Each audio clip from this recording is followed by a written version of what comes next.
I believe it is the Count, but he has grown young. My God, if this be so. Oh, my God! My God! If only I knew. If only I knew. He was distressing himself so much that I feared to keep his mind on the subject by asking him any questions. So I remained silent. I drew away quietly, and he, holding my arm, came easily. We walked a little further, and then went in and sat for a while in the Green Park. It was a hot day for autumn, and there was a comfortable seat in a shady place. After a few minutes staring at nothing, Jonathan's eyes closed, and he went quickly into a sleep, with his head on my shoulder. I thought it was the best thing for him, so did not disturb him. In about 20 minutes he woke up, and said to me quite cheerfully, "Why, Mina, have I been asleep? Oh, do forgive me for being so rude. Come, and we'll have a cup of tea somewhere." He had evidently forgotten all about the dark stranger, as in his illness he had forgotten all that this episode had reminded him of. I don't like this lapsing into forgetfulness. It may make or continue some injury to the brain. I must not ask him, for fear I shall do more harm than good, but I must somehow learn the facts of his journey abroad. The time is come, I fear, when I must open the parcel and know what is written. Oh, Jonathan, you will, I know, forgive me if I do wrong, but it is for your own dear sake. Later. War. A sad homecoming in every way, the house empty of the dear soul who was so good to us. Jonathan still pale and dizzy under a slight relapse of his malady, and now a telegram from Van Helsing, whoever he may be. You will be grieved to hear that Mrs. Westenra died 5 days ago, and that Lucy died the day before yesterday. They were both buried today. Aye? Oh, what a wealth of sorrow in a few words. Poor Mrs. Westenra. Poor Lucy. Gone, gone, never to return to us. And poor Arthur. To have lost such a sweetness out of his life. God help us all to bear our troubles. Dr. Seward's diary count. 22 September ... It is all over. Arthur has gone back to Ring, and has taken Quincey Morris with him. What a fine fellow is Quincey! I believe in my heart of hearts that he suffered as much about Lucy's death as any of us, but he bore himself through it like a moral Viking. If America can go on breeding men like that, she will be a power in the world indeed. Van Helsing is lying down, having a rest preparatory to his journey. He goes to Amsterdam tonight, but says he returns tomorrow night, that he only wants to make some arrangements which can only be made personally. He is to stop with me then, if he can. He says he has work to do in London, which may take him some time. Poor old fellow! I fear that the strain of the past week has broken down even his iron strength. All the time of the burial he was, I could see, putting some terrible restraint on himself.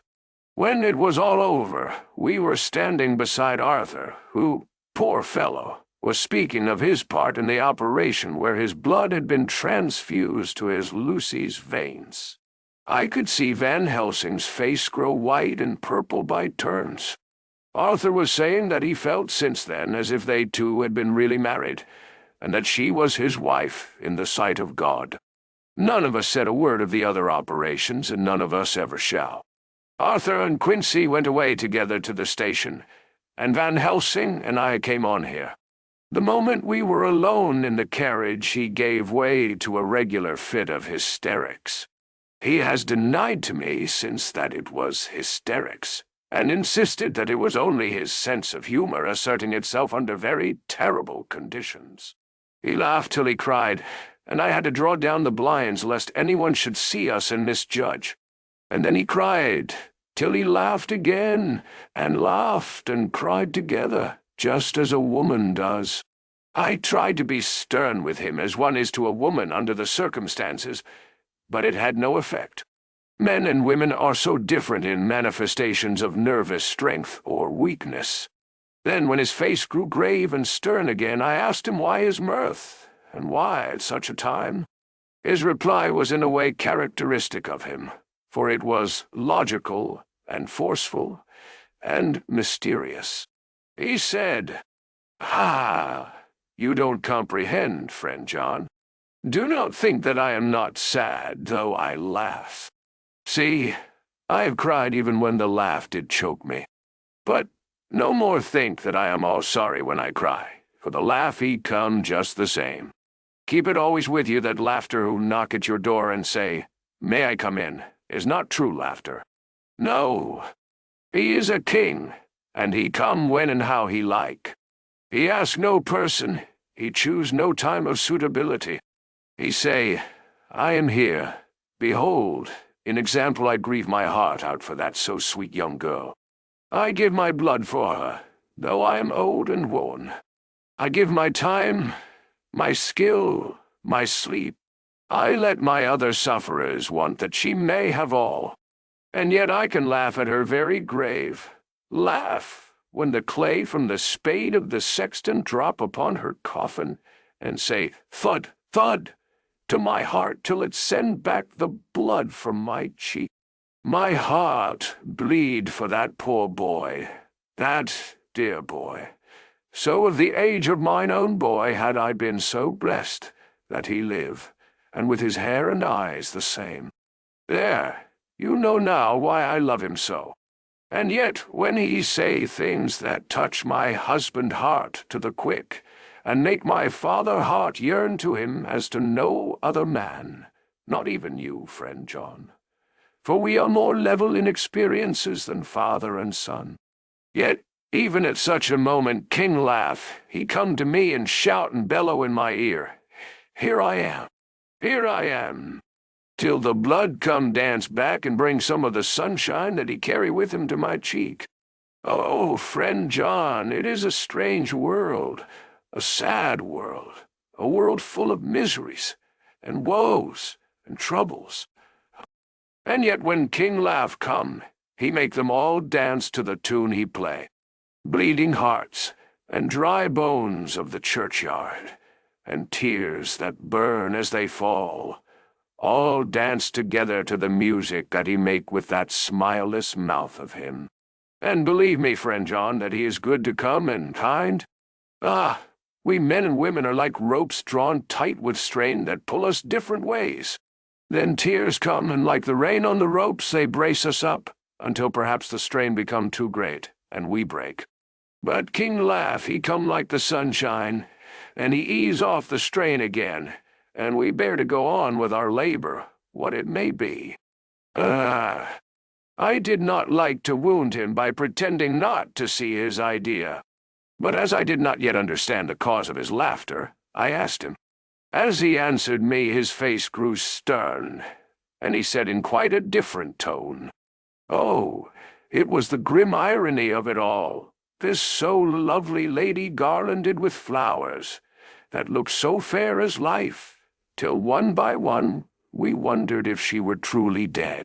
She laid in that so fine marble house in that lonely churchyard, where rest so many of her kin, laid there with the mother who loved her and whom she loved, and that sacred bell going, toll, toll, toll, so sad and slow, and those holy men with the white garments of the angel pretending to read books, and yet all the time their eyes never on the page, and all of us with the bowed head. And all for what? She is dead, so. Is it not? Me.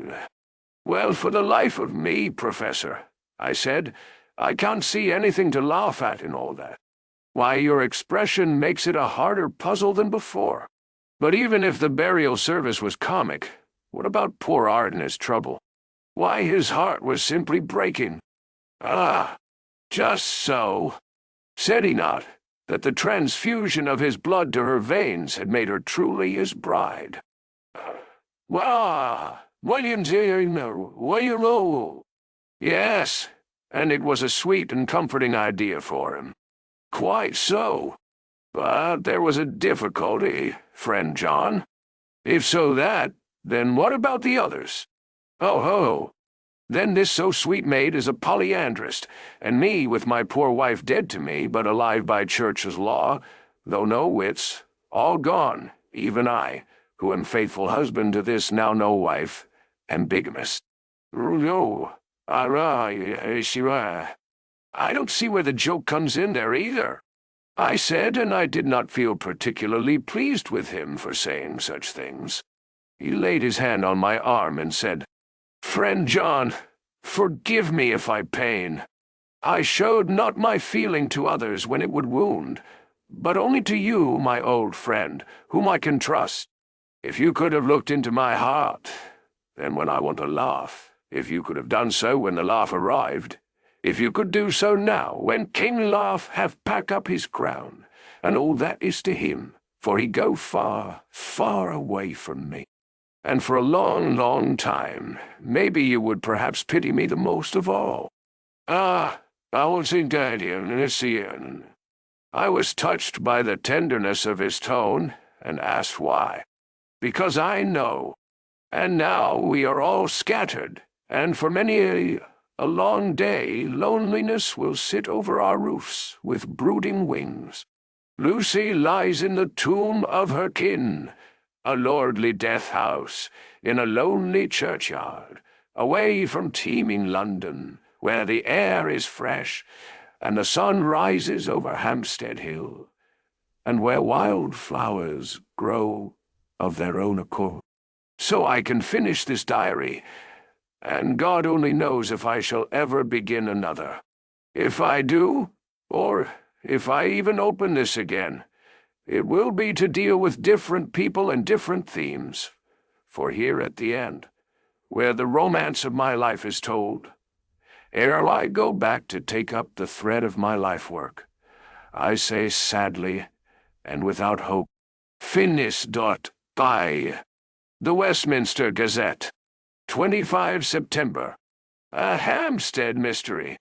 The neighborhood of Hampstead is just at present exercised with a series of events which seem to run on lines parallel to those of what was known to the writers of headlines as the Kensington Horror, or the Stabbing Woman, or the Woman in Black.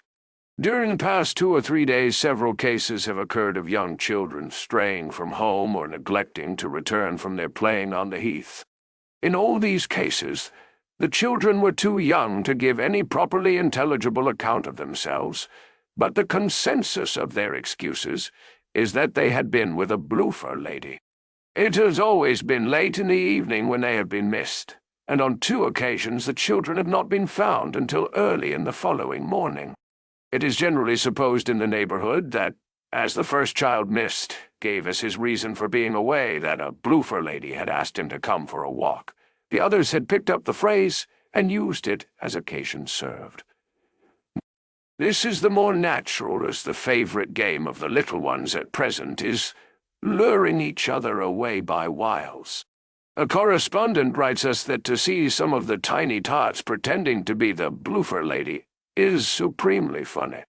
Some of our caricaturists might, he says, take a lesson in the irony of grotesque by comparing the reality and the picture.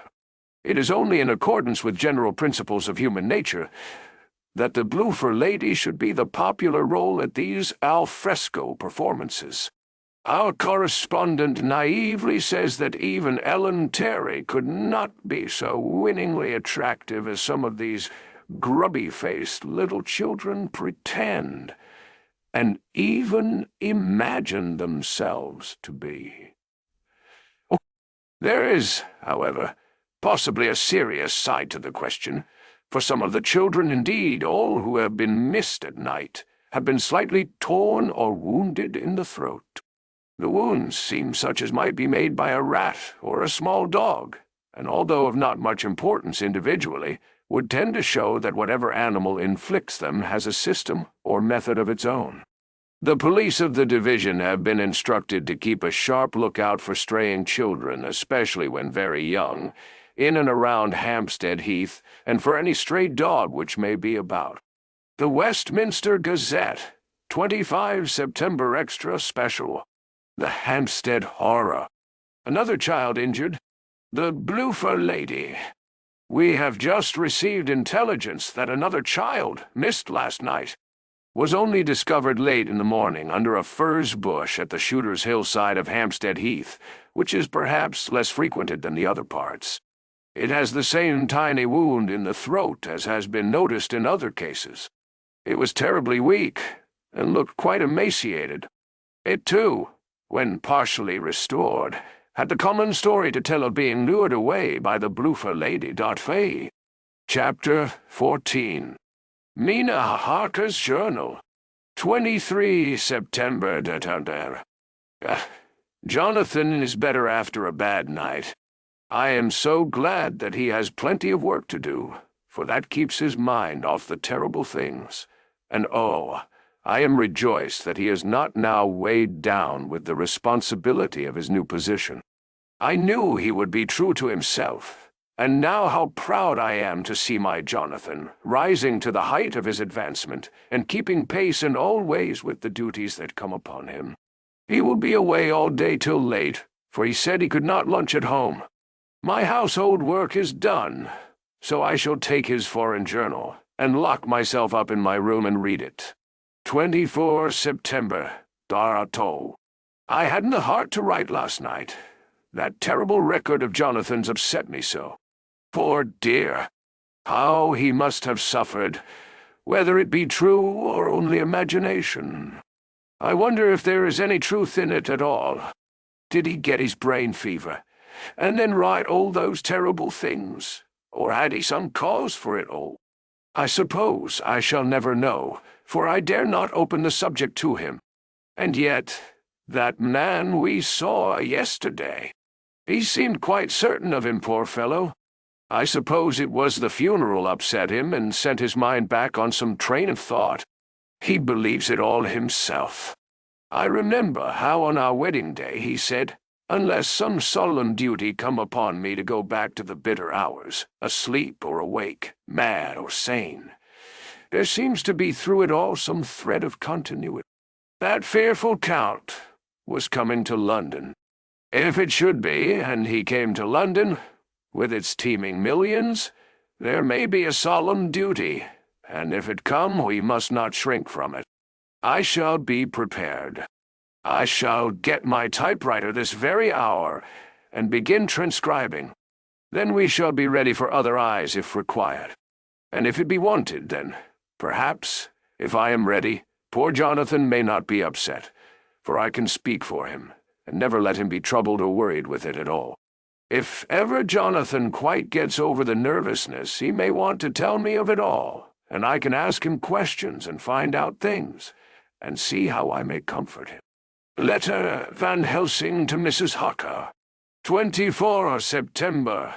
Confidence. Dear Madam, I pray you to pardon my writing, in that I am so far friend as that I sent to you sad news of Miss Lucy Westenra's death. By the kindness of Lord Godalming, I am empowered to read her letters and papers, for I am deeply concerned about certain matters vitally important. In them I find some letters from you, which show how great friends you were, and how you love her.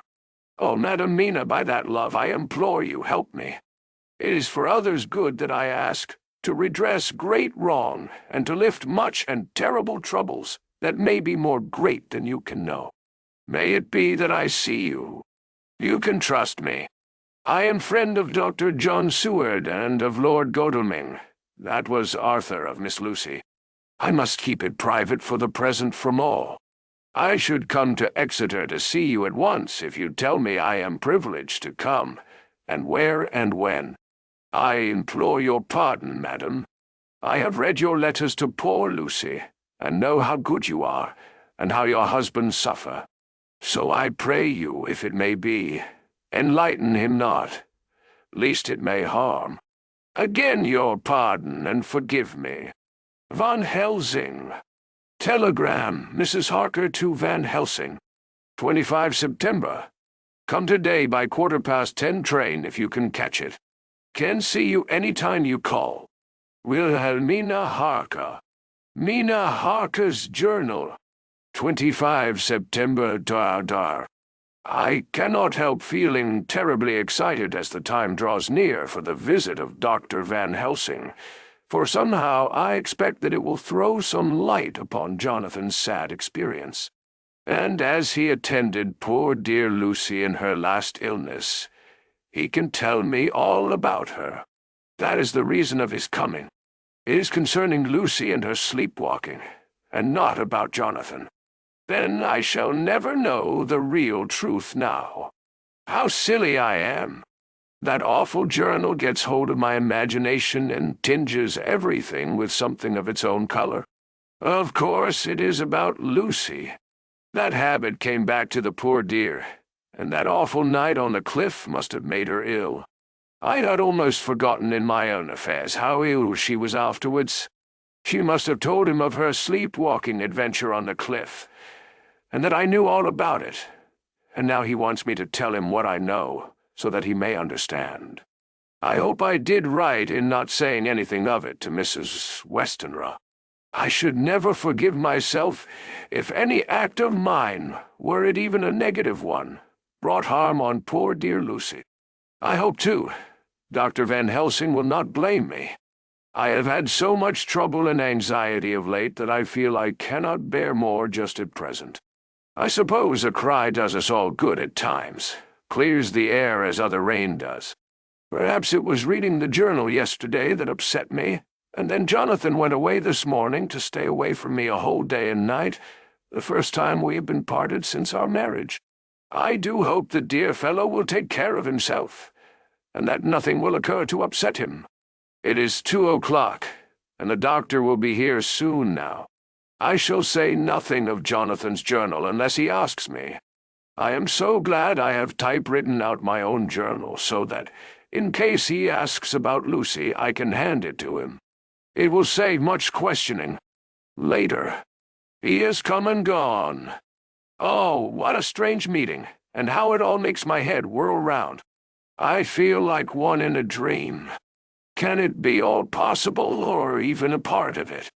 If I had not read Jonathan's journal first, I should never have accepted even a possibility. Poor dear Jonathan. How he must have suffered.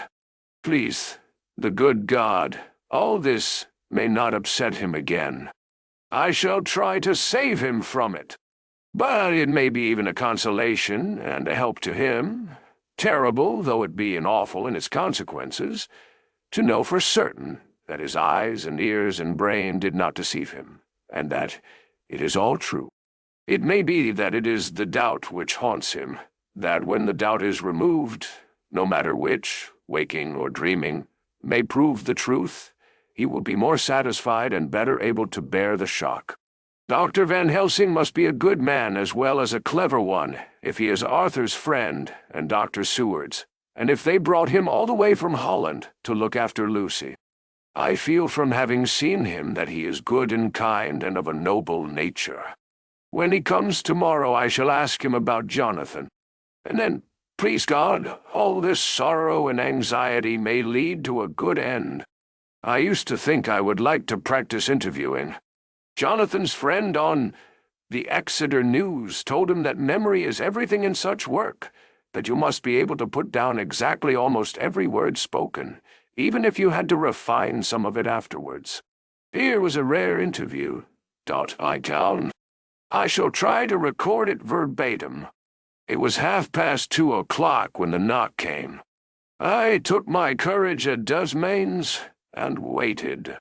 In a few minutes Mary opened the door and announced, "Dr. Van Helsing, I rose and bowed, and he came towards me, a man of medium weight, strongly built, with his shoulders set back over a broad, deep chest, and a neck well balanced on the trunk as the head is on the neck. The poise of the head strikes me at once as indicative of thought and power. The head is noble, well-sized, broad and large behind the ears. The face, clean-shaven, shows a hard, square chin, a large, resolute, mobile mouth, a good-sized nose, rather straight, but with quick, sensitive nostrils, that seem to broaden as the big bushy brows come down, and the mouth tighten. The forehead is broad and fine, rising at first almost straight, and then sloping back above two bumps or ridges wide apart, such a forehead that the reddish hair cannot possibly tumble over it, but falls naturally back and to the sides. Big, dark blue eyes are set widely apart and are quick and tender or stern with the man's moods. He said to me, "Mrs. Harker, is it not?" I bowed assent. That was Miss Mina Murray. Again I assented. "It is Mina Murray that I came to see that was friend of that poor dear child, Lucy Westenra. Madam Mina, it's on account of the dead that I come." Well, "Sir," I said, "you could have no better claim on me than that you were a friend and helper of Lucy Westenra." And I held out my hand. He took it, and said tenderly, "Oh, Madam Mina, I know that the friend of that poor little girl must be good, but I had yet to learn." He finished his speech with a courtly bow. I asked him what it was that he wanted to see me about, so he at once began. "I have read your letters to Miss Lucy. Forgive me, but I had to begin to inquire somewhere, and there was none to ask. I know that you were with her at Whitby. She sometimes kept a diary. You need not look surprised, Madam Mina. It was begun after you had left, and was an imitation of you. And in that diary she traces by inference certain things to a sleepwalking in which she puts down that you saved her. In great perplexity then I come to you and ask you out of your so much kindness to tell me all of it that you can remember." "Ah, I can tell you, I think, Dr. Van Helsing, all about it." "Ah, then you have good memory for facts, for details. It is not always so with young ladies." "No, Doctor, but I wrote it all down at the time. I can show it to you if you like." "Oh, Madam Mina, I well be grateful. You will do me much favor." I could not resist the temptation of mystifying him a bit. I suppose it is some taste of the original apple that remains still in our mouths, so I handed him the shorthand diary. He took it with a grateful bow and said, "May I read it?" "If you wish," I answered as demurely as I could. He opened it, and for an instant his face fell. Then he stood up and bowed. "Oh, you so clever woman," he said. "I knew long that Mr. Jonathan was a man of much thankfulness, but see, his wife have all the good things. And will you not so much honor me, and so help me as to read it for me? Alas, I know not the shorthand." By this time my little joke was over, and I was almost ashamed. So I took the typewritten copy from my work-basket and handed it to him. "Forgive me," I said. "I could not help it, but I had been thinking that it was of dear Lucy that you wished to ask, and so that you might not have time to wait, not on my account, but because I know your time must be precious. I have written it out on the typewriter for you." "Oh." He took it, and his eyes glistened. "You are so good," he said. "And may I read it now? I may want to ask you some things when I have read." "By all means," I said. "Read it over whilst I order lunch, and then you can ask me questions whilst we eat." He bowed and settled himself in a chair with his back to the light, and became so absorbed in the papers, whilst I went to see after lunch, chiefly in order that he might not be disturbed. When I came back, I found him walking hurriedly up and down the room, his face all ablaze with excitement. He rushed up to me and took me by both hands. "Oh, Madam Mina," he said, "how can I say what I owe to you? This paper is a sunshine. It opens the gate to me. I am dazed. I am dazzled with so much light, and yet clouds roll in behind the light every time. But that you cannot comprehend. Oh, but I am grateful to you, you so clever woman. Madame," he said this very solemnly, If ever Abraham Van Helsing can do anything for you or yours, I trust you will let me know. It will be pleasure and delight if I may serve you as a friend. But all I have ever learned, all I can ever do, shall be for you and those you love.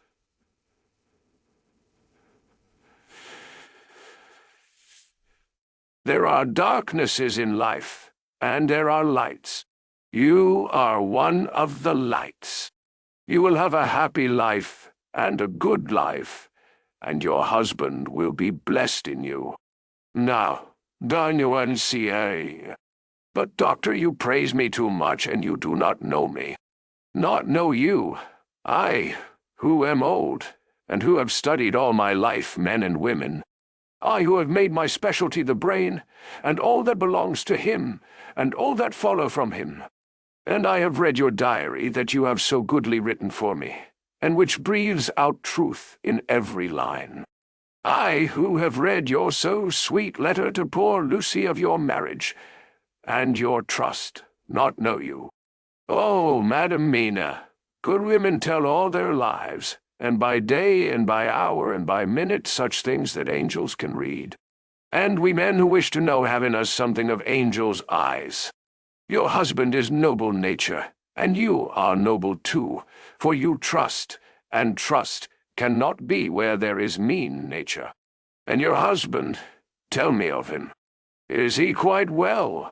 Is all that fever gone, and is he strong and hearty?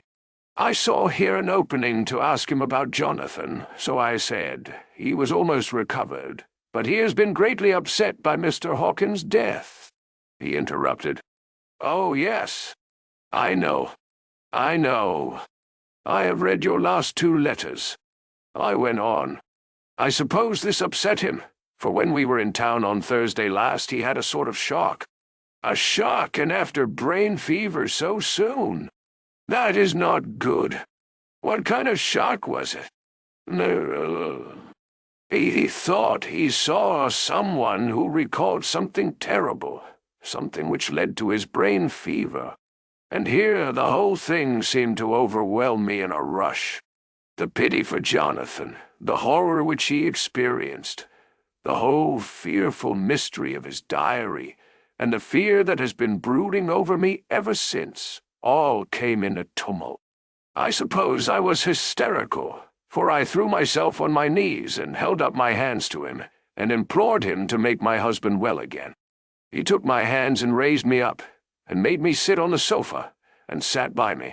He held my hand in his and said to me with, oh, such infinite sweetness, my life is a barren and lonely one, and so full of work that I have not had much time for friendships. But since I have been summoned to here by my friend John Seward, I have known so many good people, and seen such nobility, that I feel more than ever, and it has grown with my advancing years, the loneliness of my life. Believe me, then, that I come here full of respect for you, and you have given me hope, not in what I am seeking of, but that there are good women still left to make life happy, good women, whose lives and whose truths may make good lesson for the children that are to be. I am glad that I may here be of some use to you. For if your husband suffer, he suffer within the range of my study and experience. I promise you that I will gladly do all for him that I can, all to make his life strong and manly, and your life a happy one. Now you must eat. You are overwrought, and perhaps over-anxious. Husband Jonathan would not like to see you so pale, and what he like not where he love is not to his good. Therefore, for his sake, you must eat and smile. You have told me about Lucy, and so now we shall not speak of it, lest it distress. I shall stay in Exeter tonight, for I want to think much over what you have told me, and when I have thought I will ask you questions, if I may. And then, too, you will tell me of husband Jonathan's trouble so far as you can, but not yet. You must eat now. Afterwards you shall tell me all. Now, After lunch, when we went back to the drawing-room, he said to me, "And now tell me all about him." When it came to speaking to this great learned man, I began to fear that he would think me a weak fool, and Jonathan a madman, that journalers all so strange, and I hesitated to go on. But he was so sweet and kind, and he had promised to help, and I trusted him, so I said, "Dr. Van Helsing, what I have to tell you is so queer that you must not laugh at me or at my husband. I have been since yesterday in a sort of fever of doubt. You must be kind to me, and not think me foolish that I have even half believed some very strange things." He reassured me by his manner as well as his words when he said, "Oh, my dear, if you only know how strange is the matter regarding which I am here, it is you who would laugh. I have learned not to think little of anyone's belief, no matter how strange it may be. I have tried to keep an open mind, and it is not the ordinary things of life that could close it, but the strange things, the extraordinary things, the things that make one doubt if they be mad or sane. Oh, thank you 1,000 times. You have taken a weight off my mind. If you will let me, I shall give you a paper to read. It is long, but I have typewritten it out. It will tell you my trouble and Jonathan's. It is the copy of his journal when abroad, and all that happened. I dare not say anything of it. You will read for yourself and judge. And then when I see you, perhaps you will be very kind and tell me what you think." "No, yes, I promise," he said as I gave him the papers. "I shall in the morning, as soon as I can, come to see you and your husband, if I may. Jonathan will be here at 11:30, and you must come to lunch with us and see him then. You could catch the quick 3:34 train which will leave you at Paddington before 8. He was surprised at my knowledge of the trains offhand, but he does not know that I have made up all the trains to and from Exeter, so that I may help Jonathan in case he is in a hurry. So he took the papers with him and went away, and I sit here thinking, I don't know what. Letter, by hand, Van Helsing to Mrs. Harker. 25 September, 6 o'clock. Dear Madam Mina, I have read your husband's so wonderful diary. You may sleep, without doubt. Strange and terrible as it is true. I will pledge my life on it. It may be worse for others, but for him and you there is no dread.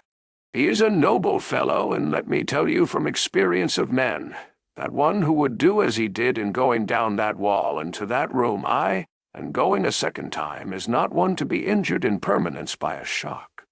His brain and his heart are all right, this I swear, before I have even seen him. So be it rest. I shall have much to ask him of other things. I am blessed that today I come to see you, for I have learned all at once so much that again I am dazzled more than ever, and I must think. Yours, the most faithful, Abraham Van Helsing. Letter, Mrs. Harker to Van Helsing, 25 September, 6:30 p.m. My dear Dr. Van Helsing, 1,000 thanks for your kind letter, which has taken a great weight off my mind. And yet, if it be true, what terrible things there are in the world, and what an awful thing if that man, that monster, be really in London. I fear to think. I have this moment, whilst writing, had a wire from Jonathan, saying that he leaves by the 6:25 tonight from Launceston, and will be here at 10:18, so that I shall have no fear tonight. Will you, therefore, instead of lunching with us, please come to breakfast at 8 o'clock, if this be not too early for you? You can get away, if you are in a hurry, by the 10:30 train, which will bring you to Paddington by 2:35. Do not answer this, as I shall take it that, if I do not hear, you will come to breakfast. Believe me, You're a faithful and grateful friend. Mina Harker. Jonathan Harker's journal. 26 September 2020. I thought never to write in this diary again, but the time has come. When I got home last night, Mina had supper ready, and when we had supped, she told me of Van Helsing's visit, and of her having given him the 2 diaries copied out, and of how anxious she has been about me. She showed me in the doctor's letter that all I wrote down was true. It seems to have made a new man of me. It was the doubt as to the reality of the whole thing that knocked me over. I felt impotent and in the dark and distrustful. But now that I know, I am not afraid, even of the Count. He has succeeded after all, then, in his design in getting to London, and it was he I saw. He has got younger, and how? Van Helsing is the man to unmask him and hunt him out, if he is anything like what Mina says. We sat late and talked it over. Mina is dressing, and I shall call at the hotel in a few minutes and bring him over. He was, I think, surprised to see me. When I came into the room where he was, and introduced myself, he took me by the shoulder and turned my face round to the light, and said, after a sharp scrutiny, "But Madam Mina told me you were ill, that you had had a shock." It was so funny to hear my wife called Madam Mina by this kindly, strong-faced old man. I smiled and said, "I was ill, I have had a shock, but you have cured me already." "And how?" "By your letter to Mina last night. I was in doubt, and then everything took a hue of unreality, and I did not know what to trust, even the evidence of my own senses. Not knowing what to trust, I did not know what to do, and so had only to keep on working in what had hitherto been the groove of my life. The groove ceased to avail me, and I mistrusted myself. Doctor, you don't know what it is to doubt everything, even yourself. No, you don't. You couldn't with eyebrows like yours." He seemed pleased, and laughed as he said, "So, you are a physiognomist. I learn more here with each hour. I am with so much pleasure coming to you to breakfast, and, oh, sir, you will pardon praise from an old man, but you are blessed in your wife."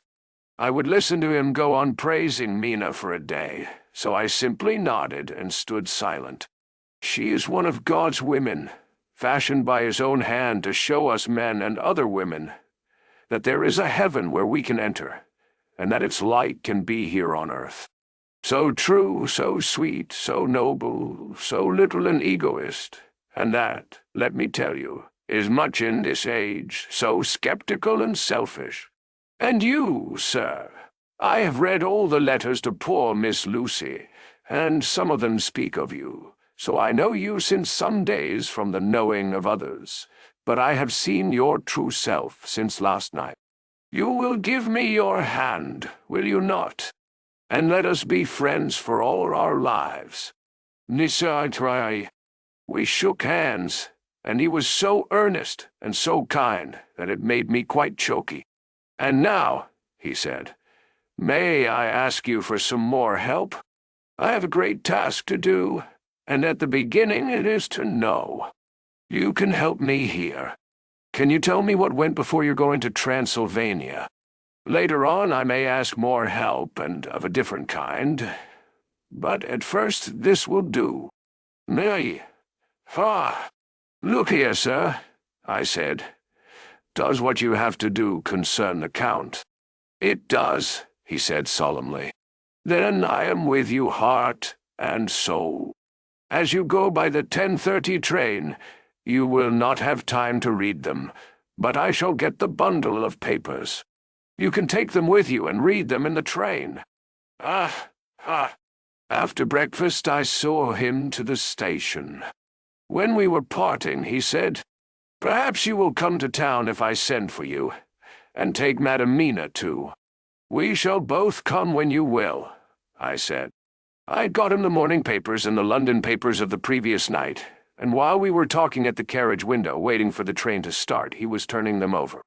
His eyes suddenly seemed to catch something in one of them, The Westminster Gazette. I knew it by the color, and he grew quite white. He read something intently, groaning to himself, Mein Gott! Mein Gott! So soon! So soon! I do not think he remembered me at the moment. Just then the whistle blew, and the train moved off. This recalled him to himself, and he leaned out of the window and waved his hand, calling out, "Love to Madam Mina! I shall write so soon as ever I can."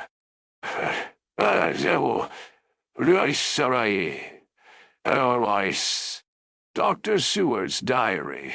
26 September. Truly there is no such thing as finality. Not a week since I said finis, and yet here I am starting fresh again, or rather going on with the record. Until this afternoon I had no cause to think of what is done.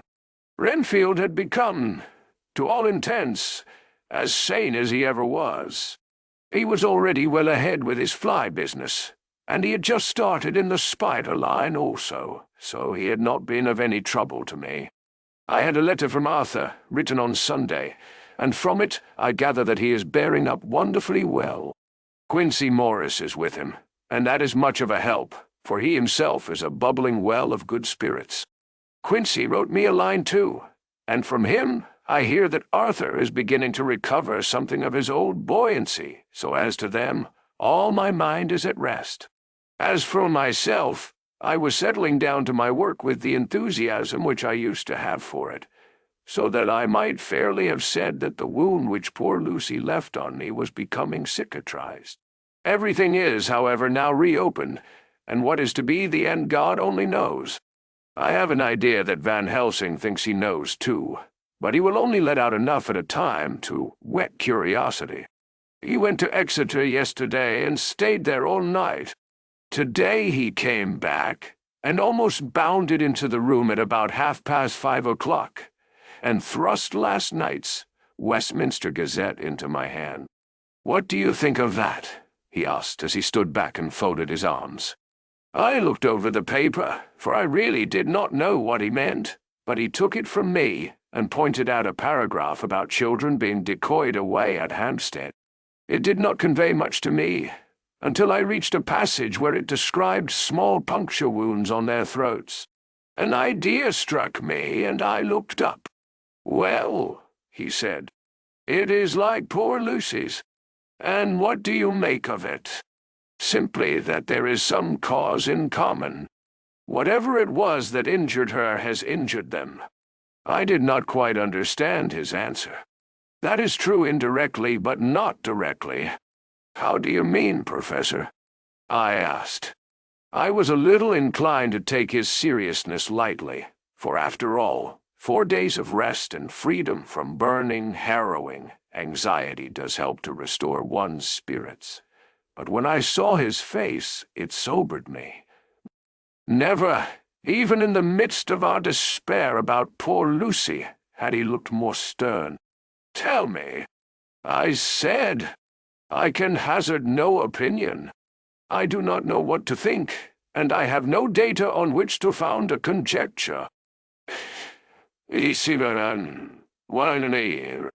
"Do you mean to tell me, friend John, that you have no suspicion as to what poor Lucy died of, not after all the hints given, not only by events, but by me?"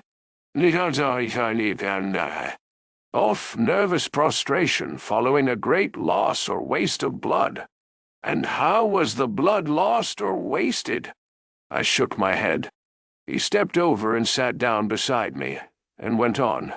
"You are a clever man, friend John. You reason well, and your wit is bold, but you are too prejudiced. You do not let your eyes see nor your ears hear, and that which is outside your daily life is not of account to you. Do you not think that there are things which you cannot understand, and yet which are, that some people see things that others cannot? But there are things old and new which must not be contemplated by men's eyes, because they know, or think they know, some things which other men have told them. It is the fault of our science that it wants to explain all, and if it explain not, then it says there is nothing to explain.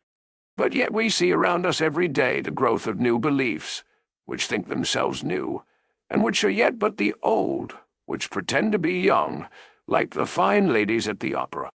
I suppose now you do not believe in corporeal transference. No, nor in materialization.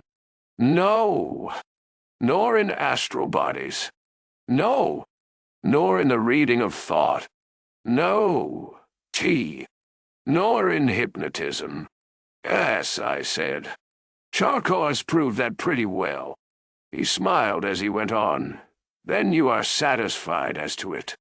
Yes?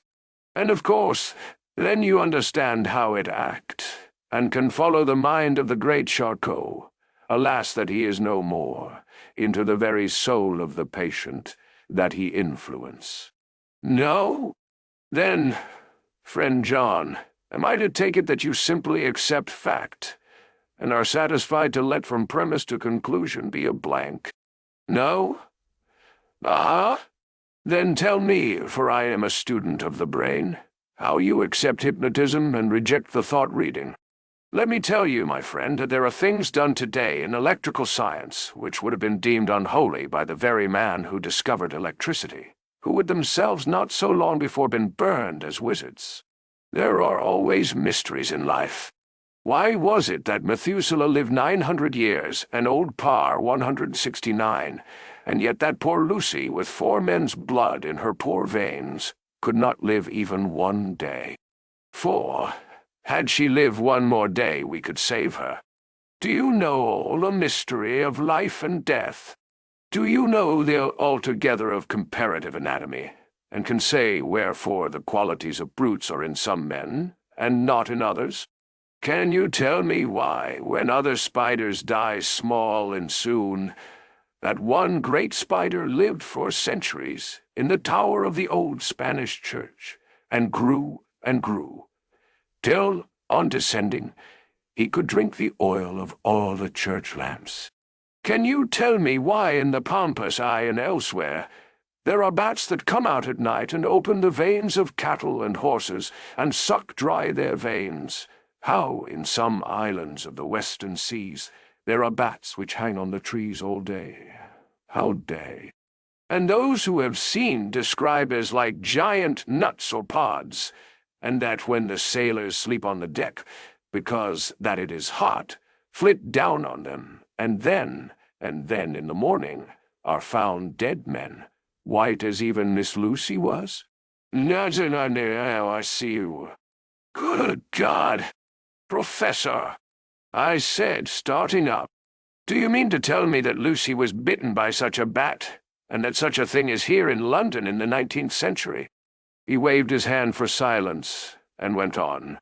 Can you tell me why the tortoise lives more long than generations of men? Why the elephant goes on till he have seized dynasties, and why the parrot never die only of bite of cat of dog or other complaint? Can you tell me why men believe in all ages and places that there are men and women who cannot die? We all know, because science has vouched for the fact, that there have been toads shut up in rocks for thousands of years, shut in one so small hole that only hold him since the youth of the world. Can you tell me how the Indian fakir can make himself to die and have been buried, and his grave sealed and corn sowed on it, and the corn reaped, and be cut, and sown, and reaped, and cut again, and then men come and take away the unbroken seal, and that there lie the Indian fakir, not dead, but that rise up and walk amongst them as before? Here I interrupted him. I was getting bewildered. He so crowded on my mind his list of nature's eccentricities and possible impossibilities that my imagination was getting fired. I had a dim idea that he was teaching me some lesson, as long ago he used to do in his study at Amsterdam. But he used them to tell me the thing so that I could have the object of thought in mind all the time. But now I was without his help, yet I wanted to follow him, so I said, Professor, let me be your pet student again. Tell me the thesis, so that I may apply your knowledge as you go on. At present I am going in my mind from point to point as a madman, and not a sane one, follows an idea. I feel like a novice lumbering through a bog in a mist, jumping from one tussock to another in the mere blind effort to move on without knowing where I am going. "Yes, that is a good image," he said. "Well, I shall tell you. My thesis is this. I want you to believe." "No, to believe what?" "To believe in things that you cannot. Let me illustrate. I heard once of an American who so defined faith, that faculty which enables us to believe things which we know to be untrue. For one, I follow that man. He meant that we shall have an open mind, and not let a little bit of truth check the rush of the big truth, like a small rock does a railway truck. We get the small truth first. Good. We keep him, and we value him. But all the same, we must not let him think himself all the truth in the universe. Then you want me not to let some previous conviction inure the receptivity of my mind with regard to some strange matter. Do I read your lesson aright?" "Decidedly." You are my favorite pupil still. It is worth to teach you. Now that you are willing to understand, you have taken the first step to understand. You think, then, that those so small holes in the children's throats were made by the same that made the holes in Miss Lucy? No, I suppose so." He stood up and said solemnly, "Then you are wrong. Oh, would it were so! But, alas! No. Oh, no. It is worse. Far, far worse. Nay. In God's name, Professor Van Helsing, what do you mean?" I cried. He threw himself with a despairing gesture into a chair, and placed his elbows on the table, covering his face with his hands as he spoke. "They were made by Miss Lucy." Chapter 15. Dr. Seward's diary continued. "For a while, sheer anger mastered me.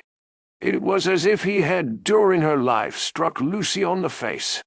I smote the table hard and rose up as I said to him, 'Dr. Van Helsing, are you mad?' He raised his head and looked at me, and somehow the tenderness of his face calmed me at once. 'I were,' he said. 'Madness were easy to bear compared with truth like this.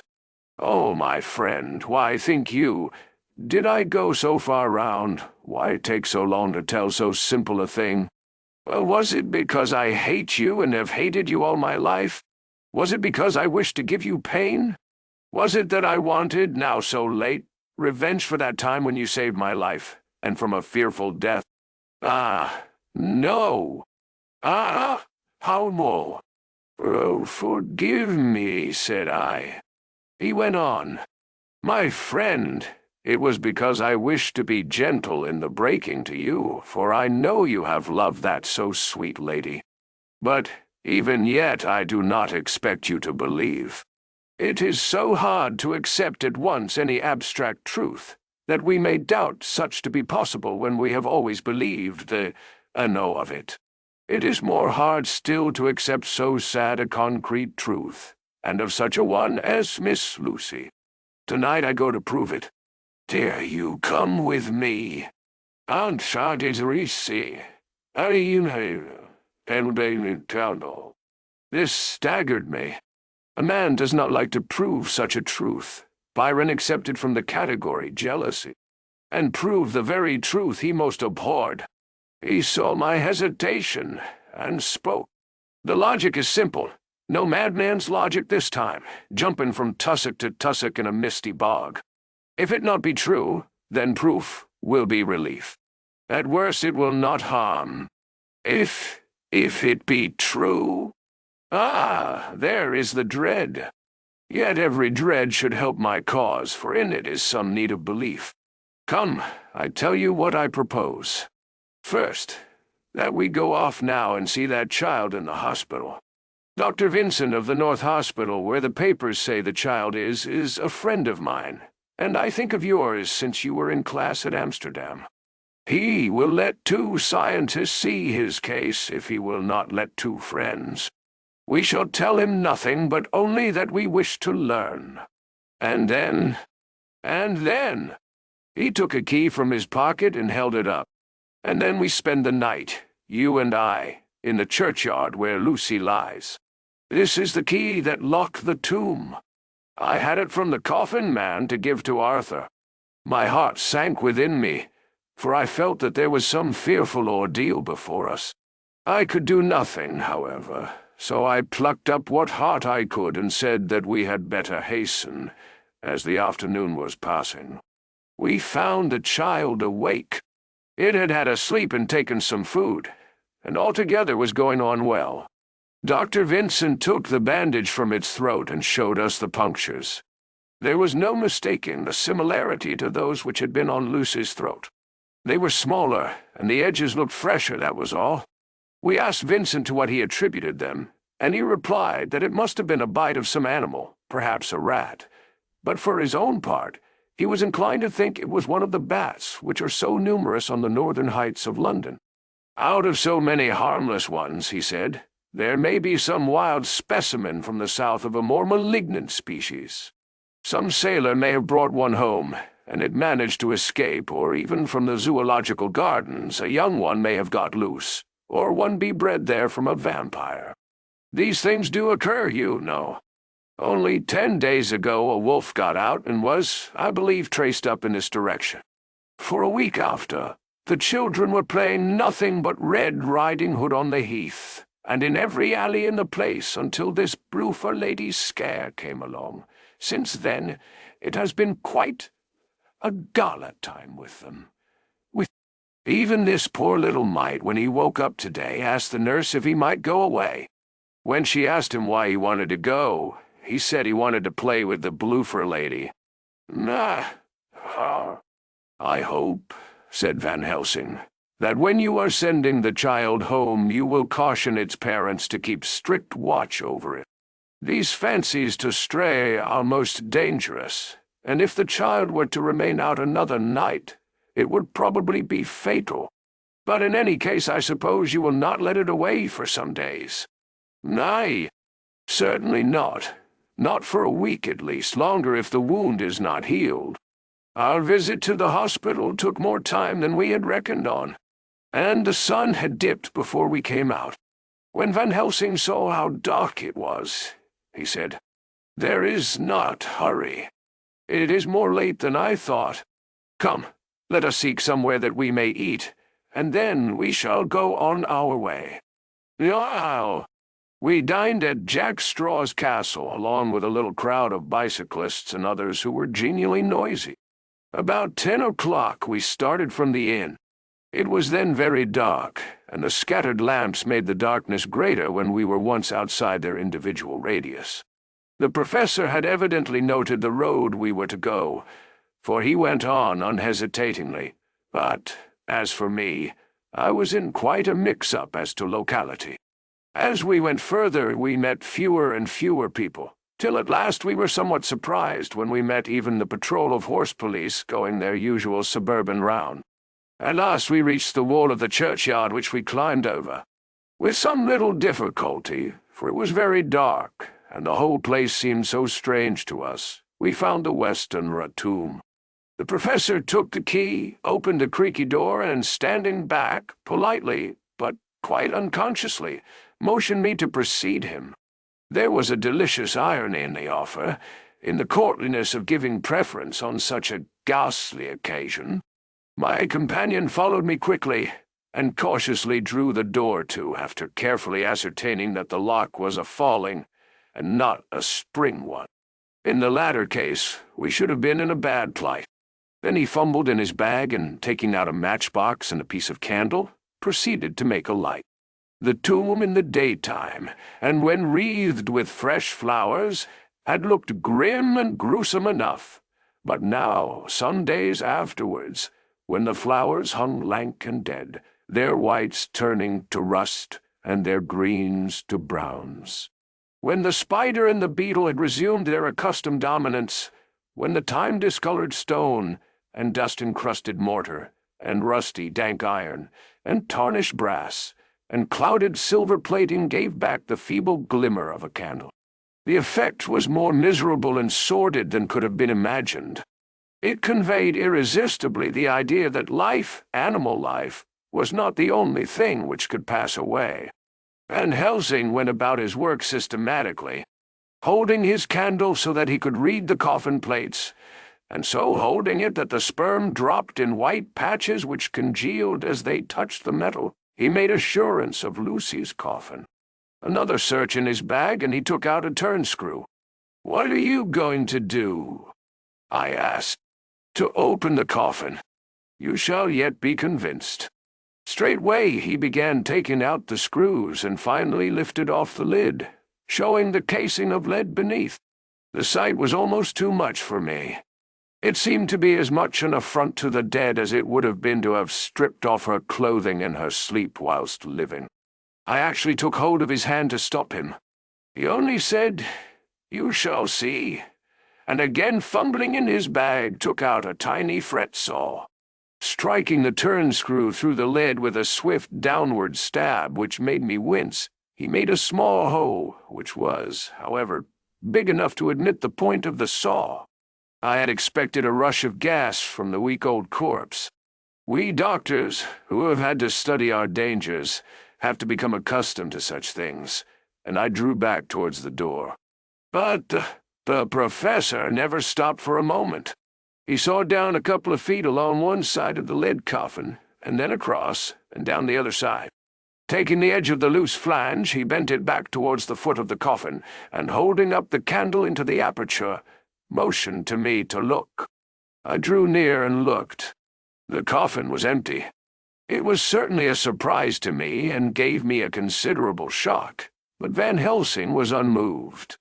He was now more sure than ever of his ground, and so emboldened to proceed in his task. "Are you satisfied now, friend John?" he asked. I felt all the dogged argumentativeness of my nature awake within me as I answered him. "I am satisfied that Lucy's body is not in that coffin, but that only proves one thing." "And what is that, friend John?" "That it is not there." "No, that is good logic," he said, "so far as it goes. But how can you account for it not being there?" Perhaps a body snatcher," I suggested. "Some of the undertaker's people may have stolen it." I felt that I was speaking folly, and yet it was the only real cause which I could suggest. The professor sighed. "Ah, well," he said, "we must have more proof. Come with me." And he put on the coffin lid again, gathered up all his things and placed them in the bag, blew out the light, and placed the candle also in the bag. We opened the door and went out. Behind us he closed the door and locked it. He handed me the key, saying, "Will you keep it? You had better be assured." I laughed. It was not a very cheerful laugh, I am bound to say, as I motioned him to keep it. "A key is nothing," I said. "There are many duplicates, and anyhow it is not difficult to pick a lock of this kind." He said nothing, but put the key in his pocket. Then he told me to watch at one side of the churchyard whilst he would watch at the other. I took up my place behind a yew tree, and I saw his dark figure move until the intervening headstones and trees hid it from my sight. It was a lonely vigil. Just after I had taken my place, I heard a distant clock strike 12, and in time came 1 and 2. I was chilled and unnerved, and angry with the professor for taking me on such an errand, and with myself for coming. I was too cold and too sleepy to be keenly observant, and not sleepy enough to betray my trust, so altogether I had a dreary, miserable time. Suddenly, as I turned round, I thought I saw something like a white streak, moving between 2 dark yew trees at the side of the churchyard farthest from the tomb. At the same time a dark mass moved from the professor's side of the ground, and hurriedly went towards it. Then I too moved, but I had to go round headstones and railed-off tombs, and I stumbled over graves. The sky was overcast, and somewhere far off an early cock crew. A little ways off, beyond a line of scattered juniper trees, which marked the pathway to the church, a white dim figure flitted in the direction of the tomb. The tomb itself was hidden by trees, and I could not see where the figure had disappeared. I heard the rustle of actual movement where I had first seen the white figure, and coming over, found the professor holding in his arms a tiny child. When he saw me, he held it out to me and said, "Are you satisfied now?" "No," I said, in a way that I felt was aggressive. "Do you not see the child?" "Yes, it is a child, but who brought it here? And is it wounded?"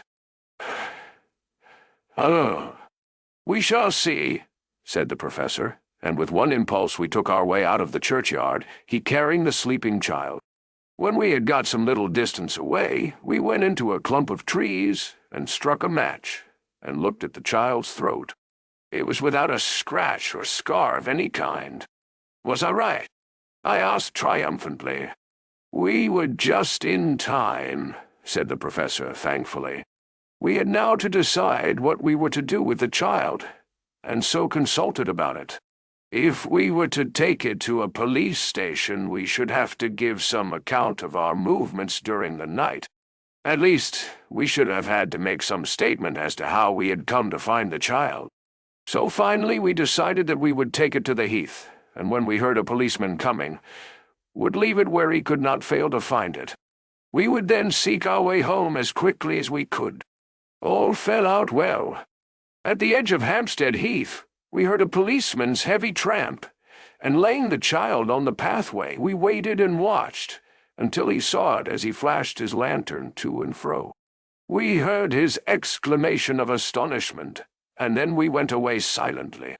By good chance, we got a cab near the Spaniards and drove to town. I cannot sleep, so I make this entry.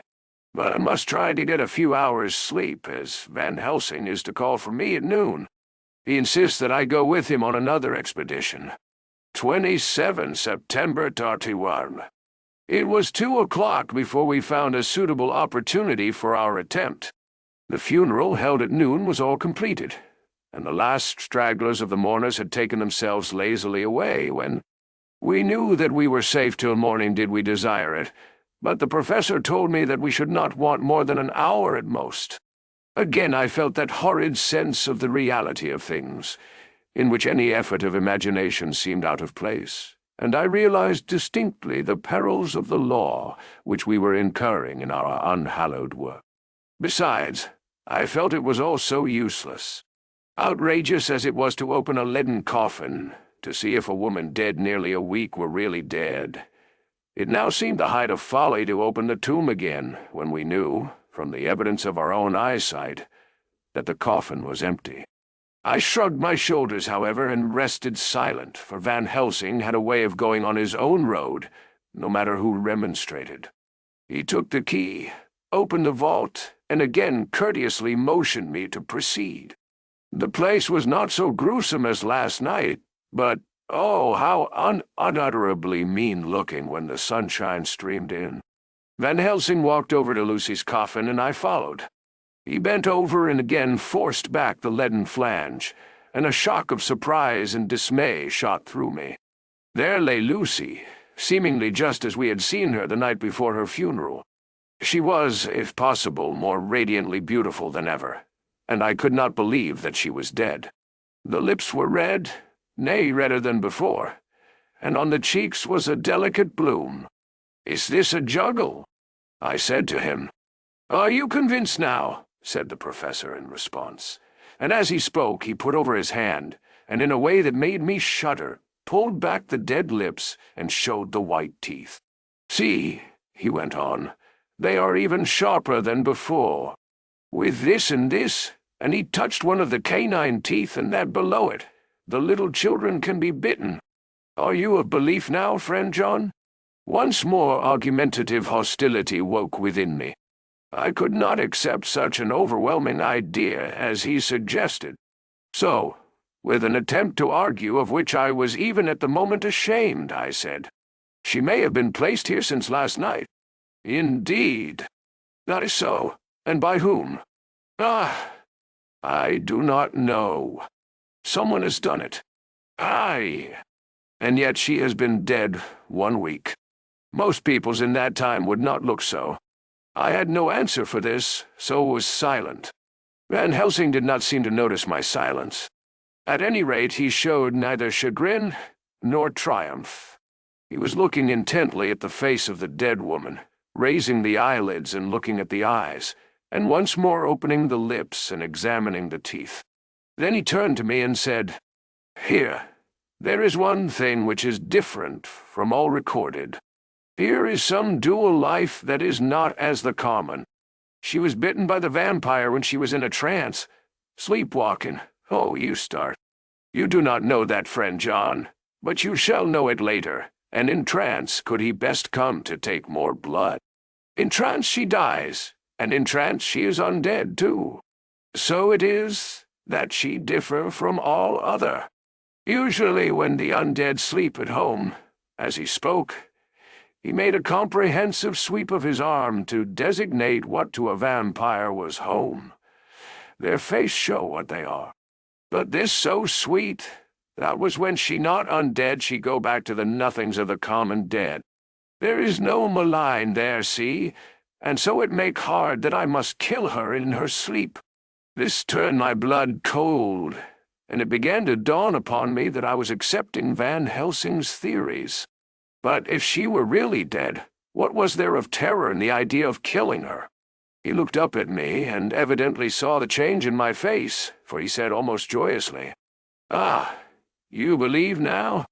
I answered, "Do not press me too hard all at once. I am willing to accept. How will you do this bloody work?" "Nay, I shall cut off her head and fill her mouth with garlic, and I shall drive a stake through her body." It made me shudder to think of so mutilating the body of the woman whom I had loved. And yet the feeling was not so strong as I had expected. I was, in fact, beginning to shudder at the presence of this being, this undead, as Van Helsing called it, and to loathe it. Is it possible that love is all subjective, or all objective?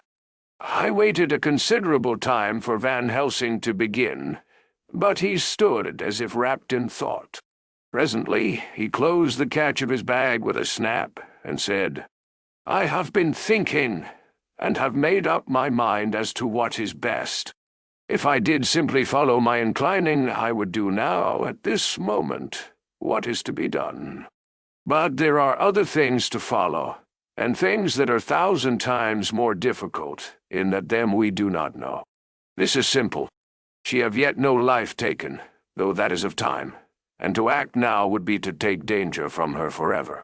But then we may have to want Arthur, and how shall we tell him of this?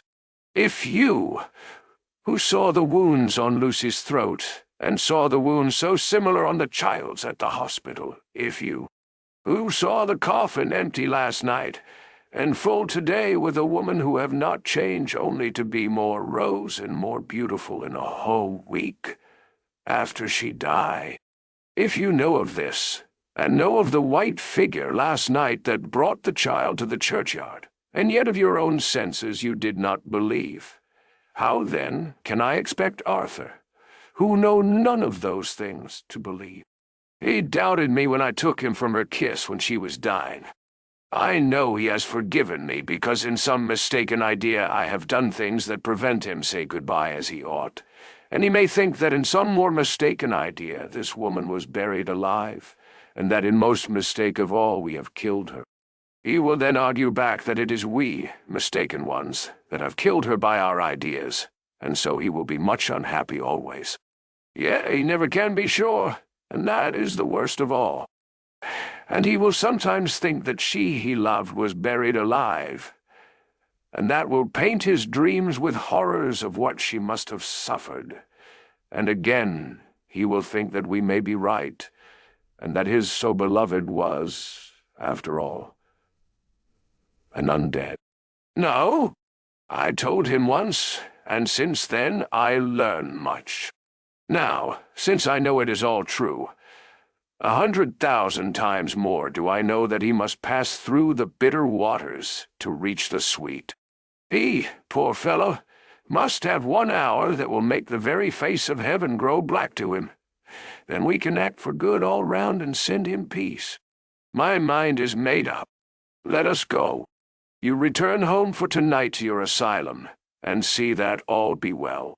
As for me, I shall spend the night here in this churchyard in my own way. Tomorrow night you will come to me to the Berkeley Hotel at 10 o'clock.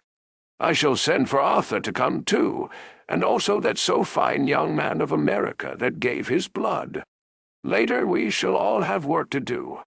I come with you so far as Piccadilly and there dine, for I must be back here before the sun set.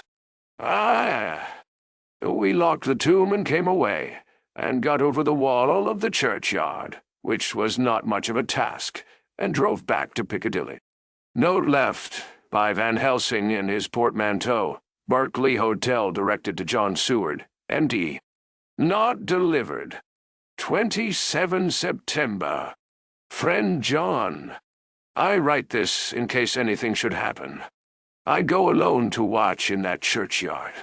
It pleases me that the undead Miss Lucy shall not leave tonight, that so on the morrow night she may be more eager. Therefore I shall fix some things she like not, garlic and a crucifix, and so seal up the door of the tomb. She is young as undead, and will heed. Moreover, these are only to prevent her coming out. They may not prevail on her wanting to get in, for then the undead is desperate, and must find the line of least resistance, whatsoever it may be. I shall be at hand all the night from sunset till after sunrise, and if there be aught that may be learned, I shall learn it. For Miss Lucy or from her, I have no fear, but that other to whom is there that she is undead, he have not the power to seek her tomb and find shelter.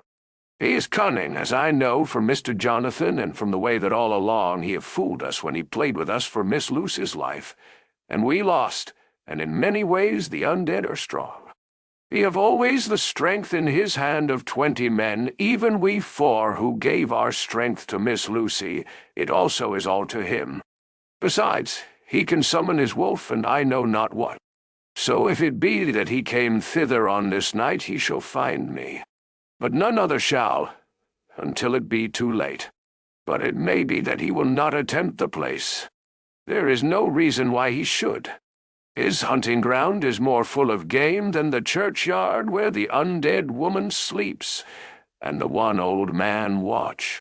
Therefore, I write this in case.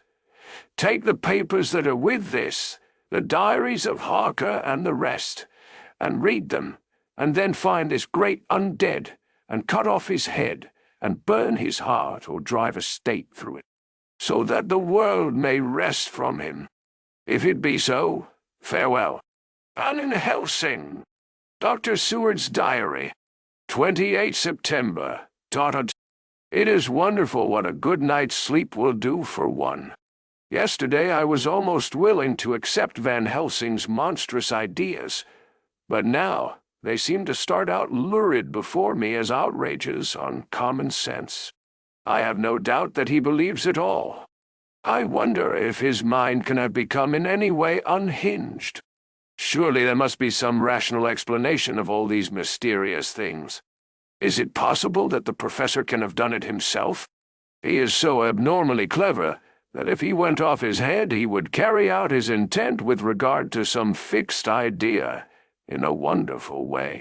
I am loath to think it, and indeed it would be almost as great a marvel as the other to find that Van Helsing was mad, but anyhow I shall watch him carefully.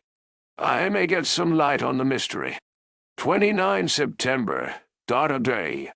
Last night, at a little before 10 o'clock, Arthur and Quincey came into Van Helsing's room. He told us all what he wanted us to do, but especially addressing himself to Arthur, as if all our wills were centered in his. He began by saying that he hoped we would all come with him too, for, he said, There is a grave duty to be done there. You were doubtless surprised at my letter. This query was directly addressed to Lord Godalming. I was. It rather upset me for a bit. There has been so much trouble around my house of late that I could do without any more. I have been curious, too, as to what you mean. Quincey and I talked it over, but the more we talked, the more puzzled we got. Till now I can say for myself that I'm about up a tree as to any meaning about anything. Me too, said Quincey Morris laconically. Oh, said the professor, then you are nearer the beginning, both of you, than friend John here, who has to go a long way back before he can even get so far as to begin. Nar. It was evident that he recognized my return to my old doubting frame of mind without my saying a word. Then, turning to the other two, he said with intense gravity, I want your permission to do what I think good this night. It is, I know, much to ask, and when you know what it is I propose to do, you will know, and only then how much. Therefore, may I ask that you promise me in the dark, so that afterwards, though you may be angry with me for a time, I must not disguise from myself the possibility that such may be. You shall not blame yourselves for anything. That's frank anyhow, broke in Quincey. I'll answer for the professor. I don't quite see his drift, but I swear he's honest, and that's good enough for me.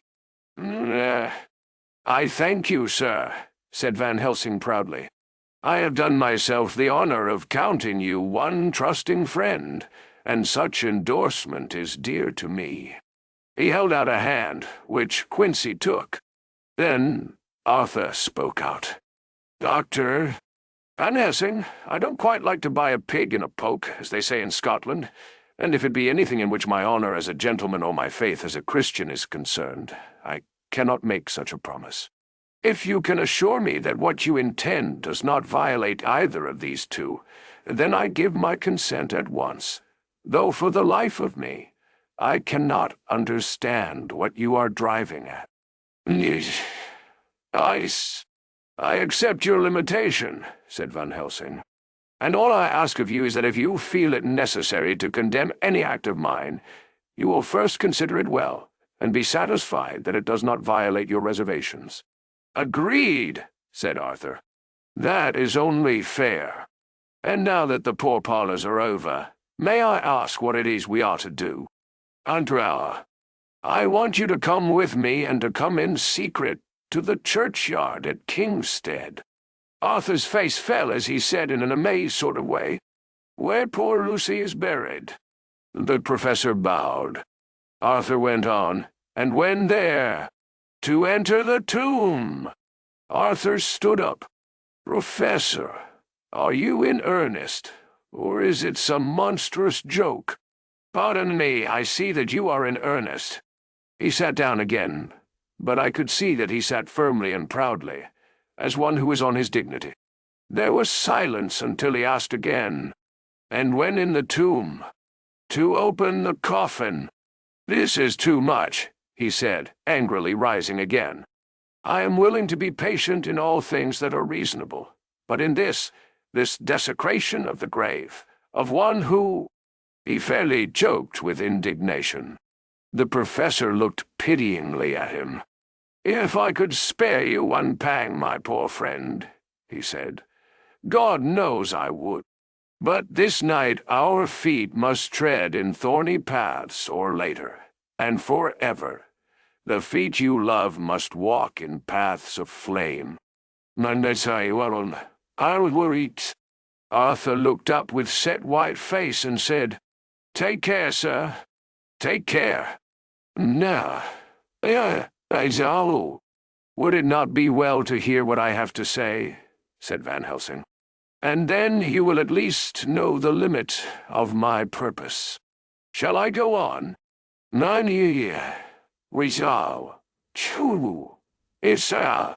That's fair enough, broke in Morris. After a pause, Van Helsing went on, evidently with an effort.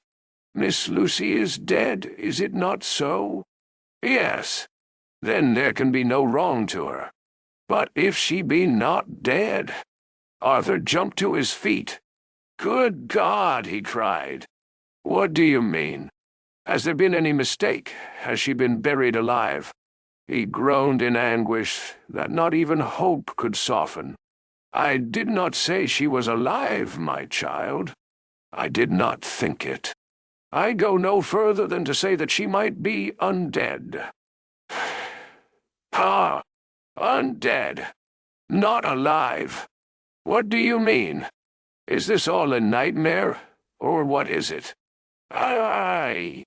There are mysteries which men can only guess at, which age by age they may solve only in part. Believe me, we are now on the verge of one. But I have not done. May I cut off the head of dead Miss Lucy?" "Nanny, no. Heavens and earth, no!" cried Arthur in a storm of passion.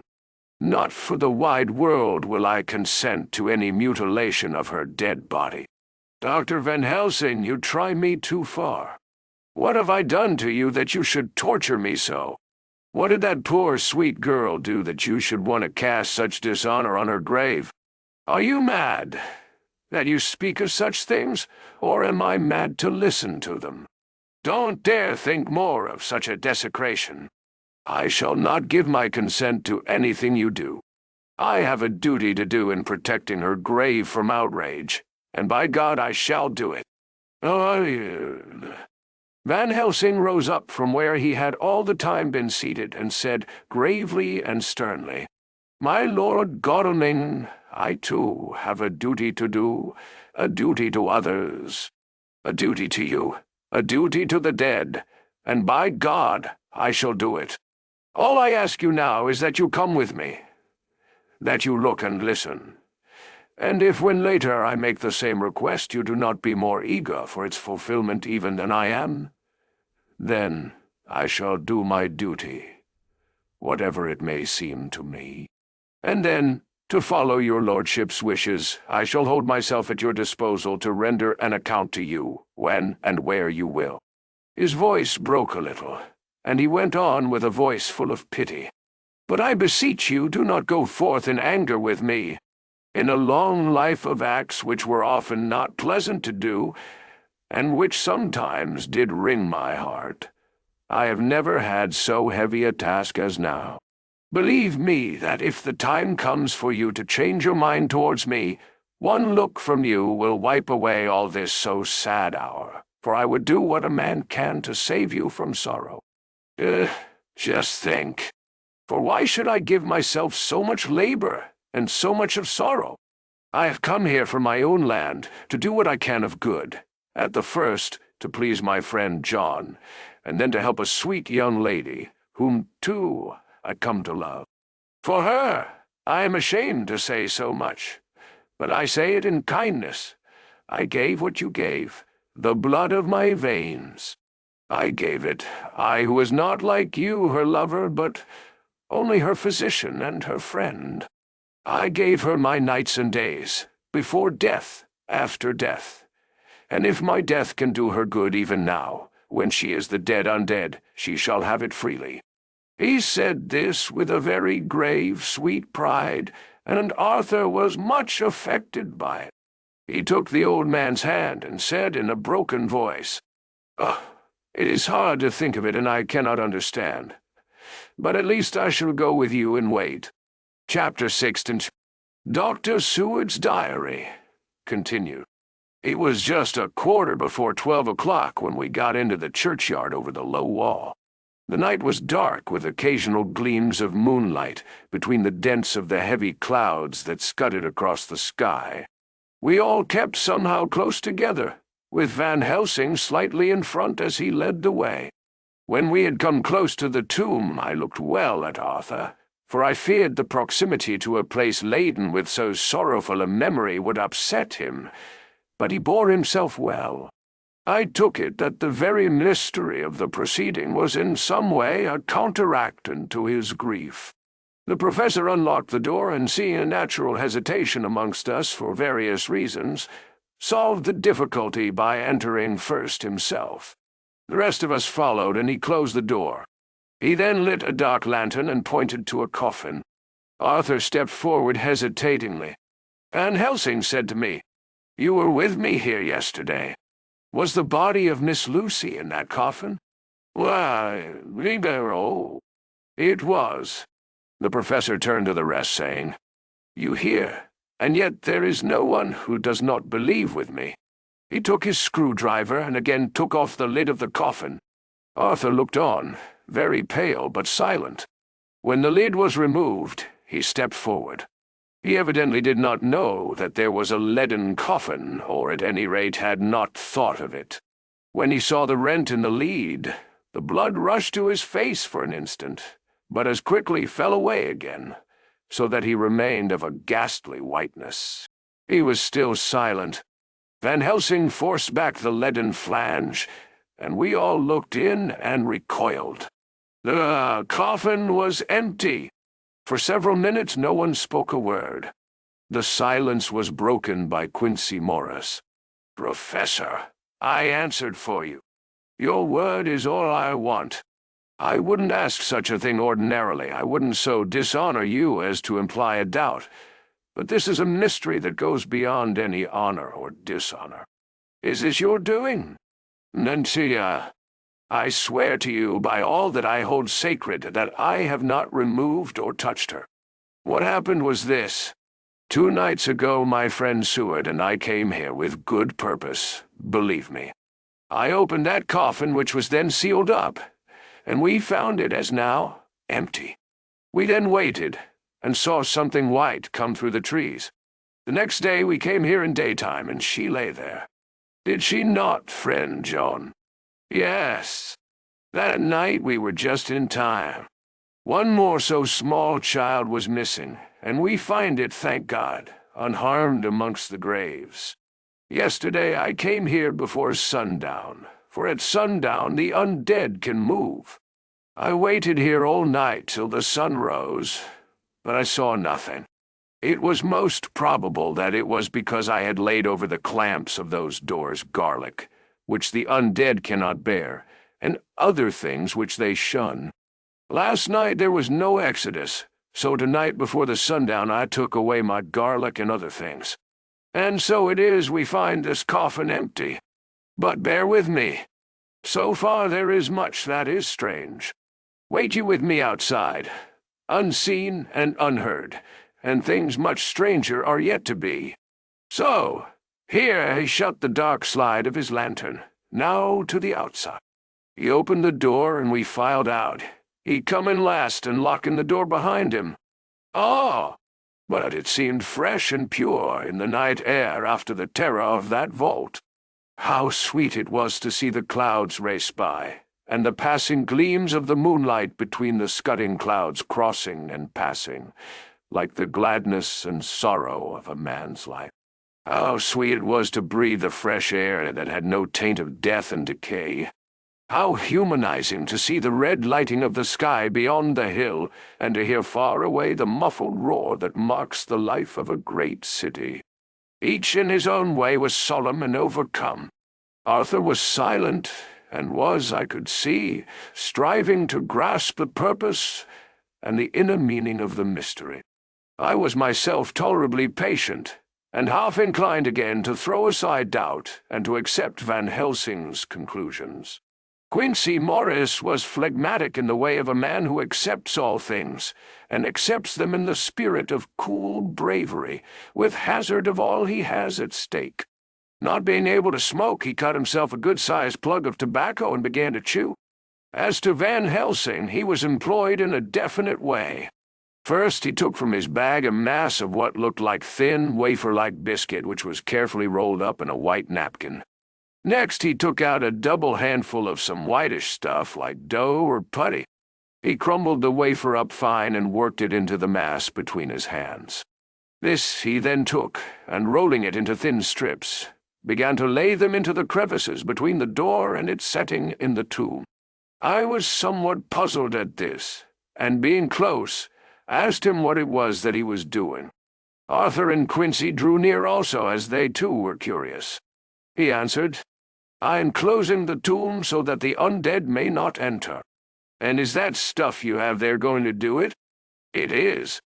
What is that which you are using? This time the question was by Arthur. Van Helsing reverently lifted his hat as he answered. The host. I brought it from Amsterdam. I have an indulgence.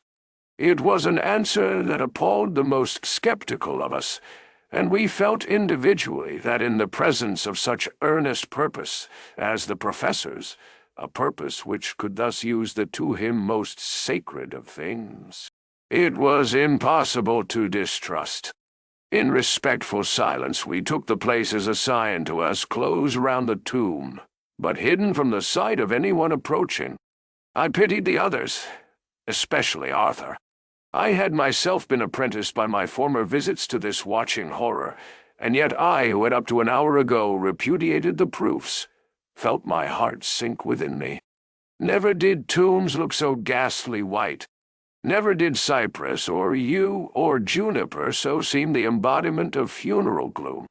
Never did tree or grass wave or rustle so ominously. Never did bough creak so mysteriously, and never did the far-away howling of dogs send such a woeful presage through the night. There was a long spell of silence, big, aching void, and then from the professor a keen S. He pointed, and far down the avenue of yews we saw a white figure advance, a dim white figure which held something dark at its breast.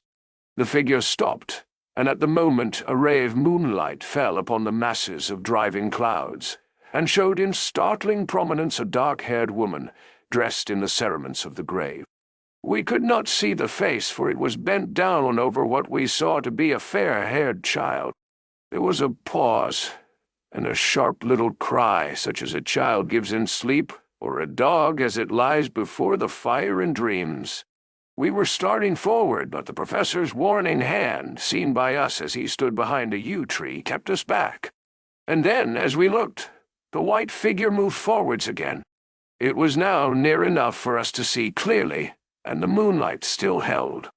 My own heart grew cold as ice, and I could hear the gasp of Arthur as we recognized the features of Lucy Westenra. Lucy Westenra, but yet how changed. The sweetness was turned to adamantine, heartless cruelty, and the purity to voluptuous wantonness. Van Helsing stepped out, and obedient to his gesture, we all advanced too. The four of us ranged in a line before the door of the tomb. Van Helsing raised his lantern and drew the slide. By the concentrated light that fell on Lucy's face, we could see that the lips were crimson with fresh blood, and that the stream had trickled over her chin and stained the purity of her lawn death robe. We shuddered with horror. I could see, by the tremulous light, that even Van Helsing's iron nerve had failed. Arthur was next to me, and if I had not seized his arm and held him up, he would have fallen. When Lucy, I call the thing that was before us Lucy because it bore her shape, saw us, she drew back with an angry snarl, such as a cat gives when taken unawares. Then her eyes ranged over us. Lucy's eyes in form and color, but Lucy's eyes unclean and full of hellfire, instead of the pure, gentle orbs we knew. At that moment, the remnant of my love passed into hate and loathing. Had she then to be killed, I could have done it with savage delight. As she looked, her eyes blazed with unholy light, and the face became wreathed with a voluptuous smile. Oh, God, how it made me shudder to see it! With a careless motion, she flung to the ground, callous as a devil, the child that up to now she had clutched strenuously to her breast, growling over it as a dog growls over a bone. The child gave a sharp cry and lay there moaning. There was a cold-bloodedness in the act which wrung a groan from Arthur. When she advanced to him with outstretched arms and a wanton smile, he fell back and hid his face in his hands. She still advanced, however, and with a languorous, voluptuous grace, said, "Come to me, Arthur. Leave these others, and come to me. My arms are hungry for you. Come, and we can rest together. Come, my husband, come." Nah. There was something diabolically sweet in her tones, something of the tinkling of glass when struck, which rang through the brains even of us who heard the words addressed to another.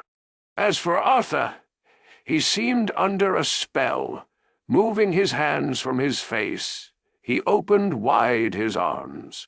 She was leaping for them, when Van Helsing sprang forward and held between them his little golden crucifix. She recoiled from it, and with a suddenly distorted face full of rage, dashed past him as if to enter the tomb.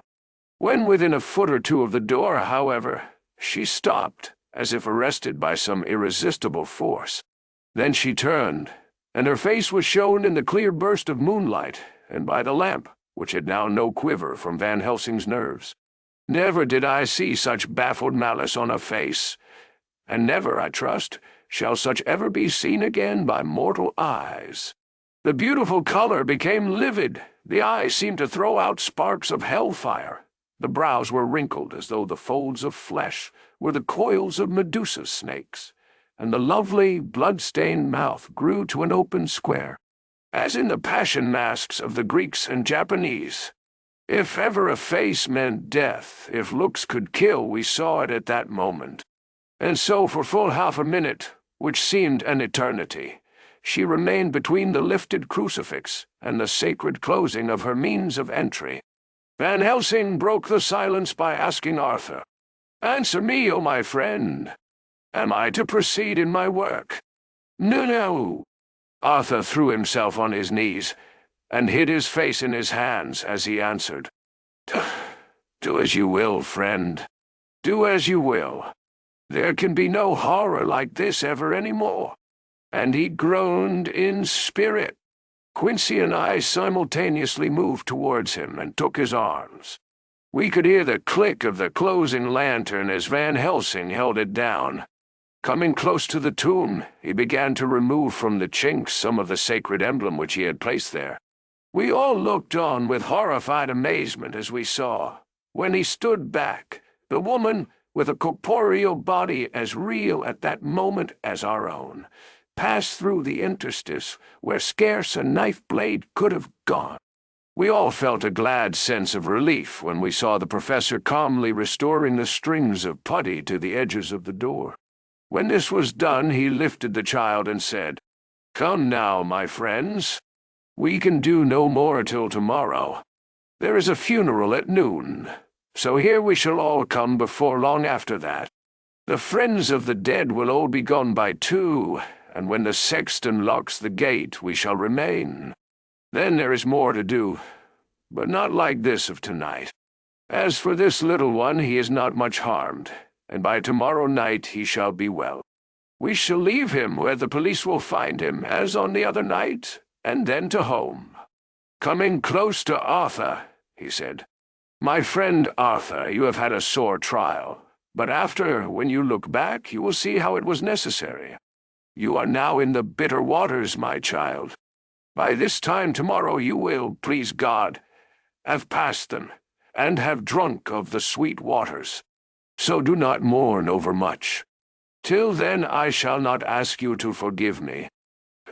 Voici." Arthur and Quincey came home with me, and we tried to cheer each other on the way. We had left behind the child in safety and were tired, so we all slept with more or less reality of sleep. 29 September, night, do you know. A little before 12 o'clock we three, Arthur, Quincey Morris, and myself, called for the professor. It was odd to notice that by common consent we had all put on black clothes. Of course, Arthur wore black, for he was in deep mourning, but the rest of us wore it by instinct.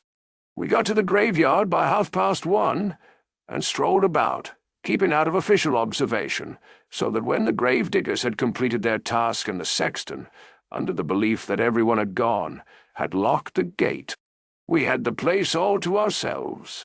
Van Helsing, instead of his little black bag, had with him a long leather one, something like a cricketing bag.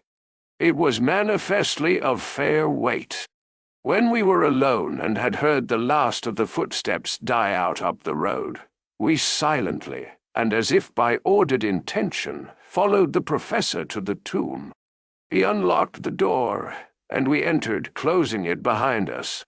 Then he took from his bag the lantern, which he lit, and also 2 wax candles, which, when lighted, he stuck by melting their own ends on other coffins, so that they might give light sufficient to work by.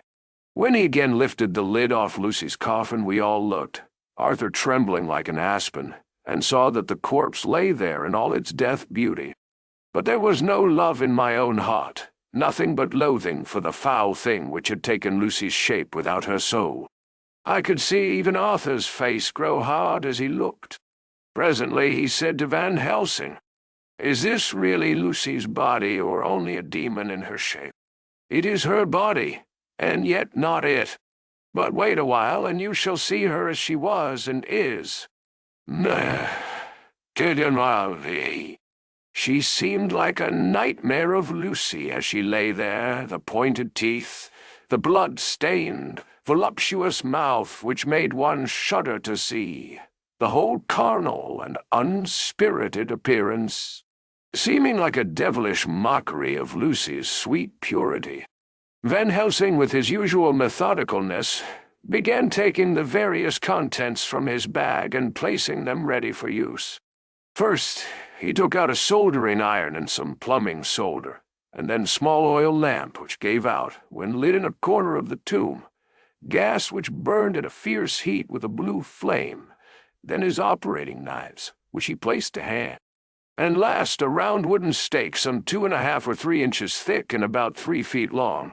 One end of it was hardened by charring in the fire and was sharpened to a fine point. With this stake came a heavy hammer, such as in households is used in the coal cellar for breaking the lumps.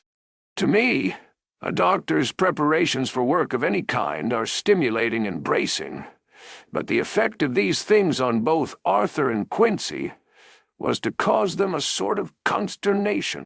They both, however, kept their courage, and remained silent and quiet. When all was ready, Van Helsing said, "Before we do anything, let me tell you this. It's out of the lore and experience of the ancients and of all those who have studied the powers of the undead. When they become such, there comes with the change the curse of immortality. They cannot die, but must go on age after age, adding new victims and multiplying the evils of the world. For all that die from the preying of the undead become themselves undead, and prey on their kind. And so the circle goes on ever widening, like as the ripples from a stone thrown in the water. Friend Arthur, if you had met that kiss which you know of before poor Lucy died, or again last night when you opened your arms to her, you would in time, when you had died, have become Nosferatu, as they call it in Eastern Europe, and would for all time make more of those undeads that so have filled us with horror. The career of this so unhappy dear lady is but just begun. Those children whose blood she sucked are not as yet so much the worse, but if she lives on, undead, more and more, they lose their blood, and by her power over them, they come to her, and so she draw their blood with that so wicked mouth. But if she die in truth, then all cease. The tiny wounds of the throats disappear, and they go back to their play, unknowing ever of what has been. But of the most blessed of all, when this now undead be made to rest as true dead, then the soul of the poor lady whom we love shall again be free. Instead of working wickedness by night and growing more debased in the assimilating of it by day, she shall take her place with the other angels. Oh, that, my friend, it will be a blessed hand for her that shall strike the blow that sets her free. To this I am willing, but is there none amongst us who has a better right? Will it be no joy to think of hereafter in the silence of the night when sleep is not? It was my hand that sent her to the stars. It was the hand of him that loved her best, the hand that of all she would herself have chosen, had it been to her to choose. Tell me if there be such a one amongst us. No. We all looked at Arthur. He saw, too, what we all did, the infinite kindness which suggested that his should be the hand which would restore Lucy to us as a holy, and not an unholy memory. He stepped forward and said bravely, though his hand trembled and his face was as pale as snow, "My true friend, from the bottom of my broken heart I thank you. Tell me what I am to do, and I shall not falter." Van Helsing laid a hand on his shoulder and said, "Brave lad, a moment's courage, and it is done. This stake must be driven through her. It will be a fearful ordeal, be not deceived in that, but it will be only a short time, and you will then rejoice more than your pain was great. From this grim tomb you will emerge as though you tread on air. But you must not falter when once you have begun. Only think that we, your true friends, are round you, and that we pray for you all the time." "Nay, go on," said Arthur hoarsely. "Tell me what I am to do. Take this stake in your left hand, ready to place to the point over the heart, and the hammer in your right. Then when we begin our prayer for the dead, I shall read him. I have here the book, and the others shall follow. Strike in God's name, that so all may be well with the dead that we love, and that the undead pass away." Do. Arthur took the stake and the hammer, and when once his mind was set on action, his hands never trembled, nor even quivered. Van Helsing opened his missal and began to read, and Quincey and I followed as well as we could. Arthur placed the point over the heart, and as I looked I could see its dint in the white flesh. Then he struck with all his might. The thing in the coffin writhed, and a hideous, blood-curdling screech came from the open red lips. The body shook and quivered and twisted in wild contortions. The sharp white teeth champed together till the lips were cut, and the mouth was smeared with a crimson foam. But Arthur never faltered. He looked like a figure of Thor as his untrembling arm rose and fell, driving deeper and deeper the mercy-bearing stake, whilst the blood from the pierced heart welled and spurted up around it. His face was set, and high duty seemed to shine through it. The sight of it gave us courage so that our voices seemed to ring through the little vault. And then the writhing and quivering of the body became less, and the teeth seemed to champ, and the face to quiver. Finally it lay still. The terrible task was over. The hammer fell from Arthur's hand. He reeled, and would have fallen had we not caught him. The great drops of sweat sprang from his forehead, and his breath came in broken gasps. It had indeed been an awful strain on him, and had he not been forced to his task by more than human considerations, he could never have gone through with it. For a few minutes we were so taken up with him that we did not look towards the coffin. When we did, however, a murmur of startled surprise ran from one to the other of us. We gazed so eagerly that Arthur rose, for he had been seated on the ground, and came and looked too. And then a glad, strange light broke over his face and dispelled altogether the gloom of horror that lay upon it. There, in the coffin, lay no longer the foul thing that we had so dreaded and grown to hate, that the work of her destruction was yielded as a privilege to the one best entitled to it, but Lucy, as we had seen her in life, with her face of unequaled sweetness and purity. True that there were there, as we had seen them in life, the traces of care and pain and waste. But these were all dear to us, for they marked her truth to what we knew. One and all, we felt that the holy calm that lay like sunshine over the wasted face and form was only an earthly token and symbol of the calm that was to reign forever. Van Helsing came and laid his hand on Arthur's shoulder and said to him, "And now, Arthur, my friend, dear lad, am I not forgiven?" The reaction of the terrible strain came as he took the old man's hand in his, and raising it to his lips, pressed it and said, "Forgiven! God bless you that you have given my dear one her soul again, and me peace." He put his hands on the professor's shoulder, and laying his head on his breast, cried for a while silently, whilst we stood unmoving. When he raised his head, Van Helsing said to him, "And now, my child, you may kiss her. Kiss her dead lips, if you will, as she would have you to, if for her to choose. For she is not a grinning devil now, not any more a foul thing for all eternity. No longer she is the devil's undead. She is God's true dead whose soul is with him." No. Arthur bent and kissed her, and then we sent him and Quincey out of the tomb. The professor and I sawed the top off the stake, leaving the point of it in the body. Then we cut off the head and filled the mouth with garlic. We soldered up the leaden coffin, screwed on the coffin lid, and gathering up our belongings, came away. When the professor locked the door, he gave the key to Arthur. Outside the air was sweet, the sun shone, and the birds sang, and it seemed as if all nature were tuned to a different pitch.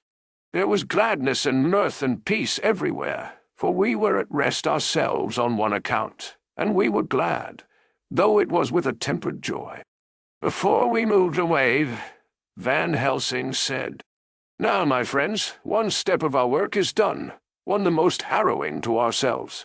But there remains a greater task, to find out the author of all this our sorrow and to stamp him out. I have clues which we can follow, but it is a long task, and a difficult one, and there is danger in it, and pain. Shall you not all help me? We have learned to believe, all of us, is it not so? And since so, do we not see our duty?" "Yes. And do we not promise to go on to the bitter end?" Each in turn, we took his hand, and the promise was made. Then said the professor, as we moved off, "2 nights hence you shall meet with me, and dine together at 7 of the clock with friend John. I shall entreat 2 others, 2 that you know not as yet, and I shall be ready to all our work show and our plans unfold. Friend John, you come with me home, for I have much to consult you about, and you can help me. Tonight I leave for Amsterdam, but shall return tomorrow night. And then begins our great quest. But first I shall have much to say, so that you may know what to do and to dread. Then our promise shall be made to each other anew. For there is a terrible task before us, and once our feet are on the plowshare, we must not draw back." Chapter 17.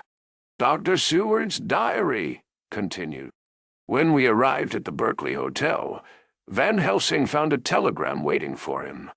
"And coming up by train. Jonathan at Whitby. Important news. Mina Harker. Nussel." The professor was delighted. "Ah, that wonderful Madam Mina," he said, "pearl among women. She arrive, but I cannot stay. She must go to your house, friend John. You must meet her at the station. Telegraph her en route so that she may be prepared." When the wire was dispatched, he had a cup of tea. Over it he told me of a diary kept by Jonathan Harker when abroad, and gave me a typewritten copy of it, as also of Mrs. Harker's diary at Whitby. "Take these," he said, "and study them well. When I have returned, you will be master of all the facts, and we can then better enter on our inquisition. Keep them safe, for there is in them much of treasure. You will need all your faith, even you who have had such an experience as that of today.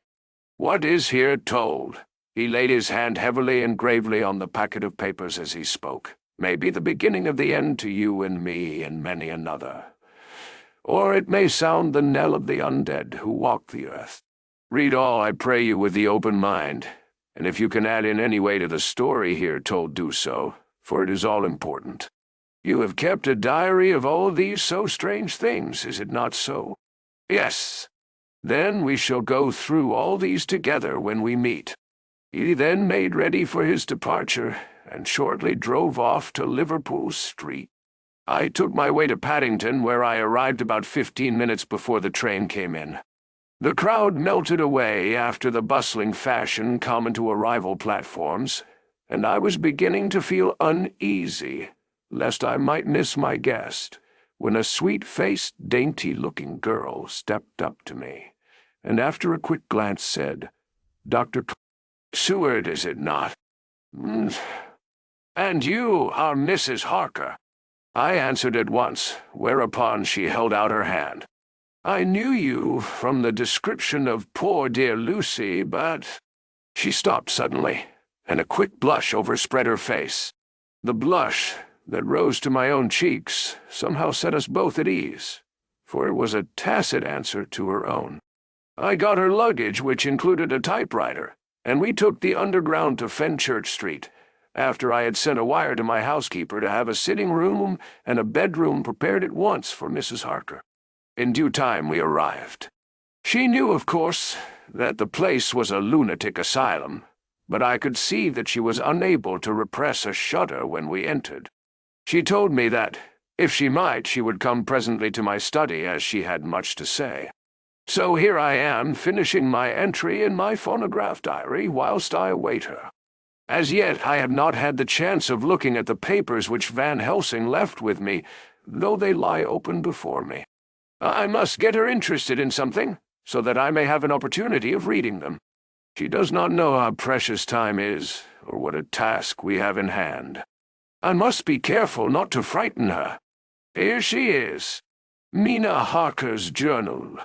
29 September. ... After I had tidied myself, I went down to Dr. Seward's study. At the door, I paused a moment, for I thought I heard him talking with someone. As, however, he had pressed me to be quick, I knocked at the door, and on his calling out, "Come in," I entered. To my intense surprise, there was no one with him. He was quite alone, and on the table opposite him was what I knew at once from the description to be a phonograph. I had never seen one, and was much interested. "I hope I did not keep you waiting," I said, "but I stayed at the door as I heard you talking, and thought there was someone with you." "Oh," he replied with a smile, "I was only entering my diary." "Your diary?" I asked him in surprise. "Yes," he answered. "I keep it in this." As he spoke, he laid his hand on the phonograph. I felt quite excited over it, and blurted out, "Why, this beats even shorthand. May I hear it say something?" "Nee." "Certainly," he replied with alacrity, and stood up to put it in train for speaking. Then he paused, and a troubled look overspread his face. "The fact is," he began awkwardly, "I only keep my diary in it, and as it is almost entirely, about my cases, it may be awkward.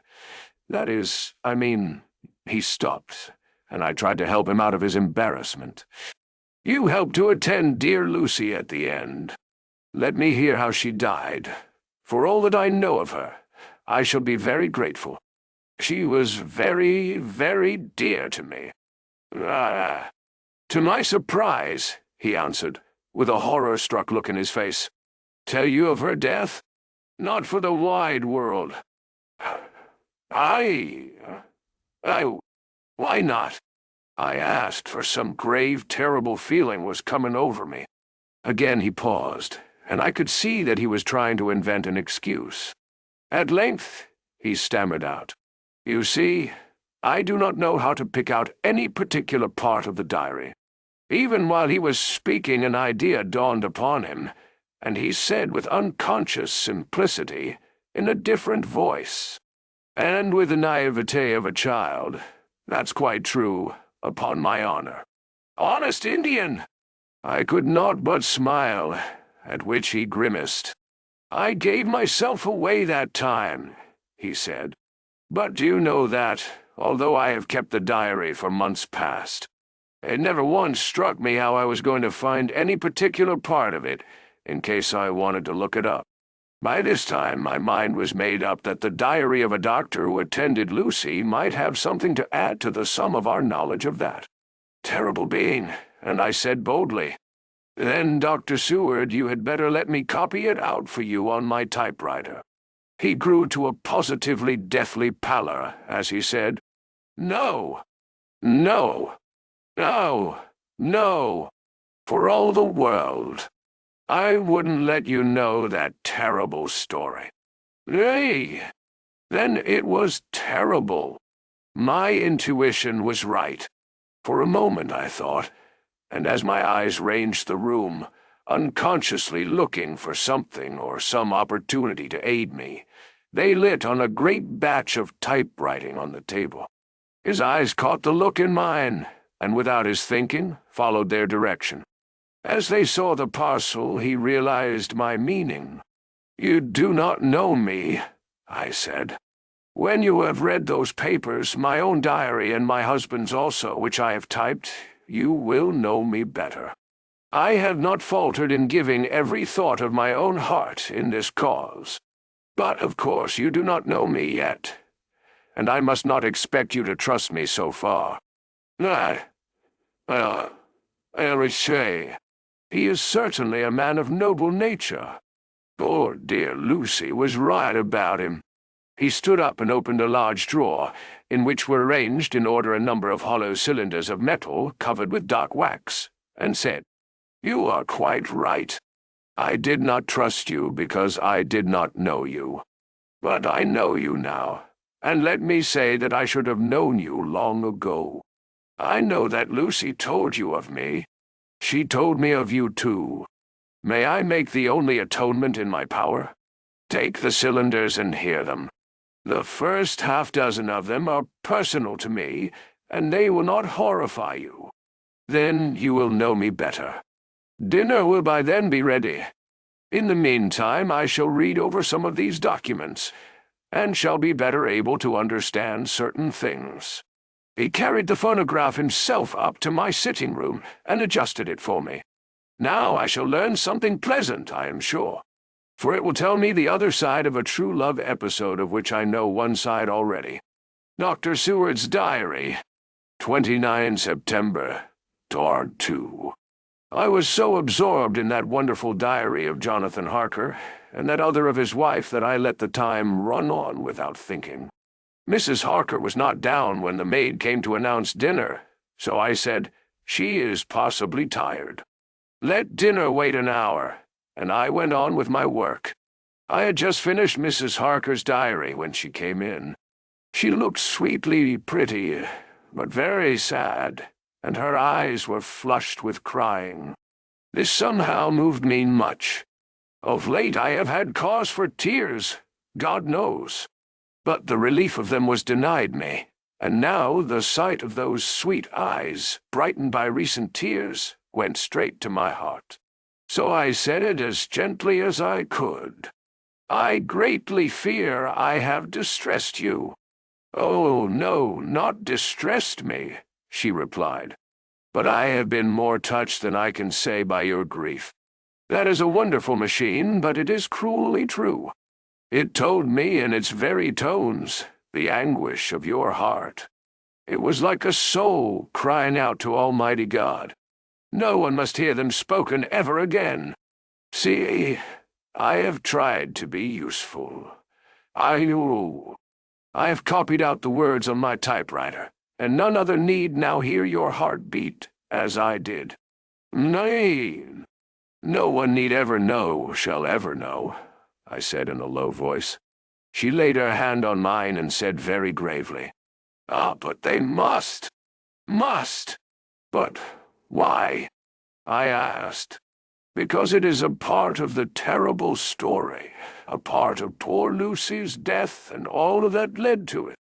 Because in the struggle which we have before us to rid the earth of this terrible monster, we must have all the knowledge and all the help which we can get. I think that the cylinders which you gave me contained more than you intended me to know. But I can see that there are in your record many lights to this dark mystery. You will let me help, will you not? I know all up to a certain point, And I see already, though your diary only took me to 7 September, how poor Lucy was beset, and how her terrible doom was being wrought out. Jonathan and I have been working day and night since Professor Van Helsing saw us. He has gone to Whitby to get more information, and he will be here tomorrow to help us. We need have no secrets amongst us. Working together and with absolute trust, we can surely be stronger than if some of us were in the dark. She looked at me so appealingly, and at the same time manifested such courage and resolution in her bearing, that I gave in at once to her wishes. "You shall," I said, "do as you like in the matter. God forgive me if I do wrong. There are terrible things yet to learn of, but if you have so far travelled on the road to poor Lucy's death, you will not be content, I know, to remain in the dark. Nay, the end, the very end, may give you a gleam of peace. Come, there is dinner. We must keep one another strong for what is before us. We have a cruel and dreadful task. When you have eaten, you shall learn the rest, and I shall answer any questions you ask, if there be anything which you do not understand, though it was apparent to us who were present. Nanny, Mina Harker's journal, 29 September, Durard. After dinner I came with Dr. Seward to his study. He brought back the phonograph from my room, and I took a chair, and arranged the phonograph so that I could touch it without getting up, and showed me how to stop it in case I should want to pause. Then he very thoughtfully took a chair with his back to me so that I might be as free as possible, and began to read. I put the forked metal to my ears and listened. When the terrible story of Lucy's death and all that followed was done, I lay back in my chair powerless. Fortunately, I am not of a fainting disposition. When Dr. Seward saw me, he jumped up with a horrified exclamation and hurriedly taking a case bottle from the cupboard, gave me some brandy, which in a few minutes somewhat restored me. My brain was all in a whirl, and only that there came through all the multitude of horrors the holy ray of light that my dear Lucy was at last at peace. I do not think I could have borne it without making a scene. It is all so wild and mysterious and strange that if I had not known Jonathan's experience in Transylvania, I could not have believed. As it was, I didn't know what to believe, and so got out of my difficulty by attending to something else. I took the cover off my typewriter and said to Dr. Seward, "Let me write this all out now. We must be ready for Dr. Van Helsing when he comes. I sent a telegram to Jonathan to come on here when he arrives in London from Whitby. In this matter, dates are everything, and I think that if we get all of our material ready, and have every item put in chronological order, we shall have done much. You tell me that Lord Godalming and Mr. Morris are coming too. Let us be able to tell them when they come." He accordingly set the phonograph at a slow pace, and I began to typewrite from the beginning of the 17th cylinder. I used manifold, and so took 3 copies of the diary, just as I had done with the rest. It was late when I got through, but Dr. Seward went about his work of going his round of the patients. When he had finished, he came back and sat near me, reading, so that I did not feel too lonely whilst I worked. How good and thoughtful he is! The world seems full of good men, even if there are monsters in it. Before I left him, I remembered what Jonathan put in his diary of the professor's perturbation at reading something in an evening paper at the station at Exeter. So, seeing that Dr. Seward keeps his newspapers, I had borrowed the files of the Westminster Gazette and the Pall Mall Gazette, and took them to my room. I remember how much the Daily Graph and the Whitby Gazette, of which I had made cuttings, had helped us to understand the terrible events at Whitby when Count Dracula landed, so I shall look through the evening papers since then, and perhaps I shall get some new light. I am not sleepy, and the work will help to keep me quiet. Dr. Seward's diary. 30 September, ... Mr. Harker arrived at 9 o'clock. He got his wife's wire just before starting. He is uncommonly clever, if one can judge from his face, and full of energy. If this journal be true, and judging by one's own wonderful experiences it must be, he is also a man of great nerve. That going down to the vault a second time was a remarkable piece of daring. After reading his account of it, I was prepared to meet a good specimen of manhood, but hardly the quiet, business-like gentleman who came here today. Later, after lunch, Harker and his wife went back to their own room, and as I passed a while ago, I heard the click of the typewriter. They are hard at it. Mrs. Harker says that they are knitting together in chronological order every scrap of evidence they have. Harker has got the letters between the consignee of the boxes at Whitby and the carriers in London, who took charge of them. He is now reading his wife's transcript of my diary. I wonder what they make out of it. Here it is. Strange that it never struck me that the very next house might be the Count's hiding place. Goodness knows that we had enough clues from the conduct of the patient Renfield. The bundle of letters relating to the purchase of the house were with the transcript. Oh, if we had only had them earlier, we might have saved poor Lucy. Stop. That way madness lies. Harker has gone back, and is again collecting material. He says that by dinner-time they will be able to show a whole connected narrative. Oh, he thinks that in the meantime I should see Renfield, as hitherto he has been a sort of index to the coming and going of the Count. I hardly see this yet, but when I get at the dates, I suppose I shall. What a good thing that Mrs. Harker put my cylinders into type. We never could have found the dates otherwise. I found Renfield sitting placidly in his room with his hands folded, smiling benignly. At the moment he seemed as sane as anyone I ever saw. I sat down and talked with him on a lot of subjects, all of which he treated naturally. He then, of his own accord, spoke of going home, a subject he has never mentioned to my knowledge during his sojourn here. In fact, he spoke quite confidently of getting his discharge at once.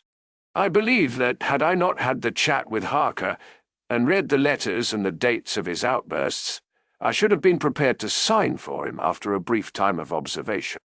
As it is, I am darkly suspicious. All those outbreaks were in some way linked with the proximity of the Count. What, then, does this absolute content mean? Can it be that his instinct is satisfied as to the vampire's ultimate triumph? Stay. He is himself zoophagous, and in his wild ravings outside the chapel door of the deserted house, he always spoke of Master. This all seems confirmation of our idea.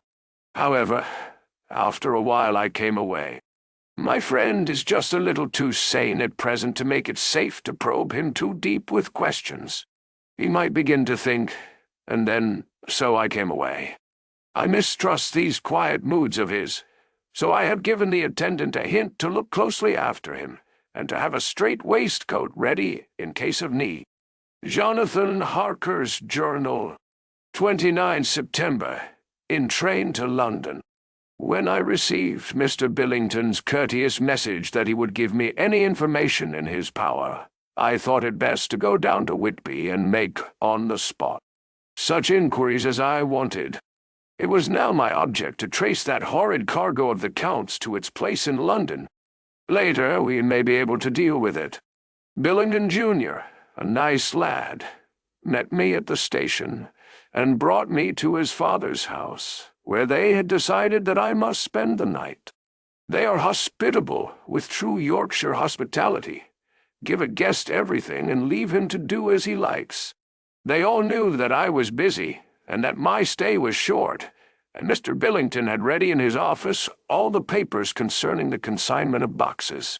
It gave me almost a turn to see again one of the letters which I had seen on the Count's table before I knew of his diabolical plans. Everything had been carefully thought out, and done systematically and with precision. He seemed to have been prepared for every obstacle which might be placed by accident in the way of his intentions being carried out. To use an Americanism, he had taken no chances, and the absolute accuracy with which his instructions were fulfilled was simply the logical result of his care. I saw the invoice and took note of it. 50 cases of common earth, to be used for experimental purposes. Also the copy of the letter to Carter Patterson, and a reply. Of both these I got copies. This was all the information Mr. Billington could give me, so I went down to the port and saw the Coast Guards, the customs officers, and the harbor master, who kindly put me in communication with the men who had actually received the boxes. Their tally was exact with the list, and they had nothing to add to the simple description. One of them added that it was hard lines that there wasn't any gentleman such like as like yourself, Squire, to show some sort of appreciation of their efforts in a liquid form. Another put in a rider that the thirst then generated was such that even the time which had elapsed had not completely allayed it. Needless to add, I took care before leaving to lift, forever and adequately, this source of reproach. 30 September.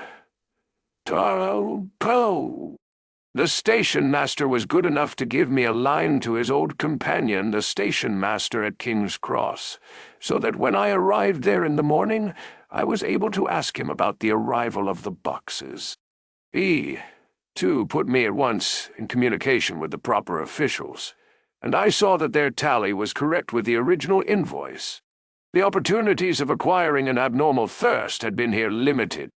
A noble use of them had, however, been made, and again I was compelled to deal with the result in ex post facto manner. From thence I went to Carter Patterson's central office, where I met with the utmost courtesy.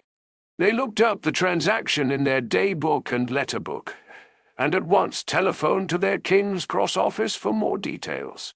By good fortune, the men who did the teaming were waiting for work, and the official at once sent them over, sending also by one of them the way-bill and all the papers connected with the delivery of the boxes at Carfax. Here again I found the tally agreeing exactly.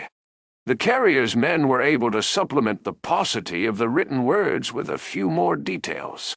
These were, I shortly found, connected almost solely with the dusty nature of the job and the consequent thirst engendered in the operators. On my affording an opportunity, through the medium of the currency of the realm, of the allaying, at a later period, this beneficial evil, one of the men remarked, "That 'ere 'ouse, governor, is the rummiest I ever was in. Line! But it ain't been touched since 100 years. There was dust that thick in the place that you might have slept on it without hurting of your bones. And the place was that neglected that you might have smelled old Jerusalem in it. But the old chapel, that took the psych, that did. Me and my mate, we thought we wouldn't never get out quick enough. Lor, I wouldn't take less nor a quid a moment to stay there arter dark. Having been in the house, I could well believe him, but if he knew what I know, he would, I think, have raised his terms. Of one thing I am now satisfied, that all those boxes which arrived at Whitby from Varna and the Demeter were safely deposited in the old chapel at Carfax. There should be 50 of them there, unless any have since been removed, as from Dr. Seward's diary, I fear. I shall try to see the carter who took away the boxes from Carfax when Renfield attacked them. By following up this clue, we may learn a good deal. Later, Mina and I have worked all day, and we have put all the papers into order. Mina Harker's journal, 3rd September, Part 2. I am so glad that I hardly know how to contain myself. It is, I suppose, the reaction from the haunting fear which I have had, that this terrible affair and the reopening of his old wound might act detrimentally on Jonathan. I saw him leave for Whitby with as brave a face as could, but I was sick with apprehension. The effort has, however, done him good. He was never so resolute, never so strong, never so full of volcanic energy as at present. It is just as that dear, good Professor Van Helsing said. He is true grit, and he improves under strain that would kill a weaker nature. He came back full of life, and hope, and determination. We have got everything in order for tonight. I feel myself quite wild with excitement. I suppose one ought to pity anything so hunted as the Count. That is just it. This thing is not human, not even a beast. To read Dr. Seward's account of poor Lucy's death and what followed is enough to dry up the springs of pity in one's heart. Later, Lord Godalming and Mr. Morris arrived earlier than we expected. Dr. Seward was out on business, and had taken Jonathan with him, so I had to see them. It was to me a painful meeting, for it brought back all poor dear Lucy's hopes of only a few months ago. Of course they had heard Lucy speak of me, and it seemed that Dr. Van Helsing, too, had been quite blowing my trumpet, as Mr. Morris expressed it. Poor fellows, neither of them is aware that I know all about the proposals they made to Lucy. They did not quite know what to say or do, as they were ignorant of the amount of my knowledge, so they had to keep on neutral subjects. However, I thought the matter over, and came to the conclusion that the best thing I could do would be to post them on affairs right up to date.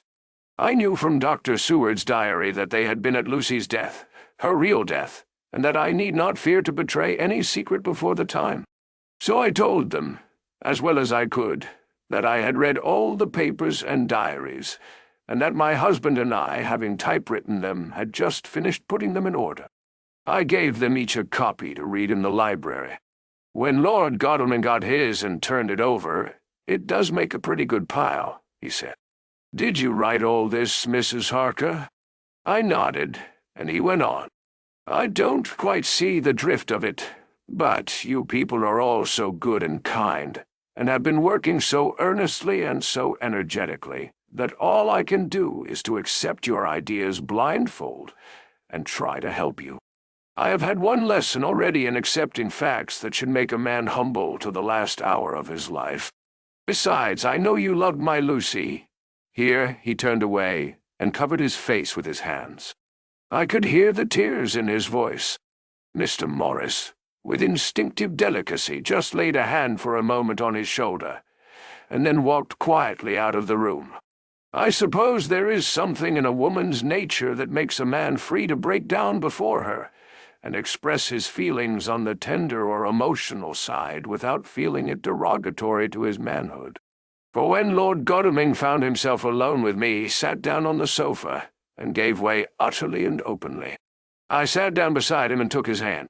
I hope he didn't think it forward of me, and that if he ever thinks of it afterwards, he never will have such a thought. There I wrong him. I know he never will. He is too true a gentleman. I said to him, for I could see that his heart was breaking, "I loved dear Lucy, and I know what she was to you, and what you were. She and I were like sisters, and now she is gone. Will you not let me be like a sister to you in your trouble? I know what sorrows you have had, though I cannot measure the depth of them. If sympathy and pity can help in your affliction, won't you let me be of some little service for Lucy's sake?" No. In an instant, the poor dear fellow was overwhelmed with grief. It seemed to me that all that he had of late been suffering in silence found a vent at once. He grew quite hysterical, and raising his open hands, beat his palms together in a perfect agony of grief. He stood up and then sat down again, and the tears rained down his cheeks. I felt an infinite pity for him, and opened my arms unthinkingly. With a sob he laid his head on my shoulder and cried like a wearied child, whilst he shook with emotion. We women have something of the mother in us that makes us rise above smaller matters when the mother spirit is invoked. I felt this big, sorrowing man's head resting on me, as though it were that of a baby that some day may lie on my bosom, and I stroked his hair as though he were my own child. I never thought at the time how strange it all was. After a little bit his sobs ceased, and he raised himself with an apology, though he made no disguise of his emotion. He told me that for days and nights past, weary days and sleepless nights, he had been unable to speak with anyone, as a man must speak in his time of sorrow. There was no woman whose sympathy could be given to him, or with whom, owing to the terrible circumstance with which his sorrow was surrounded, he could speak freely. "I know now how I suffered," he said, as he dried his eyes. "But I do not know even yet, and none other can ever know, how much your sweet sympathy has been to me today. I shall know better in time, and believe me that, though I am not ungrateful now, my gratitude will grow with my understanding. You will let me be like a brother, will you not, for all our lives, for dear Lucy's sake?" "Now, for dear Lucy's sake," I said as we clasped hands. "Ay, and for your own sake," he added. "For if a man's esteem and gratitude are ever worth the winning, you have won mine today. If ever the future should bring to you a time when you need a man's help, believe me, you will not call in vain. God grant that no such time may ever come to you to break the sunshine of your life. But if it should ever come, promise me that you will let me know." He was so earnest, and his sorrow was so fresh that I felt it would comfort him. So I said, "I promise." As I came along the corridor, I saw Mr. Morris looking out of a window. He turned as he heard my footsteps. "How is Art?" he said. Then, noticing my red eyes, he went on, "Ah, I see you have been comforting him. Poor old fellow. He needs it. No one but a woman can help a man when he is in trouble of the heart, and he had no one to comfort him. Really, he bore his own troubles so bravely that my heart bled for him. I saw the manuscript in his hand, and I knew that when he read it he would realize how much I knew. So I said to him, 'I wish I could comfort all who suffer from the heart. Will you let me be your friend, and will you come to me for comfort if you need it? You will know later why I speak.' He saw that I was in earnest, and stooping, took my hand, and raising it to his lips, kissed it. It seemed but poor comfort to so brave and unselfish a soul, and impulsively I bent over and kissed him. The tears rose in his eyes, and there was a momentary choking in his throat. He said, quite calmly, 'Little girl, you will never forget that true-hearted kindness, so long as ever you live.' Then he went into the study to his friend. Little girl, the very words he had used to Lucy, and, oh, but he proved himself a friend. Chapter 18. Dr. Seward's Diary. 30 September. I got home at 5 o'clock and found that Godalming and Morris had not only arrived, but had already studied the transcript of the various diaries and letters which Harker had not yet returned from his visit to the carrier's men, of whom Dr. Hennessy had written to me. Mrs. Harker gave us a cup of tea, and I can honestly say that, for the first time since I have lived in it, this old house seemed like home. When we had finished, Mrs. Harker said, "Dr. Seward, may I ask a favor? I want to see your patient, Mr. Renfield. Do let me see him. What you have said of him in your diary interests me so much." She looked so appealing and so pretty that I could not refuse her, and there was no possible reason why I should, so I took her with me. When I went into the room, I told the man that a lady would like to see him, to which he simply answered, "Why?" "She is going through the house, and wants to see everyone in it," I answered. "Oh, very well," he said. "Let her come in, by all means, but just wait a minute till I tidy up the place." His method of tidying was peculiar. He simply swallowed all the flies and spiders in the boxes before I could stop him. It was quite evident that he feared, or was jealous of, some interference. When he had got through his disgusting task, he said cheerfully, "Let the lady come in, and sat down on the edge of his bed with his head down, but with his eyelids raised so that he could see her as she entered. For a moment I thought that he might have some homicidal intent. I remembered how quiet he had been just before he attacked me in my own study, and I took care to stand where I could seize him at once if he attempted to make a spring at her. She came into the room with an easy gracefulness which would at once command the respect of any lunatic, for easiness is one of the qualities mad people most respect. She walked over to him, smiling pleasantly, and held out her hand. "Good evening, Mr. Renfield," said she. "You see, I know you, for Dr. Seward has told me of you."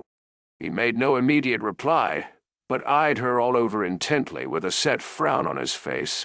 This look gave way to one of wonder, which merged in doubt. Then, to my intense astonishment, he said, "You're not the girl the doctor wanted to marry, are you? You can't be, you know, for she's dead." Mrs. Harker smiled sweetly as she replied, "Oh, no. I have a husband of my own to whom I was married before I ever saw Dr. Seward, or he me. I am Mrs. Harker." "Nah, I say, then what are you doing here?" "My husband and I are staying on a visit with Dr. Seward." "Then don't stay." "But why not?" "I thought that this style of conversation might not be pleasant to Mrs. Harker, any more than it was to me, so I joined in. How did you know I wanted to marry anyone?" His reply was simply contemptuous, given in a pause in which he turned his eyes from Mrs. Harker to me, instantly turning them back again. "What an assigning question! I don't see that at all, Mr. Renfield," said Mrs. Harker, at once championing me. He replied to her with as much courtesy and respect as he had shown contempt to me. "You will, of course, understand, Mrs. Harker, that when a man is so loved and honored as our host is, everything regarding him is of interest in our little community. Dr. Seward is loved not only by his household and his friends, but even by his patients, who, being some of them hardly in mental equilibrium, are apt to distort causes and effects.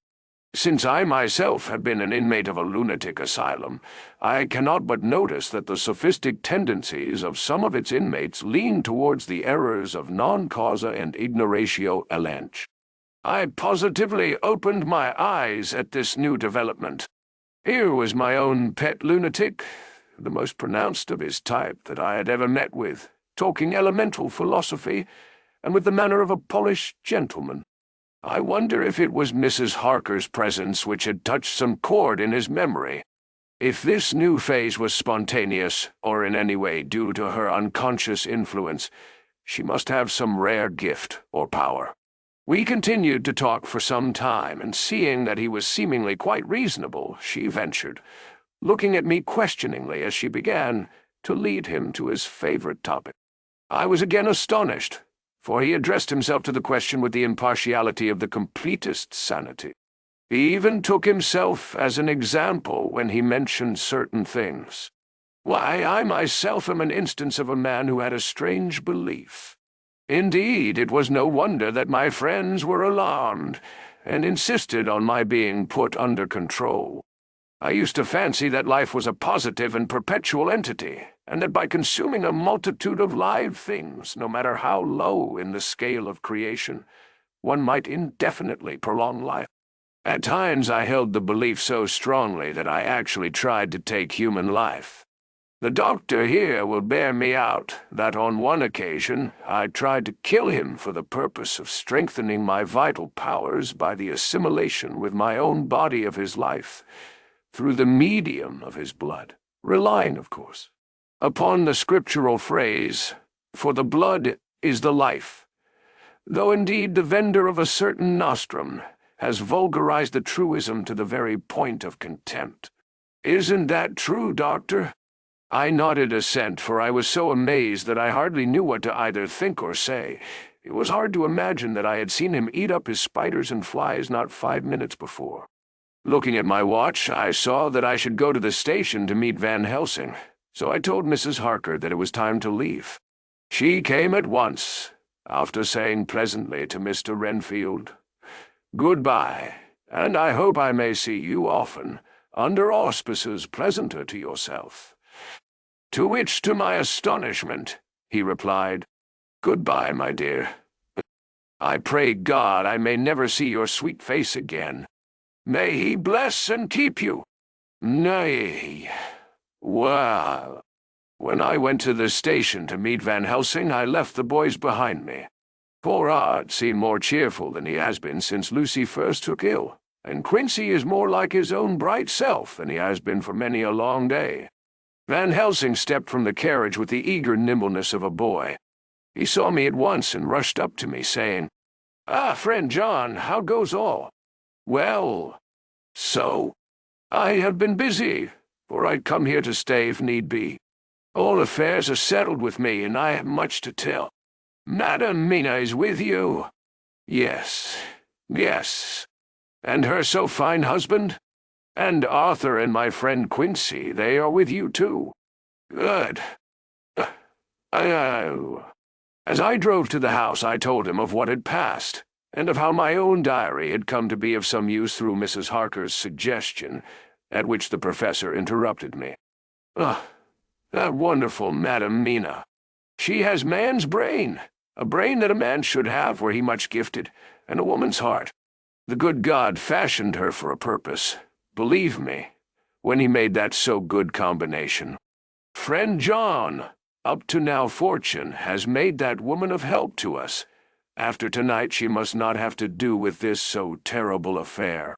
It is not good that she run a risk so great. We men are determined, nay, are we not pledged to destroy this monster? But it is no part for a woman. Even if she be not harmed, her heart may fail her in so much, and so many horrors, and hereafter she may suffer, both in waking from her nerves, and in sleep from her dreams. And besides, she's young woman and not so long married. There may be other things to think of some time, if not now. You tell me she has wrote all, then she must consult with us. But tomorrow she say goodbye to this work, and we go alone." I agreed heartily with him, and then I told him what we had found in his absence. That the house which Dracula had bought was the very next one to my own. He was amazed, and a great concern seemed to come on him. "Oh, that we had known it before," he said, "for then we might have reached him in time to save poor Lucy. However, the milk that is spilt cries not out afterwards, as you say. We shall not think of that, but go on our way to the end." Then he fell into a silence that lasted till we entered my own gateway. Before we went to prepare for dinner, he said to Mrs. Harker, "I am told, Madam Mina, by my friend John, that you and your husband have put up in exact order all things that have been up to this moment." "Not up to this moment, Professor," she said impulsively, "but up to this morning." "But why not up to now? We have seen hitherto how good light all the little things have made. We have told our secrets, and yet no one who has told is the worse for it. Mrs. Harker began to blush, and taking a paper from her pocket, she said, "Dr. Van Helsing, will you read this, and tell me if it must go in? It is my record of today. I, too, have seen the need of putting down at present everything, however trivial, but there is little in this except what is personal. Must it go in?" The professor read it over gravely, and handed it back, saying, "It need not go in if you do not wish it, but I pray that it may. It can but make your husband love you the more, and all us, your friends, more honor you, as well as more esteem and love."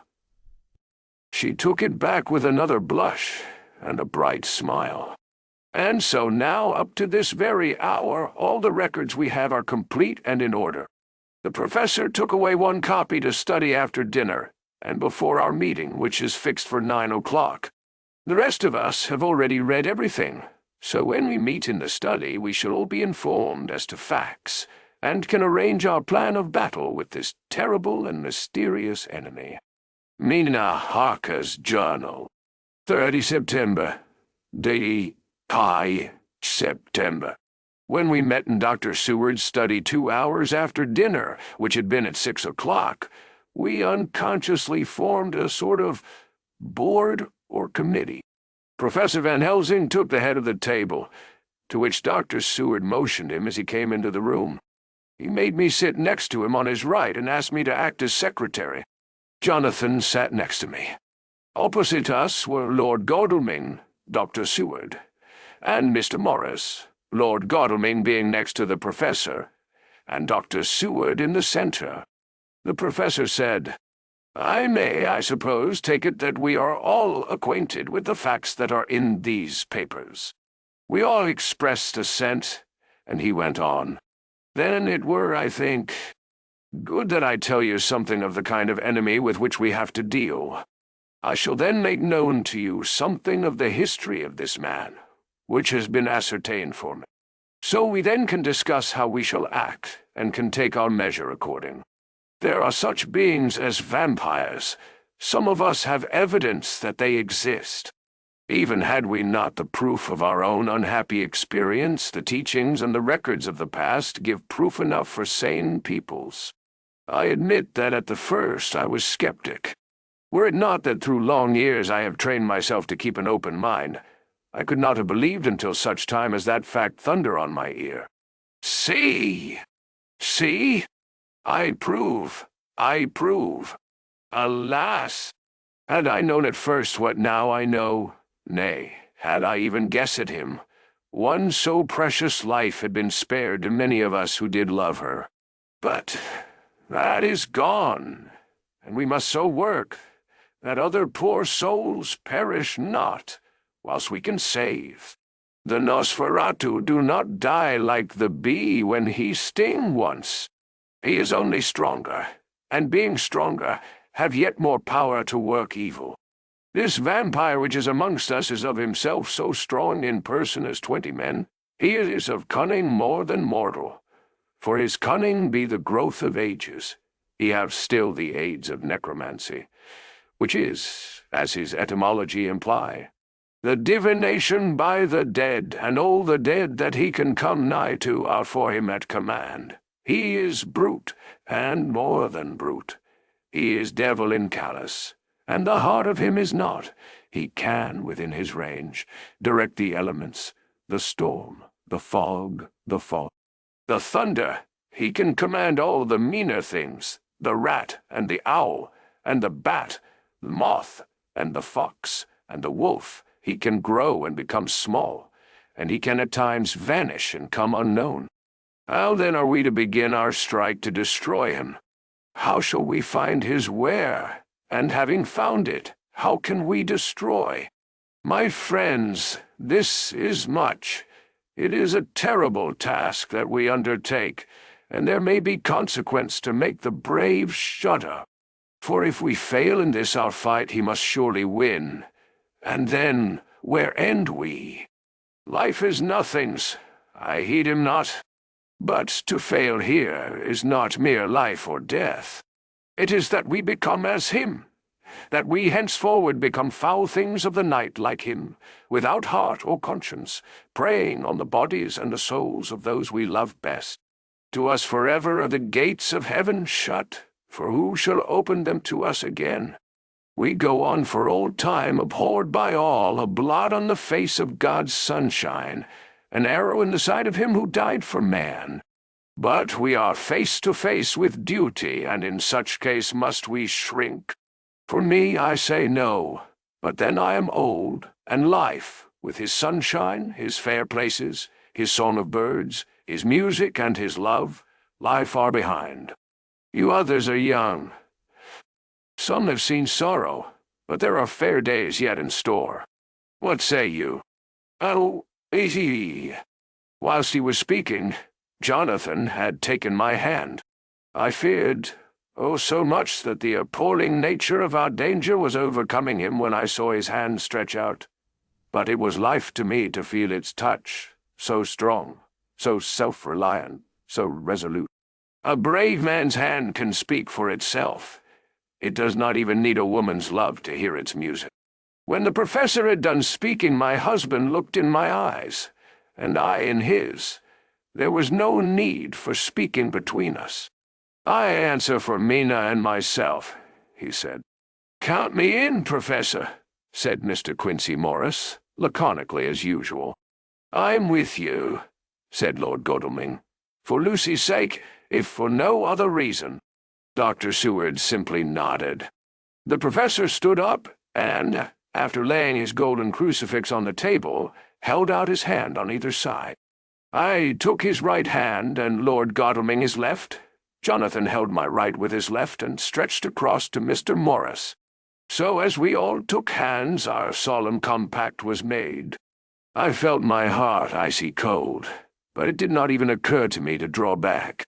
We resumed our places, and Dr. Van Helsing went on with a sort of cheerfulness which showed that the serious work had begun. It was to be taken as gravely, and in as businesslike a way as any other transaction of life. Well, you know what we have to contend against, but we, too, are not without strength. We have on our side power of combination, a power denied to the vampire kind. We have sources of science. We are free to act and think.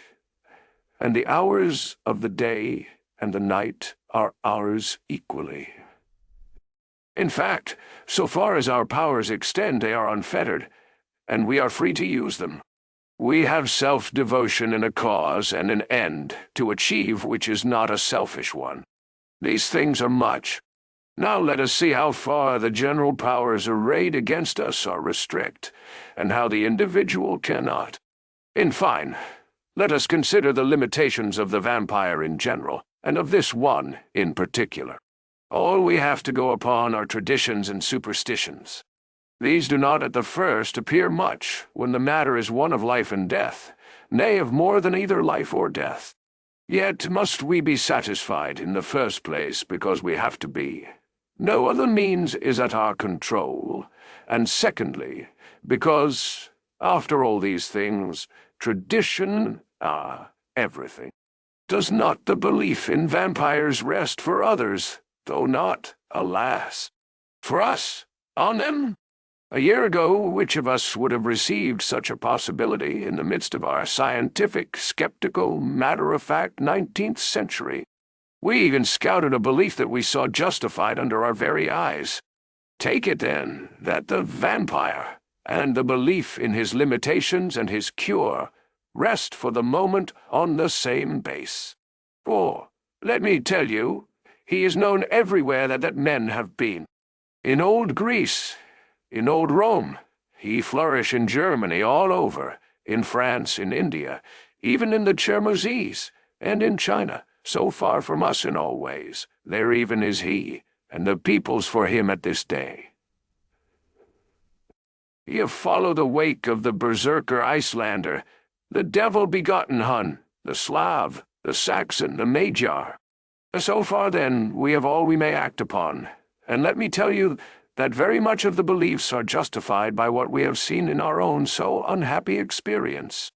The vampire live on, and cannot die by mere passing of the time.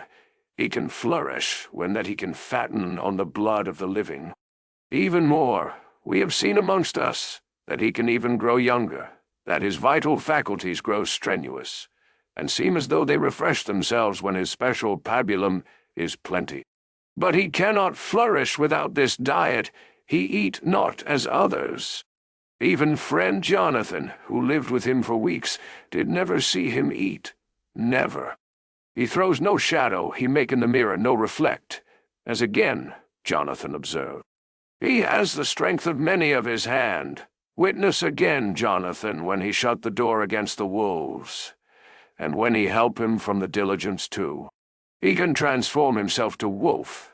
As we gather from the ship arrival in Whitby, when he tear open the dog, he can be as bat, as Madam Mina saw him on the window at Whitby, and as friend John saw him fly from this so near house, and as my friend Quincey saw him at the window of Miss Lucy.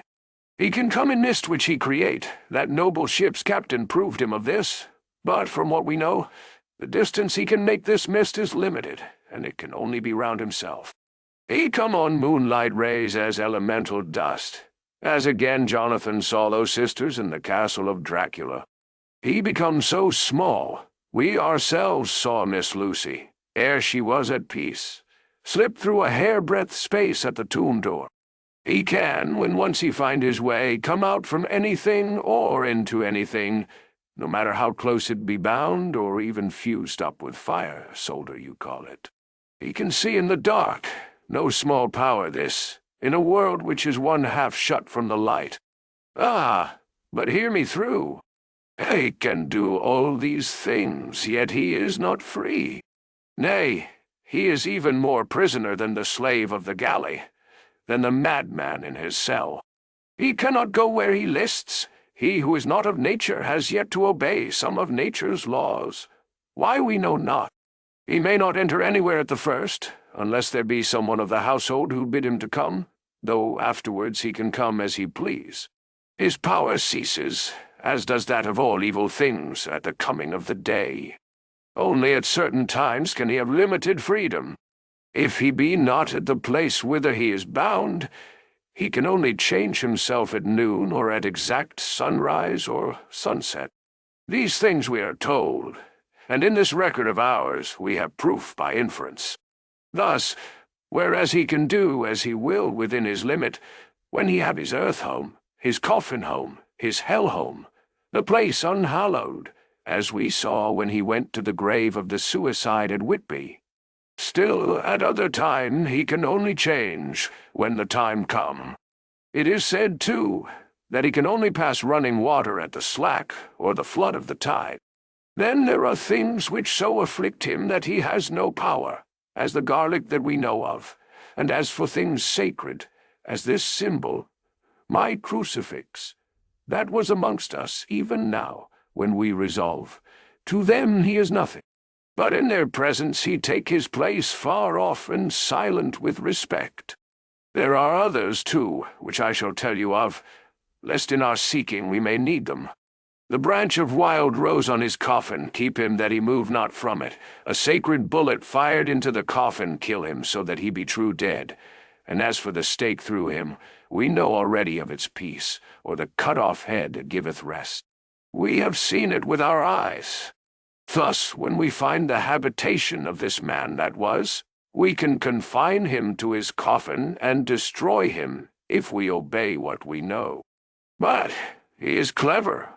I've asked my friend Arminius of Budapest University to make his record, and from all the means that are, he tell me of what he has been. He must, indeed, have been that voivode Dracula who won his name against the Turk, over the great river on the very frontier of Turkey-land. If it be so, then was he no common man, for in that time, and for centuries after, he was spoken of as the cleverest and the most cunning, as well as the bravest of the sons of the land beyond the forest. That mighty brain and that iron resolution went with him to his grave, and are even now arrayed against us. The Draculas were, says Arminius, a great and noble race, though now and again were scions who were held by their coevals to have had dealings with the evil one. They learned his secrets in the scholomance amongst the mountains over Lake Hermannstadt, where the devil claims the 10th scholar as his due. In the records are such words as Stregoica witch, Ordog and Parkle Satan and hell, and in one manuscript this very Dracula is spoken of as Whomper, which we all understand too well. There have been from the loins of this very one great men and good women, and their graves make sacred the earth where alone this foulness can dwell. For it is not the least of its terrors that this evil thing is rooted deep in all good. In soil barren of holy memories, it cannot rest. No. Whilst they were talking, Mr. Morris was looking steadily at the window, and he now got up quietly, and went out of the room. There was a little pause, and then the professor went on. And now, we must settle what we do. We have here much data, and we must proceed to lay out our campaign. We know from the inquiry of Jonathan that from the castle to Whitby came 50 boxes of earth, all of which were delivered at Carfax, we also know that at least some of these boxes have been removed.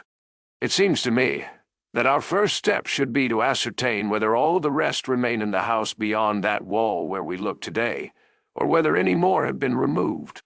If the latter, we must trace. Here we were interrupted in a very startling way. Outside the house came the sound of a pistol shot. The glass of the window was shattered with a bullet, which, ricocheting from the top of the embrasure, struck the far wall of the room. I am afraid I am at heart a coward, for I shrieked out. The men all jumped to their feet. Lord Godalming flew over to the window and threw up the sash. As he did so, we heard Mr. Morris' voice without. "Sorry. I fear I have alarmed you. I shall come in and tell you about it." A minute later he came in and said, "It was an idiotic thing of me to do, and I ask your pardon, Mrs. Harker, most sincerely. I fear I must have frightened you terribly. But the fact is that whilst the professor was talking there, came a big bat and sat on the window-sill. I have got such a horror of the damned brutes from recent events that I cannot stand them, and I went out to have a shot, as I have been doing of late of evenings whenever I have seen one. You used to laugh at me for it then, Minister Anya. Did you hit it?" asked Dr. Van Helsing. "I don't know. I fancy not, for it flew away into the wood." Without saying any more, he took his seat, and the professor began to resume his statement.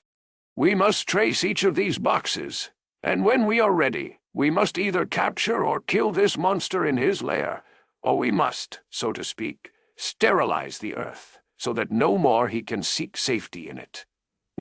Thus in the end we may find him in his form of man between the hours of noon and sunset, and so engage with him when he is at his most weak. And now for you, Madam Mina. This night is the end until all be well. You are too precious to us to have such risk. When we part tonight, you no more must question. We shall tell you all in good time. We are men and are able to bear. But you must be our star and our hope, and we shall act all the more free that you are not in the danger, such as we are. Yeah, she. All the men, even Jonathan, seemed relieved. But it did not seem to me good that they should brave danger and perhaps lessen their safety, strength being the best safety through care of me. But their minds were made up, and though it was a bitter pill for me to swallow, I could say nothing, save to accept their chivalrous care of me. Mr. Morris resumed the discussion.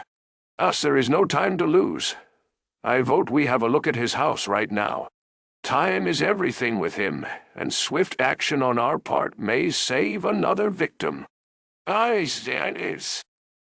own that my heart began to fail me when the time for action came so close, but I did not say anything, for I had a greater fear that if I appeared as a drag or a hindrance to their work, they might even leave me out of their counsels altogether. They have now gone off to Carfax, with means to get into the house. Men-like, they had told me to go to bed and sleep, as if a woman can sleep when those she loves are in danger. I shall lie down and pretend to sleep, lest Jonathan have added anxiety about me when he returns. Dr. Seward's diary. 1 October 4 a.m., just as we were about to leave the house. An urgent message was brought to me from Renfield to know if I would see him at once, as he had something of the utmost importance to say to me. I told the messenger to say that I would attend to his wishes in the morning. I was busy just at the moment. The attendant added, "He seems very importunate, sir. I have never seen him so eager. I don't know but what, if you don't see him soon, he will have one of his violent fits." I knew the man would not have said this without some cause, so I said, "All right, I'll go now," and I asked the others to wait a few minutes for me, as I had to go and see my patient. "Take me with you, friend John," said the professor. "His case in your diary interests me much, and it had bearing, too, now and again on our case. I should much like to see him, and especially when his mind is disturbed.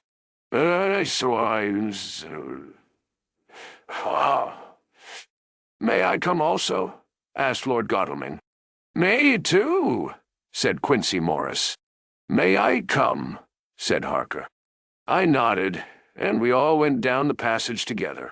We found him in a state of considerable excitement, but far more rational in his speech and manner than I had ever seen him. There was an unusual understanding of himself, which was unlike anything I had ever met with in a lunatic, and he took it for granted that his reasons would prevail with others entirely sane.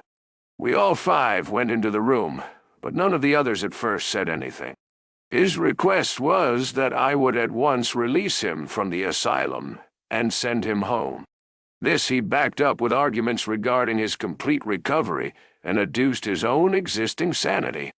"I appeal to your friends," he said. "They will perhaps not mind sitting in judgment on my case. By the way, you have not introduced me." I was so much astonished that the oddness of introducing a madman in an asylum did not strike me at the moment, and besides there was a certain dignity in the man's manner, so much of the habit of equality, that I at once made the introduction. Lord Godalming, Professor Van Helsing, Mr. Quincey Morris of Texas, Mr. Jonathan Harker, Mr. Renfield. He shook hands with each of them, saying in turn, "Lord Godalming, I had the honor of seconding your father at the Wyndham. I grieve to know by your holding the title that he is no more. He was a man loved and honored by all who knew him, and in his youth was, I have heard, the inventor of a burnt rum punch, much patronized on Derby night. Mr. Morris, you should be proud of your great state. Its reception into the Union was a precedent which may have far-reaching effects hereafter, when the pole and the tropics may hold alliance to the stars and stripes. The power of treaty may yet prove a vast engine of enlargement, when the Monroe Doctrine takes its true place as a political fable. What shall any man say of his pleasure at meeting Van Helsing? Sir, I make no apology for dropping all forms of conventional prefix. When an individual has revolutionized therapeutics by his discovery of the continuous evolution of brain matter, conventional forms are unfitting, since they would seem to limit him to one of a class. You, gentlemen, who by nationality, by heredity, or by the possession of natural gifts, are fitted to hold your respective places in the moving world, I take to witness that I am as sane as at least the majority of men who are in full possession of their liberties. And I am sure that you, Dr. Seward, humanitarian and medico-jurist as well as scientist, will deem it a moral duty to deal with me as one to be considered as under exceptional circumstances. He made this last appeal with a courtly air of conviction which was not without its own charm. I think we were all staggered. For my own part, I was under the conviction, despite my knowledge of the man's character and history, that his reason had been restored, and I felt under a strong impulse to tell him that I was satisfied as to his sanity, and would see about the necessary formalities for his release in the morning. I thought it better to wait, however, before making so grave a statement, for of old I knew the sudden changes to which this particular patient was liable. So I contented myself with making a general statement that he appeared to be improving very rapidly, that I would have a longer chat with him in the morning, and would then see what I could do in the direction of meeting his wishes. This did not at all satisfy him, for he said quickly, "But I fear, Dr. Seward, that you hardly apprehend my wish. I desire to go at once, here now, this very hour, this very moment, if I may. Time presses, and in our implied agreement with the old Scythman, it is of the essence of the contract. I am sure it is only necessary to put before so admirable a practitioner as Dr. Seward so simple, yet so momentous a wish, to ensure its fulfillment." He looked at me keenly, and seeing the negative in my face, turned to the others, and scrutinized them closely. Not meeting any sufficient response, he went on, "Is it possible that I have erred in my supposition?" "You have," I said frankly, but at the same time, as I felt, brutally. There was a considerable pause, and then he said slowly, "Then I suppose I must only shift my ground of request. Let me ask for this concession, boon, privilege, what you will. I am content to implore in such a case, not on personal grounds, but for the sake of others. I am not at liberty to give you the whole of my reasons, but you may, I assure you, take it from me that they are good ones, sound and unselfish, and spring from the highest sense of duty. Could you look, sir, into my heart, you would approve to the full the sentiments which animate me. Nay, more, you would count me amongst the best and truest of your friends." Again he looked at us all keenly. I had a growing conviction that this sudden change of his entire intellectual method was but yet another phase of his madness, and so determined to let him little longer, knowing from experience that he would, like all lunatics, give himself away in the end. Van Helsing was gazing at him with a look of utmost intensity, his bushy eyebrows almost meeting with the fixed concentration of his look. He said to Renfield in a tone which did not surprise me at the time, but only when I thought of it afterwards, for it was as of one addressing an equal, "Can you not tell frankly your real reason for wishing to be free tonight? I will undertake that if you will satisfy even me, a stranger, without prejudice, and with the habit of keeping an open mind, Dr. Seward will give you, at his own risk and on his own responsibility, the privilege you seek." He shook his head sadly, and with a look of poignant regret on his face. The professor went on, "Come, sir, bethink yourself. You claim the privilege of reason in the highest degree, since you seek to impress us with your complete reasonableness. You do this whose sanity we have reason to doubt, since you are not yet released from medical treatment for this very defect. If you will not help us in our effort to choose the wisest course, how can we perform the duty which you yourself put upon us? Be wise and help us, and if we can, we shall aid you to achieve your wish." He still shook his head as he said, "Doctor Van Helsing, I have nothing to say. Your argument is complete, and if I were free to speak I should not hesitate a moment, but I am not my own master in the matter. I can only ask you to trust me. If I am refused, the responsibility does not rest with me." I thought it was now time to end the scene, which was becoming too comically grave, so I went towards the door, simply saying, "Come, my friends, we have work to do. Good night." Oh. As, however, I got near the door, a new change came over the patient. He moved towards me so quickly that for the moment I feared that he was about to make another homicidal attack. My fears, however, were groundless, for he held up his two hands imploringly, and made his petition in a moving manner. As he saw that the very excess of his emotion was militating against him, by restoring us more to our old relations, he became still more demonstrative. I glanced at Van Helsing, and saw my conviction reflected in his eyes, so I became a little more fixed in my manner, if not more stern, and motioned to him that his efforts were unavailing. I had previously seen something of the same constantly growing excitement in him when he had to make some request of which at the time he had thought much, such for instance as when he wanted a cat, and I was prepared to see the collapse into the same sullen acquiescence on this occasion. My expectation was not realized, for when he found that his appeal would not be successful, he got into quite a frantic condition. He threw himself on his knees and held up his hands, wringing them in plaintive supplication, and poured forth a torrent of entreaty, with the tears rolling down his cheeks, and his whole face and form expressive of the deepest emotion. "Let me entreat you, Dr. Seward, oh, let me implore you to let me out of this house at once. Send me away how you will and where you will.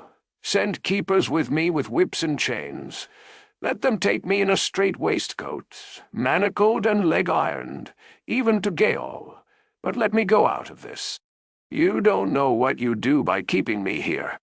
I am speaking from the depths of my heart, of my very soul. You don't know whom you wrong, or how, and I may not tell. Woe is me! I may not tell. By all you hold sacred, by all you hold dear, by your love that is lost, by your hope that lives, for the sake of the Almighty, take me out of this and save my soul from guilt. Can't you hear me, man? Can't you understand? Will you never learn? Don't you know that I am sane and earnest now, that I am no lunatic in a mad fit, but a sane man fighting for his soul? Oh, hear me! Hear me! Let me go, let me go, let me go! Ah! I thought that the longer this went on, the wilder he would get, and so would bring on a fit, so I took him by the hand and raised him up. Come, I said sternly. No more of this, we have had quite enough already. Get to your bed and try to behave more discreetly. Nah. He suddenly stopped and looked at me intently for several moments. Then, without a word, he rose and, moving over, sat down on the side of the bed. The collapse had come, as on former occasions, just as I had expected. When I was leaving the room, last of our party, he said to me in a quiet, well-bred voice, "You will, I trust, Dr. Seward, do me the justice to bear in mind, later on, that I did what I could to convince you tonight." No. Chapter 19. Jonathan Harker's Journal. 1 October, 5 a.m. I went with the party to the search with an easy mind, for I think I never saw Mina so absolutely strong and well. I'm so glad that she consented to hold back and let us men do the work. Somehow it was a dread to me that she was in this fearful business at all. But now that her work is done, and that it is due to her energy and brains and foresight, that the whole story is put together in such a way that every point tells. She may well feel that her part is finished, and that she can henceforth leave the rest to us. We were, I think, all a little upset by the scene with Mr. Renfield. When we came away from his room, we were silent till we got back to the study. Then Mr. Morris said to Dr. Seward, "Say, Jack, if that man wasn't attempting a bluff, he is about the sanest lunatic I ever saw.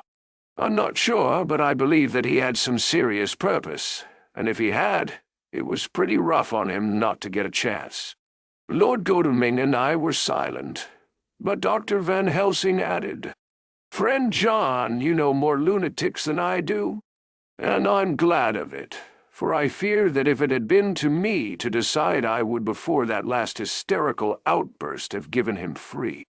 But we live and learn, and in our present task we must take no chance, as my friend Quincey would say. All is best as they are." Dr. Seward seemed to answer them both in a dreamy kind of way. "I don't know but that I agree with you. If that man had been an ordinary lunatic, I would have taken my chance of trusting him. But he seems so mixed up with the Count in an indexy kind of way that I am afraid of doing anything wrong by helping his fads. I can't forget how he prayed with almost equal fervor for a cat, and then tried to tear my throat out with his teeth. Besides, he called the Count Lord and Master, and he may want to get out to help him in some diabolical way. That horrid thing has the wolves and the rats and his own kind to help him, so I suppose he isn't above trying to use a respectable lunatic. He certainly did seem earnest, though. I only hope we have done what is best. These things, in conjunction with the wild work we have in hand, help to unnerve a man." The professor stepped over and, laying his hand on his shoulder, said in his grave, kindly way, "Friend John, have no fear. We are trying to do our duty in a very sad and terrible case. We can only do as we deem best. What else have we to hope for except the pity of the good God?" Lord Godalming had slipped away for a few minutes, but now he returned. He held up a little silver whistle as he remarked, "That old place may be full of rats, and if so, I've got an antidote on call." Having passed the wall, we took our way to the house, taking care to keep in the shadows of the trees on the lawn when the moonlight shone out. When we got to the porch, the professor opened his bag and took out a lot of things, which he laid on the step, sorting them into 4 little groups, evidently one for each. Then he spoke. "My friends, we are going into a terrible danger, and we need arms of many kinds. Our enemy is not merely spiritual.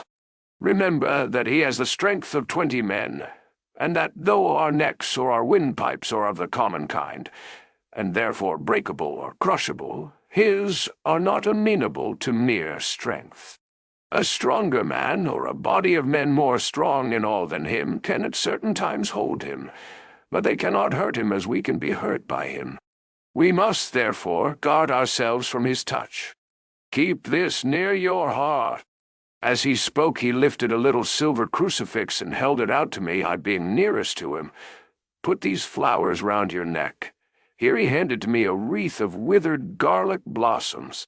"For other enemies more mundane, this revolver and this knife, and for aid in all, these so small electric lamps, which you can fasten to your breast, and for all, and above all at the last, this, which we must not desecrate needless." This was a portion of sacred wafer, which he put in an envelope and handed to me. Each of the others was similarly equipped. "Now," he said, "friend John, where are the skeleton keys? If so that we can open the door, we need not break house by the window, as before at Miss Lucy's." So,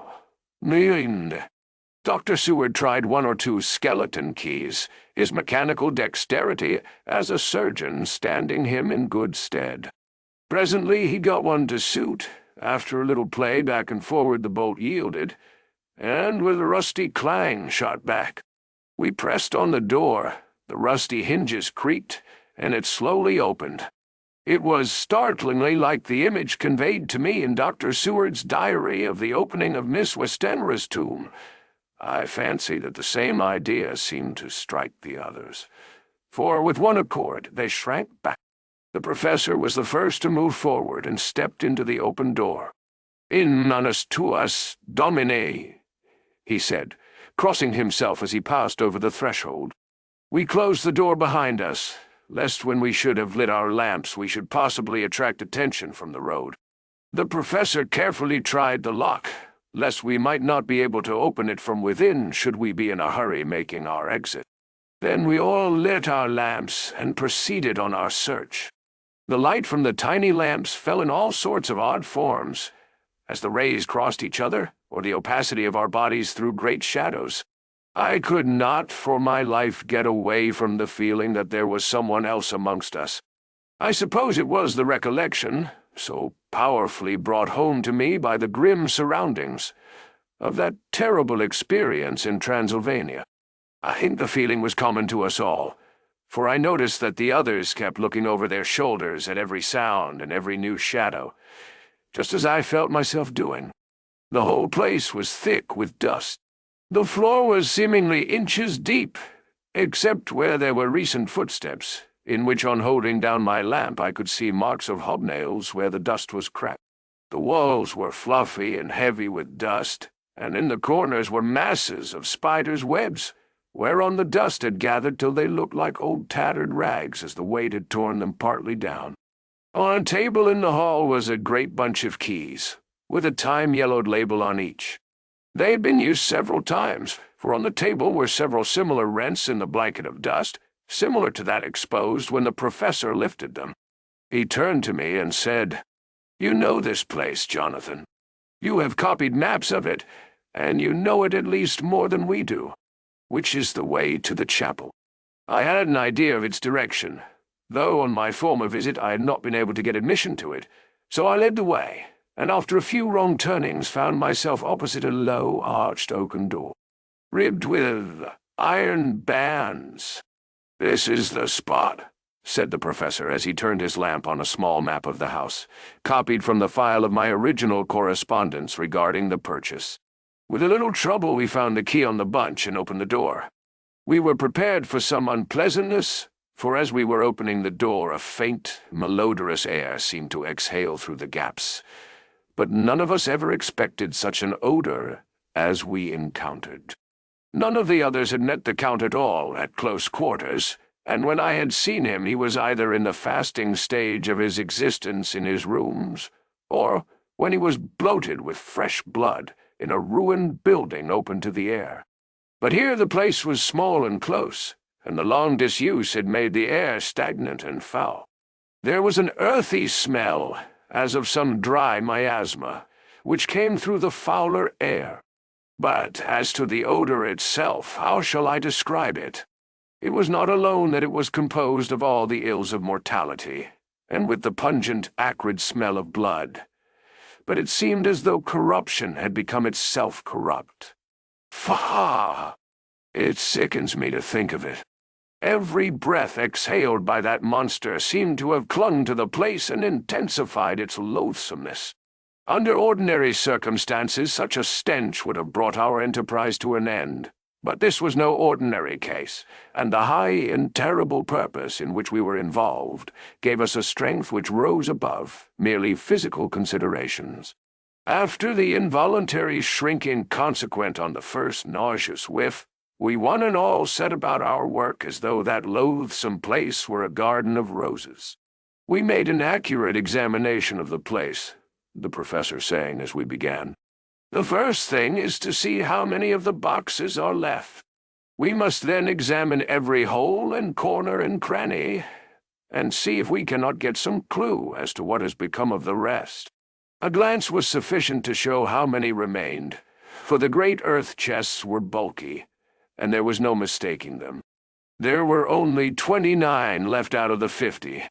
Once I got a fright, for seeing Lord Godalming suddenly turn and look out of the vaulted door into the dark passage beyond, I looked too. Somewhere, looking out from the shadow, I seemed to see the high lights of the Count's evil face, the ridge of the nose, the red eyes, the red lips, the awful pallor. It was only for a moment, for as Lord Godalming said, I thought I saw a face, but it was only the shadows, and resumed his inquiry. I turned my lamp in the direction, and stepped into the passage. There was no sign of anyone, and as there were no corners, no doors, no aperture of any kind, but only the solid walls of the passage, there could be no hiding place even for him. I took it that fear had helped imagination, and said nothing. A few minutes later I saw Morris step suddenly back from a corner which he was examining.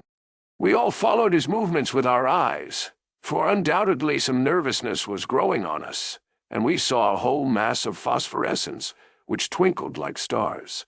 We all instinctively drew back. The whole place was becoming alive with rats.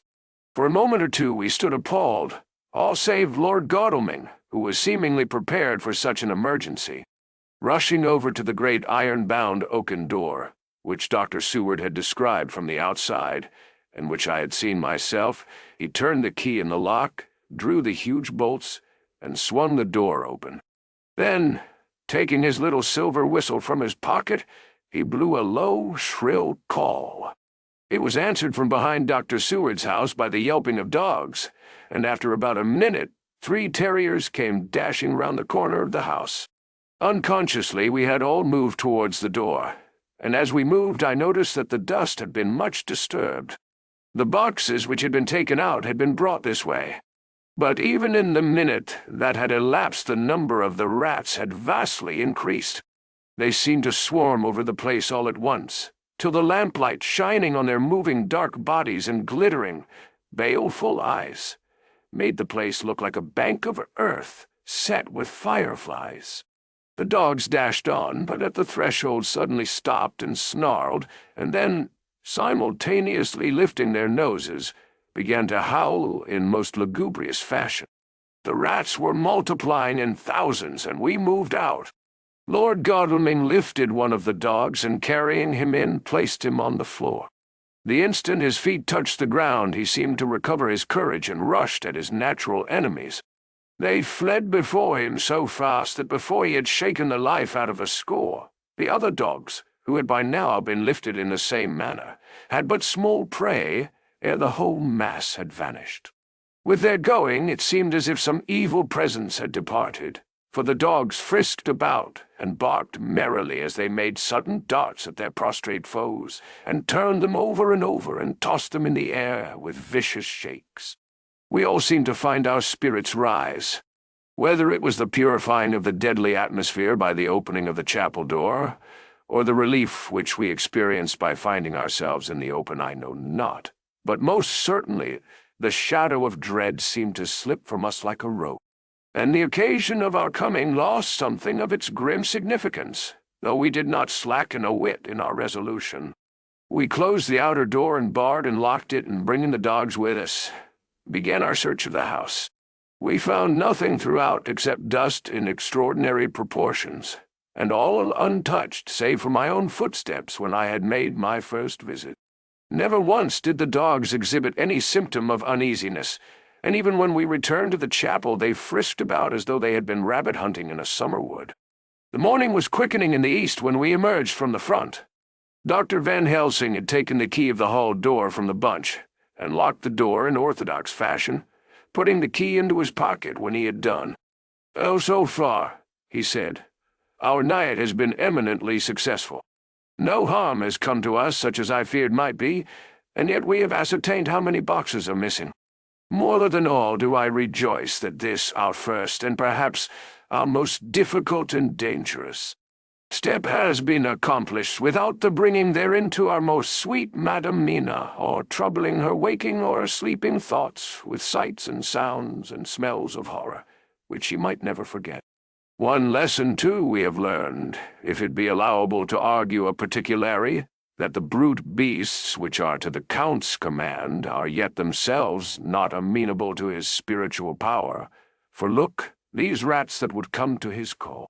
Just as from his castle top he summoned the wolves to your going, and to that poor mother's cry, though they come to him, they run pell-mell from the so little dogs of my friend Arthur. We have other matters before us, other dangers, other fears, and that monster, he has not used his power over the brute world for the only or the last time tonight. So be it that he has gone elsewhere. Good. It has given us opportunity to cry, check in some ways in this chess game, which we play for the stake of human souls. And now let us go home. The dawn is close at hand, and we have reason to be content with our first night's work. It may be ordained that we have many nights and days to follow, if full of peril. But we must go on, and from no danger shall we shrink.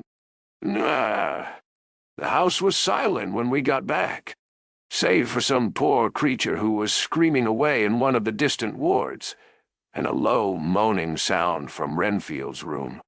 The poor wretch was doubtless torturing himself, after the manner of the insane, with needless thoughts of pain. I came tiptoe into our own room, and found Mina asleep, breathing so softly that I had to put my ear down to hear it. She looks paler than usual. I hope the meeting tonight has not upset her. I am truly thankful that she is to be left out of our future work, and even of our deliberations. It is too great a strain for a woman to bear. I did not think so at first, but I know better now. Therefore, I am glad that it is settled. There may be things which would frighten her to hear, and yet to conceal them from her might be worse than to tell her if once she suspected that there was any concealment. Henceforth our work is to be a sealed book to her, till at least such time as we can tell her that all is finished, and the earth free from a monster of the nether-world. I dare say it will be difficult to begin to keep silence after such confidence as ours, but I must be resolute, and tomorrow I shall keep dark over tonight's doings, and shall refuse to speak of anything that has happened. I rest on the sofa, so as not to disturb her. 1 October. Later. I suppose it was natural that we should have all overslept ourselves, for the day was a busy one, and the night had no rest at all. Even Mina must have felt its exhaustion, for though I slept till the sun was high, I was awake before her, and had to call 2 or 3 times before she awoke. Indeed, she was so sound asleep that for a few seconds she did not recognize me, but looked at me with a sort of blank terror, as one looks who has been waked out of a bad dream. She complained a little of being tired, and I let her rest till later in the day. We now know of 21 boxes having been removed, and if it be that several were taken in any of these removals, we may be able to trace them all. Such will, of course, immensely simplify our labor, and the sooner the matter is attended to the better. I shall look up Thomas Snelling today. Dr. Seward's diary.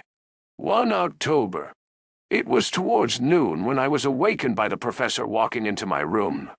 He was more jolly and cheerful than usual, and it is quite evident that last night's work has helped to take some of the brooding weight off his mind. After going over the adventure of the night, he suddenly said, "Your patient interests me much. May it be that with you I visit him this morning. Or if that you are to occupy, I can go alone, if it may be. It is a new experience to me to find a lunatic who talked philosophy, and reason so sound. I had some work to do which pressed, so I told him that if he would go alone, I would be glad, as then I should not have to keep him waiting. So I called an attendant and gave him the necessary instructions. Before the professor left the room, I cautioned him against getting any false impression from my patient.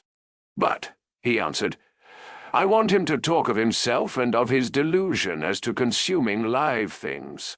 He said to Madam Mina, as I see in your diary of yesterday, that he had once had such a belief. Why do you smile, friend John?" "Nonce. Excuse me," I said, "but the answer is here." I laid my hand on the typewritten matter.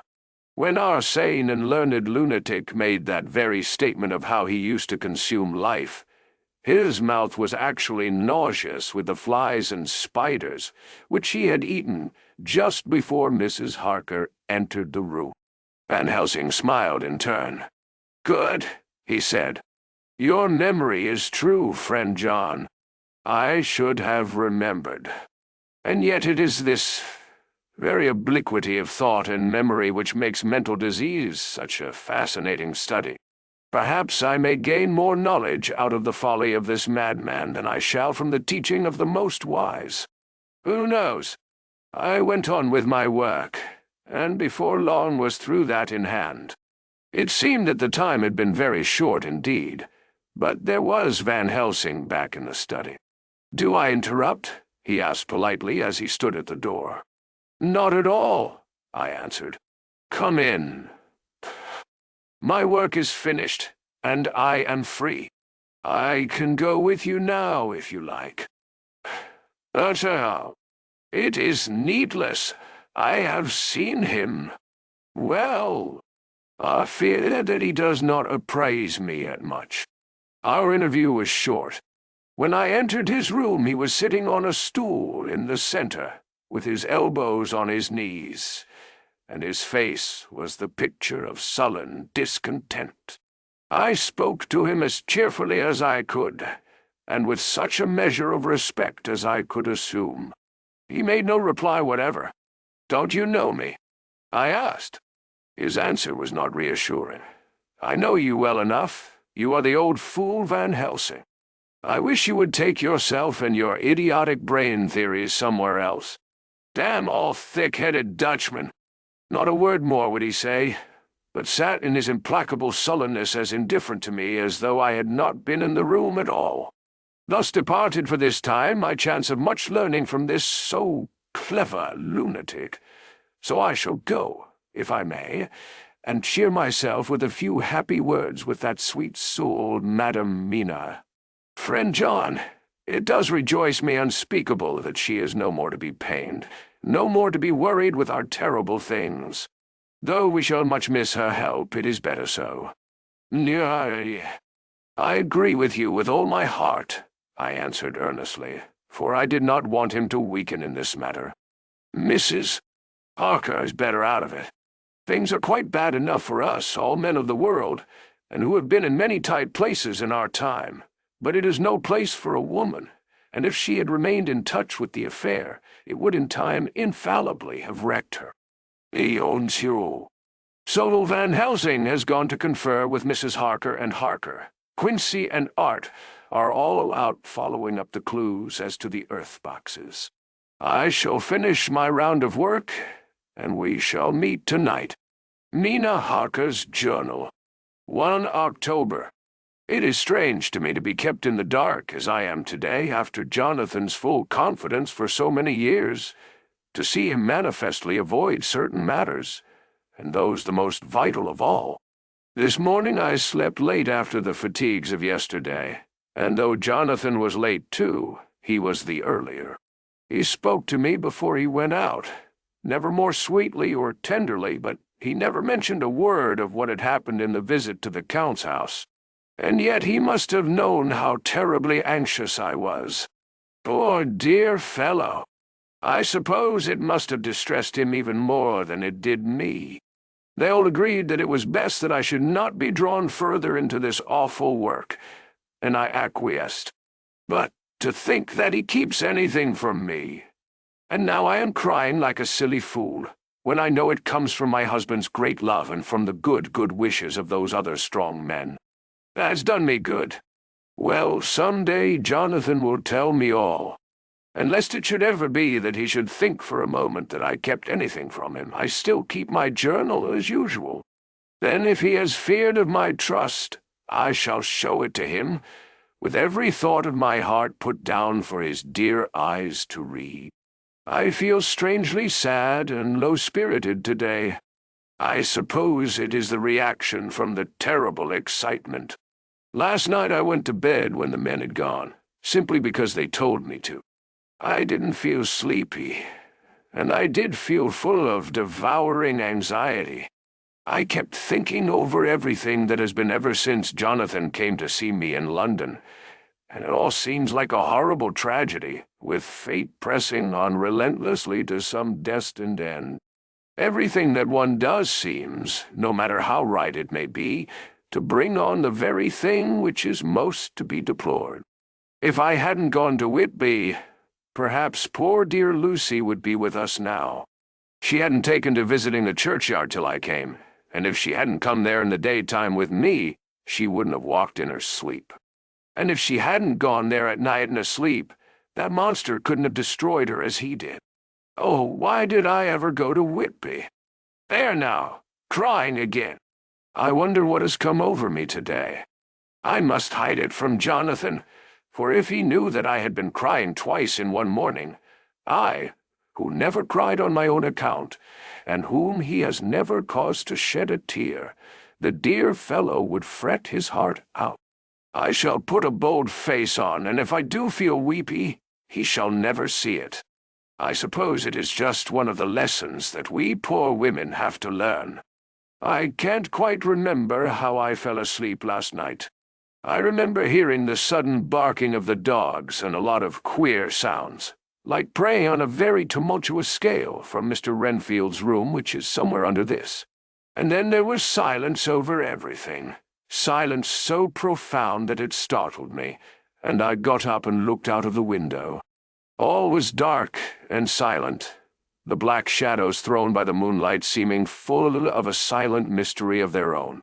Not a thing seemed to be stirring, but all to be grim and fixed as death or fate, so that a thin streak of white mist, that crept with almost imperceptible slowness across the grass towards the house, seemed to have a sentience and a vitality of its own. I think that the digression of my thoughts must have done me good, for when I got back to bed, I found a lethargy creeping over me. I lay a while but could not quite sleep, so I got out and looked out of the window again. The mist was spreading and was now close up to the house, so that I could see it lying thick against the wall, as though it were stealing up to the windows. The poor man was more loud than ever, and though I could not distinguish a word he said, I could in some way recognize in his tones some passionate entreaty on his part. Then there was the sound of a struggle, and I knew that the attendants were dealing with him. I was so frightened that I crept into bed and pulled the clothes over my head, putting my fingers in my ears.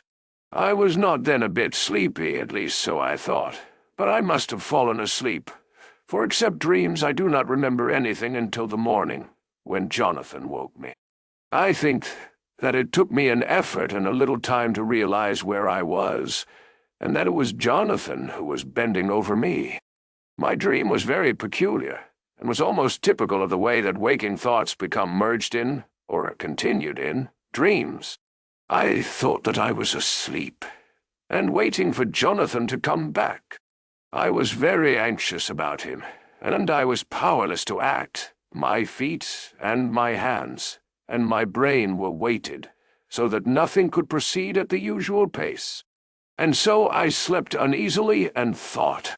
Then it began to dawn upon me that the air was heavy and dank and cold. I put back the clothes from my face and found, to my surprise, that all was dim around. The gaslight which I had left lit for Jonathan, but turned down, came only like a tiny red spark through the fog, which had evidently grown thicker and poured into the room. Then it occurred to me that I had shut the window before I had come to bed. I would have got out to make certain on the point, but some leaden lethargy seemed to chain my limbs and even my will. I lay still and endured, that was all. I closed my eyes, but could still see through my eyelids. It is wonderful what tricks our dreams play us, and how conveniently we can imagine. The mist grew thicker and thicker, and I could see now how it came in, for I could see it like smoke or with the white energy of boiling water pouring in, not through the window, but through the joinings of the door. It got thicker and thicker, till it seemed as if it became concentrated into a sort of pillar of cloud in the room, through the top of which I could see the light of the gas shining like a red eye.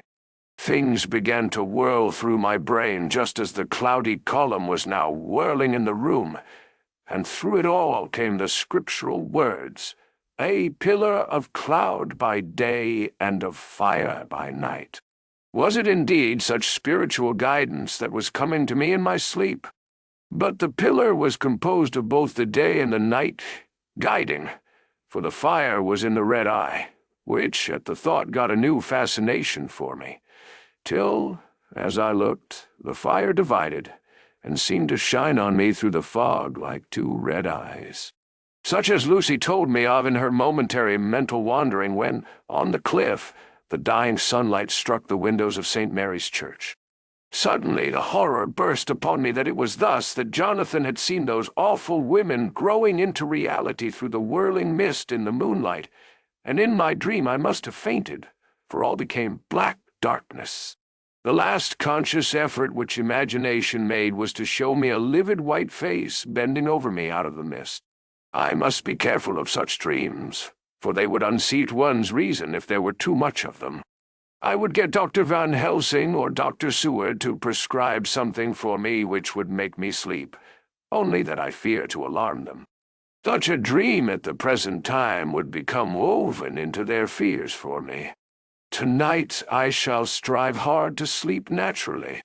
If I do not, I shall tomorrow night get them to give me a dose of chloral that cannot hurt me for once, and it will give me a good night's sleep. Last night tired me more than if I had not slept at all.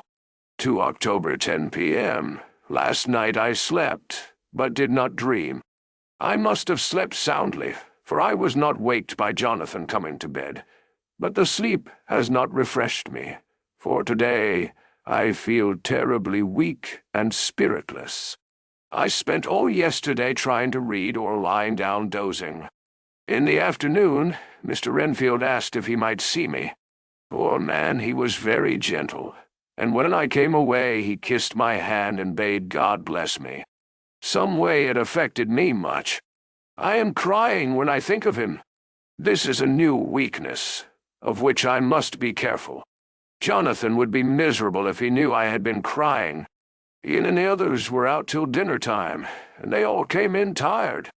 I did what I could to brighten them up, and I suppose that the effort did me good, for I forgot how tired I was.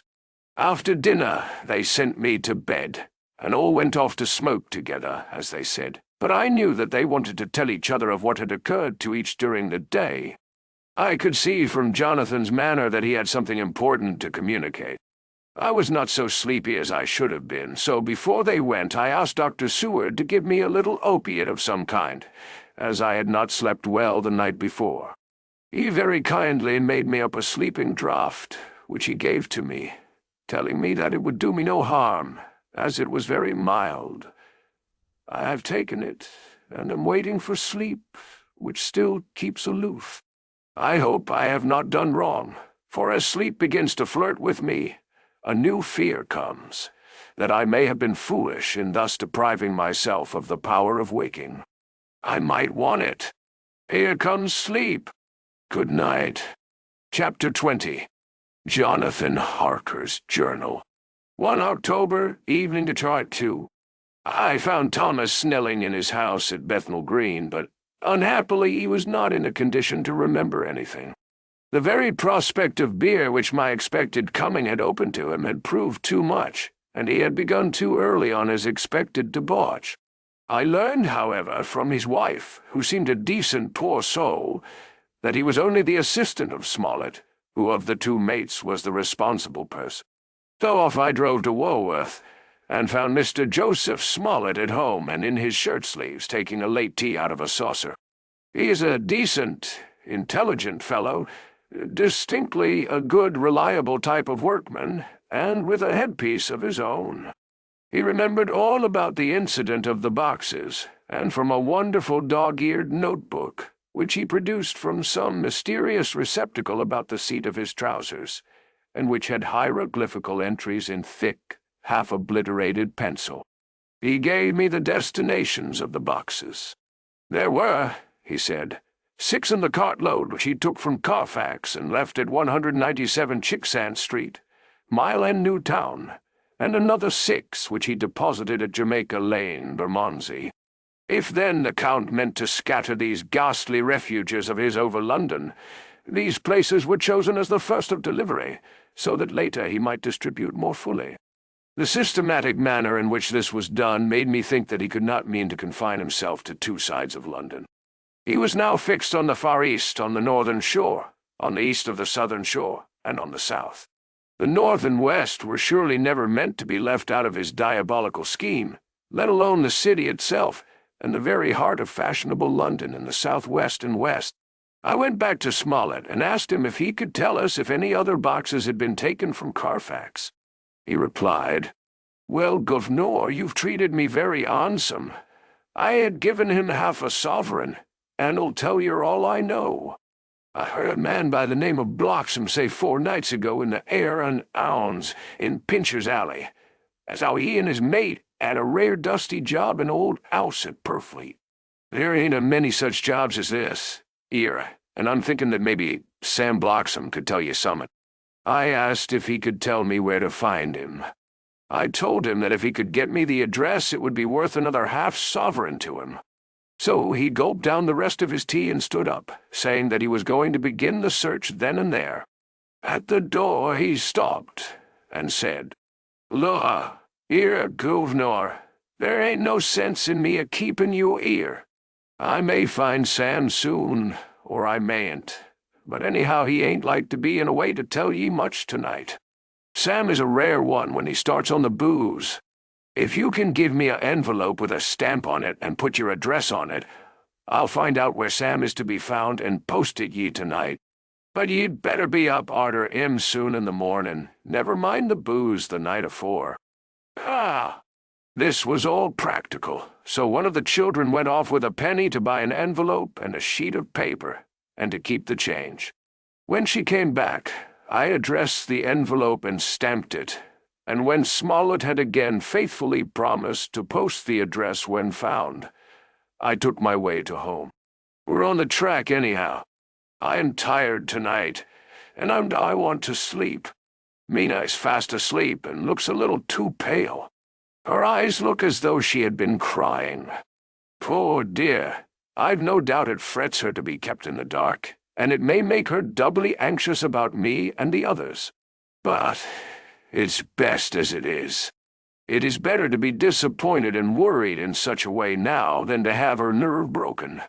The doctors were quite right to insist on her being kept out of this dreadful business. I must be firm, for on me this particular burden of silence must rest.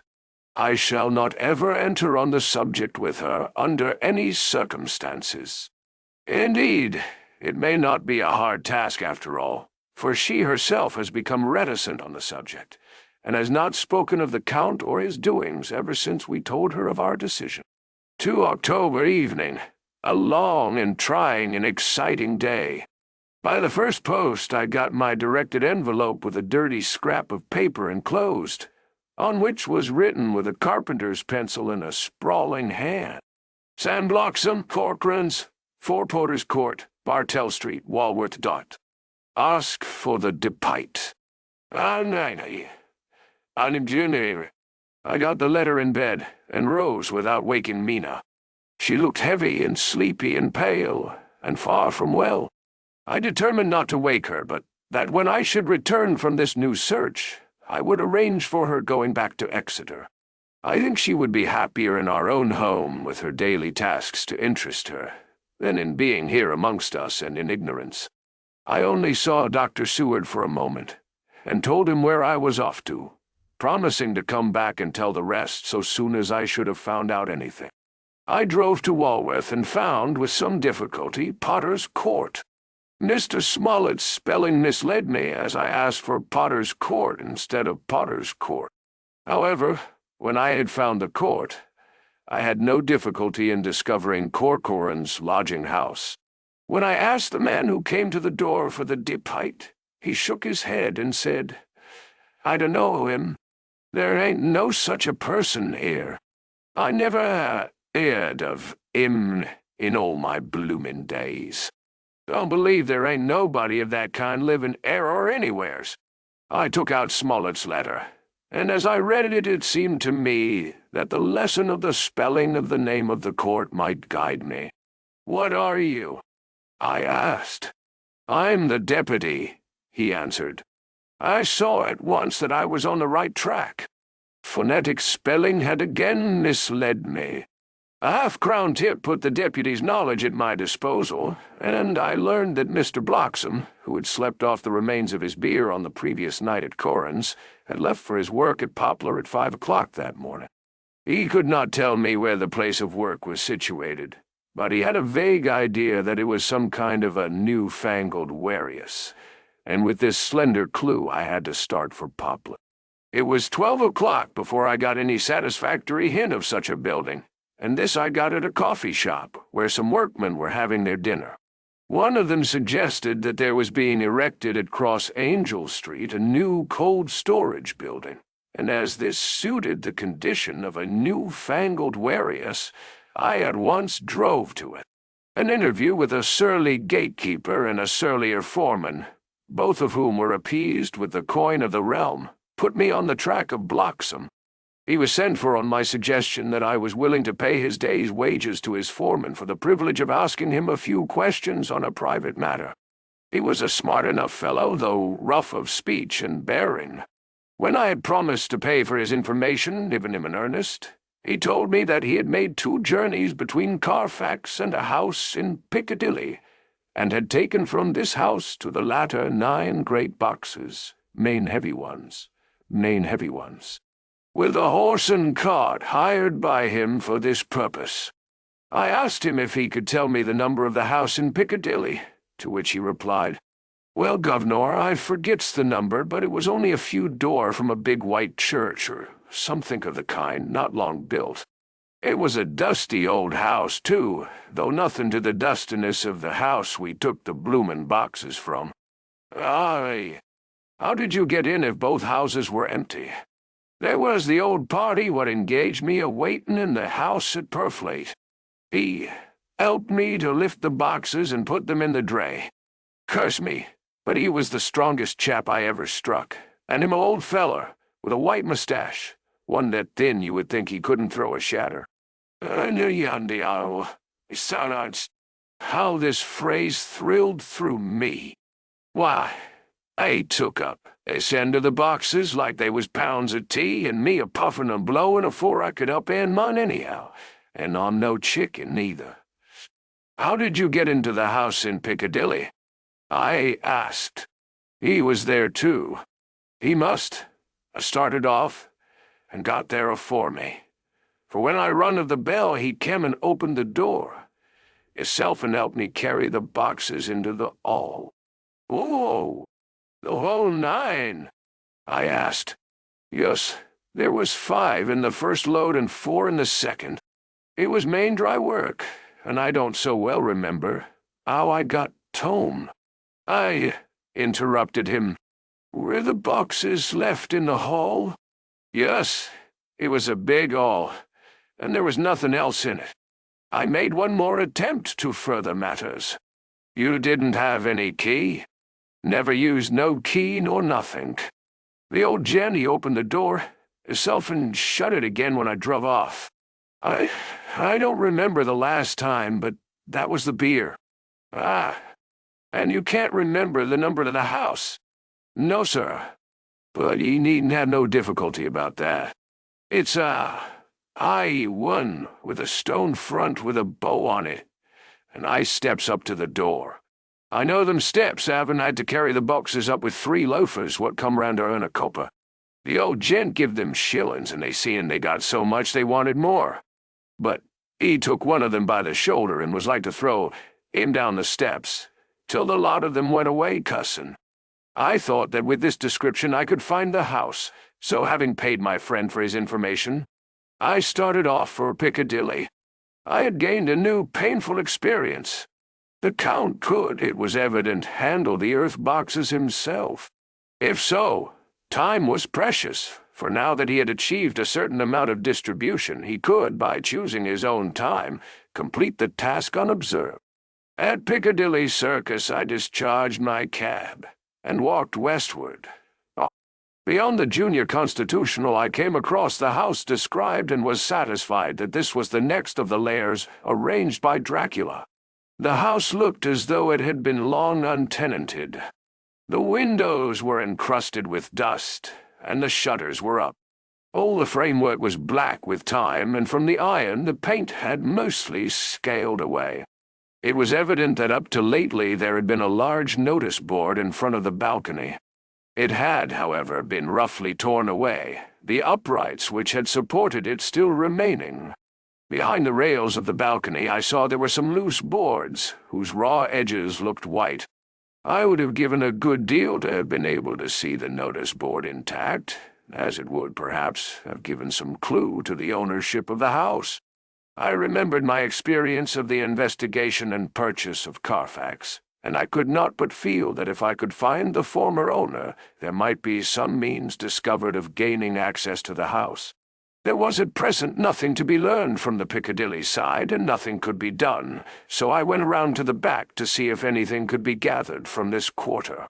The mews were active, the Piccadilly houses being mostly in occupation. I asked 1 or 2 of the grooms and helpers whom I saw around if they could tell me anything about the empty house. One of them said that he heard it had lately been taken, but he couldn't say from whom.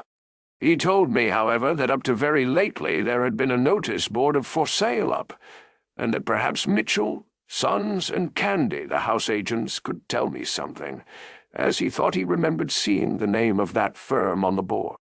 I did not wish to seem too eager or to let my informant know or guess too much, so thanking him in the usual manner, I strolled away. It was now growing dusk, and the autumn night was closing in, so I did not lose any time. Having learned the address of Mitchell, Sons, and Candy from a directory at the Berkeley, I was soon at their office in Sackville Street. The gentleman who saw me was particularly suave in manner, but uncommunicative in equal proportion. Having once told me that the Piccadilly house, which throughout our interview he called a mansion, was sold, he considered my business as concluded. When I asked who had purchased it, he opened his eyes a thought wider, and paused a few seconds before replying. "It is sold, sir." "Pardon me," I said with equal politeness, "but I have a special reason for wishing to know who purchased it." Why—" Again he paused longer, and raised his eyebrows still more. "It is sold, sir," was again his laconic reply. "Surely," I said, "you do not mind letting me know so much." But I do mind, he answered. The affairs of their clients are absolutely safe in the hands of Mitchell, Sons, and Candy. This was manifestly a prig of the first water, and there was no use arguing with him. I thought I had best meet him on his own ground, so I said, "Your clients, sir, are happy in having so resolute a guardian of their confidence. I am myself a professional man." Here I handed him my card. "In this instance I am not prompted by curiosity. I act on the part of Lord Godalming, who wishes to know something of the property which was, he understood, lately for sale."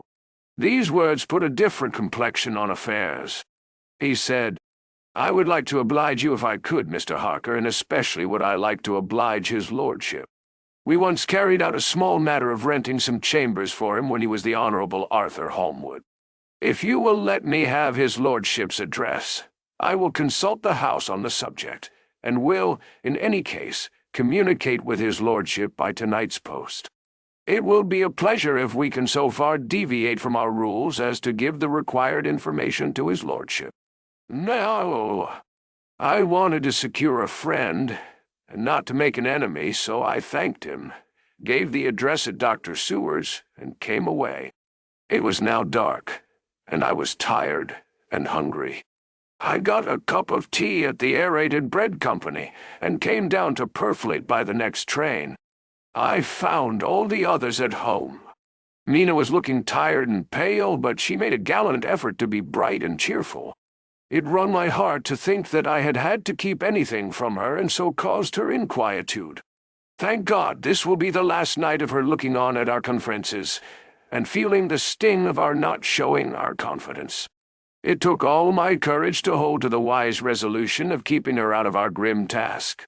She seems somehow more reconciled, or else the very subject seems to have become repugnant to her, for when any accidental allusion is made she actually shudders. I am glad we made our resolution in time, as with such a feeling as this, our growing knowledge would be torture to her.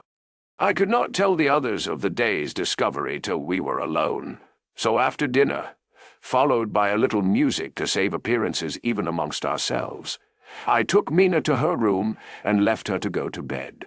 The dear girl was more affectionate with me than ever, and clung to me as though she would detain me. But there was much to be talked of, and I came away. Thank God, the ceasing of telling things has made no difference between us. When I came down again, I found the others all gathered round the fire in the study.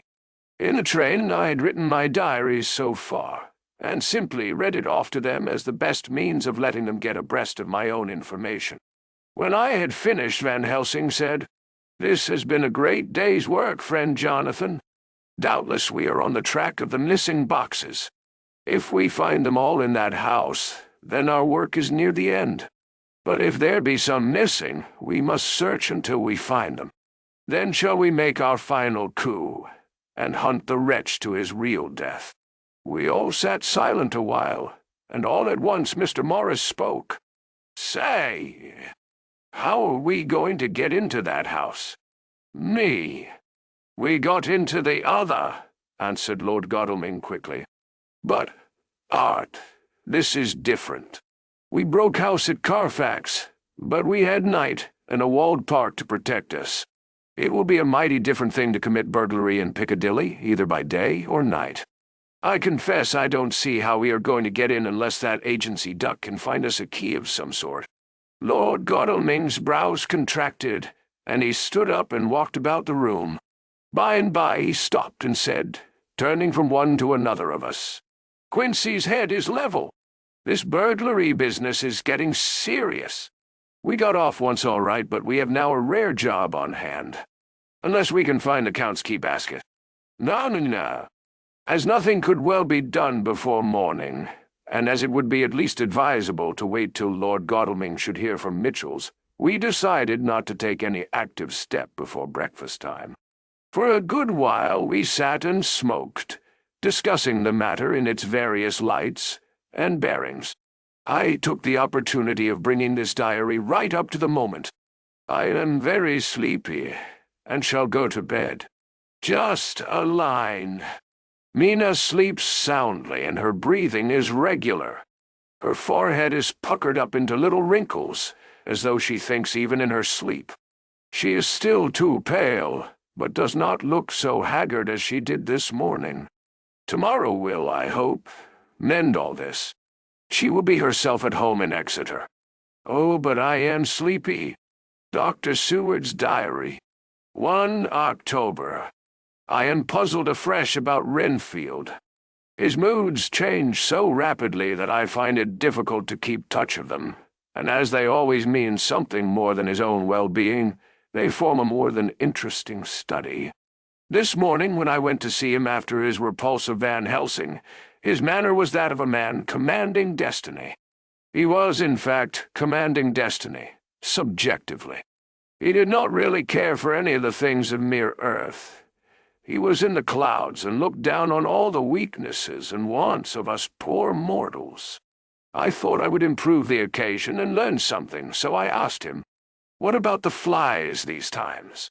He smiled on me in quite a superior sort of way, such a smile as would have become the face of Malvolio, as he answered me, "The fly, my dear sir, has one striking feature. Its wings are typical of the aerial powers of the psychic faculties. The ancients did well when they typified the soul as a butterfly. I thought I would push his analogy to its utmost logically, so I said quickly, "Oh, it is a soul you are after now, is it?"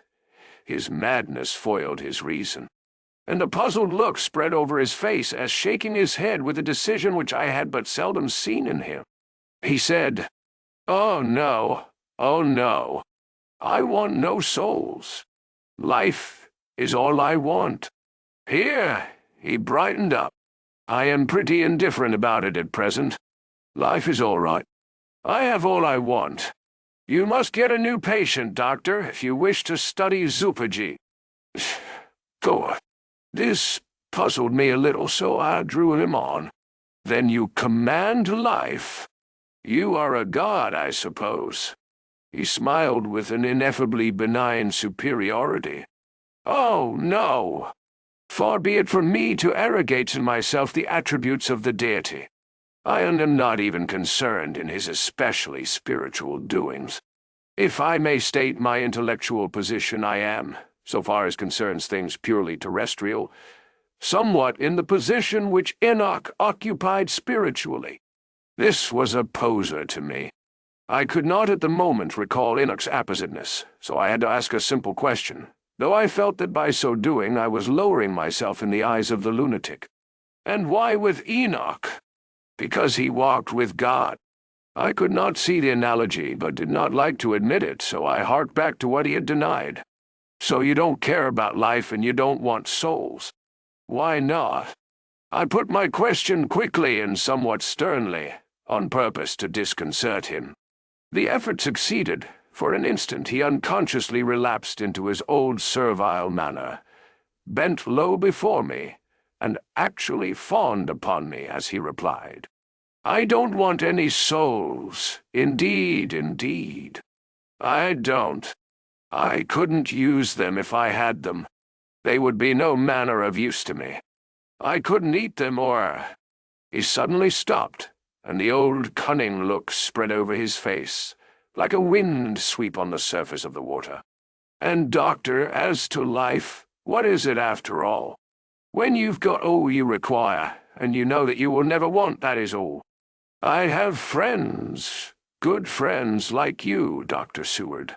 This was said with a leer of inexpressible cunning. "I know that I shall never lack the means of life." I think that through the cloudiness of his insanity he saw some antagonism in me, for he at once fell back on the last refuge of such as he, a dogged silence. After a short time I saw that, for the present, it was useless to speak to him. He was sulky, and so I came away. Later in the day he sent for me. Ordinarily I would not have come without special reason, but just at present I am so interested in him that I would gladly make an effort. Besides, I am glad to have anything to help pass the time. Harker is out, following up clues, and so are Lord Godalming and Quincey. Van Helsing sits in my study poring over the record prepared by the Harkers. He seems to think that by accurate knowledge of all details he will light up on some clue. He does not wish to be disturbed in the work without cause.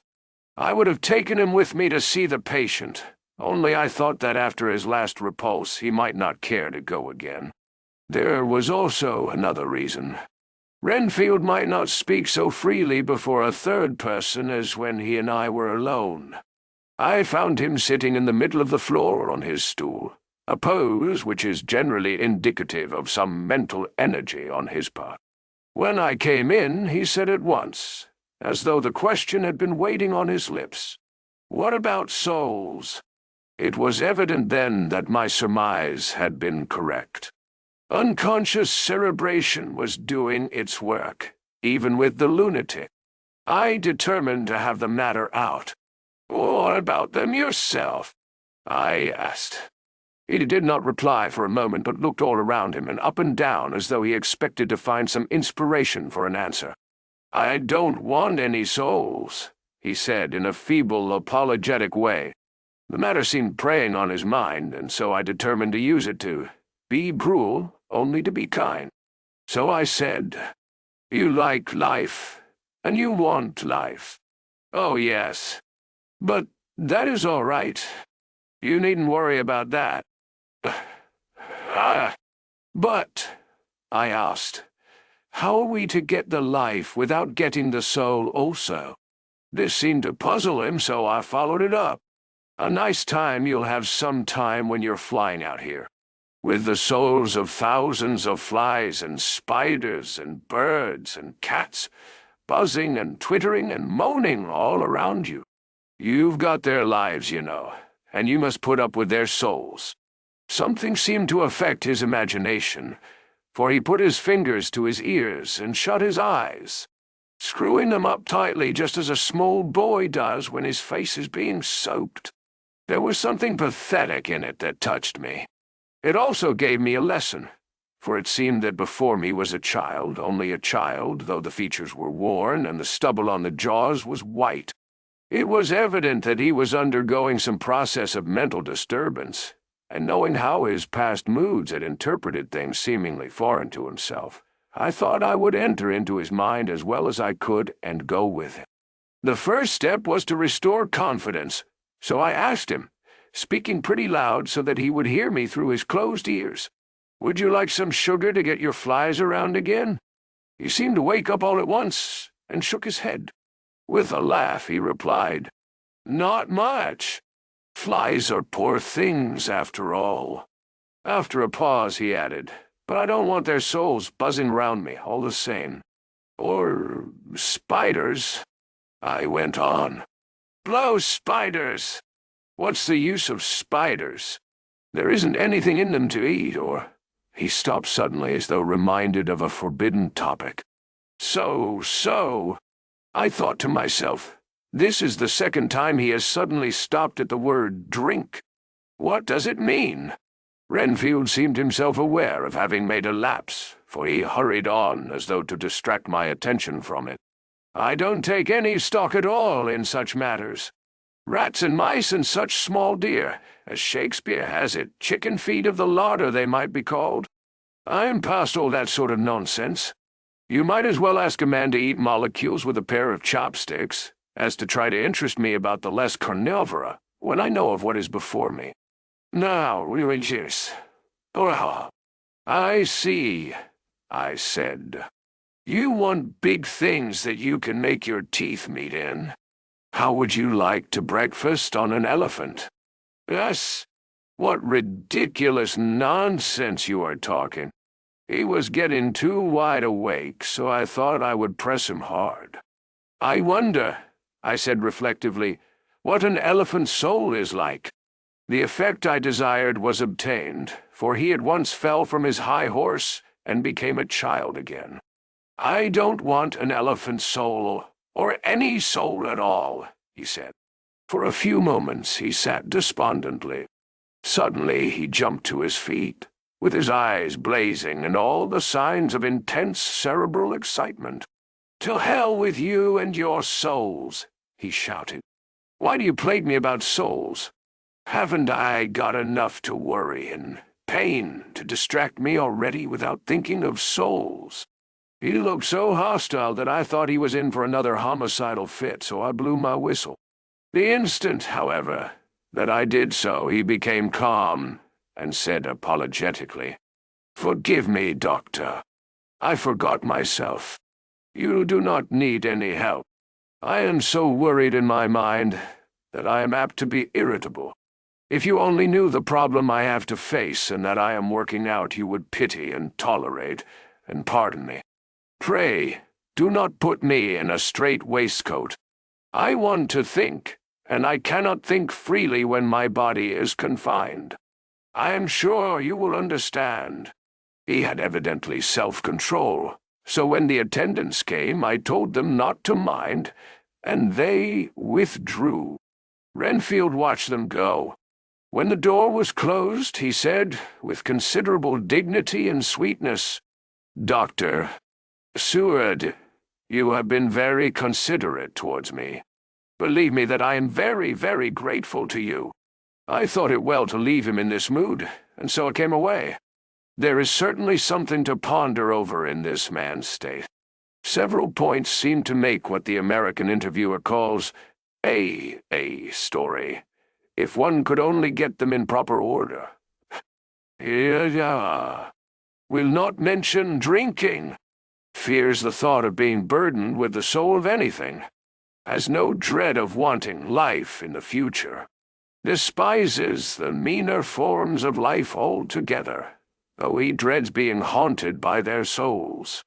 Logically, all these things point one way. He has assurance of some kind that he will acquire some higher life. He dreads the consequence, the burden of a soul. Then it is a human life he looks to. And the assurance. Merciful God! The Count has been to him, and there is some new scheme of terror afoot. Later, I went after my round of Van Helsing and told him my suspicion. He grew very grave, and after thinking the matter over for a while asked me to take him to Renfield. I did so. As we came to the door we heard the lunatic within singing gaily, as he used to do in the time which now seems so long ago. When we entered we saw with amazement that he had spread out his sugar as of old. The flies, lethargic with the autumn, were beginning to buzz into the room. We tried to make him talk of the subject of our previous conversation, but he would not attend. He went on with his singing, just as though we had not been present. He had got a scrap of paper and was folding it into a notebook. We had to come away as ignorant as we went in. His is a curious case indeed. We must watch him tonight. Letter, Mitchell, Sons and Candy to Lord Godalming. 1 October. My lord, we are at all times only too happy to meet your wishes. We beg, with regard to the desire of your lordship, expressed by Mr. Harker on your behalf, to supply the following information concerning the sale and purchase of No. 347 Piccadilly. The original vendors are the executors of the late Mr. Archibald Wintersuffield. The purchaser is a foreign nobleman, Count de Ville, who effected the purchase himself, paying the purchase money in notes over the counter, if your lordship will pardon us using so vulgar an expression. Beyond this, we know nothing whatever of him. We are, my lord, your lordship's humble servants. Mitchell, Sons, and Candy. Dr. Seward's diary. 2 October. I placed a man in the corridor last night and told him to make an accurate note of any sound he might hear from Renfield's room, and gave him instructions that if there should be anything strange, he was to call me. After dinner, when we had all gathered round the fire in the study, Mrs. Harker having gone to bed, we discussed the attempts and discoveries of the day. Harker was the only one who had any result, and we are in great hopes that his clue may be an important one. Before going to bed, I went round to the patient's room and looked in through the observation trap. He was sleeping soundly. His heart rose and fell with regular respiration. This morning the man on duty reported to me that a little after midnight he was restless and kept saying his prayers somewhat loudly. I asked him if that was all. He replied that it was all he heard. There was something about his manner, so suspicious that I asked him point-blank if he had been asleep. He denied sleep, but admitted to having dozed for a while. It is too bad that men cannot be trusted unless they are watched. Today Harker is out following up his clue, and Art and Quincey are looking after horses. Godalming thinks that it will be well to have horses always in readiness, for when we get the information which we seek, there will be no time to lose. We must sterilize all the imported earth between sunrise and sunset. We shall thus catch the Count at his weakest, and without a refuge to fly to. Van Helsing is off to the British Museum looking up some authorities on ancient medicine. The old physicians took account of things which their followers do not accept, and the professor is searching for witch and demon cures which may be useful to us later. I sometimes think we must be all mad, and that we shall wake to sanity in strait waistcoats. Later, we have met again. We seem at last to be on the track, and our work of tomorrow may be the beginning of the end. I wonder if Renfield's quiet has anything to do with this. His moods have so followed the doings of the Count that the coming destruction of the monster may be carried to him some subtle way. If we could only get some hint as to what passed in his mind between the time of my argument with him today and his resumption of fly-catching, it might afford us a valuable clue. He is now seemingly quiet for a spell, is he? That wild yell seemed to come from his room. The attendant came bursting into my room and told me that Renfield had somehow met with some accident. He had heard him yell, and when he went to him found him lying on his face on the floor, all covered with blood. I must go at once. Chapter 21. Dr. Seward's Diary. 3 October. Let me put down with exactness all that happened as well as I can remember, since last I made an entry. Not a detail that I can recall must be forgotten. In all calmness I must proceed. When I came to Renfield's room, I found him lying on the floor on his left side in a glittering pool of blood. When I went to move him, it became at once apparent that he had received some terrible injuries. There seemed none of the unity of purpose between the parts of the body which marks even lethargic sanity. As the face was exposed, I could see that it was horribly bruised, as though it had been beaten against the floor. Indeed, it was from the face wounds that the pool of blood originated. The attendant who was kneeling beside the body said to me as we turned him over, "I think, sir, his back is broken. See, both his right arm and leg, and the whole side of his face are paralyzed." How such a thing could have happened puzzled the attendant beyond measure. He seemed quite bewildered, and his brows were gathered in, as he said, "I can't understand the two things. He could mark his face like that by beating his own head on the floor. I saw a young woman do it once at the Eversfield Asylum before anyone could lay hands on her. And I suppose he might have broken his neck by falling out of bed if he got in awkward kink. But for the life of me, I can't imagine how the two things occurred. If his back was broke, he couldn't beat his head, and if his face was like that before the fall out of bed, there would be marks of it. I said to him, 'Go to Dr. Van Helsing and ask him to kindly come here at once. I want him without an instant's delay.' The man ran off, and within a few minutes the professor, in his dressing gown and slippers, appeared. When he saw Renfield on the ground, he looked keenly at him a moment, and then turned to me. I think he recognized my thought in my eyes, for he said very quietly, manifestly for the ears of the attendant, 'Ah, a sad accident. He will need very careful watching and much attention. I shall stay with you myself, but I shall first dress myself.' If you will remain, I shall in a few minutes join you." The patient was now breathing stertorously, and it was easy to see that he had suffered some terrible injury. Van Helsing returned with extraordinary celerity, bearing with him a surgical case. He had evidently been thinking and had his mind made up, for almost before he looked at the patient, he whispered to me, "Send the attendant away. We must be alone with him when he becomes conscious, after the operation." So I said, "I think that will do now, Simmons. We have done all that we can at present. You had better go your round, and Dr. Van Helsing will operate. Let me know instantly if there be anything unusual anywhere." The man withdrew, and we went into a strict examination of the patient. The wounds of the face were superficial. The real injury was a depressed fracture of the skull, extending right up through the motor area. The professor thought a moment and said, "We must reduce the pressure and get back to normal conditions, as far as can be. The rapidity of the suffusion shows the terrible nature of his injury. The whole motor area seems affected. The suffusion of brain will increase quickly, so we must trephine at once, or it may be too late." As he was speaking, there was a soft tapping at the door. I went over and opened it, and found in the corridor without Arthur and Quincey in pajamas and slippers. The former spoke. I heard your man call up Dr. Van Helsing and tell him of an accident. So I woke Quincey, or rather, called for him as he was not asleep.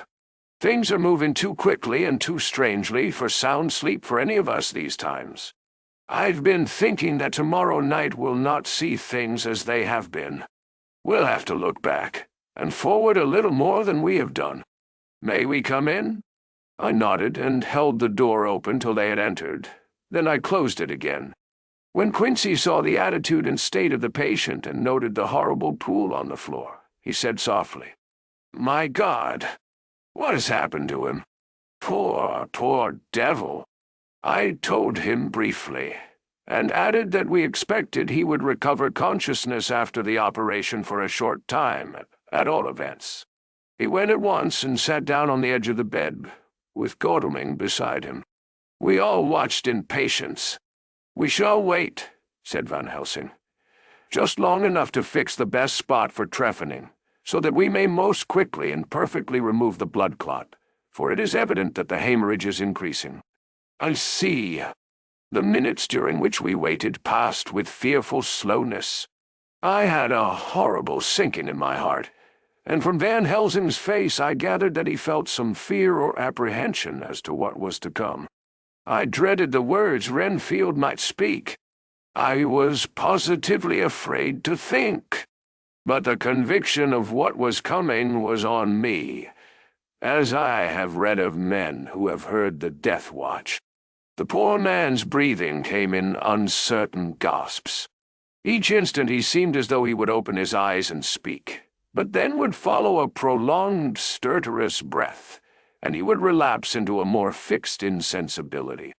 Inured as I was to sick beds and death, this suspense grew and grew upon me. I could almost hear the beating of my own heart, and the blood surging through my temples sounded like blows from a hammer. The silence finally became agonizing. I looked at my companions one after another and saw from their flushed faces and damp brows that they were enduring equal torture. There was a nervous suspense over us all, as though overhead some dread bell would peal out powerfully when we should least expect it. At last there came a time when it was evident that the patient was sinking fast. He might die at any moment. I looked up at the professor and caught his eyes fixed on mine. His face was sternly set as he spoke. There is no time to lose. His words may be worth many lives. I have been thinking so as I stood here. It may be there is a soul at stake. We shall operate just above the ear. I see. Without another word he made the operation. For a few moments, the breathing continued to be stertorous. Then there came a breath so prolonged that it seemed as though it would tear open his chest. Suddenly his eyes opened and became fixed in a wild, helpless stare. This was continued for a few moments. Then it was softened into a glad surprise, and from his lips came a sigh of relief. He moved convulsively, and as he did so, said, "I'll be quiet, Doctor. Tell them to take off the strait waistcoat. I have had a terrible dream, and it has left me so weak that I cannot move. What's wrong with my face? It feels all swollen and it smarts dreadfully." He tried to turn his head, but even with the effort his eyes seemed to grow glassy again, so I gently put it back. Then Van Helsing said in a quiet, grave tone, "Tell us your dream, Mr. Renfield." As he heard the voice, his face brightened through its mutilation, and he said, "That is Dr. Van Helsing. How good it is of you to be here. Give me some water, my lips are dry, and I shall try to tell you. I dreamed." He stopped and seemed fainting. I called quietly to Quincey, "The brandy, it is in my study, quick." He flew and returned with a glass, the decanter of brandy and a carafe of water.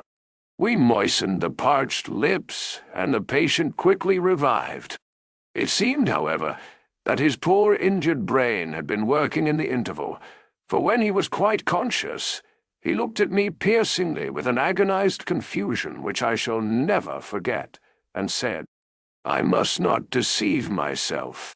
It was no dream, but all a grim reality." Then his eyes roved round the room. As they caught sight of the two figures sitting patiently on the edge of the bed, he went on.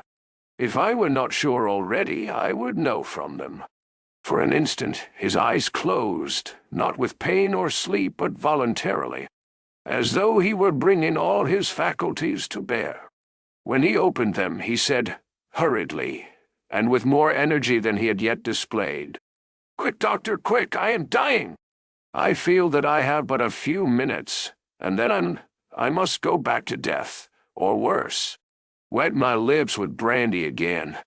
I have something that I must say before I die. Or before my poor crushed brain dies anyhow.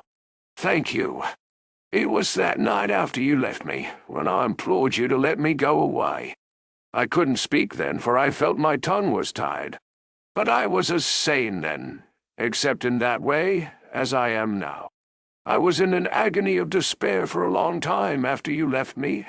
It seemed hours. Then there came a sudden peace to me. My brain seemed to become cool again, and I realized where I was.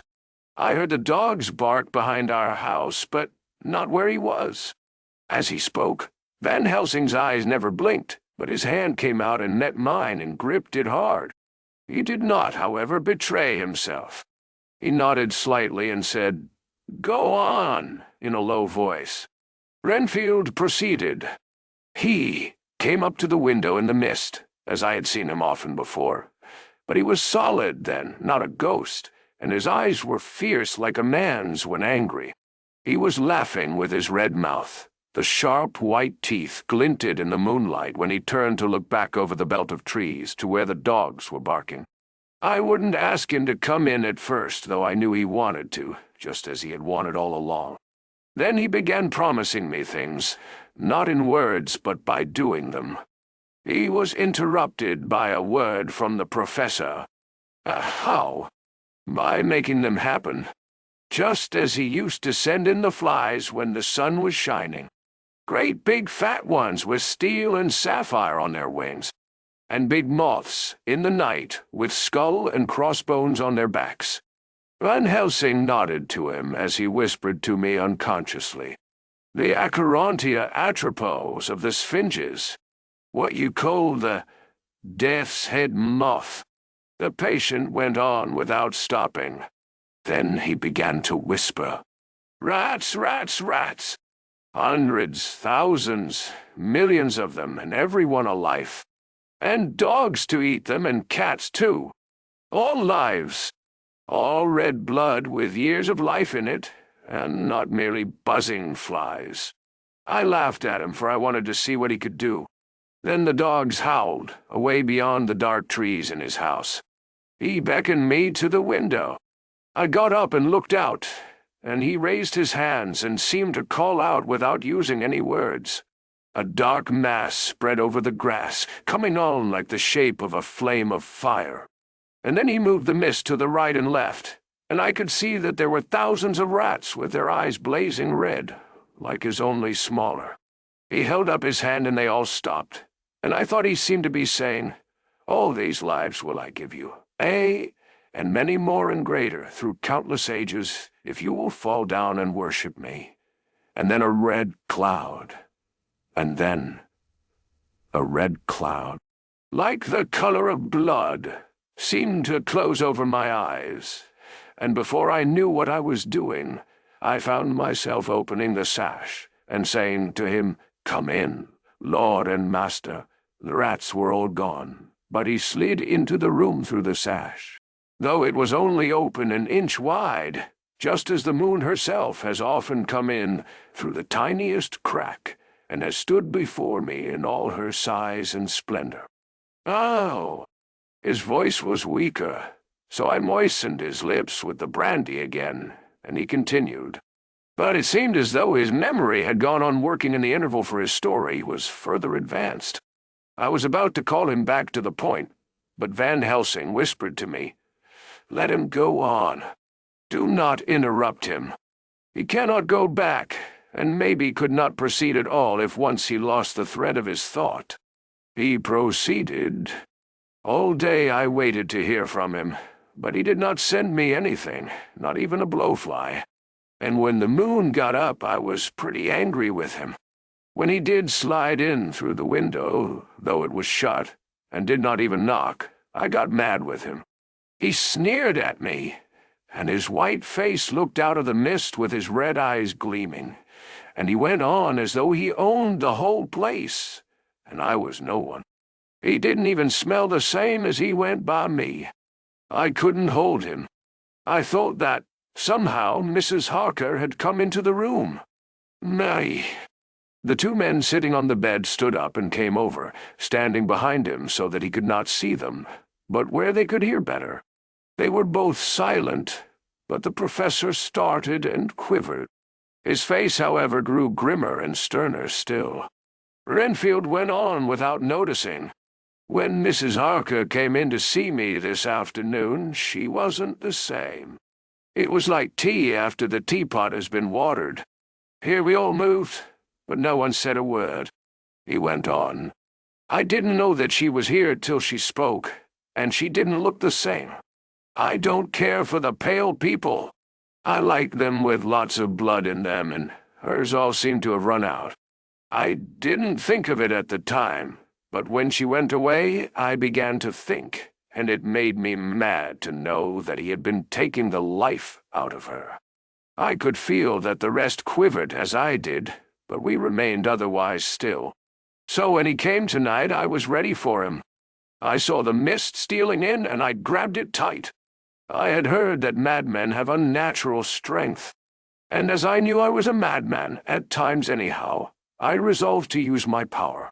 And he felt it too, for he had to come out of the mist to struggle with me.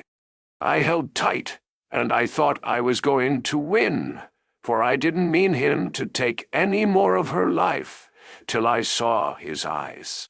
They burned into me, and my strength became like water. He slipped through it, and when I tried to cling to him, he raised me up and flung me down. There was a red cloud before me, and a noise like thunder, and the mist seemed to steal away under the door. His voice was becoming fainter, and his breath more stertorous. Van Helsing stood up instinctively. "We know the worst now," he said. "He is here, and we know his purpose. It may not be too late. Let us be armed, the same as we were the other night, but lose no time. There is not an instant to spare." There was no need to put our fear, nay, our conviction, into words. We shared them in common. We all hurried, and took from our rooms the same things that we had when we entered the Count's house. The professor had his ready, and as we met in the corridor, He pointed to them significantly as he said, "They never leave me, and they shall not till this unhappy business is over. Be wise also, my friends. It is no common enemy that we deal with, alas. Alas, that dear Madam Mina should suffer." He stopped. His voice was breaking, and I do not know if rage or terror predominated in my own heart. Outside the Harkers' door we paused. And Quincey held back, and the latter said, "Should we disturb her?" "We must," said Van Helsing grimly. "If the door be locked, I shall break it in. May it not frighten her terribly?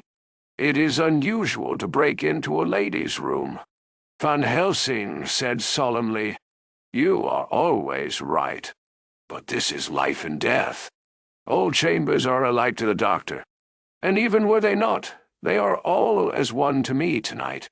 Friend John, when I turn the handle, if the door does not open, do you put your shoulder down and shove? And you too, my friends. Now." Ooh. He turned the handle as he spoke, but the door did not yield. We threw ourselves against it. With a crash it burst open, and we almost fell headlong into the room. The professor did actually fall, and I saw across him as he gathered himself up from hands and knees. What I saw appalled me. I felt my hair rise like bristles on the back of my neck, and my heart seemed to stand still. The moonlight was so bright that through the thick yellow blind the room was light enough to see. On the bed beside the window lay Jonathan Harker, his face flushed and breathing heavily as though in a stupor. Kneeling on the near edge of the bed facing outwards was the white-clad figure of his wife. By her side stood a tall, thin man clad in black. His face was turned from us, but the instant we saw, we all recognized the Count, in every way, even to the scar on his forehead. With his left hand he held both Mrs. Harker's hands, keeping them away with her arms at full tension. His right hand gripped her by the back of the neck, forcing her face down on his bosom.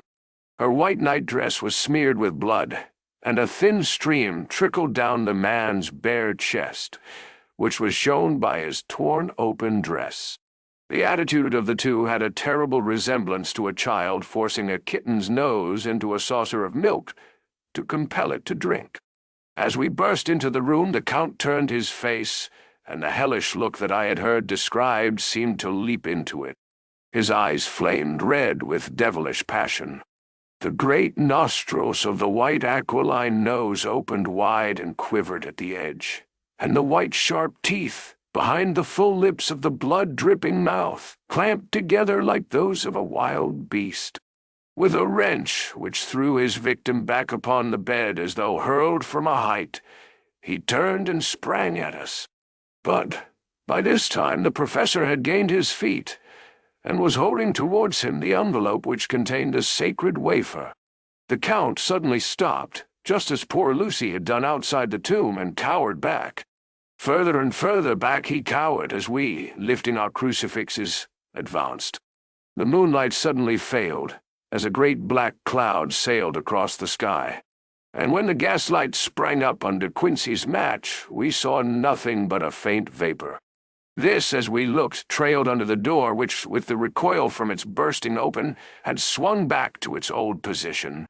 Van Helsing, Art, and I moved forward to Mrs. Harker, who by this time had drawn her breath, and with it had given a scream so wild, so ear-piercing, so despairing that it seems to me now that it will ring in my ears till my dying day. For a few seconds she lay in a helpless attitude and disarray.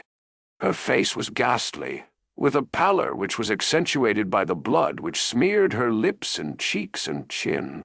From her throat trickled a thin stream of blood. Her eyes were mad with terror. Then she put before her face her poor crushed hands, which bore on their whiteness the red mark of the Count's terrible grip, and from behind them came a low, desolate wail which made the terrible scream seem only the quick expression of an endless grief. Van Helsing stepped forward and drew the coverlet gently over her body, whilst Art, after looking at her face for an instant despairingly, ran out of the room. Van Helsing whispered to me, Jonathan is in a stupor such as we know the vampire can produce. We can do nothing with poor Madame Mina for a few moments till she recovers herself. I must wake him." He dipped the end of a towel in cold water, and with it began to flick him on the face, his wife all the while holding her face between her hands and sobbing in a way that was heart-breaking to hear. I raised the blind and looked out of the window. There was much moonshine, and as I looked I could see Quincey Morris run across the lawn and hide himself in the shadow of a great yew tree. It puzzled me to think why he was doing this, but at the instant I heard Harker's quick exclamation as he woke to partial consciousness and turned to the bed. On his face, as there might well be, was a look of wild amazement. He seemed dazed for a few seconds, and then full consciousness seemed to burst upon him all at once, and he started up. His wife was aroused by the quick movement, and turned to him with her arms stretched out, as though to embrace him. Instantly, however, she drew them in again, and putting her elbows together, held her hands before her face, and shuddered till the bed beneath her shook. "In God's name, what does this mean?" Harker cried out. Dr. Seward, Dr. Van Helsing, what is it? What has happened? What is wrong? Mina, dear, what is it? What does that blood mean? My God, has it come to this?" And, raising himself to his knees, he beat his hands wildly together. "Good God, help us! Help her! Oh, help her!" With a quick movement he jumped from bed and began to pull on his clothes, all the man in him awake at the need for instant exertion. "What has happened? Tell me all about it," he cried without pausing. "Dr. Van Helsing, you love Mina, I know. Oh, do something to save her. It cannot have gone too far yet. Guard her while I look for him." His wife, through her terror and horror and distress, saw some sure danger to him. Instantly forgetting her own grief, she seized hold of him and cried out, "No! No! Jonathan, you must not leave me. I have suffered enough tonight, God knows, without the dread of his harming you. You must stay with me. Stay with these friends who will watch over you." Her expression became frantic as she spoke, and he yielding to her, she pulled him down, sitting on the bedside, and clung to him fiercely. Van Helsing and I tried to calm them both. The professor held up his golden crucifix and said with wonderful calmness, "Do not fear, my dear. We are here, and whilst this is close to you, no foul thing can approach. You are safe for tonight, and we must be calm and take counsel together." She shuddered and was silent, holding down her head on her husband's breast. When she raised it, his white nightrobe was stained with blood where her lips had touched, and where the thin open wound in the neck had sent forth drops. The instant she saw it, she drew back with a low wail and whispered, amidst choking sobs, "Unclean, unclean! I must touch him or kiss him no more. Oh, that it should be that it is I who am now his worst enemy, and whom he may have most cause to fear." To this he spoke out resolutely. "Nonsense, Mina Dotty. It is a shame to me to hear such a word. I would not hear it of you, and I shall not hear it from you. May God judge me by my deserts, and punish me with more bitter suffering than even this hour, if by any act or will of mine anything ever come between us." He put out his arms and folded her to his breast, and for a while she lay there sobbing. He looked at us over her bowed head, with eyes that blinked damply above his quivering nostrils. His mouth was set as steel. After a while her sobs became less frequent and more faint, and then he said to me, speaking with a studied calmness, which I felt tried his nervous power to the utmost, "And now, Dr. Seward, tell me all about it. Too well I know the broad fact.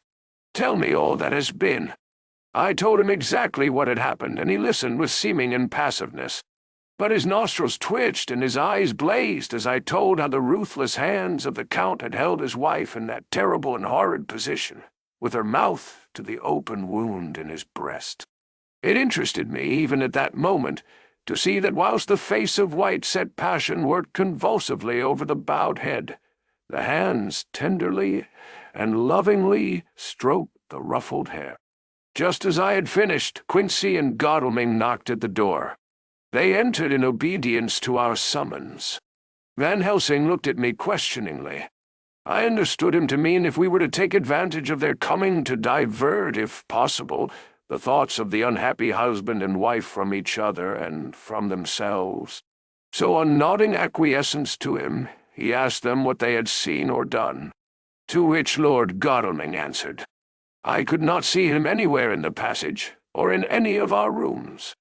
I looked in the study, but, though he had been there, he had gone. He had, however—" He stopped suddenly, looking at the poor drooping figure on the bed. Van Helsing said gravely, "Go on, friend Arthur. We want here no more concealments.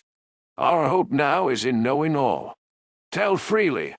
So Art went on. He had been there, and though it could only have been for a few seconds, he made rare hay of the place. All the manuscript had been burned, and the blue flames were flickering amongst the white ashes. The cylinders of your phonograph, too, were thrown on the fire, and the wax had helped the flames. "Here," I interrupted. "Thank God there is the other copy in the safe." His face lit for a moment, but fell again as he went on. I ran downstairs then, but could see no sign of him. I looked into Renfield's room, but there was no trace there except— Again he paused. "Go on," said Harker hoarsely. So he bowed his head and, moistening his lips with his tongue, added, "Except that the poor fellow is dead." Mrs. Harker raised her head. Looking from one to the other of us, she said solemnly, "God's will be done." I could not but feel that Art was keeping back something. But, as I took it that it was with a purpose, I said nothing. Van Helsing turned to Morris and asked, "And you, friend Quincey, have you any to tell?" "A little," he answered. "It may be much eventually, but at present I can't say. I thought it well to know, if possible, where the Count would go when he left the house. I did not see him, but I saw a bat rise from Renfield's window and flap westward. I expected to see him in some shape go back to Carfax, but he evidently sought some other lair. He will not be back tonight, for the sky is reddening in the east, and the dawn is close. We must work tomorrow." "Liuna, I sis," he said the latter words through his shut teeth. For a space of perhaps a couple of minutes there was silence, and I could fancy that I could hear the sound of our hearts beating. Then Van Helsing said, placing his hand tenderly on Mrs. Harker's head, "And now, Madam Mina, poor dear, dear Madam Mina, tell us exactly what happened. God knows that I do not want that you be pained, but it is need that we know all. For now more than ever has all work to be done quick and sharp, and in deadly earnest. The day is close to us that must end all, if it may be so, and now is the chance that we may live and learn." "Nay, no." The poor dear lady shivered, and I could see the tension of her nerves as she clasped her husband closer to her, and bent her head lower and lower still on his breast. Then she raised her head proudly, and held out one hand to Van Helsing, who took it in his, and after stooping and kissing it reverently, held it fast. The other hand was locked in that of her husband, who held his other arm thrown round her protectingly. After a pause in which she was evidently ordering her thoughts, she began, "I took the sleeping draught which you had so kindly given me, but for a long time it did not act. I seemed to become more wakeful, and myriads of horrible fancies began to crowd in upon my mind, all of them connected with death, and vampires, with blood and pain and trouble. Her husband involuntarily groaned as she turned to him and said lovingly, "Do not fret, dear. You must be brave and strong, and help me through the horrible task. If you only knew what an effort it is to me to tell of this fearful thing at all, you would understand how much I need your help." Well, I saw I must try to help the medicine to its work with my will, if it was to do me any good, so I resolutely set myself to sleep. Sure enough, sleep must soon have come to me, for I remember no more. Jonathan coming in had not waked me, for he lay by my side when next I remember. There was in the room the same thin white mist that I had before noticed, but I forget now if you know of this. You will find it in my diary, which I shall show you later. I felt the same vague terror which had come to me before, and the same sense of some presence. I turned to wake Jonathan, but found that he slept so soundly that it seemed as if it was he who had taken the sleeping draught, and not I. I tried, but I could not wake him. This caused me a great fear, and I looked around terrified. Then indeed my heart sank within me. Beside the bed, as if he had stepped out of the mist, or rather as if the mist had turned into his figure, for it had entirely disappeared, stood a tall, thin man, all in black. I knew him at once, from the description of the others. The waxen face, the high aquiline nose on which the light fell in a thin white line, the parted red lips, with the sharp white teeth showing between, and the red eyes that I had seemed to see in the sunset on the windows of St. Mary's Church at Whitby. I knew, too, the red scar on his forehead where Jonathan had struck him. For an instant my heart stood still, and I would have screamed out, only that I was paralyzed. In the pause he spoke in a sort of keen, cutting whisper, pointing, as he spoke to Jonathan. "Silence! If you make a sound, I shall take him and dash his brains out before your very eyes." I was appalled and was too bewildered to do or say anything. With a mocking smile, he placed one hand upon my shoulder and, holding me tight, bared my throat with the other, saying as he did so, "First, a little refreshment to reward my exertions. You may as well be quiet. It is not the first time, or the second, that your veins have appeased my thirst." I was bewildered, and strangely enough, I did not want to hinder him. I suppose it is a part of the horrible curse that such is, when his touch is on his victim. And oh my God, pity me! He placed his reeking lips upon my throat. Her husband groaned again. She clasped his hand harder, and looked at him pityingly, as if he were the injured one, and went on.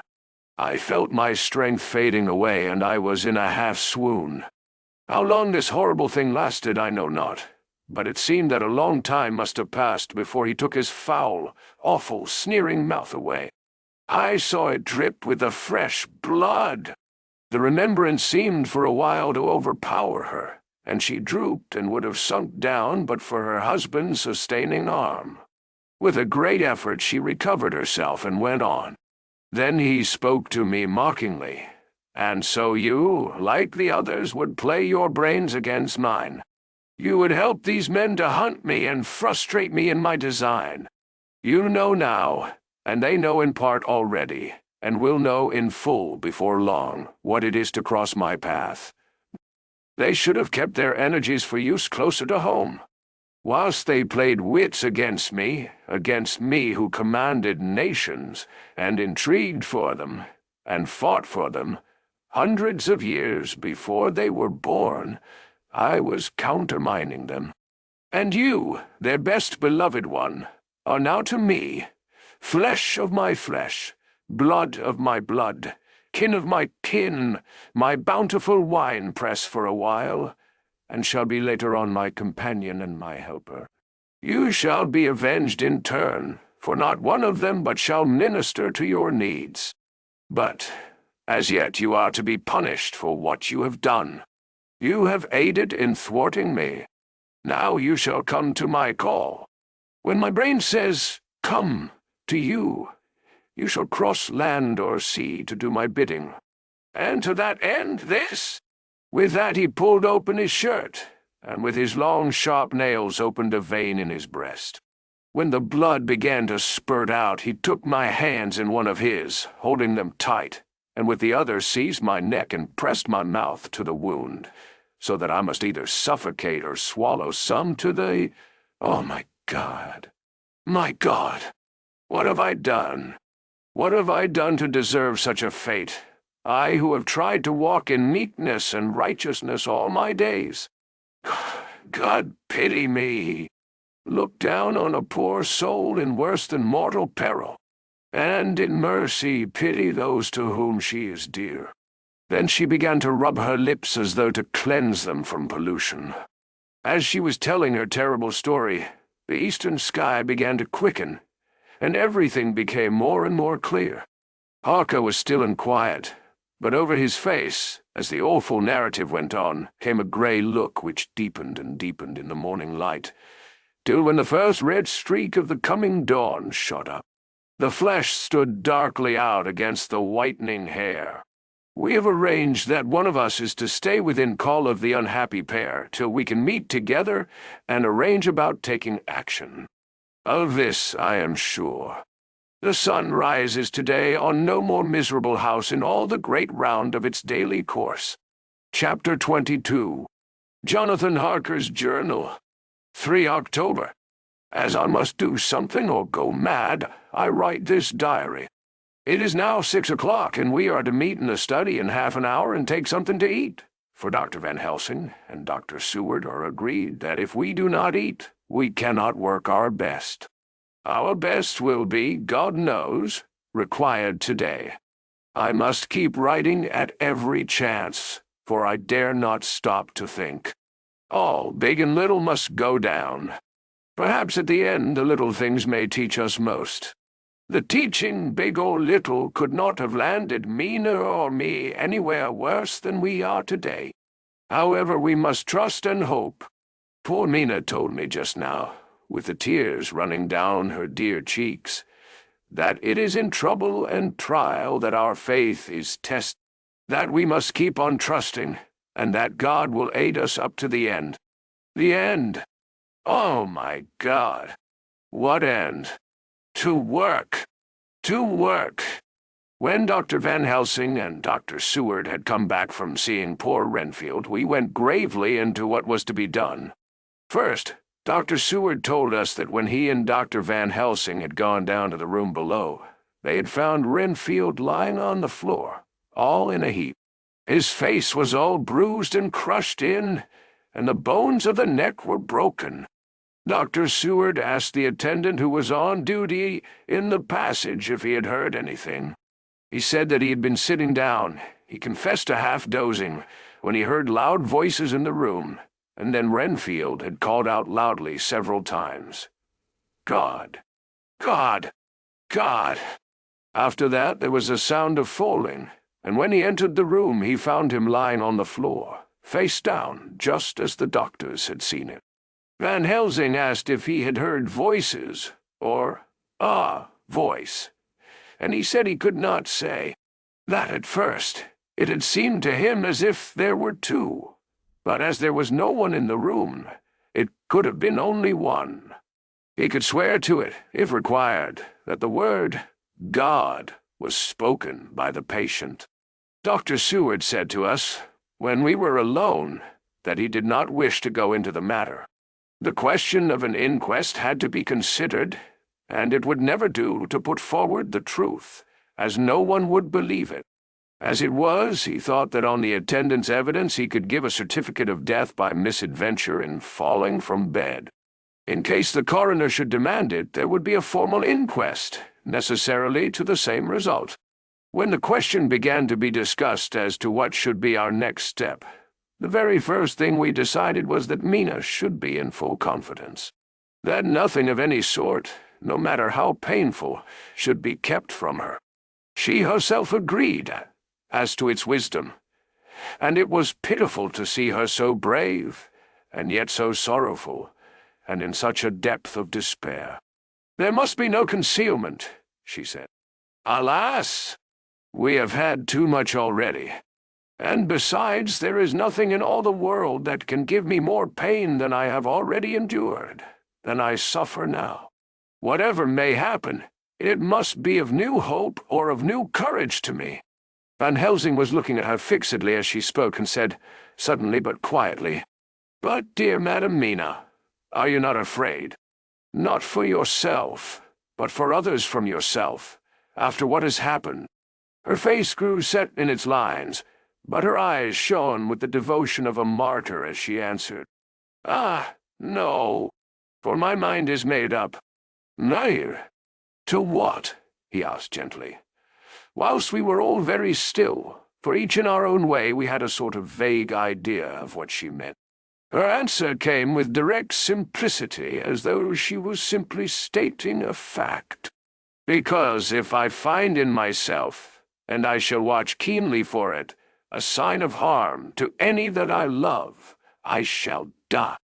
"You would not kill yourself?" he asked hoarsely. "I would. If there were no friend who loved me, who would save me such a pain, and so desperate an effort?" She looked at him meaningly as she spoke. He was sitting down, but now he rose, and came close to her and put his hand on her head as he said solemnly, "My child, there is such an one if it were for your good. For myself I could hold it in my account with God to find such an euthanasia for you, even at this moment if it were best. Nay, were it safe. But my child—" For a moment he seemed choked, and a great sob rose in his throat. He gulped it down and went on, "There are here some who would stand between you and death. You must not die. You must not die by any hand, but least of all your own. Until the other, who has fouled your sweet life, is true dead, you must not die. For if he is still with the quick undead, your death would make you even as he is. No, you must live.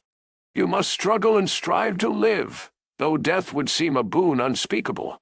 You must fight death himself, though he come to you in pain or in joy, by the day or the night, in safety or in peril. On your living soul I charge you that you do not die. Nay, nor think of death, till this great evil be past."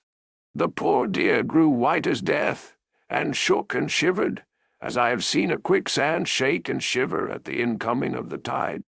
We were all silent. We could do nothing.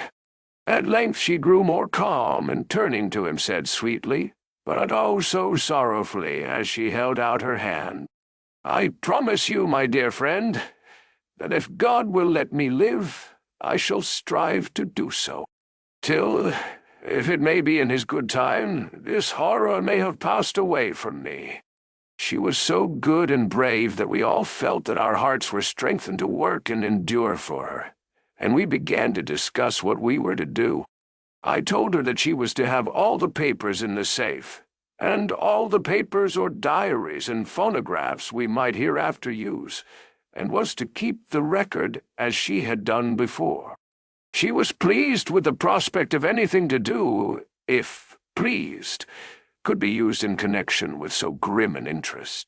As usual, Van Helsing had thought ahead of everyone else, and was prepared with an exact ordering of our work.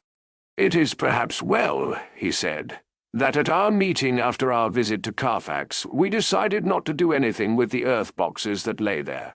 Had we done so, the Count must have guessed our purpose, and would doubtless have taken measures in advance to frustrate such an effort with regard to the others. But now he does not know our intentions.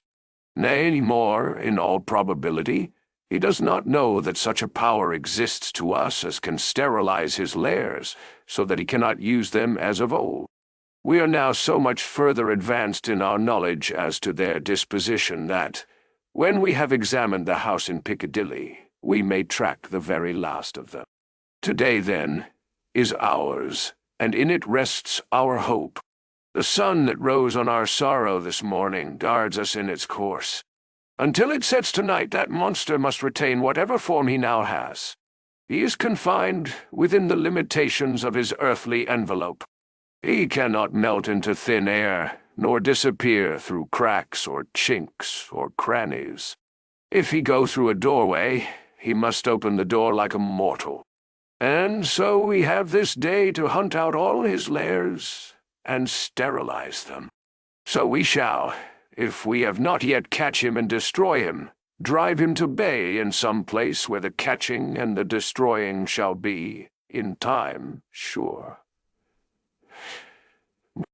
Here I started up, for I could not contain myself at the thought that the minutes and seconds so preciously laden with Mina's life and happiness were flying from us, since whilst we talked action was impossible. But Van Helsing held up his hand warningly. "Nay, friend Jonathan," he said, "in this, the quickest way home is the longest way. So your proverbs say. We shall all act and act with desperate quick when the time has come. In old Probable, the key of the situation is in that house in Piccadilly. The Count may have many houses which he has bought. Of them he will have deeds of purchase, keys, and other things. He will have paper that he write on. He will have his book of checks. There are many belongings that he must have somewhere. Why not in this place so central, so quiet, where he come and go by the front or the back at all hours, when in the very vast of the traffic there is none to notice? We shall go there and search that house. And when we learn what it holds, then we do what our friend Arthur call, in his phrases of hunt, stop the earths, and so we run down our old fox, so? Is it not? Whoa! Then let us come at once, I cried. We are wasting the precious, precious time. The professor did not move, but simply said, "And how are we to get into that house in Piccadilly?" "Anyway," I cried, "we shall break in if need be. And your police? Where will they be, and what will they say?" No. I was staggered, but I knew that if he wished to delay, he had a good reason for it. So I said, as quietly as I could, "Don't wait more than need be. You know, I am sure, what torture I am in. My child, that I do. And indeed there is no wish of me to add to your anguish. But just think, what can we do until all the world be at movement? Then will come our time. I have thought and thought, and it seems to me that the simplest way is the best of all. Now we wish to get into the house, but we have no key. Is it not so?" I nodded. "Now suppose that you were, in truth, the owner of that house, and could not still get in, and think there was to you no conscience of the housebreaker. What would you do?" "I should get a respectable locksmith, and set him to work to pick the lock for me. And your police, they would interfere, would they not?" "Oh, no. Not if they knew the man was properly employed. Oh, undensei. Oh." Then he looked at me as keenly as he spoke. "All that is in doubt is the conscience of the employer, and the belief of your policeman as to whether or not that employer has a good conscience or a bad one. Your police must indeed be zealous men and clever, oh so clever, in reading the heart, that they trouble themselves in such matter. No, my friend Jonathan, you go take the lock off 100 empty houses in this your London, or of any city in the world, and if you do it as such things are rightly done, and at the time such things are rightly done, no one will interfere.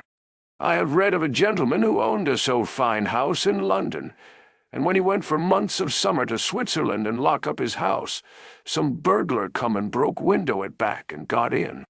Then he went and made open the shutters in front and walk out and in through the door, before the very eyes of the police. Then he have an auction in that house and advertise it, and put up big notice. And when the day come, he sell off by a great auctioneer all the goods of that other man who owned them. Then he go to a builder, and he sell him that house, making an agreement that he pull it down and take all away within a certain time. And your police and other authority help him all they can. And when that owner come back from his holiday in Switzerland, he find only an empty hole where his house had been. This was all done on regel, and in our work we shall be in regel too. We shall not go so early that the policemen who have then little to think of shall deem it strange. But we shall go after 10 o'clock, when there are many about, and such things would be done were we indeed owners of the house.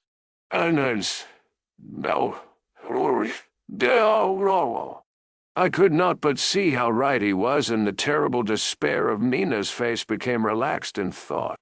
There was hope in such good counsel. Van Helsing went on. When once within that house we may find more clues. At any rate, some of us can remain there, whilst the rest find the other places where there be more earth boxes, at Bermondsey and Mile End. Lord Godalming stood up. I can be of some use here, he said. I shall wire to my people to have horses and carriages where they will be most convenient. Look here, old fellow, said Morris. It is a capital idea to have all ready in case we want to go horsebacking.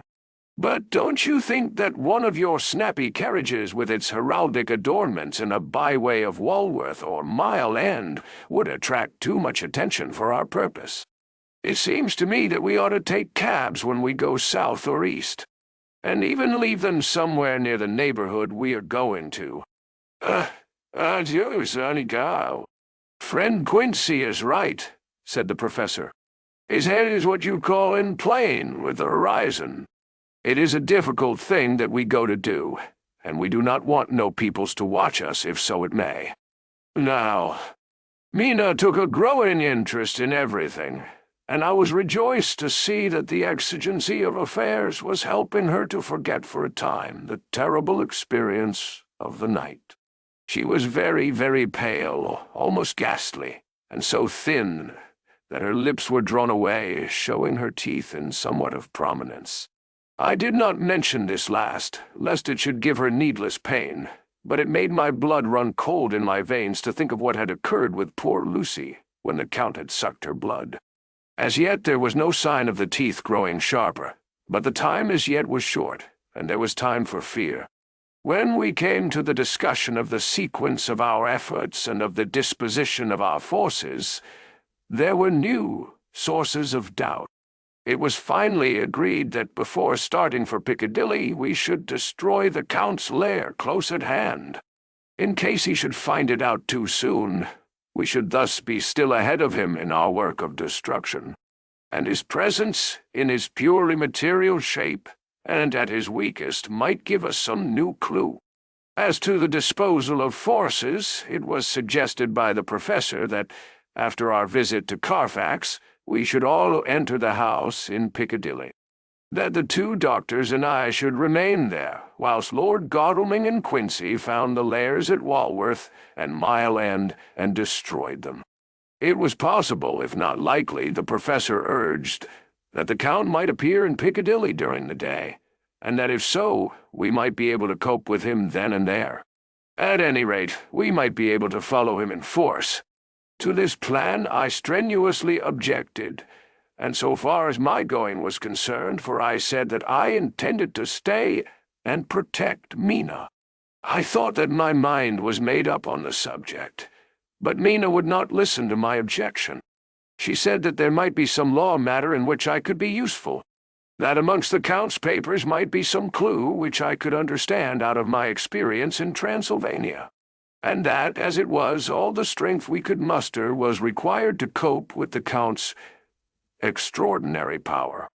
I had to give in, for Mina's resolution was fixed. She said that it was the last hope for her that we should all work together. As for me, she said, I have no fear. Things have been as bad as they can be, and whatever may happen must have in it some element of hope or comfort. Go, my husband. God can, if he wishes it, guard me as well alone as with anyone present. So I started up crying out, Then in God's name let us come at once, for we are losing time. The Count may come to Piccadilly earlier than we think." "Ah, oh, not so," said Van Helsing, holding up his hand. "But why?" I asked. "Do you forget," he said with actually a smile, "that last night he banqueted heavily and will sleep late? Did I forget? Shall I ever? Can I ever? Can any of us ever forget that terrible scene?" Mina struggled hard to keep her brave countenance, but the pain overmastered her, and she put her hands before her face and shuddered whilst she moaned. Van Helsing had not intended to recall her frightful experience. He had simply lost sight of her and her part in the affair in his intellectual effort. When it struck him what he said, he was horrified at his thoughtlessness and tried to comfort her. "Oh, Madam Mina," he said. "Dear, dear Madam Mina, alas, that I of all who so reverence you should have said anything so forgetful. These stupid old lips of mine and this stupid old head do not deserve so, but you'll forget, will you not?" He bent low beside her as he spoke. She took his hand, and looking at him through her tears, said hoarsely, "No, I shall not forget, for it is well that I remember. And with it I have so much in memory of you that is sweet, that I take it all together. Now, you must all be going soon. Breakfast is ready, and we must all eat that we may be strong. Now, only what says, well. Breakfast was a strange meal to us all. We tried to be cheerful and encourage each other, and Mina was the brightest and most cheerful of us. When it was over, Van Helsing stood up and said, 'Now, my dear friends, we go forth to our terrible enterprise. Are we all armed, as we were on that night when first we visited our enemy's lair, armed against ghostly as well as carnal attack?' We all assured him, and it is well. Now, Madam Mina, you are in any case quite safe here until the sunset, and before then we shall return, if we shall return. But before we go, let me see you armed against personal attack. I have myself, since you came down, prepared your chamber by the placing of things of which we know, so that he may not enter. Now let me guard yourself. On your forehead I touch this piece of sacred wafer in the name of the Father, the Son, and—" There was a fearful scream which almost froze our hearts to hear. As he had placed the wafer on Mina's forehead, it had seared it, had burned into the flesh as though it had been a piece of white-hot metal. My poor darling's brain had told her the significance of the fact as quickly as her nerves received the pain of it, and the two so overwhelmed her that her overwrought nature had its voice in that dreadful scream. But the words to her thought came quickly. The echo of the scream had not ceased to ring on the air when there came the reaction, and she sank on her knees on the floor in an agony of abasement, pulling her beautiful hair over her face, as the leper of old his mantle, she wailed out, "Unclean! Unclean! Even the Almighty shuns my polluted flesh. I must bear this mark of shame upon my forehead until the judgment day." They all paused.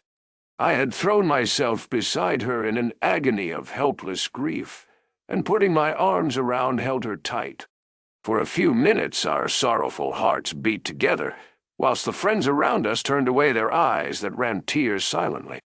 Then Van Helsing turned and said gravely, so gravely that I could not help feeling that he was in some way inspired, and was stating things outside himself. "It may be that you may have to bear that mark till God himself see fit, as he most surely shall, on the judgment day, to redress all wrongs of the earth and of his children that he has placed thereon. And, oh, Madam Mina, my dear, may we who love you be there to see, when that red scar, a sign of God's knowledge of what has been, shall pass away, and leave your forehead as pure as the heart we know. For so surely as we live, that scar shall pass away when God sees right to lift the burden that is hard upon us. Till then we bear our cross, as his Son did in obedience to his will. It may be that we are chosen instruments of his good pleasure, and that we ascend to his bidding as that other through stripes and shame, through tears and blood, through doubts and fear, and all that makes the difference between God and man. Ah, the Seward. There was hope in his words, and comfort, and they made for resignation. Mina and I both felt so, and simultaneously we each took one of the old man's hands and bent over and kissed it. Then, without a word, we all knelt down together, and all holding hands swore to be true to each other. We men pledged ourselves to raise the veil of sorrow from the head of her, whom, each in his own way, we loved. And we prayed for help and guidance in the terrible task which lay before us. It was then time to start. I said farewell to Mina, a parting which neither of us shall forget to our dying day, and we set out. To one thing I have made up my mind. If we find out that Mina must be a vampire in the end, then she shall not go into that unknown and terrible land alone. I suppose it is thus that in old times one vampire meant many. Just as their hideous bodies could only rest in sacred earth, so the holiest love was the recruiting sergeant for their ghastly ranks. We entered Carfax without trouble, and found all things the same as on the first occasion. It was hard to believe that amongst so prosaic surroundings of neglect and dust and decay, there was any ground for such fear as already we knew. Had not our minds been made up, and had there not been terrible memories to spur us on, we could hardly have proceeded with our task. We found no papers or any sign of use in the house, and in the old chapel the great boxes looked just as we had seen them last. Dr. Van Helsing said to us solemnly as we stood before him, "And now, my friends, we have a duty here to do. We must sterilize this earth, so sacred of holy memories, that he is brought from a far distant land for such fell use. He has chosen this earth because it has been holy. Thus we defeat him with his own weapon, for we make it more holy still. It was sanctified to such use of man, now we sanctify it to God." As he spoke, he took from his bag a screwdriver and a wrench, and very soon the top of one of the cases was thrown open. The earth smelled musty and close, but we did not somehow seem to mind, for our attention was concentrated on the professor. Taking from his box a piece of the sacred wafer, he laid it reverently on the earth, and then shutting down the lid began to screw it home, we aiding him as he worked. One by one we treated in the same way each of the great boxes, and left them as we had found them to all appearance. But in each was a portion of the host. When we closed the door behind us, the professor said solemnly, "So much is already done.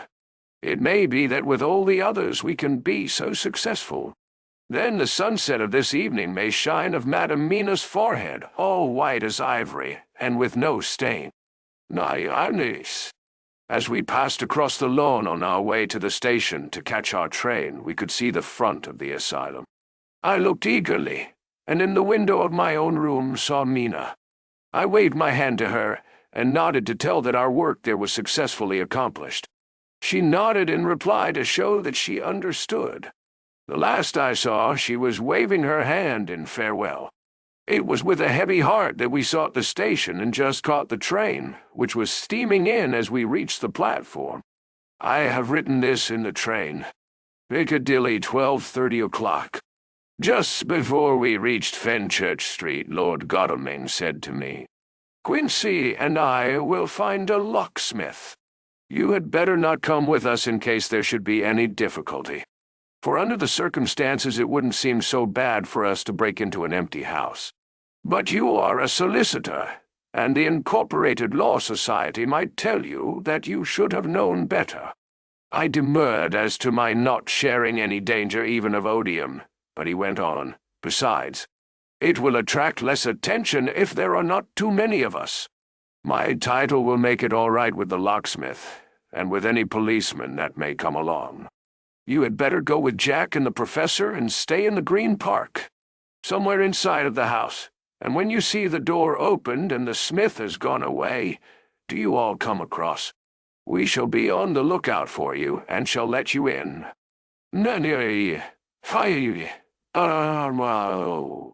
The advice is good, said Van Helsing, so we said no more. Godalming and Morris hurried off in a cab, we following in another. At the corner of Arlington Street, our contingent got out and strolled into the Green Park. My heart beat as I saw the house, on which so much of our hope was centered, looming up grim and silent in its deserted condition amongst its more lively and spruce-looking neighbors. We sat down on a bench within good view, and began to smoke cigars so as to attract as little attention as possible. The minutes seemed to pass with leaden feet as we waited for the coming of the others. At length we saw a four-wheeler drive up. Out of it, in leisurely fashion, got Lord Godalming and Morris, and down from the box descended a thick-set working man with his rush-woven basket of tools. Morris paid the cabman, who touched his hat and drove away. Together the two ascended the steps, and Lord Godalming pointed out what he wanted done. The workman took off his coat leisurely and hung it on one of the spikes of the rail, saying something to a policeman who just then sauntered along. The policeman nodded acquiescence, and the man kneeling down placed his bag beside him. After searching through it, he took out a selection of tools which he proceeded to lay beside him in orderly fashion. Then he stood up, looked in the keyhole, blew into it, and, turning to his employers, made some remark. Lord Godalming smiled, and the man lifted a good-sized bunch of keys. Selecting one of them, he began to probe the lock, as if feeling his way with it. After fumbling about for a bit, he tried a second, and then a third. All at once the door opened under a slight push from him, and he and the two others entered the hall. We sat still. My own cigar burnt furiously, but Van Helsing's went cold altogether. We waited patiently as we saw the workman come out and bring his bag. Then he held the door partly open, steadying it with his knees, whilst he fitted a key to the lock.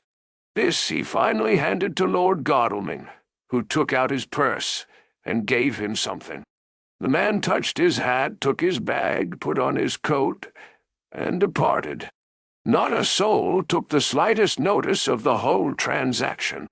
When the man had fairly gone, we three crossed the street and knocked at the door. It was immediately opened by Quincey Morris, beside whom stood Lord Godalming, lighting a cigar. "The place smells so vilely," said the latter as we came in. It did indeed smell vilely, like the old chapel at Carfax, and with our previous experience it was plain to us that the Count had been using the place pretty freely. We moved to explore the house, all keeping together in case of attack, for we knew we had a strong and wily enemy to deal with, and as yet we did not know whether the Count might not be in the house. In the dining room, which lay at the back of the hall, we found 8 boxes of earth. 8 boxes only out of the 9 which we sought. Our work was not over, and would never be until we should have found the missing box. First we opened the shutters of the window, which looked out across a narrow stone-flagged yard at the blank face of a stable, pointed to look like the front of a miniature house. There were no windows in it, so we were not afraid of being overlooked. We did not lose any time in examining the chests. With the tools which we had brought with us, we opened them, one by one, and treated them as we had treated those others in the old chapel.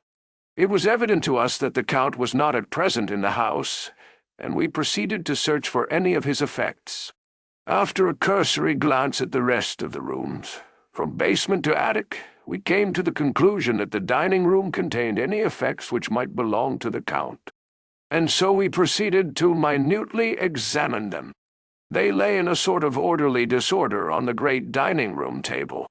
There were title deeds of the Piccadilly house in a great bundle, deeds of the purchase of the houses at Mile End and Bermondsey, notepaper, envelopes, and pens and ink. All were covered up in thin wrapping paper to keep them from the dust. There were also a clothes brush, a brush and comb, and a jug and basin, the latter containing dirty water, which was reddened as if with blood. Last of all was a little heap of keys of all sorts and sizes, probably those belonging to the other houses. When we had examined this last find, Lord Godalming and Quincey Morris, taking accurate notes of the various addresses of the houses in the east and the south, took with them the keys in a great bunch, and set out to destroy the boxes in these places. The rest of us are, with what patience we can, waiting their return, or the coming of the Count. Chapter 23. Dr. Seward's Diary. 3 October. The time seemed terribly long, whilst we were waiting for the coming of Godalming and Quincey Morris. The professor tried to keep our minds active by using them all the time. I could see his beneficent purpose by the side glances which he threw from time to time at Harker. The poor fellow is overwhelmed in a misery that is appalling to see. Last night he was a frank, happy-looking man with strong, youthful face, full of energy, and with dark brown hair. Today he is a drawn, haggard old man, whose white hair matches well with the hollow burning eyes and grief-written lines of his face. His energy is still intact. In fact, he is like a living flame. This may yet be his salvation, for if all go well, it will tide him over the despairing period. He will then, in a kind of way, wake again to the realities of life. Poor fellow, I thought my own trouble was bad enough, but his. The professor knows this well enough, and is doing his best to keep his mind active. What he has been saying was, under the circumstances, of absorbing interest. So well as I can remember, here it is. I have studied over and over again since they came into my hands, all the papers relating to this monster, and the more I have studied, the greater seems the necessity to utterly stamp him out. All through there are signs of his advance, not only of his power, but of his knowledge of it. As I learned from the researches of my friend Arminius of Budapest, he was in life a most wonderful man. Soldier, statesman, and alchemist, which latter was the highest development of the science knowledge of his time. He had a mighty brain, a learning beyond compare, and a heart that knew no fear and no remorse. He dared even to attend the Scholomance, and there was no branch of knowledge of his time that he did not essay. Well, in him the brain powers survive the physical death. Though it would seem that memory was not all complete. In some faculties of mind he has been, and is, only a child. But he's growing, and some things that were childish at the first are now of man's stature. He is experimenting, and doing it well. And if it had not been that we have crossed his path, he would be yet, he may be yet if we fail, the father or furtherer of a new order of beings, whose road must lead through death, not life. Harker groaned and said, "And this is all arrayed against my darling. But how is he experimenting? The knowledge may help us to defeat him. He has all along since his coming been trying his powers slowly but surely. That big child brain of his is working. Well, for us, it is as yet a child brain. For had he dared at the first to attempt certain things, he would long ago have been beyond our power. However, he means to succeed, and a man who has centuries before him can afford to wait and to go slow. Festina lente may well be his motto." I fail to understand," said Harker wearily. "Oh, do be more plain to me. Perhaps grief and trouble are dulling my brain." The professor laid his hand tenderly on his shoulder as he spoke. "Ah, my child, I will be plain. Do you not see how of late this monster has been creeping into knowledge experimentally? How he has been making use of the Zupagus patient to effect his entry into friend John's home? For your vampire, though in all afterwards he can come when and how he will, must at the first make entry only when asked thereto by an inmate. But these are not his most important experiments. Do we not see how at the first all these so great boxes were moved by others? He knew not then but that must be so. But all the time that so great child brain of his was growing, and he began to consider whether he might not himself move the box. So he began to help. And then when he found that this be all right, he tried to move them all alone.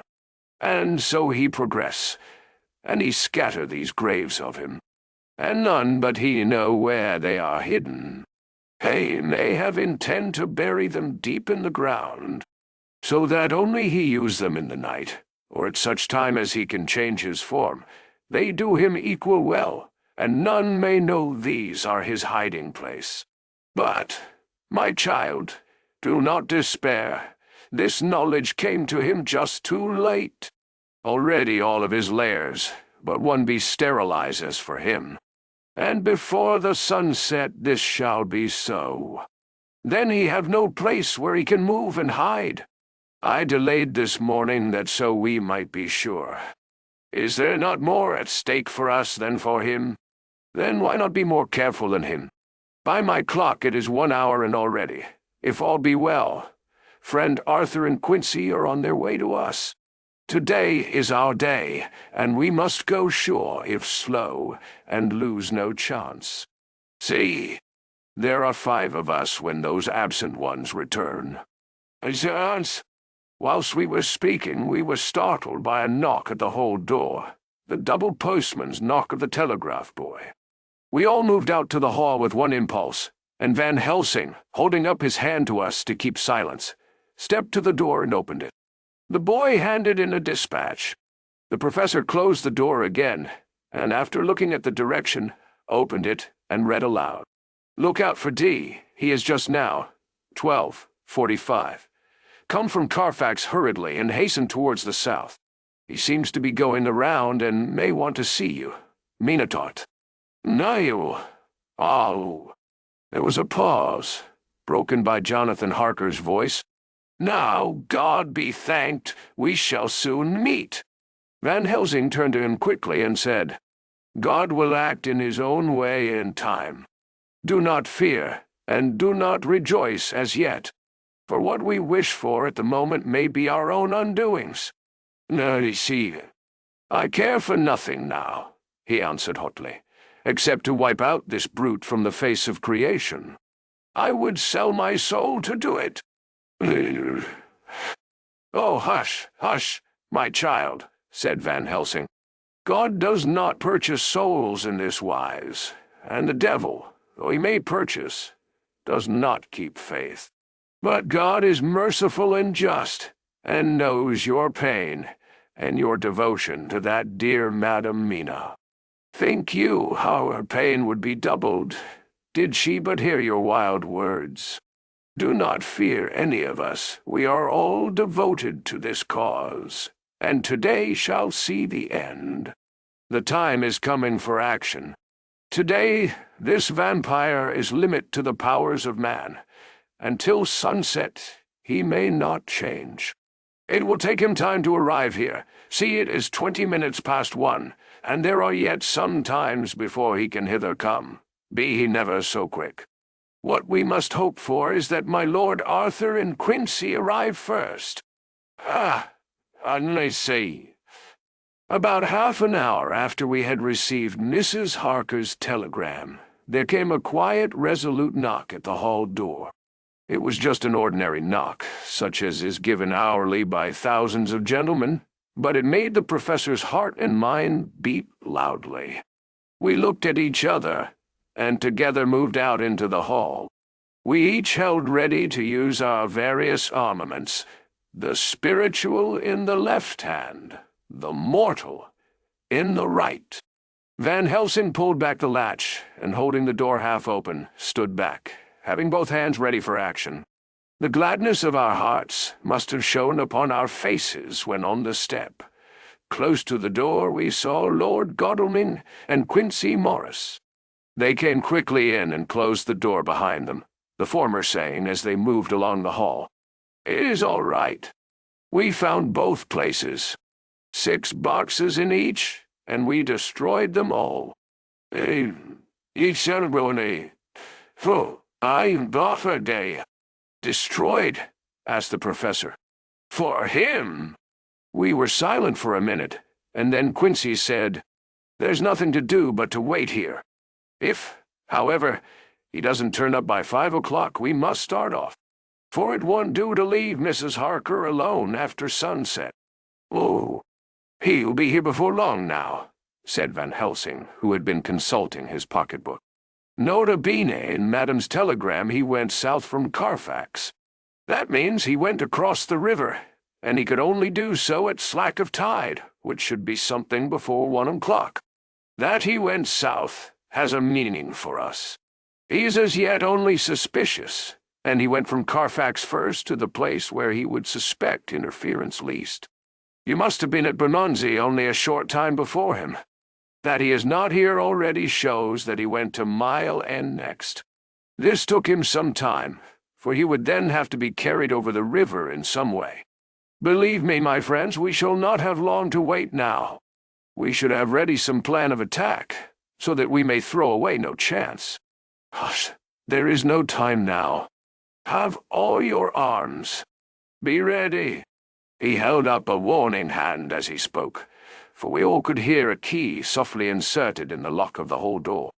I could not but admire, even at such a moment, the way in which a dominant spirit asserted itself. In all our hunting parties and adventures in different parts of the world, Quincey Morris had always been the one to arrange the plan of action, and Arthur and I had been accustomed to obey him implicitly.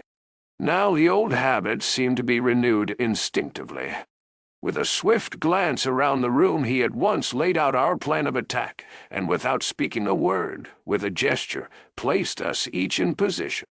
Van Helsing, Harker, and I were just behind the door, so that when it was opened, the professor could guard it whilst we two stepped between the incomer and the door. Godalming behind and Quincey in front stood just out of sight, ready to move in front of the window. We waited in a suspense that made the seconds pass with nightmare slowness. The slow, careful steps came along the hall. The Count was evidently prepared for some surprise. At least he feared it. Suddenly, with a single bound, he leaped into the room, winning a way past us before any of us could raise a hand to stay him. There was something so panther-like in the movement, something so unhuman, that it seemed to sober us all from the shock of his coming. The first to act was Harker, who with a quick movement threw himself before the door leading into the room in the front of the house. As the Count saw us, a horrible sort of snarl passed over his face, showing the eye teeth, long and pointed. But the evil smile as quickly passed into a cold stare of lion-like disdain. His expression again changed as, with a single impulse, we all advanced upon him. It was a pity that we had not some better organized plan of attack, for even at the moment I wondered what we were to do. I did not myself know whether our lethal weapons would avail us anything. Harker evidently meant to try the matter, for he had ready his great kukri knife, and made a fierce and sudden cut at him. The blow was a powerful one. Only the diabolical quickness of the Count's leap back saved him. A second less, and the trenchant blade had shorn through his heart. As it was, the point just cut the cloth of his coat, making a wide gap whence a bundle of banknotes and a stream of gold fell out. The expression of the Count's face was so hellish that for a moment I feared for Harker, though I saw him throw the terrible knife aloft again for another stroke. Instinctively I moved forward with a protective impulse, holding the crucifix and wafer in my left hand. I felt a mighty power fly along my arm, and it was without surprise that I saw the monster cower back before a similar movement made spontaneously by each one of us. It would be impossible to describe the expression of hate and baffled malignity, of anger and hellish rage, which came over the Count's face. His waxen hue became greenish-yellow by the contrast of his burning eyes, and the red scar on the forehead showed on the pallid skin like a palpitating wound. The next instant, with a sinuous dive, he swept under Harker's arm, ere his blow could fall, and grasping a handful of the money from the floor, dashed across the room, threw himself at the window. Amid the crash and glitter of the falling glass, he tumbled into the flagged area below. Through the sound of the shivering glass I could hear the ting of the gold as some of the sovereigns fell on the flagging. We ran over and saw him spring unhurt from the ground. He, rushing up the steps, crossed the flagged yard and pushed open the stable door. There he turned and spoke to us. "You think to baffle me, you with your pale faces all in a row, like sheep in a butcher's. You shall be sorry yet, each one of you. You think you have left me without a place to rest, but I have more. My revenge is just begun. I spread it over centuries, and time is on my side. Your girls that you all love are mine already, and through them you and others shall yet be mine, my creatures, to do my bidding and to be my jackals when I want to feed. Bah!" With a contemptuous sneer he passed quickly through the door, and we heard the rusty bolt creak as he fastened it behind him. A door beyond opened and shut. The first of us to speak was the professor. Realizing the difficulty of following him through the stable, we moved toward the hall.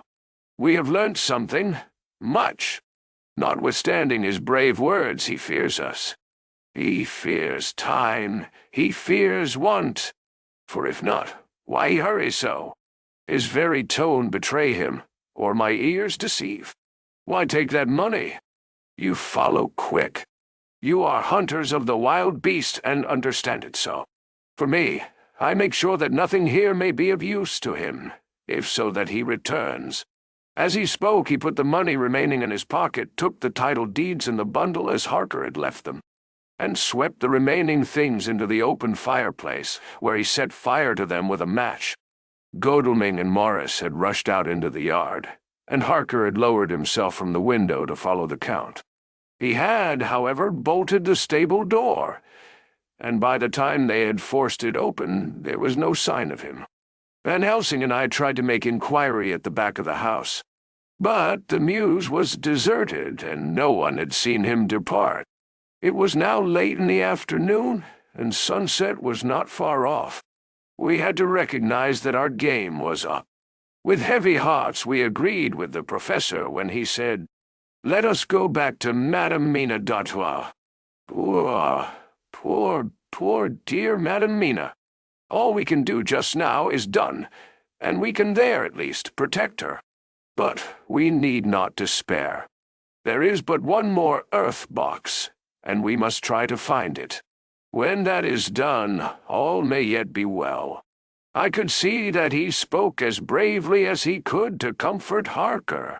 The poor fellow was quite broken down. Now and again he gave a low groan which he could not suppress. He was thinking of his wife. With sad hearts we came back to my house, where we found Mrs. Harker waiting us, with an appearance of cheerfulness which did honor to her bravery and unselfishness. When she saw our faces, her own became as pale as death.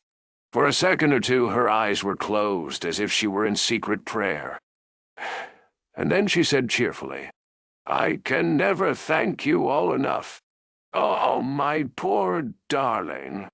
As she spoke, she took her husband's gray head in her hands and kissed it. "Lay your poor head here and rest it. All will yet be well, dear. God will protect us if he so will it in his good intent." The poor fellow groaned. There was no place for words in his sublime misery. We had a sort of perfunctory supper together, and I think it cheered us all up somewhat.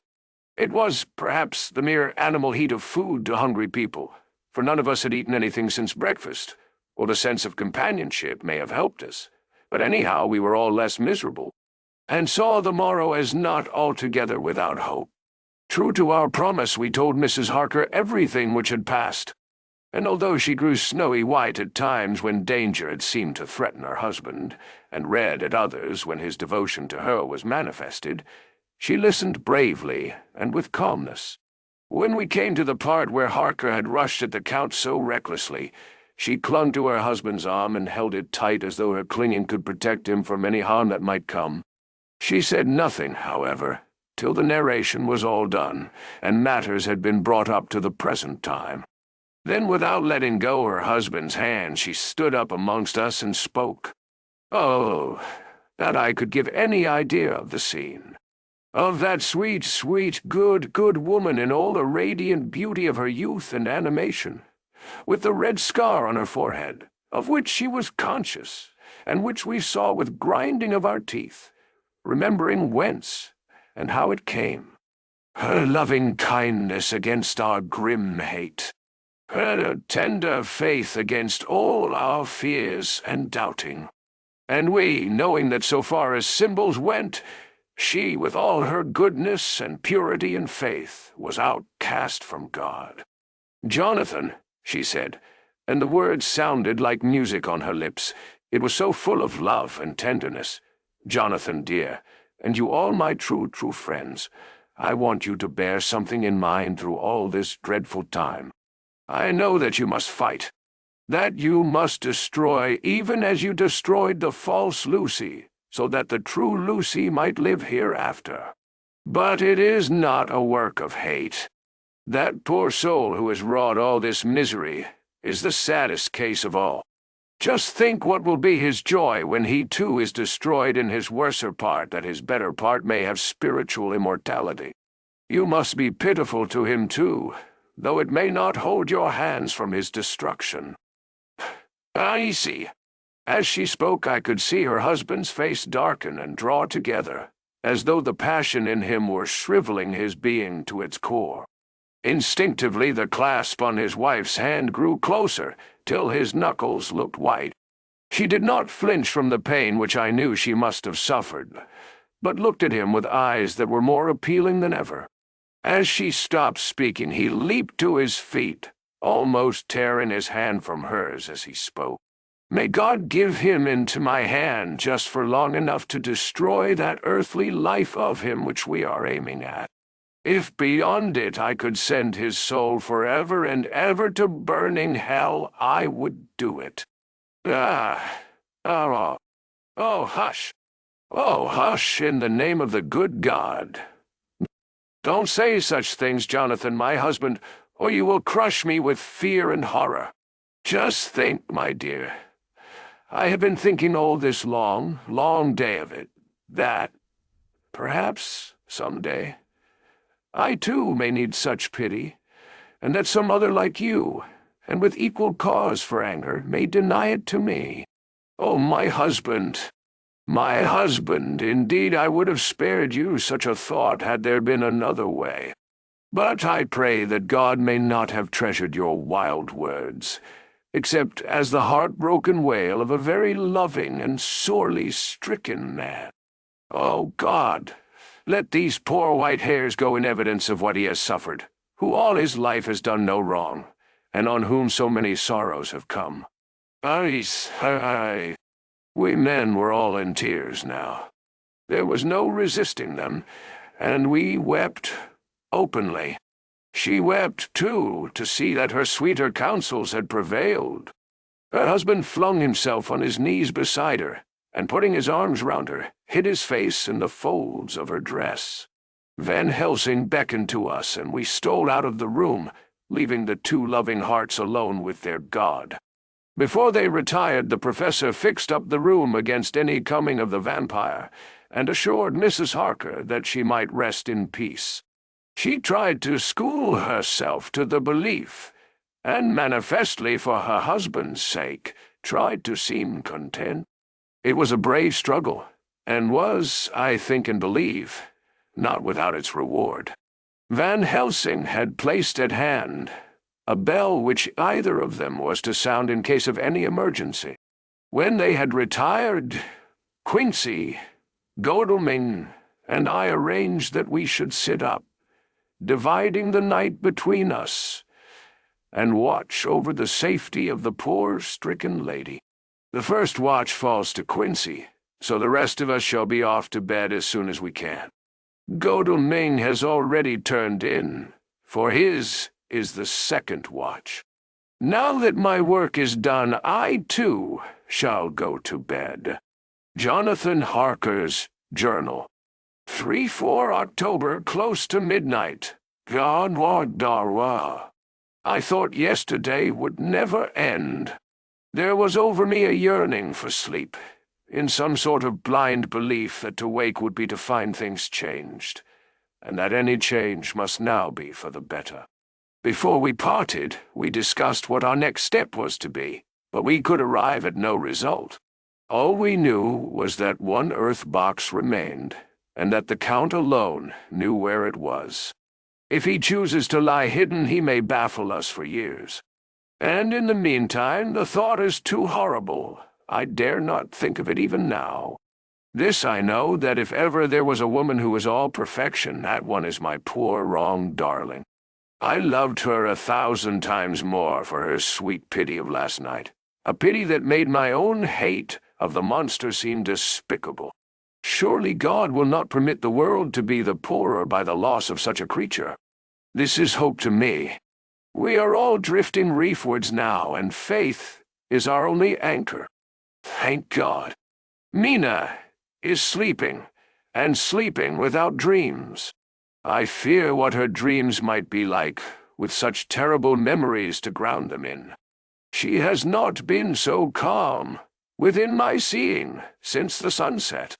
Then for a while there came over her face a repose, which was like spring after the blasts of March. I thought, at the time, that it was the softness of the red sunset on her face, but somehow now I think it has a deeper meaning. I am not sleepy myself, though I am weary to death. However, I must try to sleep, for there is tomorrow to think of, and there is no rest for me until... Later, I must have fallen asleep, for I was awakened by Mina, who was sitting up in bed with a startled look on her face. I could see easily, for we did not leave the room in darkness.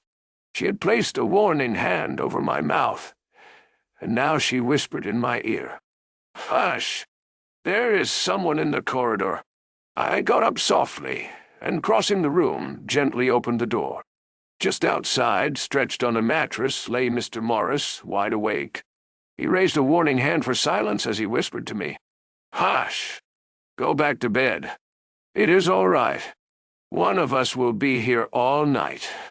We don't mean to take any chances." Rah! His look and gesture forbade discussion, so I came back and told Mina. She sighed, and positively a shadow of a smile stole over her poor pale face as she put her arms round me and said softly, "Oh, thank God for good, brave men!" With a sigh she sank back again to sleep. I write this now as I am not sleepy, though I must try again. 4 October, morning Galway. Once again during the night I was wakened by Mina. This time we had all had a good sleep, for the grey of the coming dawn was making the windows into sharp oblongs, and the gas flame was like a speck rather than a disk of light. She said to me hurriedly, "Go, call the professor. I want to see him at once." "No. Why?" I asked. "I have an idea. I suppose it must have come in the night and matured without my knowing it. He must hypnotize me before the dawn, and then I shall be able to speak. Go quick, dearest, the time is getting close." I went to the door. Dr. Seward was resting on the mattress, and seeing me, he sprang to his feet. "Is anything wrong?" he asked, in alarm. "No," I replied. "But Mina wants to see Dr. Van Helsing at once." "I will go," he said, and hurried into the professor's room. 2 or 3 minutes later, Van Helsing was in the room in his dressing gown, and Mr. Morris and Lord Godalming were with Dr. Seward at the door, asking questions. When the professor saw Mina, a positive smile, ousted the anxiety of his face. He rubbed his hands as he said, Oh, my dear Madam Mina, this is indeed a change. See? See. Friend Jonathan, we have got our dear Madam Mina, as of old, back to us today. Then, turning to her, he said cheerfully, "And what am I to do for you? For at this hour you do not want me for nothing. I want you to hypnotize me," she said. "Do it before the dawn, for I feel that then I can speak, and speak freely. Be quick, for the time is short." Without a word, he motioned her to sit up in bed.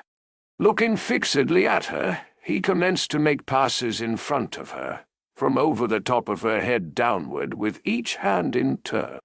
Mina gazed at him fixedly for a few minutes, during which my own heart beat like a trip-hammer, for I felt that some crisis was at hand. Gradually her eyes closed, and she sat, stock still. Only by the gentle heaving of her bosom could one know that she was alive. The professor made a few more passes and then stopped, and I could see that his forehead was covered with great beads of perspiration. Mina opened her eyes, but she did not seem the same woman. There was a far-away look in her eyes, and her voice had a sad dreaminess which was new to me. Raising his hand to impose silence, the professor motioned to me to bring the others in. They came on tiptoe, closing the door behind them, and stood at the foot of the bed, looking on. Mina appeared not to see them. The stillness was broken by Van Helsing's voice, speaking in a low-level tone, which would not break the current of her thoughts. "Where are you?" The answer came in a neutral way. "I do not know. Oh, sleep has no place it can call its own." For several minutes there was silence. Mina sat rigid, and the professor stood staring at her fixedly. The rest of us hardly dared to breathe. The room was growing lighter. Without taking his eyes from Mina's face, Dr. Van Helsing motioned me to pull up the blind. I did so, and the day seemed just upon us. A red streak shot up, and a rosy light seemed to diffuse itself through the room. On the instant the professor spoke again. "Where are you now?" The answer came dreamily, but with intention. It were as though she were interpreting something. I've heard her use the same tone when reading her shorthand notes. I do not know. It is all strange to me. Yes. What do you see? I can see nothing. It is all dark. Polly, what do you hear? I could detect the strain in the professor's patient voice. The lapping of water.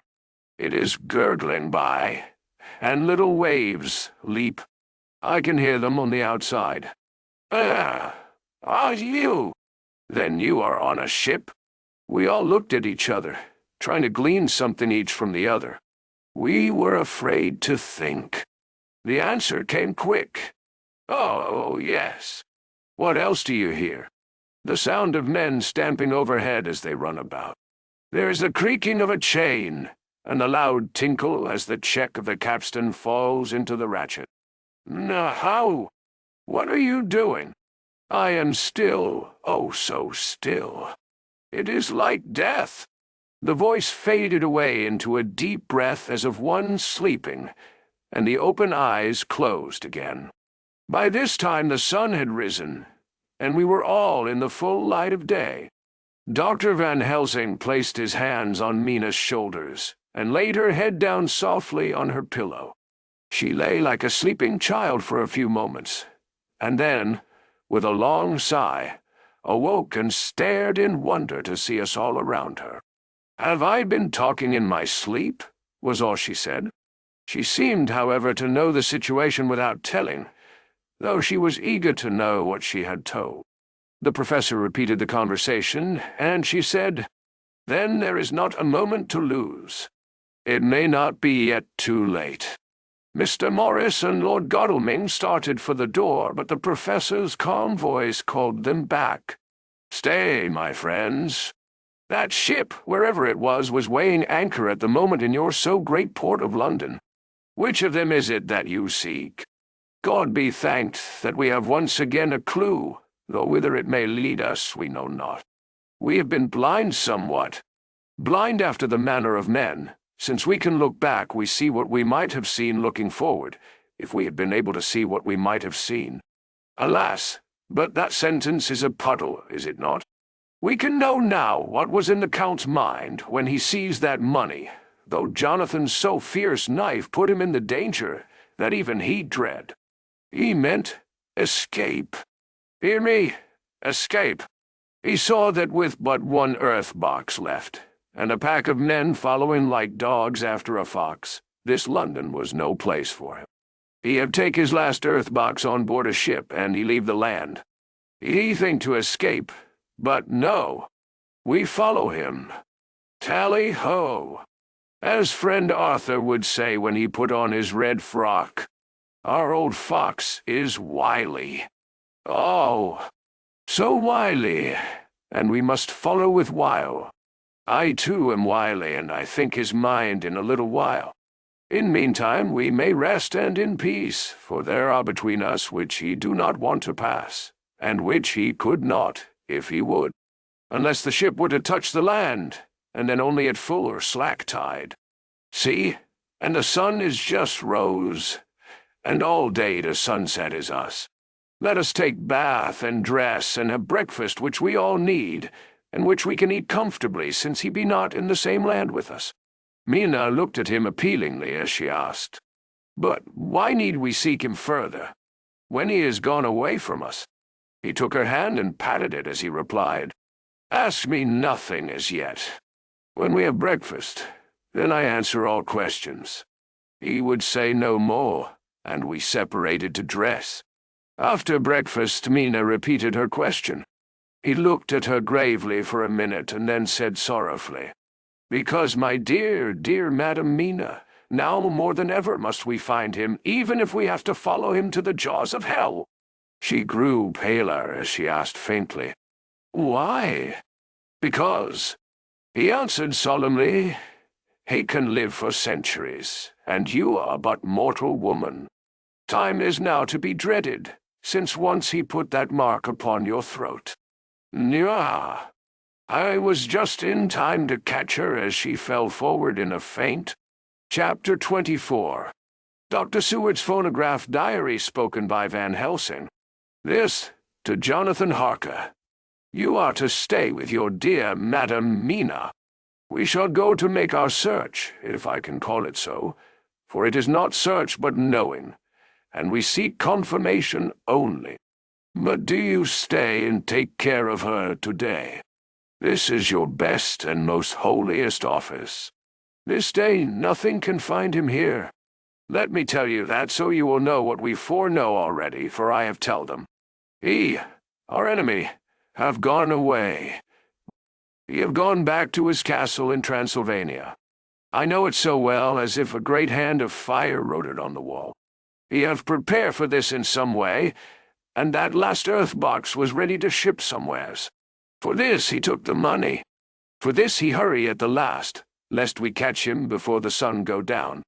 It was his last hope, save that he might hide in the tomb that he think poor Miss Lucy, being as he thought like him, keep open to him. But there was naught of time.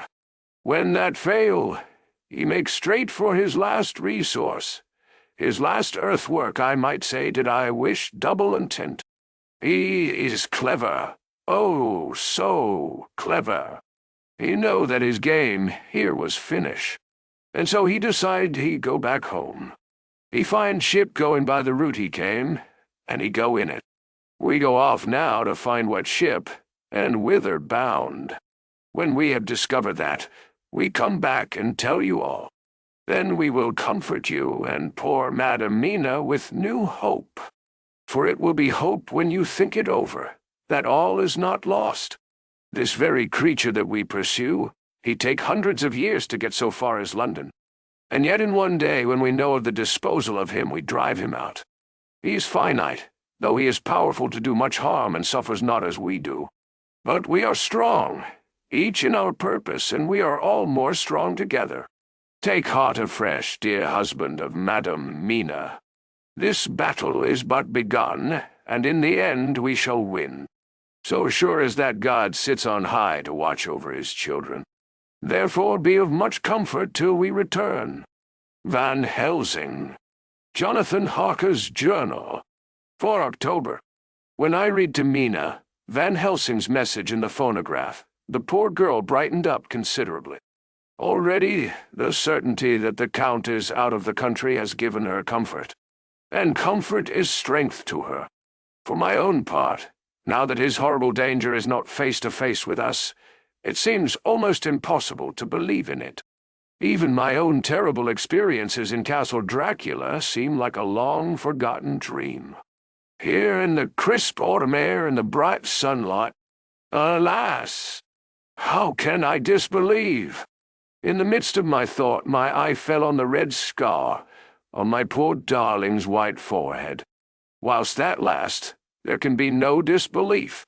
Mina and I fear to be idle, so we have been over all the diaries again and again. Somehow, although the reality seemed greater each time, the pain and the fear seem less. There is something of a guiding purpose manifest throughout, which is comforting. Mina says that perhaps we are the instruments of ultimate good. It may be. I shall try to think as she does. We have never spoken to each other yet of the future. It is better to wait till we see the professor and the others after their investigations. The day is running by more quickly than I ever thought a day could run for me again. It is now 3 o'clock. Mina Harker's Journal. 5 October, 5 p.m. Our meeting for report. Present, Professor Van Helsing, Lord Godalming, Dr. Seward, Mr. Quincey Morris, Jonathan Harker, Mina Harker.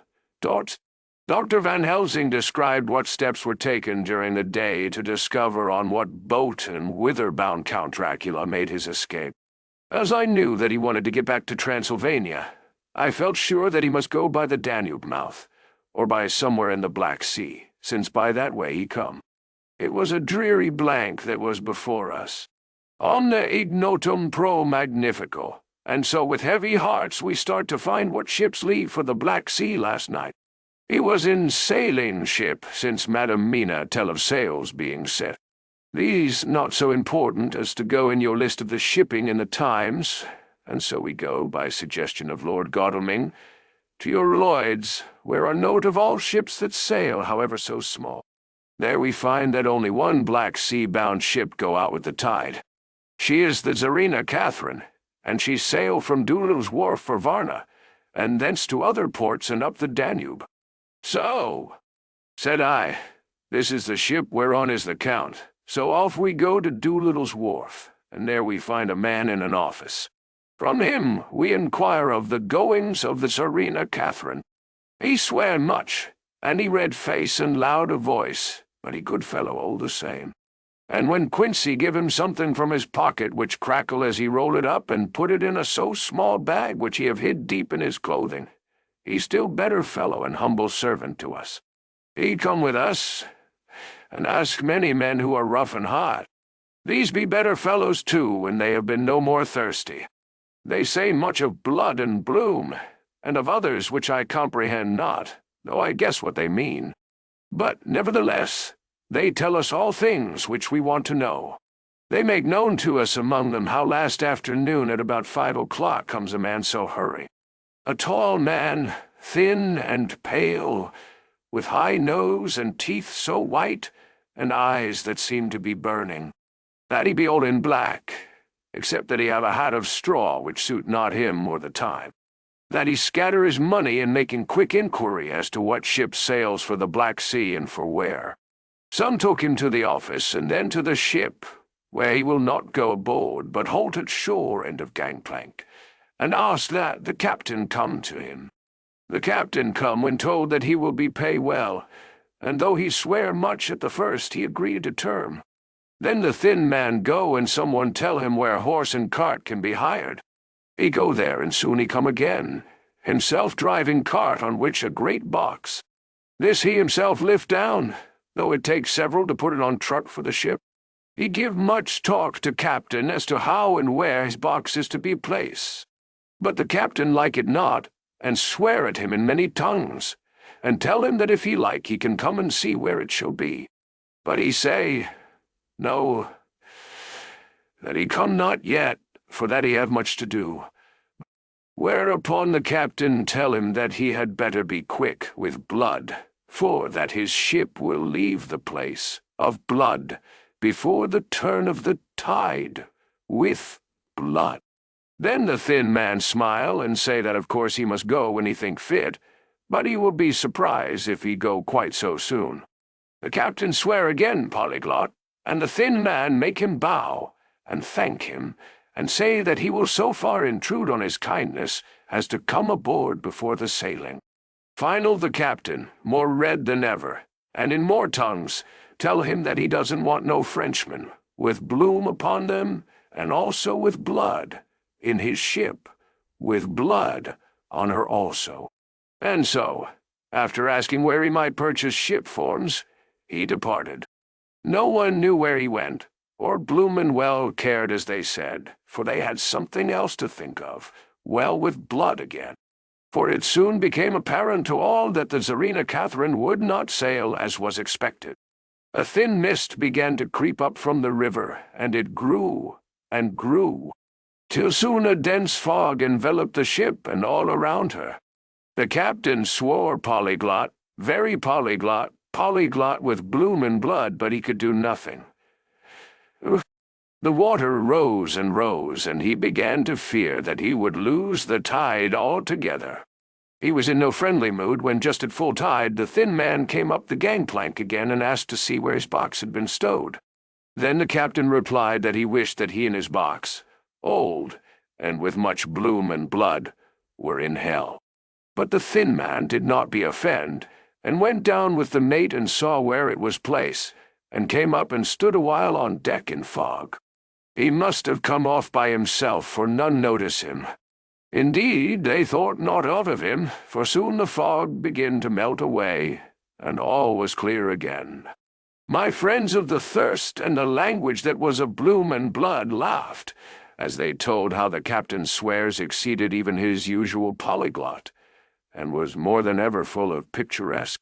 When on questioning other mariners who were on movement up and down the river that hour, he found that few of them had seen any of fog at all, except where it lay round the wharf. However, the ship went out on the ebb tide, and was doubtless by morning far down the river mouth. She was then, when they told us, well out to sea. And so, my dear Madam Mina, it is that we have to rest for a time, for our enemy is on the sea, with the fog at his command, on his way to the Danube mouth. To sail a ship takes time, go she never so quick. And when we start to go on land, more quick, and we meet him there. Our best hope is to come on him when in the box between sunrise and sunset, for then he can make no struggle, and we may deal with him as we should. There are days for us, in which we can make ready our plan. We know all about where he go, for we have seen the owner of the ship, who have shown us invoices and all papers that can be. The box we seek is to be landed in Varna, and to be given to an agent, one Ristix, who will there present his credentials. And so our merchant friend will have done his part. When he asks if there be any wrong, for that so, he can telegraph and have inquiry made at Varna. We say no, for what is to be done is not for police or of the customs. It must be done by us alone and in our own way. No, here's. When Dr. Van Helsing had done speaking, I asked him if he were certain that the Count had remained on board the ship. He replied, "We have the best proof of that, your own evidence, when in the hypnotic trance this morning." I asked him again if it were really necessary that they should pursue the Count, for, I dread Jonathan leaving me, and I know that he would surely go if the others went. He answered in growing passion, at first quietly, As he went on, however, he grew more angry and more forceful, till in the end we could not but see wherein was at least some of that personal dominance which made him so long a master amongst men. Yes, it is necessary, necessary, for your sake in the first, and then for the sake of humanity. This monster has done much harm already, in the narrow scope where he find himself, and in the short time when, as yet, he was only as a body groping his so small measure in darkness, and not knowing. All this have I told these others. You, my dear Madam Mina, will learn it in the phonograph of my friend John, or in that of your husband. I have told them how the measure of leaving his own barren land, barren of peoples, and coming to a new land where life of man teems till they are like the multitude of standing corn, was the work of centuries. Were another of the undead, like him, to try to do what he has done, perhaps not all the centuries of the world that have been, or that will be, could aid him. With this one, all the forces of nature that are occult and deep and strong must have worked together in some wondrous way.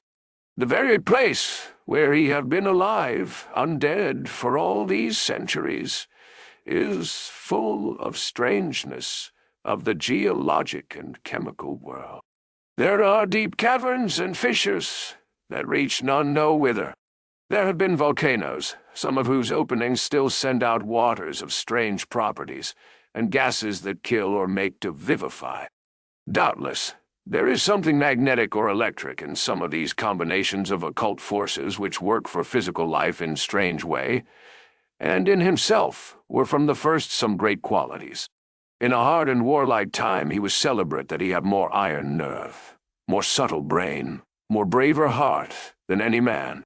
In him some vital principle have in strange way found their utmost, and as his body keeps strong and grow and thrive, so his brain grow too. All this without that diabolic aid which is surely to him, for it have to yield to the powers that come from, and are, symbolic of good. And now this is what he is to us. He have infect you. Oh, forgive me, my dear, that I must say such, but it is for good of you that I speak. He infect you in such wise that even if he do no more, you have only to live in your own old sweet way, and so in time, death, which is of man's common lot, and with God's sanction, shall make you like to him. This must not be. We have sworn together that it must not.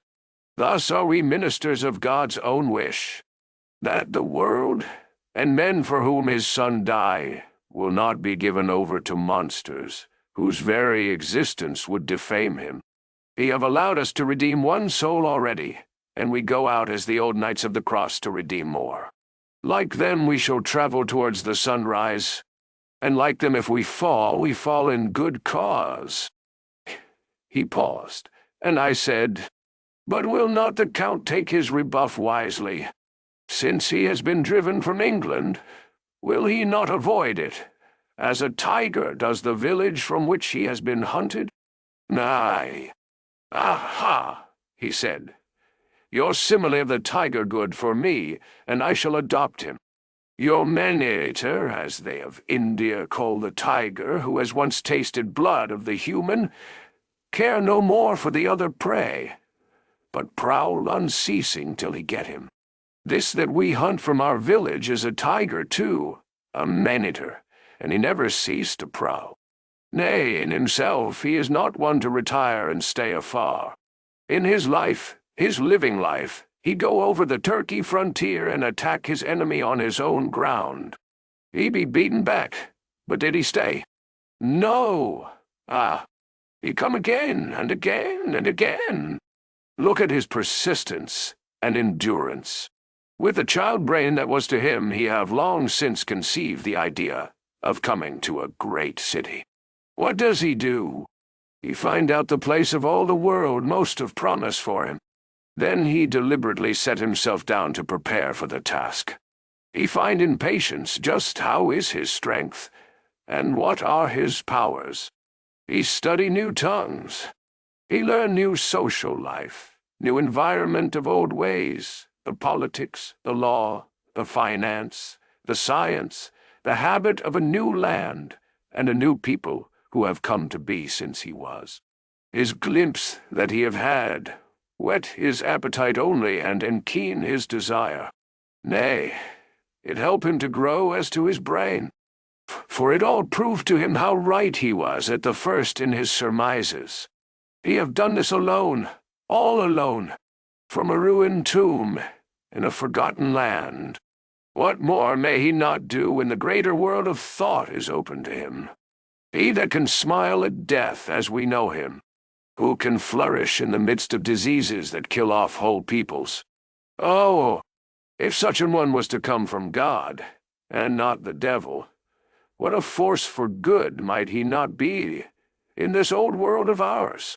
But we are pledged to set the world free. Our toil must be in silence, and our efforts all in secret. For in this enlightened age, when men believe not even what they see, the doubting of wise men would be his greatest strength. It would be at once his sheath and his armor, and his weapons to destroy us, his enemies, who are willing to peril even our own souls for the safety of one we love, for the good of mankind, and for the honor and glory of God. After a general discussion, it was determined that for tonight nothing be definitely settled, that we should all sleep on the facts, and try to think out the proper conclusions. Tomorrow, at breakfast, we are to meet again, and after making our conclusions known to one another, we shall decide on some definite cause of action. I feel a wonderful peace and rest tonight.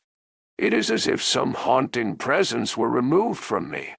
Perhaps my surmise was not finished, could not be, for I caught sight in the mirror of the red mark upon my forehead, and I knew that I was still unclean.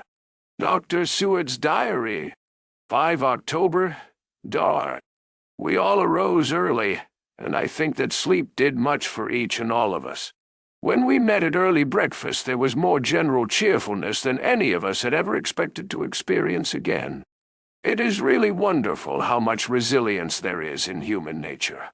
Let any obstructing cause, no matter what, be removed in any way, even by death, and we fly back to first principles of hope and enjoyment. More than once as we sat around the table, my eyes opened in wonder whether the whole of the past days had not been a dream. It was only when I caught sight of the red blotch on Mrs. Harker's forehead that I was brought back to reality. Even now, when I am gravely revolving the matter, it is almost impossible to realize that the cause of all our trouble is still existent. Even Mrs. Harker seems to lose sight of her trouble for whole spells. It is only now and again, when something recalls it to her mind, that she thinks of her terrible scar. We are to meet here in my study in half an hour, and decide on our course of action. I see only one immediate difficulty. I know it by instinct rather than reason. We shall all have to speak frankly, and yet I fear that in some mysterious way poor Mrs. Harker's tongue is tied. I know that she forms conclusions of her own, and from all that has been, I can guess how brilliant and how true they must be. But she will not, or cannot, give them utterance.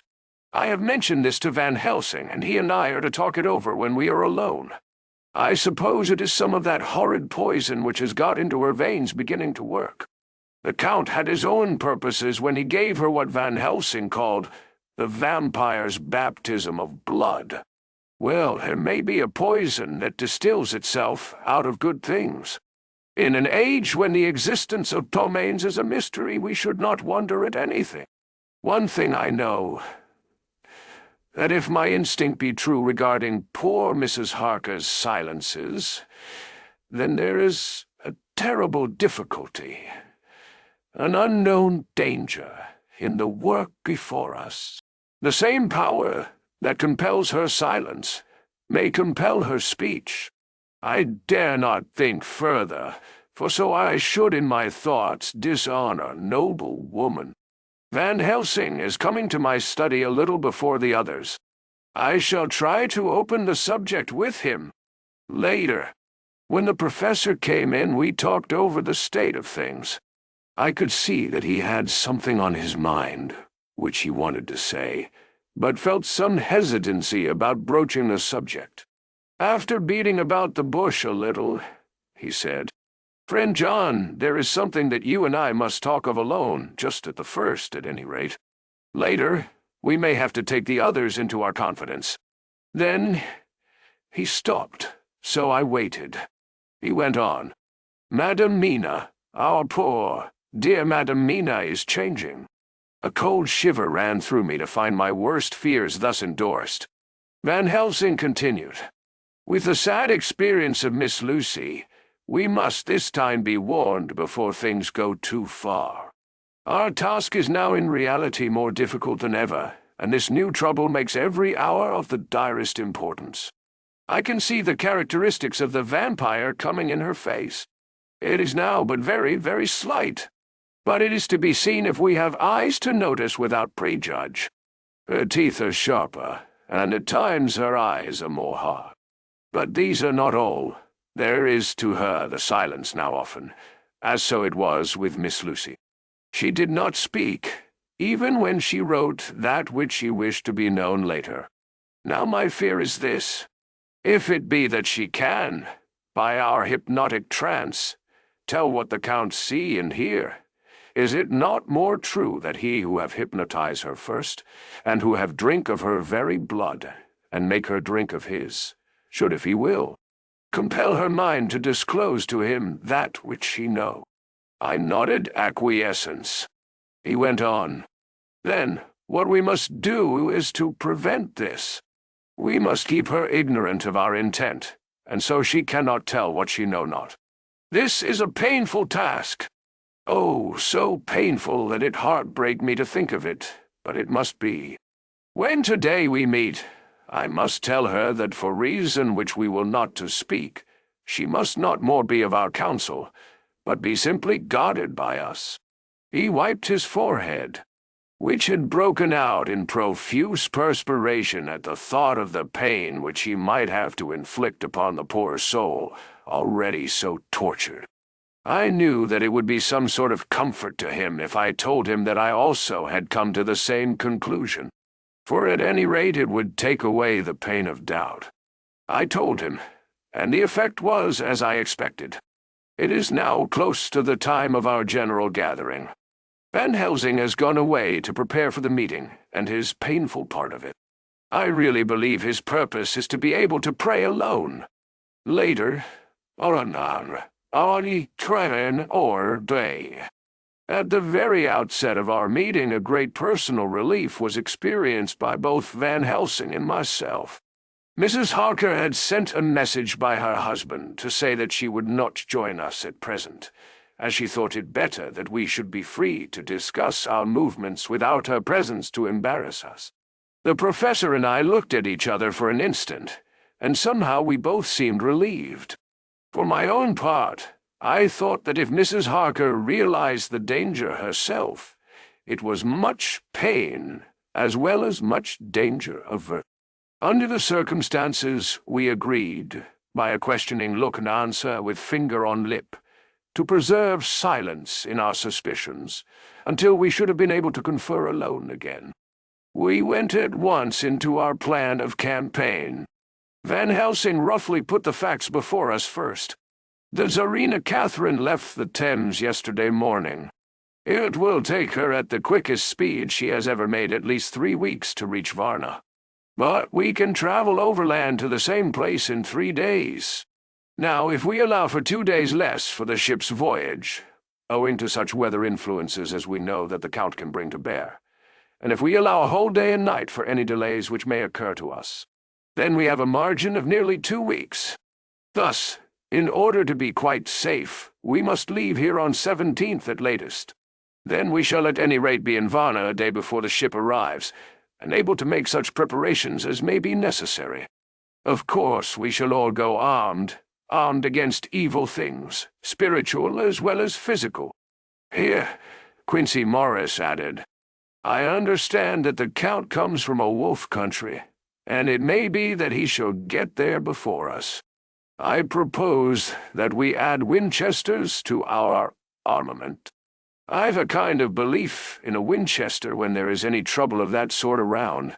Do you remember, Art, when we had the pack after us at Tobolsk? What wouldn't we have given then for a repeater apiece?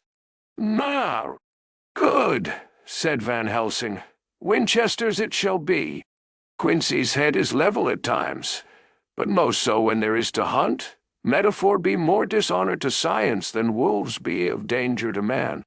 In the meantime we can do nothing here. And as I think that Varna is not familiar to any of us, why not go there more soon? It is as long to wait here as there. Tonight and tomorrow we can get ready, and then if all be well, we four can set out on our journey." "We four?" said Harker interrogatively, looking from one to another of us. "Of course," answered the professor quickly.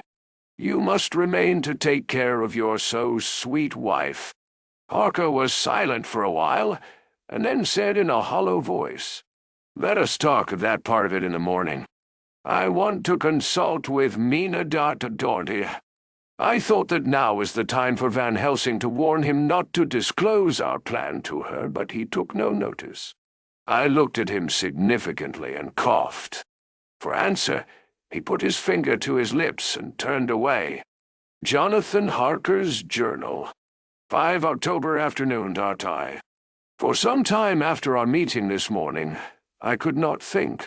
The new phases of things leave my mind in a state of wonder which allows no room for active thought. Mina's determination not to take any part in the discussion set me thinking. And as I could not argue the matter with her, I could only guess. I am as far as ever from a solution now. The way the others received it too puzzled me. The last time we talked of the subject we agreed that there was to be no more concealment of anything amongst us. Mina is sleeping now, calmly and sweetly like a little child. Her lips are curved, and her face beams with happiness. Thank God there are such moments still for her. Later, how strange it all is. I sat watching Mina's happy sleep, and I came as near to being happy myself as I suppose I shall ever be. As the evening drew on and the earth took its shadows from the sun sinking lower, the silence of the room grew more and more solemn to me. All at once Mina opened her eyes, and looking at me tenderly said, "Jonathan, I want you to promise me something on your word of honor. A promise made to me, but made holily in God's hearing, and not to be broken though I should go down on my knees and implore you with bitter tears. Quick, you must make it to me at once." "Oh, Mina," I said, "a promise like that, I cannot make at once. I may have no right to make it." "But, dear one," she said, with such spiritual intensity that her eyes were like pole stars, "it is I who wish it, and it is not for myself. You can ask Dr. Van Helsing if I am not right. If he disagrees, you may do as you will. Nay, more if you all agree later you are absolved from the promise." "Nay, well, I promise," I said, and for a moment she looked supremely happy, though, to me, all happiness for her was denied by the red scar on her forehead. She said, "Promise me that you will not tell me anything of the plans formed for the campaign against the Count. Not by word, or inference, or implication, not at any time whilst this remains to me." And she solemnly pointed to the scar. I saw that she was in earnest, and said solemnly, "I promise," and as I said it, I felt that from that instant a door had been shut between us. Later, midnight, Mina has been bright and cheerful all the evening, so much so that all of the rest seemed to take courage, as if infected somewhat with her gaiety. As a result, even I myself felt as if the pall of gloom which weighs us down were somewhat lifted. We all retired early. Mina is now sleeping like a little child. It is a wonderful thing that her faculty of sleep remains to her in the midst of her terrible trouble. Thank God for it, for then at least she can forget her care. Perhaps her example may affect me as her gaiety did tonight. I shall try it. Oh, for a dreamless sleep. 6 October, morning Daria. Another surprise. Mina woke me early, about the same time as yesterday, and asked me to bring Dr. Van Helsing. I thought that it was another occasion for hypnotism, and without question went for the professor. He had evidently expected some such call, for I found him dressed in his room. His door was ajar, so that he could hear the opening of the door of our room. He came at once. As he passed into the room, he asked Mina if the others might come too. "No," she said quite simply, "it will not be necessary. You can tell them just as well. I must go with you on your journey." Rice. Raw. Dr. Van Helsing was as startled as I was. After a moment's pause, he asked, "But why? You must take me with you. I am safer with you, and you shall be safer too. Mine, but why, dear Madam Mina? You know that your safety is our solemnest duty. We go into danger, to which you are, or may be, more liable than any of us from circumstances, things that have been." He paused, embarrassed. As she replied, she raised her finger and pointed to her forehead. "I know. That is why I must go. I can tell you now whilst the sun is coming up. I may not be able again. I know that when the Count wills me, I must go. I know that if he tells me to come in secret, I must by any device to hoodwink, even Jonathan Darrow." God saw the look that she turned on me as she spoke, and if there be indeed a recording angel, that look is noted to her everlasting honour. I could only clasp her hand. I could not speak. My emotion was too great for even the relief of tears. She went on. "You men are brave and strong. You are strong in your numbers, for you can defy that which would break down the human endurance of one who had to guard alone. Besides, I may be of service, since you can hypnotize me and so learn that which even I myself do not know." Dr. Van Helsing said gravely, "Madam Mina, you are as always most wise. You shall with us come, and together we shall do that which we go forth to achieve." When he had spoken, Mina's long spell of silence made me look at her. She had fallen back on her pillow asleep. She did not even wake when I had pulled up the blind and let in the sunlight which flooded the room. Van Helsing motioned to me to come with him quietly. We went to his room, and within a minute, Lord Godalming, Dr. Seward, and Mr. Morris were with us also. He told them what Mina had said and went on. "In the morning we shall leave for Varna. We have now to deal with a new factor, Madam Mina Dotto. Oh, but her soul is true. It is to her an agony to tell us so much as she has done. But it is most right, and we are warned in time. There must be no chance lost, and in Varna we must be ready to act the instant when that ship arrives." "What shall we do exactly?" asked Mr. Morris laconically. The professor paused before replying. "We shall at the first board that ship. Then, when we have identified the box, we shall place a branch of the wild rose on it. This we shall fasten, for when it is there none can emerge. So that at least says the superstition. And to superstition must we trust at the first. It was man's faith in the early, and it have its root in faith still. Then, when we get the opportunity that we seek, when none are near to see, we shall open the box and all will be well." "Ah, "I shall not wait for any opportunity," said Morris. "When I see the box, I shall open it and destroy the monster, though there were 1,000 men looking on, and if I am to be wiped out for it the next moment." I grasped his hand instinctively and found it as firm as a piece of steel. I think he understood my look. I hope he did. "Good boy," said Dr. Van Helsing. "Brave boy. Quincey's old man. God bless him for it. My child, believe none of us shall lag behind or pause from any fear. I do but say what we may do, what we must do. But, indeed, we cannot say what we may do. There are so many things which may happen, and their ways and their ends are so various, that until the moment we may not say. We shall all be armed, in all ways, and when the time for the end has come, our effort shall not be lack. Now, let us today put all our affairs in order. Let all things which touch on others dear to us, and who on us depend, be complete. For none of us can tell what or when or how the end may be. As for me, my own affairs are regulate, and as I have nothing else to do, I shall go make arrangements for the travel. I shall have all tickets and so forth for our journey." Yes, there was nothing further to be said, and we parted. I shall now settle up all my affairs of earth, and be ready for whatever may come. Later. It is done. My will is made, and all complete. Mina, if she survive, is my sole heir.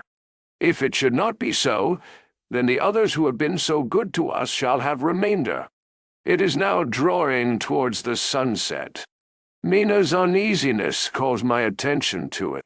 I am sure that there is something on her mind, which the time of exact sunset will reveal. These occasions are becoming harrowing times for us all. For each sunrise and sunset opens up some new danger, some new pain, which, however, may in God's will be means to a good end. I write all these things in the diary, since my darling must not hear them now. But if it may be that she can see them again, they shall be ready. She's calling to me.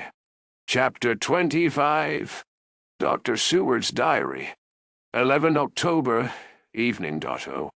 Jonathan Harker has asked me to note this, as he says he is hardly equal to the task, and he wants an exact record kept. I think that none of us were surprised when we were asked to see Mrs. Harker a little before the time of sunset. We have of late come to understand that sunrise and sunset are to her times of peculiar freedom, when her old self can be manifest without any controlling force subduing or restraining her, or inciting her to action. This mood or condition begins some half-hour or more before actual sunrise or sunset, and lasts till either the sun is high, or whilst the clouds are still aglow with the rays streaming above the horizon. At first, there is a sort of negative condition, as if some tie were loosened, and then the absolute freedom quickly follows. When, however, the freedom ceases, the change back or relapse comes quickly, preceded only by a spell of warning silence. Tonight when we met, she was somewhat constrained and bore all the signs of an internal struggle. I put it down myself to her making a violent effort at the earliest instant she could do so. A very few minutes, however, gave her complete control of herself. Then, motioning her husband to sit beside her on the sofa where she was half reclining, she made the rest of us bring chairs up close. Taking her husband's hand in hers, she began, "We are all here together in freedom, for perhaps the last time. I know that you will always be with me to the end." This was to her husband, whose hand had, as we could see, tightened upon her. In the morning we go out upon our task, and God alone knows what may be in store for any of us. You are going to be so good to me to take me with you. I know that all that brave, earnest men can do for a poor, weak woman, whose soul perhaps is lost. No, not yet, but is at any rate at stake, you will do. But you must remember that I am not as you are. There is a poison in my blood, in my soul, which may destroy me, which must destroy me, unless some relief comes to us. Oh, my friends, you know as well as I do that my soul is at stake. And though I know there is one way out for me, you must not, and I must not take it." She looked appealingly to us all in turn, beginning and ending with her husband. "What is that way?" asked Van Helsing in a hoarse voice. "What is that way which we may not take? That I may die now, either by my own hand or that of another, before the greater evil is entirely wrought. I know, and you know, that were I once dead you could and would set free my immortal spirit, even as you did my poor Lucy's. Were death, oh, the fear of death, the only thing that stood in the way, I would not shrink to die here now, amidst the friends who love me. But death is not all. I cannot believe that to die in such a case, when there is hope before us and a bitter task to be done, is God's will. Therefore I, on my part, give up here the certainty of eternal rest, and go out into the dark where may be the blackest things that the world or the netherworld holds." We were all silent, for we knew instinctively that this was only a prelude. The faces of the others were set, and Harker's grew ashen gray. Perhaps he guessed better than any of us what was coming. She continued, "This is what I can give into the hotchpot." I could not but note the quaint legal phrase which she used in such a place, and with all seriousness. "What will each of you give? Your lives, I know," she went on quickly. "That is easy for brave men. Your lives are God's, and you can give them back to him. But what will you give to me?" She looked again questioningly, but this time avoided her husband's face. Quincey seemed to understand. He nodded, and her face lit up. "Then I shall tell you plainly what I want, for there must be no doubtful matter in this connection between us now. You must promise me, one and all, even you, my beloved husband, that should the time come, you will kill me." What is that time?" The voice was Quincey's, but it was low and strained. "When you shall be convinced that I am so changed that it is better that I die that I may live. When I am thus dead in the flesh, then you will, without a moment's delay, drive a stake through me and cut off my head, or do whatever else may be wanting to give me rest." Nay, Quincey was the first to rise after the pause. He knelt down before her, and taking her hand in his, said solemnly, "I'm only a rough fellow who hasn't, perhaps, lived as a man should to win such a distinction, but I swear to you by all that I hold sacred and dear that, should the time ever come, I shall not flinch from the duty that you have set us, and I promise you, too, that I shall make all certain, for if I am only doubtful, I shall take it that the time has come. Nee, my true friend," was all she could say amid her fast-falling tears, as bending over, she kissed his hand. "I swear the same, my dear Madam Mina," said Van Helsing. "And I," said Lord Godalming, each of them in turn kneeling to her to take the oath. "I followed myself." Then her husband turned to her one-eyed and with a greenish pallor which subdued the snowy whiteness of his hair, and asked, "And must I, too, make such a promise, O my wife?" "You, too, my dearest," she said, with infinite yearning of pity in her voice and eyes. "You must not shrink. You are nearest and dearest and all the world to me. Our souls are knit into one, for all life and all time. Think, dear, that there have been times when brave men have killed their wives and their womenkind, to keep them from falling into the hands of the enemy. Their hands did not falter any the more because those that they loved implored them to slay them. It is men's duty towards those whom they love, in such times of sore trial. And, oh, my dear, if it is to be that I must meet death at any hand, let it be at the hand of him that loves me best. Dr. Van Helsing, I have not forgotten your mercy in poor Lucy's case to him who loved." She stopped with a flying blush, and changed her phrase, "to him who had best right to give her peace. If that time shall come again, I look to you to make it a happy memory of my husband's life, that it was his loving hand which set me free from the awful thrall upon me."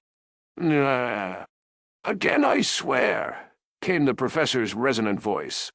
Mrs. Harker smiled, positively smiled, as with a sigh of relief she leaned back and said, "And now one word of warning, a warning which you must never forget.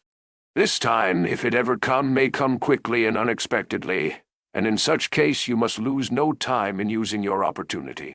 At such a time I myself might be, if the time ever comes shall be, leagued with your enemy against you. One more request." She became very solemn as she said this. "It is not vital and necessary like the other, but I want you to do one thing for me, if you will." We all acquiesced, but no one spoke. There was no need to speak. "I want you to read the burial service."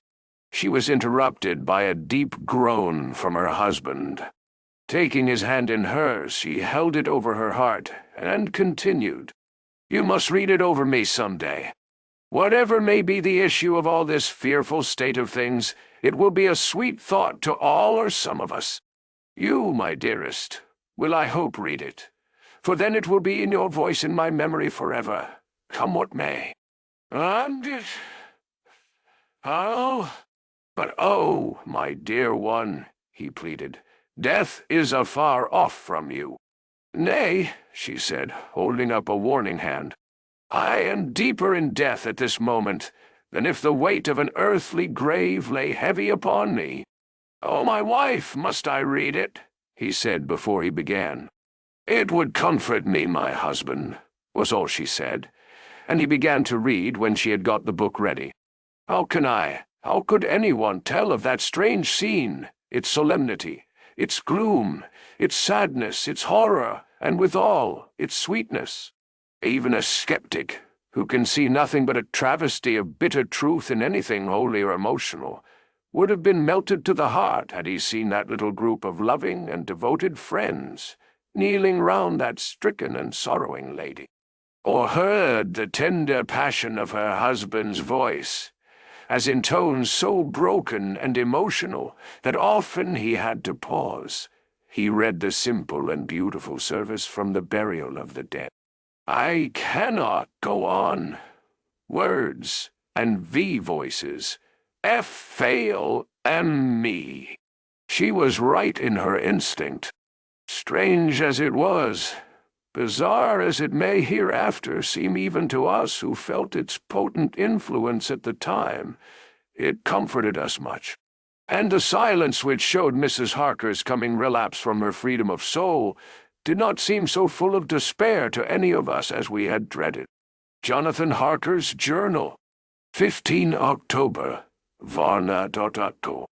We left Charing Cross on the morning of the 12th, got to Paris the same night, and took the places secured for us in the Orient Express. We travelled night and day, arriving here at about 5 o'clock. Lord Godalming went to the consulate to see if any telegram had arrived for him, whilst the rest of us came on to this hotel, the Odysseus. The journey may have had incidents. I was, however, too eager to get on, to care for them. Until the Tsarina Catherine comes into port, there will be no interest for me in anything in the wide world. Thank God! Mina is well, and looks to be getting stronger. Her color is coming back. She sleeps a great deal. Throughout the journey she slept nearly all the time. Before sunrise and sunset, however, she is very wakeful and alert, and it has become a habit for Van Helsing to hypnotize her at such times. At first some effort was needed, and he had to make many passes. But now she seems to yield at once, as if by habit, and scarcely any action is needed. He seems to have power at these particular moments to simply will, and her thoughts obey him. He always asks her what she can see and hear. She answers to the first. Nothing. All is dark. And to the second, I can hear the waves lapping against the ship and the water rushing by. Canvas and cordage strain and masts and yards creak. The wind is high. I can hear it in the shrouds, and the bow throws back the foam. It is evident that the Tsarina Catherine is still at sea, hastening on her way to Varna. Lord Godalming has just returned. He had 4 telegrams, one each day since we started, and all to the same effect, that the Tsarina Catherine had not been reported to Lloyd's from anywhere. He had arranged before leaving London that his agent should send him every day a telegram saying if the ship had been reported. He was to have a message, even if she were not reported, so that he might be sure that there was a watch being kept at the other end of the wire. We had dinner and went to bed early. Tomorrow we are to see the vice-consul, and to arrange, if we can, about getting on board the ship as soon as she arrives. Van Helsing says that our chance will be to get on the boat between sunrise and sunset. The Count, even if he takes the form of a bat, cannot cross the running water of his own volition, and so cannot leave the ship. As he dare not change to man's form without suspicion, which he evidently wishes to avoid, he must remain in the box. If, then, we can come on board after sunrise, he is at our mercy, for we can open the box and make sure of him, as we did of poor Lucy, before he wakes. What mercy he shall get from us all will not count for much. We think that we shall not have much trouble with officials or the seamen. Thank God! This is the country where bribery can do anything, and we are well supplied with money. We have only to make sure that the ship cannot come into port between sunset and sunrise without our being warned, and we shall be safe. Judge Moneybag will settle this case, I think. 16 October. Mina's report still the same. Lapping waves and rushing water, darkness and favoring winds. We are evidently in good time, and when we hear of the Tsarina Catherine, we shall be ready. As she must pass the Dardanelles, we are sure to have some report. 17 October. Everything is pretty well fixed now, I think, to welcome the Count on his return from his tour. Godalming told the shippers that he fancied that the box sent aboard might contain something stolen from a friend of his, and got a half-consent that he might open it at his own risk. The owner gave him a paper telling the captain to give him every facility in doing whatever he chose on board the ship, and also a similar authorization to his agent at Varna. We have seen the agent, who was much impressed with Godalming's kindly manner to him, and we are all satisfied that whatever he can do to aid our wishes will be done. We have already arranged what to do in case we get the box open. If the Count is there, Van Helsing and Seward will cut off his head at once, and drive a stake through his heart. Morris and Godalming and I shall prevent interference, even if we have to use the arms which we shall have ready. The professor says that if we can so treat the Count's body, it will soon after fall into dust. In such case there would be no evidence against us, in case any suspicion of murder were aroused. But even if it were not, we should stand or fall by our act, and perhaps some day this very script may be evidence to come between some of us and a rope. For myself, I should take the chance only too thankfully if it were to come. We mean to leave no stone unturned to carry out our intent. We have arranged with certain officials that the instant the Tsarina Catherine is seen, we are to be informed by a special messenger.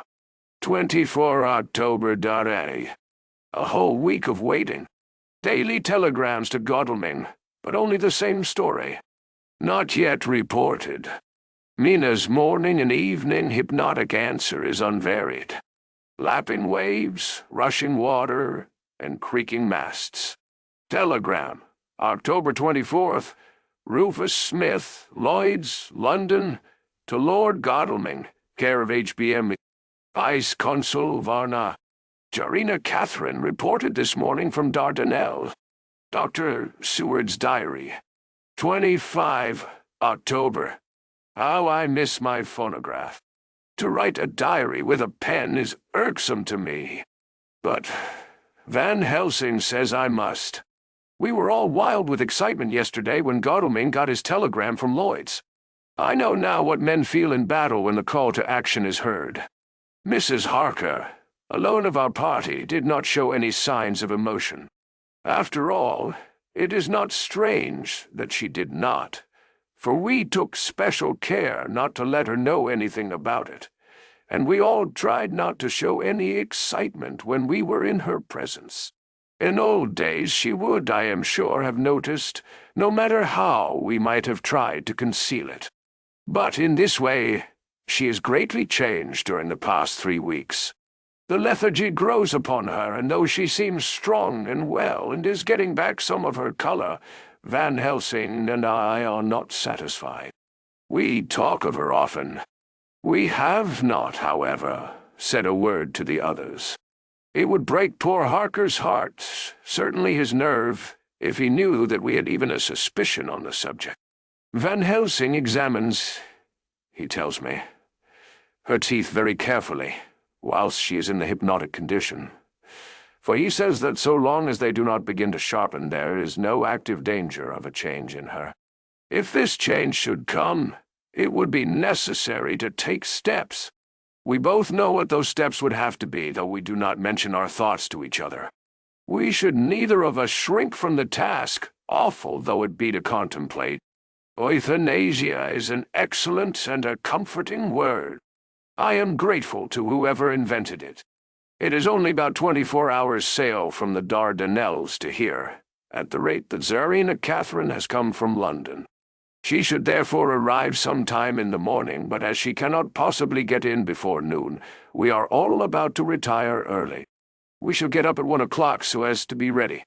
25 October, noon. No news yet of the ship's arrival.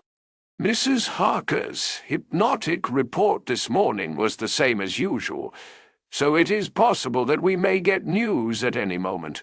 We men are all in a fever of excitement, except Harker, who is calm. His hands are cold as ice, and an hour ago I found him wetting the edge of the great Gorka knife which he now always carries with him. It will be a bad lookout for the Count if the edge of that kukri ever touches his throat, driven by that stern, ice-cold hand. Van Helsing and I were a little alarmed about Mrs. Harker today. About noon she got into a sort of lethargy which we did not like. Although we kept silence to the others, we were neither of us happy about it. She had been restless all the morning, so that we were at first glad to know that she was sleeping. When, however, her husband mentioned casually that she was sleeping so soundly that he could not wake her, we went to her room to see for ourselves. She was breathing naturally and looked so well and peaceful that we agreed that the sleep was better for her than anything else. Poor girl, she has so much to forget that it is no wonder that sleep, if it brings oblivion to her, does her good. Later, our opinion was justified, for when, after a refreshing sleep of some hours, she woke up, she seemed brighter and better than she had been for days. At sunset, she made the usual hypnotic report. Wherever he may be in the Black Sea, the Count is hurrying to his destination. To his doom, I trust. 26 October. Another day and no tidings of the Tsarina Catherine. She ought to be here by now. That she is still journeying somewhere is apparent, for Mrs. Harker's hypnotic report at sunrise was still the same. It is possible that the vessel may be lying by at times, for fog. Some of the steamers which came in last evening reported patches of fog, both to north and south of the port. We must continue our watching, as the ship may now be signaled any moment. 27 October, noon, Tarnor. Most strange. No news yet of the ship we wait for. Mrs. Harker reported last night and this morning as usual. Lapping waves and rushing water, though she added that the waves were very faint. The telegrams from London have been the same. No further report. Van Helsing is terribly anxious, and told me just now that he fears the Count is escaping us. He added significantly, I did not like that lethargy of Madame Mina's. Souls and memories can do strange things during trance. I was about to ask him more, but Harker just then came in, and he held up a warning hand. "We must try tonight at sunset to make her speak more fully when in her hypnotic state. 28 October. Dada. Telegram. Rufus Smith, London, to Lord Godalming. Care HBM. Vice-Consul, Varna. Jarina Catherine reported entering Galatz at 1 o'clock today. Dr. Seward's diary. 28 October, Darchai. When the telegram came announcing the arrival in Galatz, I do not think it was such a shock to any of us as might have been expected. True, we did not know whence or how or when the bolt would come, but I think we all expected that something strange would happen. The day of arrival at Varna made us individually satisfied that things would not be just as we had expected. We only waited to learn where the change would occur. Nonetheless, however, it was a surprise. I suppose that nature works on such a hopeful basis that we believe against ourselves that things will be as they ought to be, not as we should know that they will be. Transcendentalism is a beacon to the angels, even if it be a will-o'-the-wisp to man. Van Helsing raised his hand over his head for a moment as though in remonstrance with the Almighty. But he said not a word, and in a few seconds stood up with his face sternly set. Lord Godalming grew very pale, and sat breathing heavily. I was myself half stunned, and looked in wonder at one after another. Quincey Morris tightened his belt with that quick movement which I knew so well. In our old wandering days it meant action. Mrs. Harker grew ghastly white, so that the scar on her forehead seemed to burn, but she folded her hands meekly and looked up in prayer. Harker smiled, actually smiled, the dark, bitter smile of one who is without hope. But at the same time his action belied his words, for his hands instinctively sought the hilt of the great kukri knife, and rested there. "When does the next train start for Galatz?" said Van Helsing to us generally. "At 6:30 tomorrow morning." We all started, for the answer came from Mrs. Harker. "How on earth do you know?" said Art. "You forget, or perhaps you do not know, though Jonathan does and so does Dr. Van Helsing, that I am the trained fiend. At home in Exeter I always used to make up the timetables so as to be helpful to my husband. I found it so useful sometimes that I always make a study of the timetables now. I knew that if anything were to take us to Castle Dracula, we should go by Galatz, or at any rate through Bucharest, so I learned the times very carefully. Unhappily, there are not many to learn, as the only train tomorrow leaves, as I say. Me. A very wonderful woman," murmured the professor.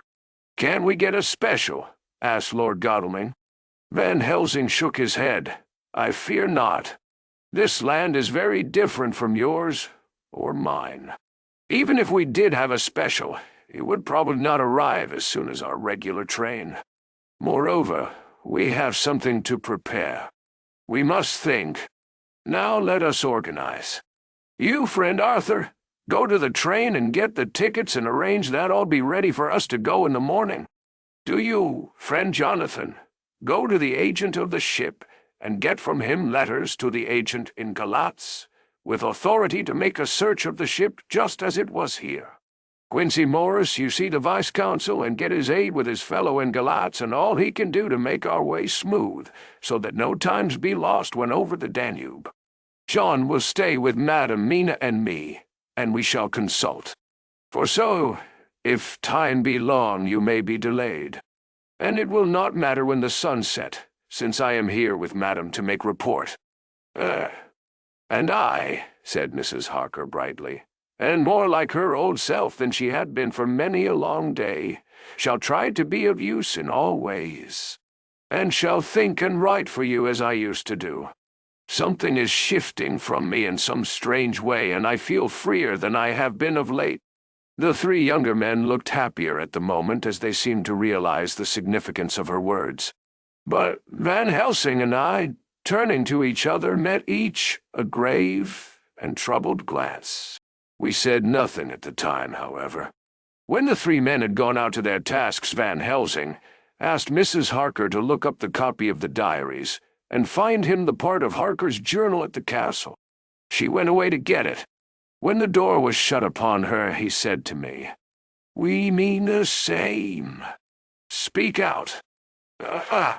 Here is some change. It is a hope that makes me sick, for it may deceive us." Well, quite so.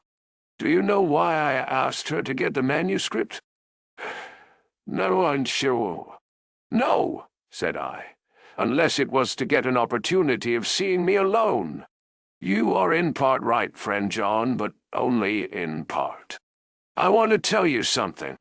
And, oh, my friend, I am taking a terrible risk.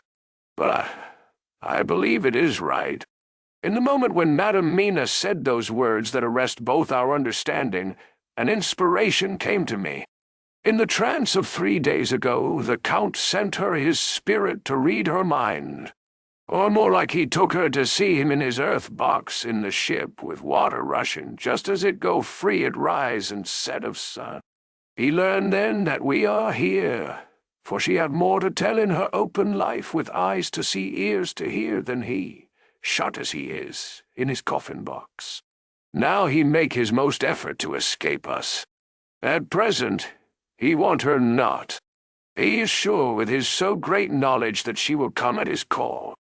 But he cut her off, take her as he can do, out of his own power, that so she come not to him.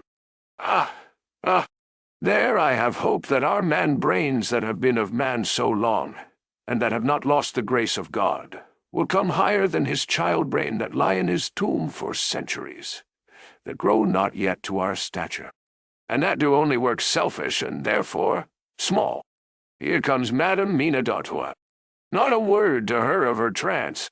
She knows it not, and it would overwhelm her and make despair just when we want all her hope, all her courage, when most we want all her great brain, which is trained like man's brain, but is of sweet woman.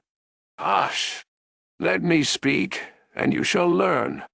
Oh, John, my friend, we are in awful straits. I fear, as I never feared before. We can only trust the good God. Silence! Here she comes. There.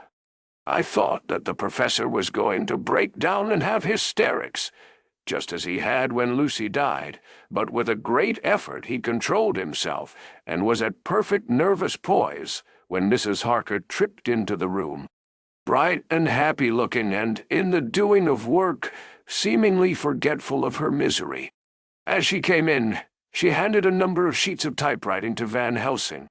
He looked over them gravely, his face brightening up as he read.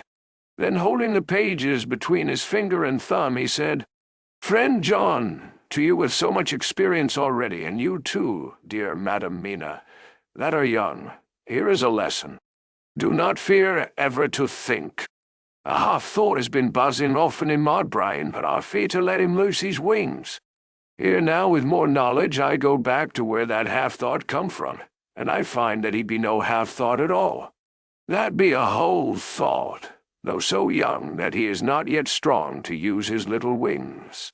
Nay, like the ugly duck of my friend Hans Andersen, he be no duck thought at all, but a big swan thought that sail nobly on big wings, when the time come for him to try them. See, I read here what Jonathan have written. That other of his race who, in a later age, again and again, brought his forces over the great river into Turkey land, who, when he was beaten back, came again, and again, and again. Though he had to come alone from the bloody field where his troops were being slaughtered, since he knew that he alone could ultimately triumph. What does this tell us? Not much? No! The Count's child thought see nothing, therefore he speaks so free. Your man thought see nothing. My man thought see nothing till just now. No! But there comes another word from someone who speak without thought, because she, too, know not what it might mean. Just as there are elements which rest, yet when in nature's course they move on their way and they touch the poof, and there comes a flash of light, heaven-wide, that blind and kill and destroy some, but that show up all earth below for leagues and leagues. Is it not so? Well, I shall explain. To begin, have you ever studied the philosophy of crime? Yes as no. You, John, yes, for it is a study of insanity. You know, Madam Mina, for crime touch you not but once. Still, your mind works true, and argues not a particulari ad universale. There is this peculiarity in criminals. It is so constant, in all countries and at all times, that even police, who know not much from philosophy, come to know it empirically, that it is. That is to be empiric. The criminal always work at one crime. That is the true criminal who seems predestinate to crime, and who will of none other. This criminal has not full man brain. He is clever and cunning and resourceful, but he be not of man's stature as to brain. He be of child brain in much. Now this criminal of ours is predestinate to crime also. He too have child brain, and it is of the child to do what he have done. The little bird, the little fish, the little animal learn not by principle, but empirically. And when he learn to do, then there is to him the ground to start from to do more. Dos, tu, sto, said Archimedes. Give me a fulcrum, and I shall move the world. Do once is the fulcrum whereby child brain become man brain. And until he have the purpose to do more, he continue to do the same again every time, just as he have done before.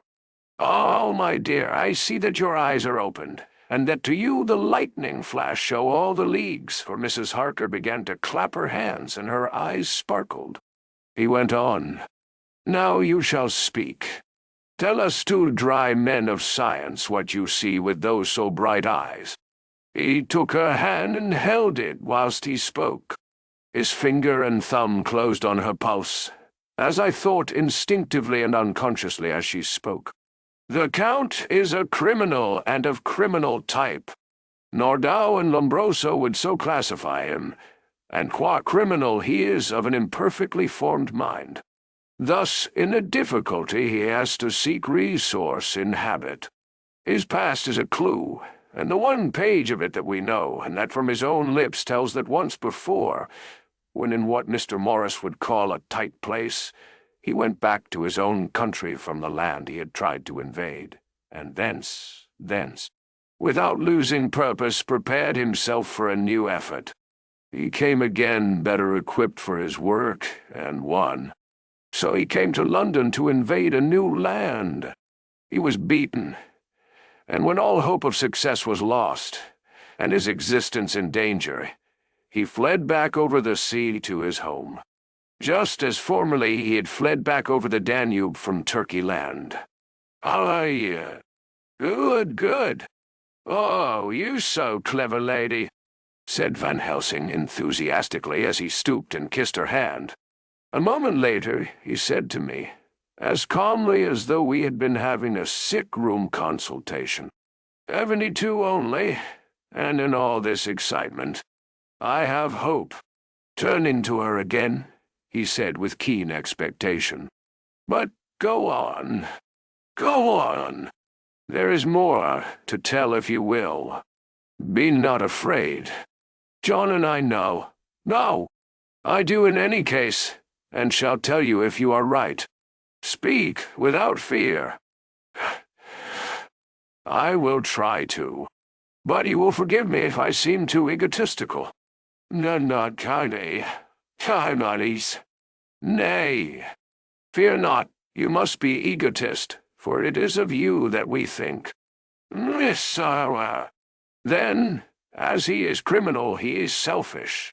And as his intellect is small, and his action is based on selfishness, he confines himself to one purpose. But that purpose is remorseless. As he fled back over the Danube, leaving his forces to be cut to pieces, so now he is intent on being safe, careless of all. So his own selfishness frees my soul somewhat from the terrible power which he acquired over me on that dreadful night. I felt it. Oh, I felt it. Thank God for his great mercy. My soul is freer than it has been since that awful hour, and all that haunts me is a fear lest in some trance or dream he may have used my knowledge for his ends. The professor stood up. So used your mind, and by it he has left us here in Varna, whilst the ship that carried him rushed through enveloping fog up to Galatz, where doubtless he had made preparation for escaping from us. But his child mind only saw so far, and it may be that as ever is in God's providence, the very thing that the evil-doer most reckoned on for his selfish good turns out to be his chiefest harm. The hunter is taken in his own snare, as the great psalmist says. For now that he think he is free from every trace of us all, and that he has escaped us with so many hours to him, then his selfish child brain will whisper him to sleep. He think, too, that as he cut himself off from knowing your mind, there can be no knowledge of him to you. There is where he fail. That terrible baptism of blood which he give you makes you free to go to him in spirit, as you have as yet done in your times of freedom, when the sun rise and set. At such times you go by my volition and not by his. And this power to good of you and others you have won from your suffering at his hands. This is now all more precious that he know it not, and to God himself have even cut himself off from his knowledge of our ware. We, however, are not selfish, and we believe that God is with us through all this blackness, and these many dark hours. We shall follow him, and we shall not flinch, even if we peril ourselves that we become like him. Friend John, this has been a great hour, and it have done much to advance us on our way. You must be scribe and write him all down, so that when the others return from their work you can give it to them. Then they shall know as we do. No. And so I have written it whilst we wait their return, and Mrs. Harker has written with the typewriter all since she brought the MS to us. Chapter 26. Dr. Seward's Diary. 29 October. This is written in the train from Varna to Galatz. Last night we all assembled a little before the time of sunset. Each of us had done his work as well as he could, so far as thought, and endeavor and opportunity go, we are prepared for the whole of our journey, and for our work when we get to Galatz. When the usual time came round, Mrs. Harker prepared herself for her hypnotic effort, and after a longer and more serious effort on the part of Van Helsing than has been usually necessary, she sank into the trance. Usually she speaks on a hint, but this time the professor had to ask her questions, and to ask them pretty resolutely before we could learn anything. At last, her answer came. I can see nothing. We are still. There are no waves lapping, but only a steady swirl of water softly running against the hawser. I can hear men's voices calling near and far, and the roll and creak of oars in the rowlocks. A gun is fired somewhere, the echo of it seems far away. There is tramping of feet overhead, and ropes and chains are dragged along. What is this? There is a gleam of light. I can feel the air blowing upon me. Here she stopped. She had risen, as if impulsively, from where she lay on the sofa, and raised both her hands, palms upwards, as if lifting a weight. Van Helsing and I looked at each other with understanding. Quincey raised his eyebrows slightly and looked at her intently, whilst Harker's hand instinctively closed round the hilt of his kukri. There was a long pause. We all knew that the time when she could speak was passing, but we felt that it was useless to say anything. Suddenly she sat up, and as she opened her eyes said sweetly, Would none of you like a cup of tea? You must all be so tired. We could only make her happy, and so acquiesced. She bustled off to get tea. When she had gone, Van Helsing said, "You see, my friends, he is close to land. Doi, he has left his earth chest, but he has yet to get on shore. In the night he may lie hidden somewhere, but if he be not carried on shore, or if the ship do not touch it, he cannot achieve the land. In such case he can, if it be in the night, change his form and jump or fly on shore. Then, unless he be carried, he cannot escape. And if he be carried, then the customs men may discover what the box contain. Thus, in fine, if he escape not on shore tonight or before dawn, there will be the whole day lost to him. We may then arrive in time. For if he escape not at night, we shall come on him in daytime, boxed up and at our mercy. For he dare not be his true self, awake and visible, lest he be discovered." There was no more to be said, so we waited in patience until the dawn, at which time we might learn more from Mrs. Harker. Early this morning we listened, with breathless anxiety, for her response in her trance. The hypnotic stage was even longer in coming than before, and when it came, the time remaining until full sunrise was so short that we began to despair. Van Helsing seemed to throw his whole soul into the effort. At last, in obedience to his will, she made reply. "All is dark. I hear lapping water level with me and some creaking as of wood on wood." She paused, and the red sun shot up. "We must wait till tonight. And so it is that we are traveling towards Galatz in an agony of expectation. We are due to arrive between 2 and 3 in the morning. But already at Bucharest we are 3 hours late, so we cannot possibly get in till well after sunup. Thus we shall have 2 more hypnotic messages from Mrs. Harker. Either or both may possibly throw more light on what is happening. Later. Sunset has come and gone. Fortunately, it came at a time when there was no distraction. For had it occurred whilst we were at a station, we might not have secured the necessary calm and isolation. Mrs. Harker yielded to the hypnotic influence even less readily than this morning. I am in fear that her power of reading the Count's sensations may die away, just when we want it most. It seems to me that her imagination is beginning to work. Whilst she has been in the trance hitherto, she has confined herself to the simplest of facts. If this goes on, it may ultimately mislead us. If I thought that the Count's power over her would die away equally with her power of knowledge, it would be a happy thought. But I am afraid that it may not be so. When she did speak, her words were enigmatical. Something is going out. I can feel it pass me like a cold wind. I can hear, far off, confused sounds, as of men talking in strange tongues, fierce, falling water, and the howling of wolves."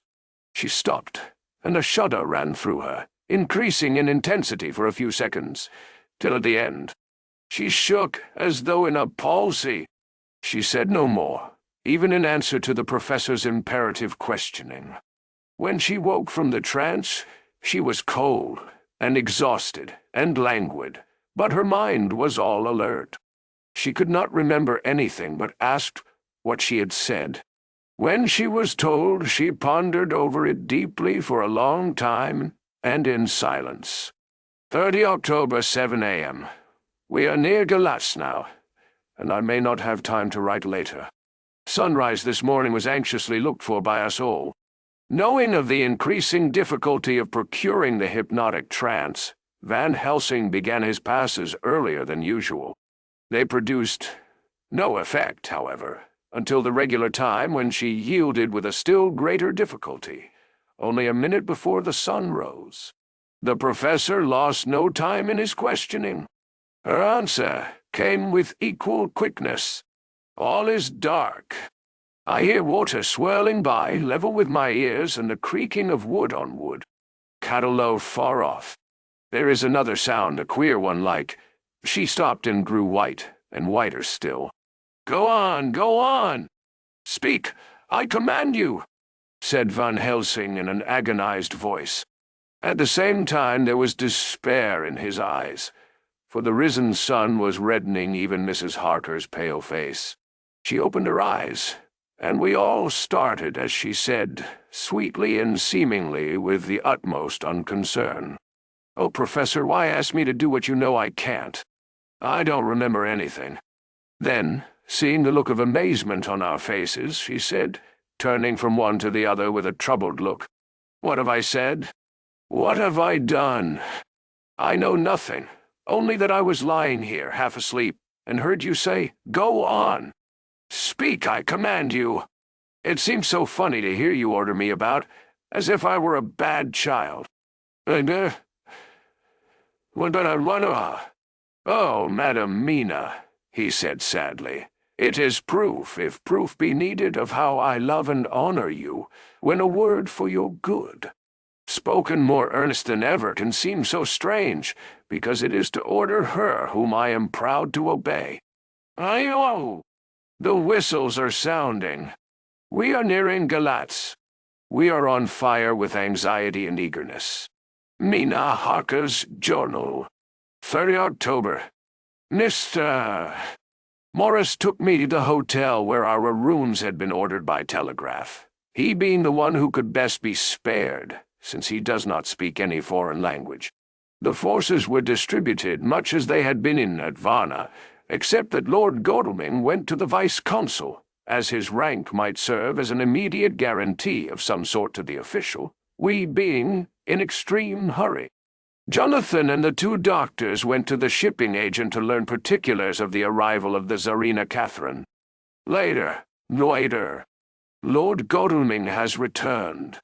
The consul is away, and the vice-consul sick, so the routine work has been attended to by a clerk. He was very obliging, and offered to do anything in his power.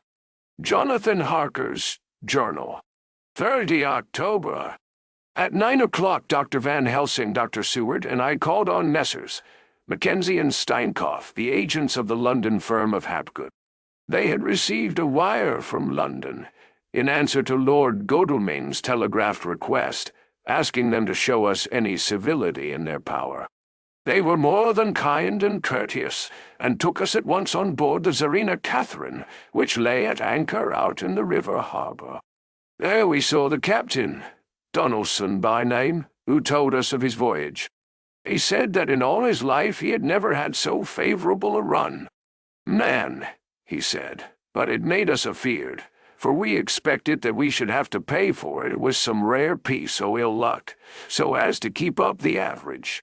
It's no canny to run frae London to the Black Sea wi' a wind ahint ye, as though the deil himself were blawing on your sail for his ain purpose. In the time we could no speir a thing. Gin we were nigh a ship, or a port, or a headland, a fog fell on us and travelled wi' us, till when after it had lifted and we looked out, the deil a thing could we see. We ran by Gibraltar wi'oot, being able to signal, until we came to the Dardanelles and had to wait to get our permit to pass. We never were within hail-aught. At first I inclined to slack off sail and beat about till the fog was lifted. But whiles I thought that if the deil was minded to get us into the Black Sea quick, he was like to do it whether we would or no. If we had a quick voyage, it would be no to our miscredit we the owners, or no hurt to our traffic, and the old mon who had served his ain purpose wad be decently grateful to us for no hindering him. This mixture of simplicity and cunning, of superstition and commercial reasoning, aroused Van Helsing, who said, "Mind, friend, that devil is more clever than he is thought by some, and he know when he meet his match." The skipper was not displeased with the compliment, and went on. When we got past the Bosphorus, the men began to grumble. Some of them, the Romanians, came and asked me to heave overboard a big box which had been put on board by a queer-looking old man just before we had started for London.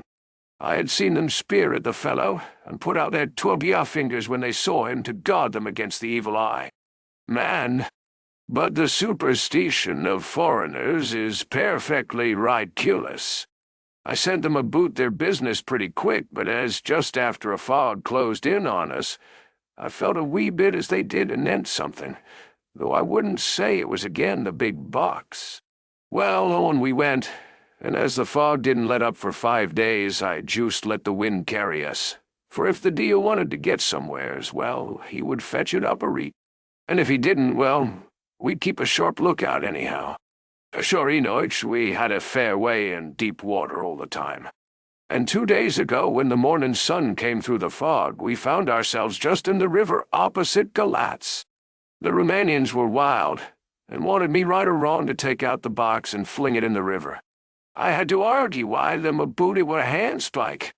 And when the last of them rose off the deck with his head in his hand, I had convinced them that, evil eye or no evil eye, the property and the trust of my owners were better in my hands than in the river Danube. They had, mind ye, taken the box on the deck ready to fling in, and as it was marked Galatz via Varna, I thought I'd let it lie till we discharged in the port and get rid o' it altogether. We didn't do much clearing that day, and had to remain the night at anchor. But in the morning, braw and early, an hour before sunup, a man came aboard wi' an order, written to him from England, to receive a box marked for one Count Dracula. Sure enough the matter was one ready to his hand. He had his papers a read, and glad I was to be rid o' the damn thing, for I was beginning mazel to feel uneasy at it. If the deal did have any luggage aboard the ship, I'm thinking it was nane, either than that same.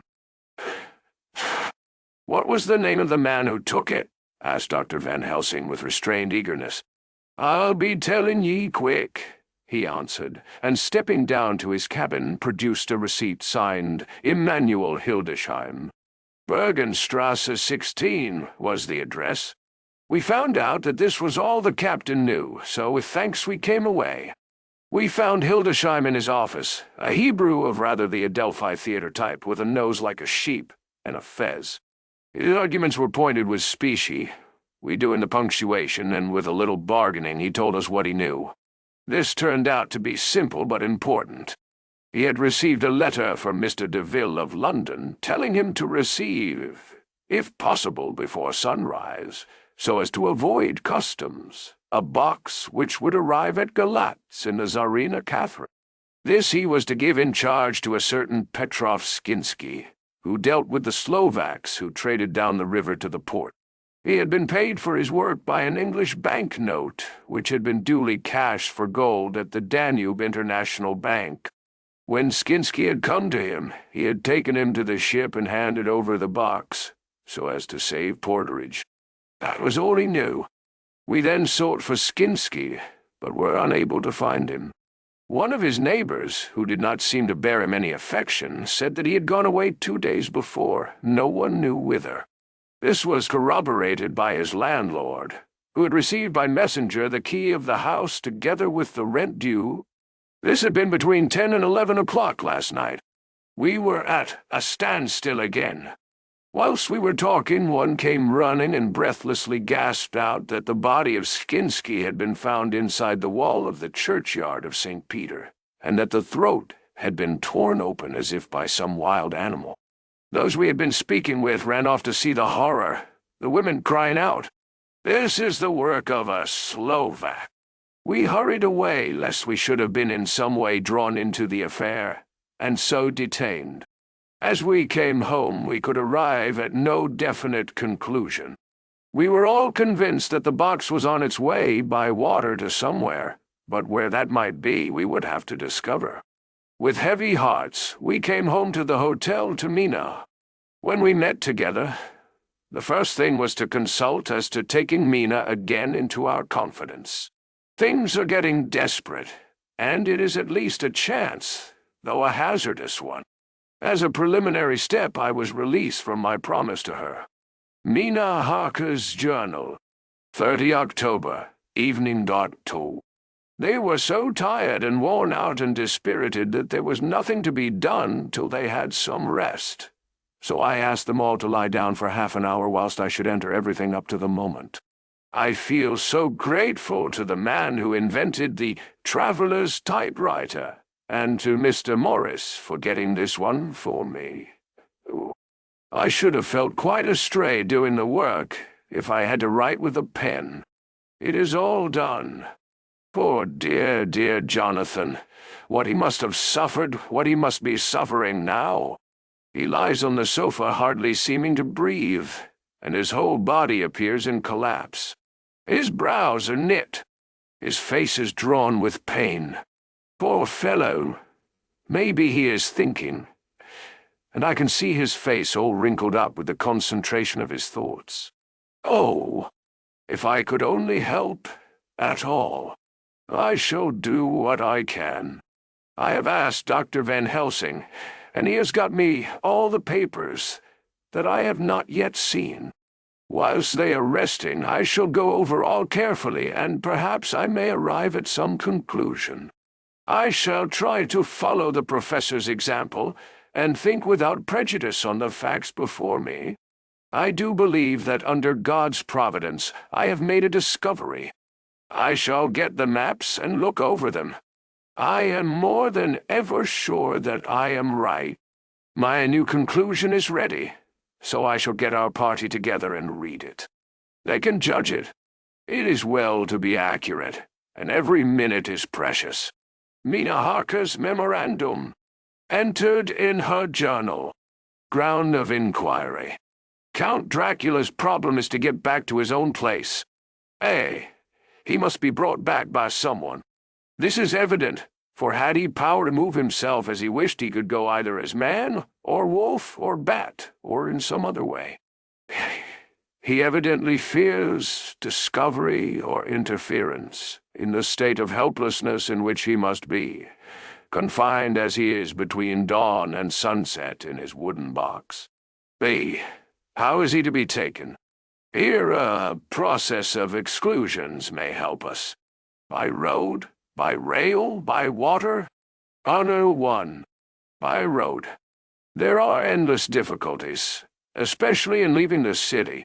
X. There are people, and people are curious, and investigate. A hint, a surmise, a doubt as to what might be in the box would destroy him. There are, there may be, customs and octroi officers to pass. Z. His pursuers might follow. This is his highest fear, and in order to prevent his being betrayed, he has repelled, so far as he can, even his victim, me. 2. By rail de jour. There is no one in charge of the box. It would have to take its chance of being delayed, and delay would be fatal with enemies on the track. True, he might escape at night, but what would he be if left in a strange place with no refuge that he could fly to? This is not what he intends, and he does not mean to risk it. 3. By water. Here is the safest way in one respect, but with most danger in another. On the water he is powerless except at night.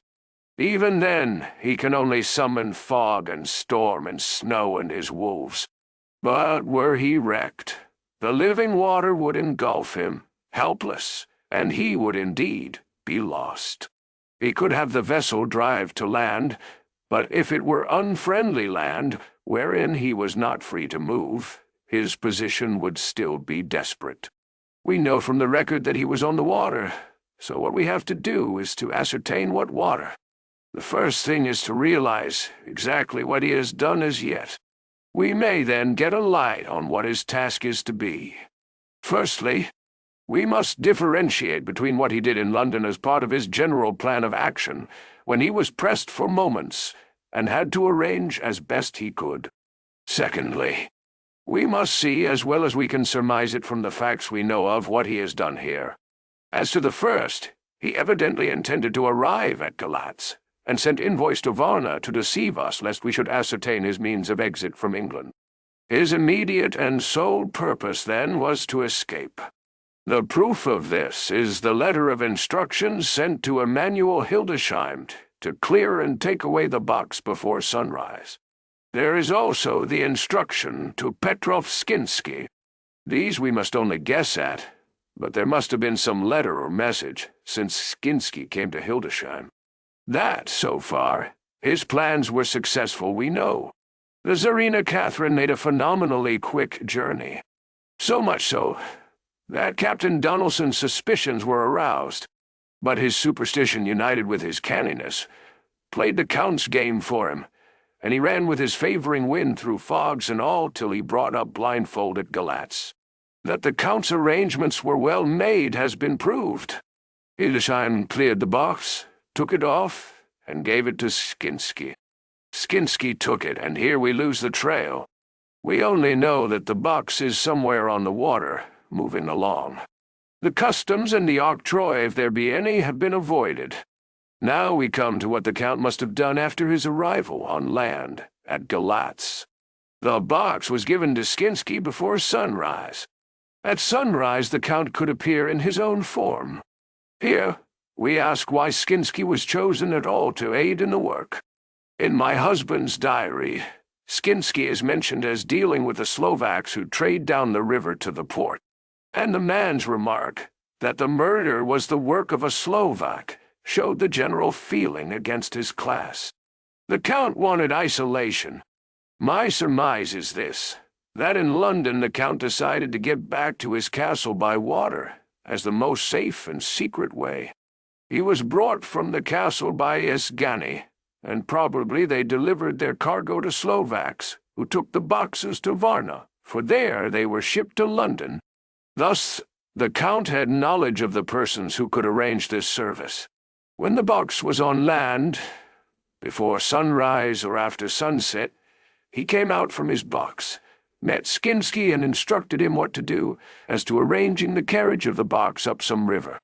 When this was done, and he knew that all was in train, he blotted out his traces, as he thought, by murdering his agent.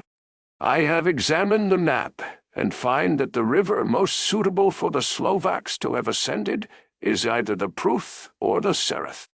I read in the typescript that in my trance I heard cows low and water swirling level with my ears and the creaking of wood. The Count in his box, then, was on a river in an open boat, propelled probably either by oars or poles, for the banks are near, and it is working against stream. There would be no such if floating downstream. Of course it may not be either the Sereth or the Pruth, but we may possibly investigate further. Now of these two, the Pruth is the more easily navigated, but the Sereth is, at Fundu, joined by the Bistritza which runs up round the Borgo Pass. The loop it makes is manifestly as close to Dracula's castle as can be got by water. Mina Harker's journal continued. When I had done reading, Jonathan took me in his arms and kissed me. The others kept shaking me by both hands, and Dr. Van Helsing said, "Our dear Madam Mina is once more our teacher. Her eyes have been where we were blinded. Now we are on the track once again, and this time we may succeed. Our enemy is at his most helpless, and if we can come on him by day on the water, our task will be over.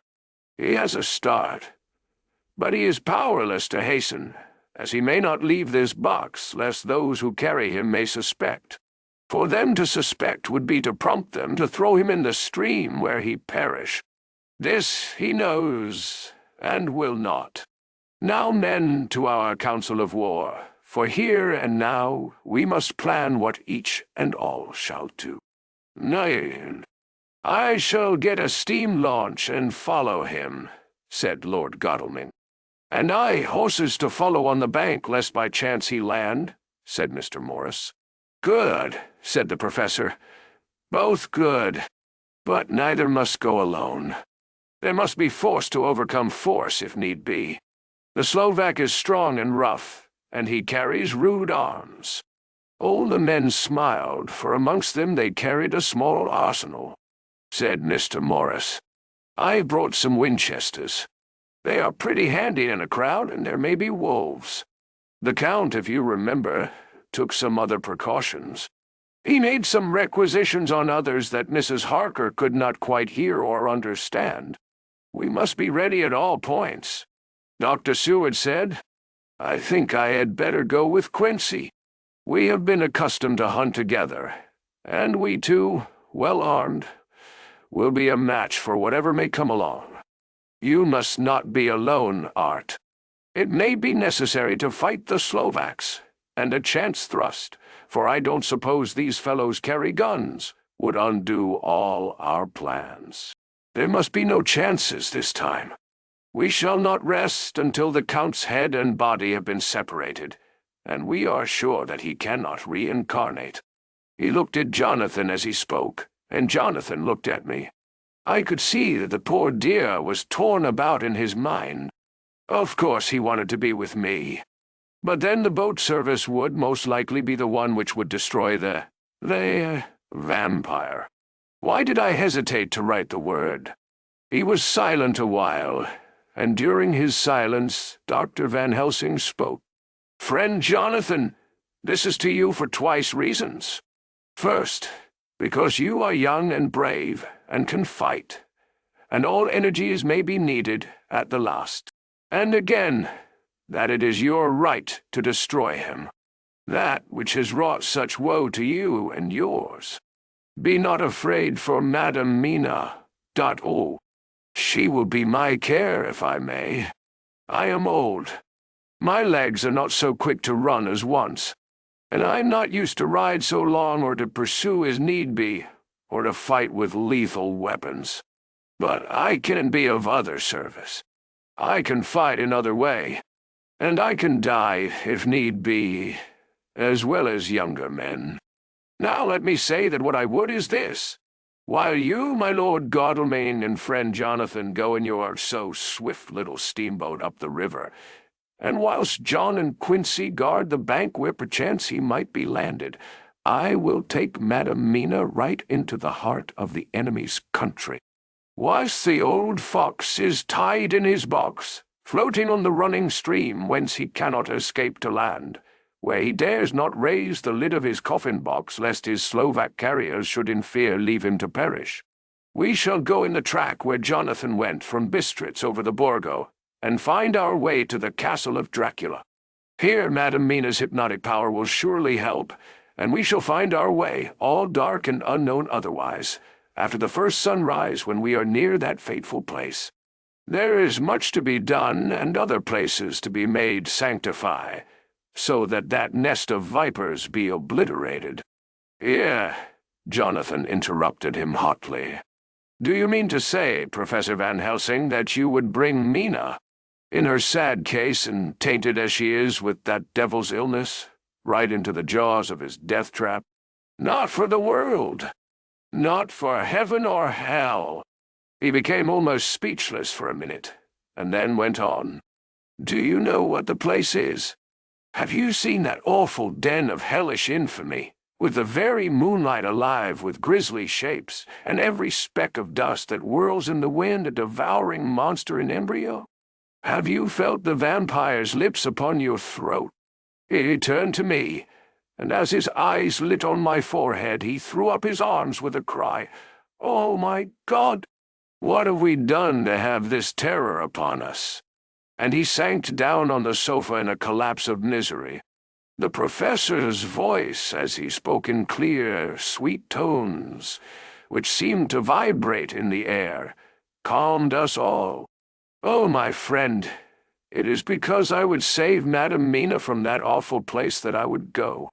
God forbid that I should take her into that place. There is work, wild work, to be done before that place can be purified. Remember that we are in terrible straits. If the Count escape us this time, and he is strong and subtle and cunning, he may choose to sleep him for a century, and then in time our dear one, he took my hand, would come to him to keep him company, and would be as those others that you, Jonathan, saw. You have told us of their gloating lips. You heard their ribald laugh as they clutched the moving bag that the Count threw to them. You shudder, and well may it be. Forgive me that I make you so much pain, but it is necessary. My friend, is it not a dire need for that which I am giving? Possibly my life. If it were that anyone went into that place to stay, it is I who would have to go to keep them company. Yes, do as you will, said Jonathan with a sob that shook him all over. We are in the hands of God. Later. Oh, it did me good to see the way that these brave men worked.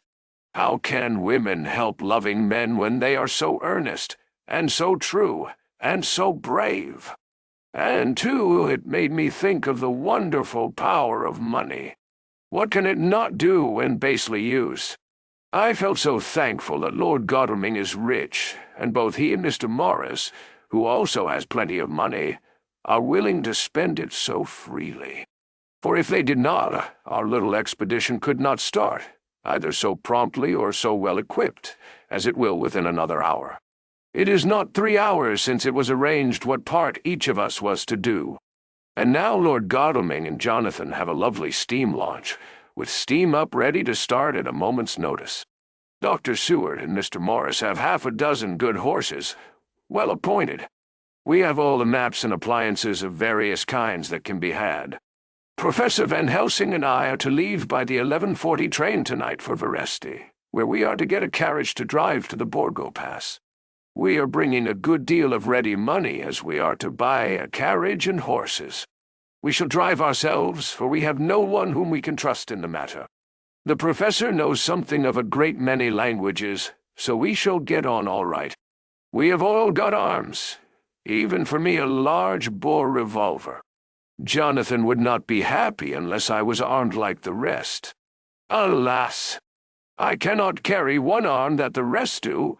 The scar on my forehead forbids that. Dear Dr. Van Helsing comforts me by telling me that I am fully armed, as there may be wolves. The weather is getting colder every hour, and there are snow flurries which come and go as warnings. Later. It took all my courage to say goodbye to my darling. We may never meet again. Courage, Mina. The professor is looking at you keenly. His look is a warning. There must be no tears now, unless it may be that God will let them fall in gladness. Jonathan Harker's journal. 30 October, night dawdle. I am writing this in the light from the furnace door of the steam launch. Lord Godalming is firing up. He's an experienced hand at the work, as he has had for years a launch of his own on the Thames, and another on the Norfolk Broads. Regarding our plans, we finally decided that Mina's guess was correct, and that if any waterway was chosen for the Count's escape back to his castle, the Sereth and then the Bistritza at its junction would be the one. We took it. That somewhere about the 47th degree, north latitude, would be the place chosen for crossing the country between the river and the Carpathians.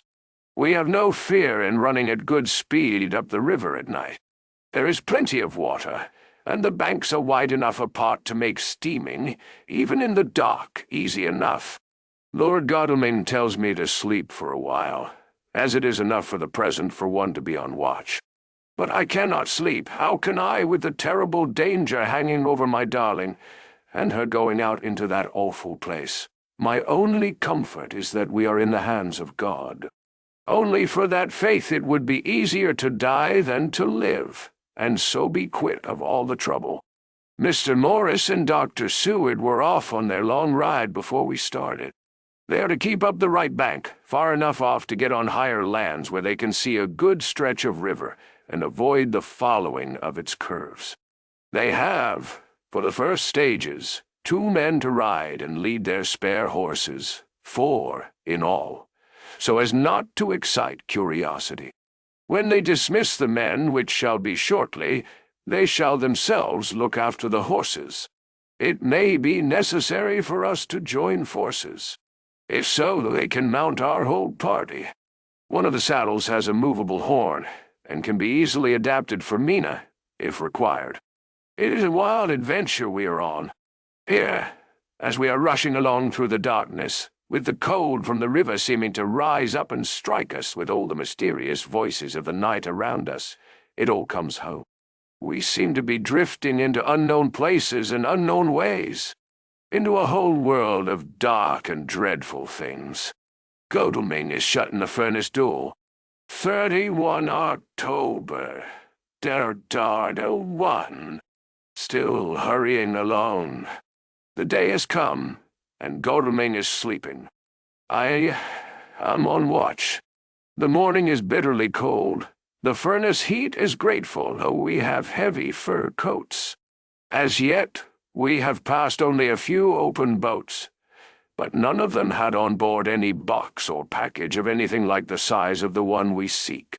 The men were scared every time we turned our electric lamp on them, and fell on their knees and prayed. 1 November, evening dory. No news all day. We have found nothing of the kind we seek. We have now passed into the Bistritza, and if we are wrong in our surmise, our chance is gone.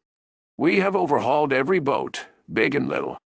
Early this morning, one crew took us for a government boat, and treated us accordingly. We saw in this a way of smoothing matters, so at Fundu, where the Bistritza runs into the Sereth, we got a Romanian flag, which we now fly conspicuously. With every boat which we have overhauled since then, this trick has succeeded. We have had every deference shown to us, and not once any objection to whatever we chose to ask or do.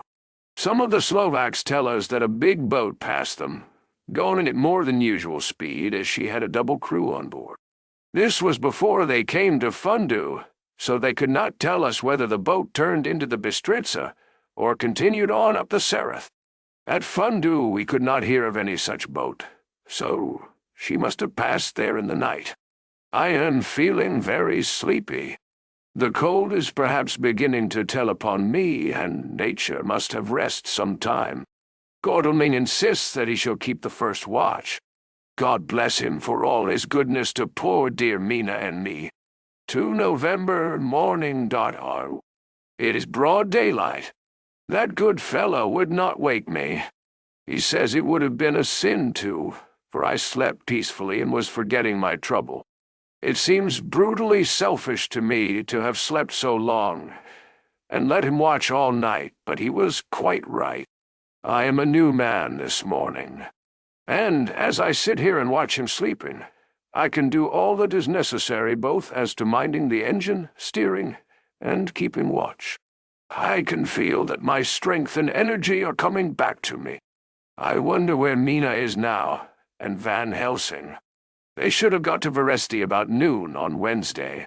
It would take them some time to get the carriage and horses. So if they had started and traveled hard, they would be about now at the Borgo Pass. God guide and help them. I am afraid to think what may happen. If we could only go faster. But we cannot. The engines are throbbing and doing their utmost. I wonder how Dr. Seward and Mr. Morris are getting on. There seem to be endless streams running down the mountains into this river, but as none of them are very large at present, at all events, though they are doubtless terrible in winter, and when the snow melts, the horsemen may not have met much obstruction. I hope that before we get to Strasbourg we may see them. For if by that time we have not overtaken the Count, it may be necessary to take counsel together what to do next. Dr. Seward's diary. 2 November. 3 days on the road. No news, and no time to write it, if there had been, for every moment is precious. We have had only the rest needful for the horses, but we are both bearing it wonderfully. Those adventurous days of ours are turning up useful. We must push on. We shall never feel happy till we get the launch in sight again. 3 November. We heard at Fundu that the launch had gone up the Bistritza. I wish it wasn't so cold. There are signs of snow coming, and if it falls heavy, it will stop us. In such case we must get a sledge and go on, Russian fashion. 4 November. Today we heard of the launch having been detained by an accident when trying to force a way up the rapids. The Slovak boats get up all right, by aid of a rope and steering with knowledge. Some went up only a few hours before. Godalming is an amateur fitter himself, and evidently it was he who put the launch in trim again. Finally, they got up the rapids all right with local help, and are off on the chase afresh. I fear that the boat is not any better for the accident. The peasantry tell us that after she got upon smooth water again, she kept stopping every now and again so long as she was in sight. We must push on harder than ever. Our help may be wanted soon. Mina Harker's journal, 31 October, Darche. Arrived at Veresti at noon. The professor tells me that this morning at dawn he could hardly hypnotize me at all, and that all I could say was dark and quiet. He is off now buying a carriage and horses. He says that he will later on try to buy additional horses, so that we may be able to change them on the way. We have something more than 70 miles before us. The country is lovely and most interesting. If only we were under different conditions, how delightful it would be to see it all. If Jonathan and I were driving through it alone, what a pleasure it would be. To stop and see people, and learn something of their life, and to fill our minds and memories with all the color and picturesqueness of the whole wild, beautiful country, and the quaint people. But, alas! Later, Dr. Van Helsing has returned. He has got the carriage and horses. We are to have some dinner, and to start in an hour. The landlady is putting us up a huge basket of provisions. It seems enough for a company of soldiers. The professor encourages her, and whispers to me that it may be a week before we can get any food again. He has been shopping too, and has sent home such a wonderful lot of fur coats and wraps and all sorts of warm things. There will not be any chance of our being cold. We shall soon be off. I am afraid to think what may happen to us. We are truly in the hands of God. He alone knows what may be, and I pray him with all the strength of my sad and humble soul that he will watch over my beloved husband, that whatever may happen, Jonathan may know that I loved him and honored him more than I can say, and that my latest and truest thought will be always for him. Chapter 27. Mina Harker's Journal. 1 November. All day long we have traveled, and at a good speed. The horses seem to know that they are being kindly treated, for they go willingly their full stage at best speed. We have now had so many changes, and find the same thing so constantly, that we are encouraged to think that the journey will be an easy one. Dr. Van Helsing is laconic. He tells the farmers that he is hurrying to Bistritz, and pays them well to make the exchange of horses. We get hot soup, or coffee, or tea, and off we go. It is a lovely country, full of beauties of all imaginable kinds, and the people are brave, and strong, and simple, and seem full of nice qualities. They are very, very superstitious. In the first house where we stopped, when the woman who served us saw the scar on my forehead, she crossed herself and put out 2 fingers towards me to keep off the evil eye. I believe they went to the trouble of putting an extra amount of garlic into our food, and I can't abide garlic. Ever since then I have taken care not to take off my hat or veil, and so have escaped their suspicions.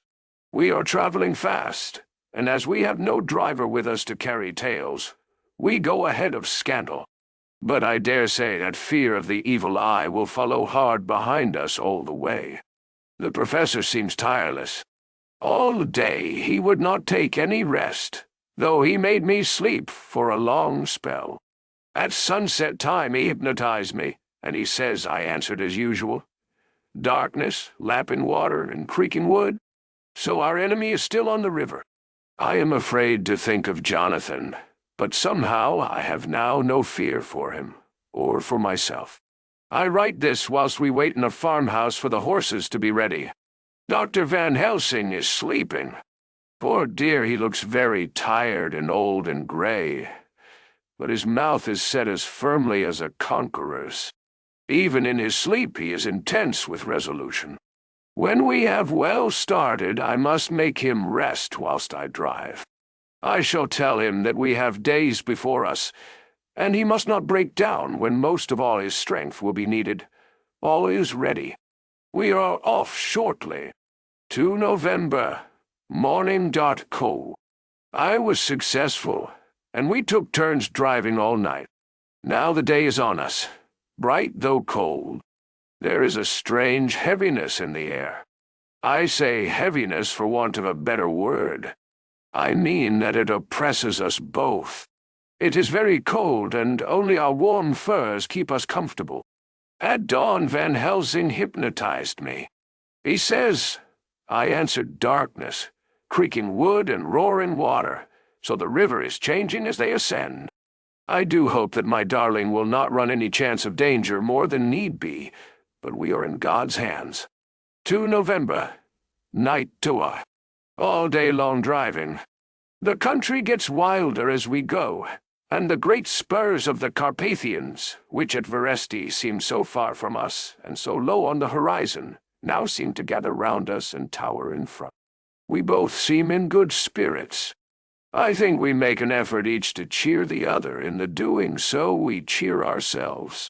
Dr. Van Helsing says that by morning we shall reach the Borgo Pass. The houses are very few here now, and the professor says that the last horse we got will have to go on with us, as we may not be able to change. He got 2 in addition to the 2 we changed, so that now we have a rude 4 in hand. The dear horses are patient and good, and they give us no trouble. We are not worried with other travelers, and so even I can drive. We shall get to the pass in daylight. We do not want to arrive before, so we take it easy and have each a long rest in turn. Oh, what will tomorrow bring to us? We go to seek the place where my poor darling suffered so much. God grant that we may be guided aright, and that he will deign to watch over my husband and those dear to us both, and who are in such deadly peril. As for me, I am not worthy in his sight.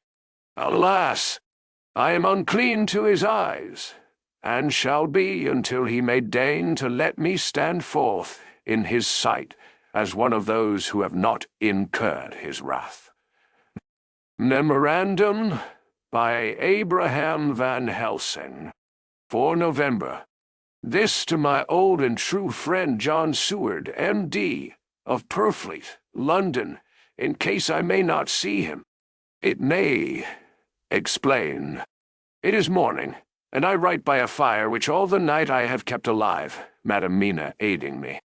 It is cold, cold, so cold that the grey, heavy sky is full of snow, which when it falls will settle for all winter as the ground is hardening to receive it. It seems to have affected Madam Mina Dartwa.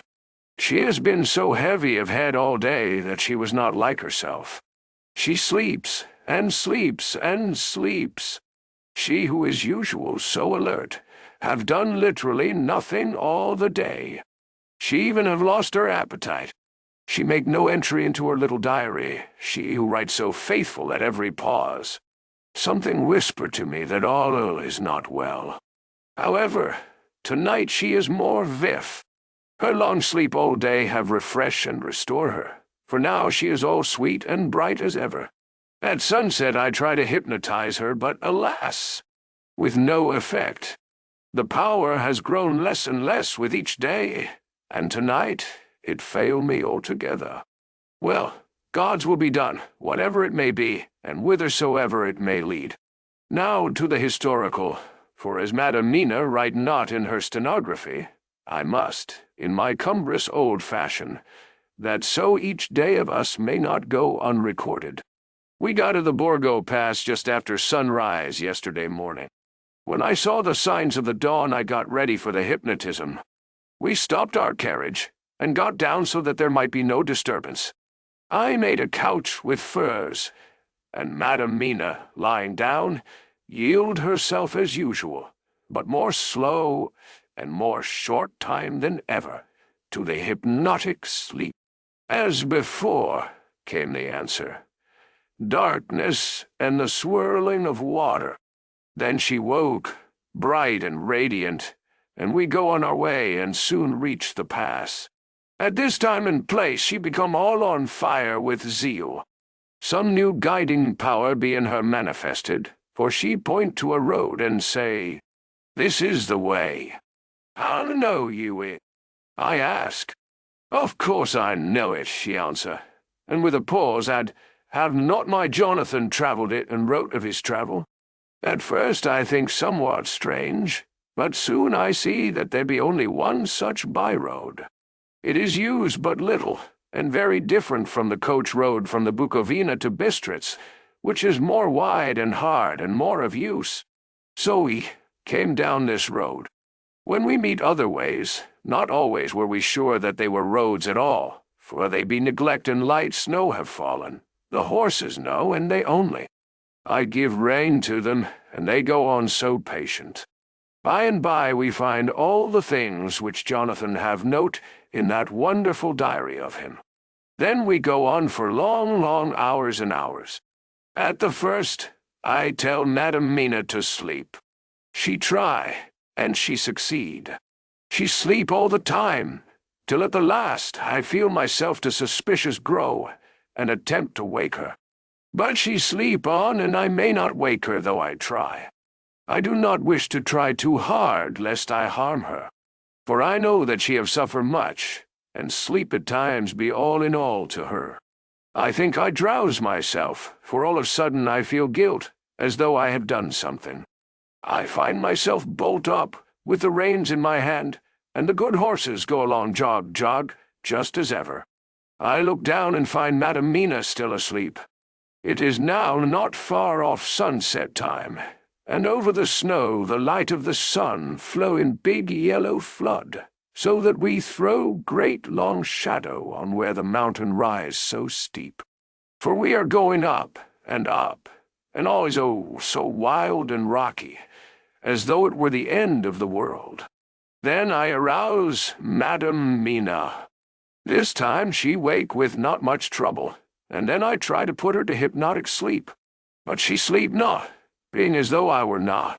Still I try, till all at once I find her and myself in dark. So I look round, and find that the sun have gone down. Madam Mina laugh, and I turn and look at her. She is now quite awake, and looks so well as I never saw her since that night at Carfax when we first entered the Count's house.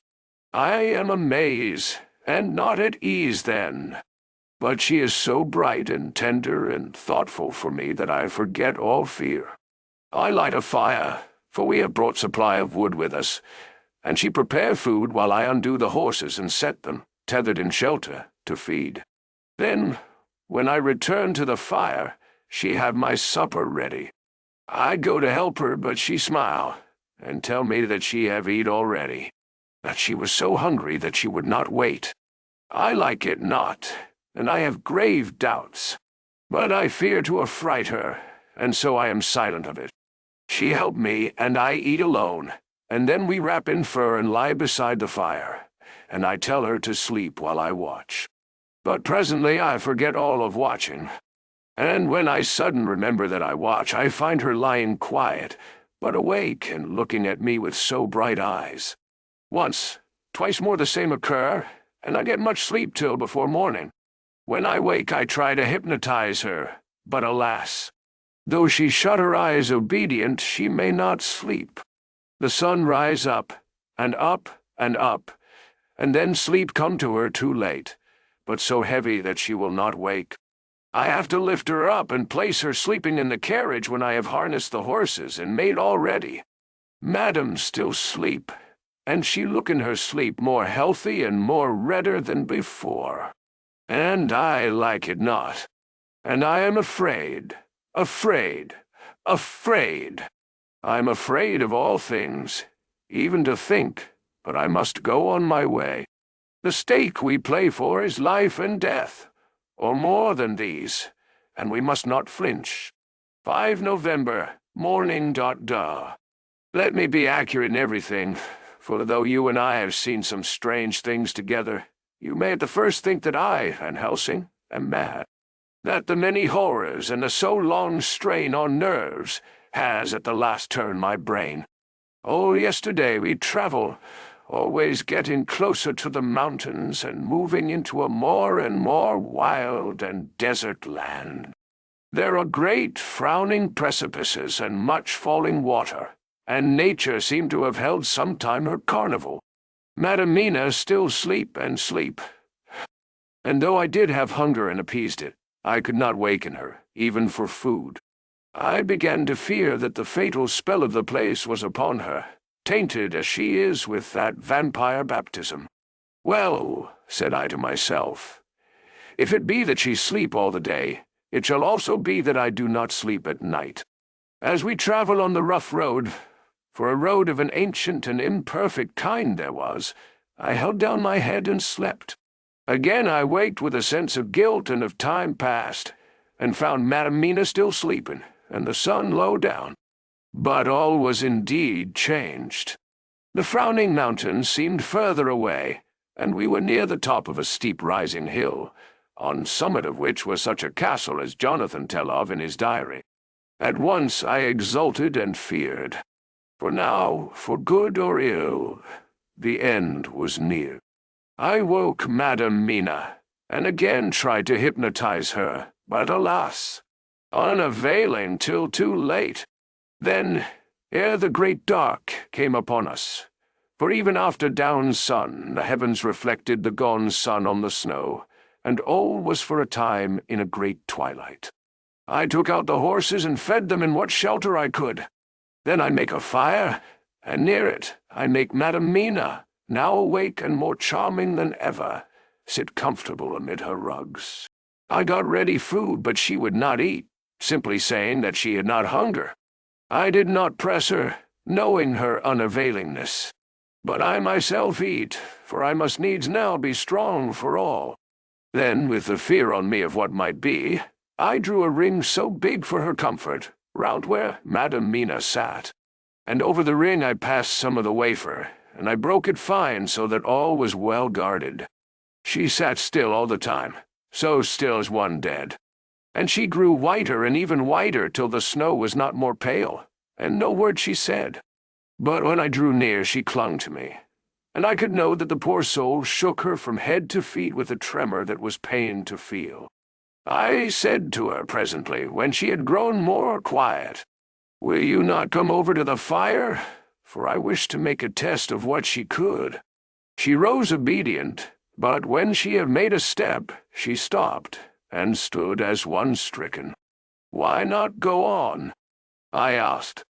She shook her head, and coming back, sat down in her place.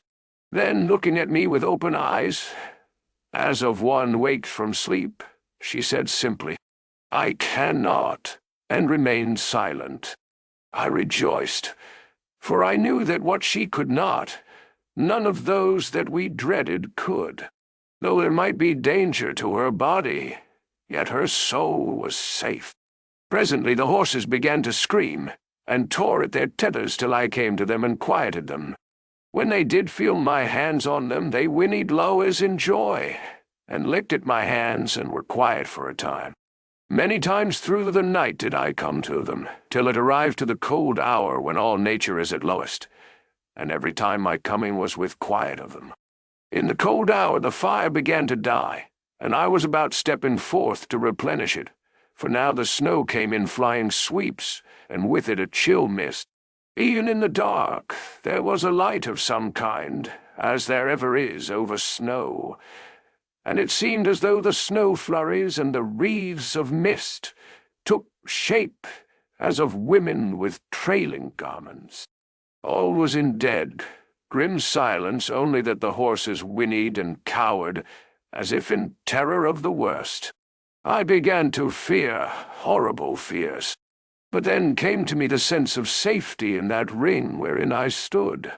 I began, too, to think that my imaginings were of the night, and the gloom, and the unrest that I have gone through, and all the terrible anxiety. It was as though my memories of old Jonathan's horrid experience were befooling me. for the snowflakes and the mist began to wheel and circle round, till I could get as though a shadowy glimpse of those women that would have kissed him. And then the horses cowered lower and lower, and moaned in terror as men do in pain. Even the madness of fright was naught to them, so that they could break away. I feared for my dear Madam Mina when these weird figures drew near and circled round. I looked at her, but she sat calm, and smiled at me. When I would have stepped to the fire to replenish it, she caught me and held me back, and whispered, like a voice that one hears in a dream, so low it was, "No, no! Do not go without. Here you are safe." I turned to her, and looking in her eyes said, "But you, it is for you that I fear." Whereat she laughed, a laugh low and unreal, and said, "Fear for me? Why fear for me? None safer in all the world from them than I am." And as I wondered at the meaning of her words, a puff of wind made the flame leap up, and I see the red scar on her forehead. Then, alas! I knew, did I not, I would soon have learned, for the wheeling figures of mist and snow came closer, but keeping ever without the holy circle. Then they began to materialize till, if God have not taken away my reason, for I saw it through my eyes, there were before me in actual flesh the same 3 women that Jonathan saw in the room when they would have kissed his throat. I knew the swaying round forms, the bright hard eyes, the white teeth, the ruddy color, the voluptuous lips. They smiled ever at poor dear Madam Mina, and as their laugh came through the silence of the night, they twined their arms and pointed to her, and said in those so sweet tingling tones that Jonathan said were of the intolerable sweetness of the water glasses, "Come, sister, come to us. Come." In fear I turned to my poor Madam Mina, and my heart with gladness leapt like flame. For, oh, the terror in her sweet eyes, the repulsion, the horror, told a story to my heart that was all of hope. God be thanked she was not, yet, of them. I seized some of the firewood which was by me, and holding out some of the wafer, advanced on them towards the fire. They drew back before me and laughed their low horrid laugh. I fed the fire, and feared them not, for I knew that we were safe within the ring, which she could not leave no more than they could enter. The horses had ceased to moan and lay still on the ground. The snow fell on them softly, and they grew whiter. I knew that there was for the poor beasts no more of terror. And so we remained, till the red of the dawn began to fall through the snow gloom. I was desolate and afraid, and full of woe and terror. But when that beautiful sun began to climb, the horizon life was to me again. At the first coming of the dawn, the horrid figures melted in the whirling mist and snow. The wreaths of transparent gloom moved away towards the castle, and were lost. Instinctively, with the dawn coming, I turned to Madam Mina, intending to hypnotize her. But she lay in a deep and sudden sleep, from which I could not wake her. I tried to hypnotize through her sleep, but she made no response, none at all, and the day broke. I fear yet to stir. I have made my fire and have seen the horses, they are all dead. Today I have much to do here, and I keep waiting till the sun is up high. For there may be places where I must go, where that sunlight, though snow and mist obscure it, will be to me a safety. I will strengthen me with breakfast, and then I will do my terrible work. Madam Mina still sleeps, and God be thanked. She is calm in her sleep. Jonathan Harker's journal. 4 November, evening. The accident to the launch has been a terrible thing for us. Only for it we should have overtaken the boat long ago, and by now my dear Mina would have been free. I fear to think of her, off on the wolds near that horrid place. We have got horses, and we follow on the track. I note this whilst Godalming is getting ready. We have our arms. The Esgani must look out if they mean to fight. Oh, if only Morris and Seward were with us. We must only hope. If I write no more goodbye, Mina, God bless and keep you. Dr. Seward's diary. 5 November.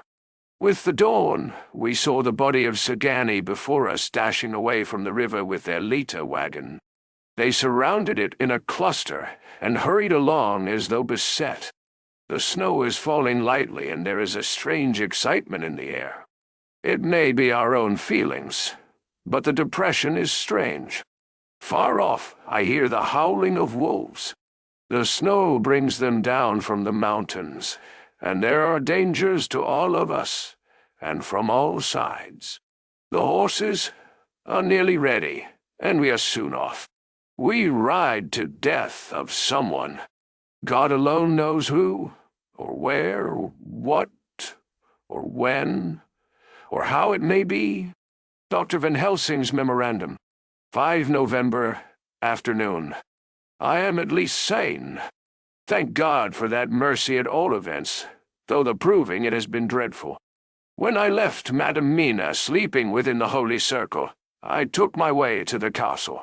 The blacksmith hammer which I took in the carriage from Veresti was useful. Though the doors were all open, I broke them off the rusty hinges, lest some ill intent or ill chance should close them, so that being entered I might not get out. Jonathan's bitter experience served me here. By memory of his diary, I found my way to the old chapel, for I knew that here my work lay. The air was oppressive. It seemed as if there was some sulphurous fume, which at times made me dizzy. Either there was a roaring in my ears, or I heard afar off the howl of wolves. Then I bethought me of my dear Madam Mina, and I was in terrible plight. The dilemma had me between his horns. Her I had not dared to take into this place, but left safe from the vampire in that holy circle. And yet even there would be the wolf. I resolved me that my work lay here, and that as to the wolves we must submit, if it were God's will. At any rate, it was only death and freedom beyond. So did I choose for her. Had it but been for myself, the choice had been easy. The maw of the wolf were better to rest in than the grave of the vampire. So I make my choice to go on with my work. I knew that there were at least 3 graves to find, graves that are in habit. So I search, and I find one of them. She lay in her vampire sleep, so full of life and voluptuous beauty that I shudder as though I have come to do murder. Ah, I doubt not that in the old time, when such things were, many a man who set forth to do such a task as mine found at the last his heart fail him, and then his nerve. So he delay, and delay, and delay, till the mere beauty and the fascination of the wanton undead have hypnotized him, and he remain on and on till sunset come, and the vampire sleep be over. Then the beautiful eyes of the fair woman open and look love, and the voluptuous mouth present to a kiss, and the man is weak. And there remain one more victim in the vampire fold. One more to swell the grim and grisly ranks of the undead. There is some fascination, surely, when I am moved by the mere presence of such an one, even lying as she lay in a tomb, fretted with age and heavy with the dust of centuries. Though there be that horrid odour such as the lairs of the Count have had. Yes, I was moved. I, Van Helsing, with all my purpose and with my motive for hate. I was moved to a yearning for delay which seemed to paralyze my faculties and to clog my very soul. It may have been that the need of natural sleep and a strange oppression of the air were beginning to overcome me. Certain it was that I was lapsing into sleep, the open-eyed sleep of one who yields to a sweet fascination, when there came through the snow-stilled air a long, low wail, so full of woe pity that it woke me like the sound of a clarion. For it was the voice of my dear Madam Mina that I heard. Then I braced myself again to my horrid task, and found by wrenching away tomb tops one other of the sisters, the other dark one. I dared not pause to look on her as I had on her sister, lest once more I should begin to be in thrall.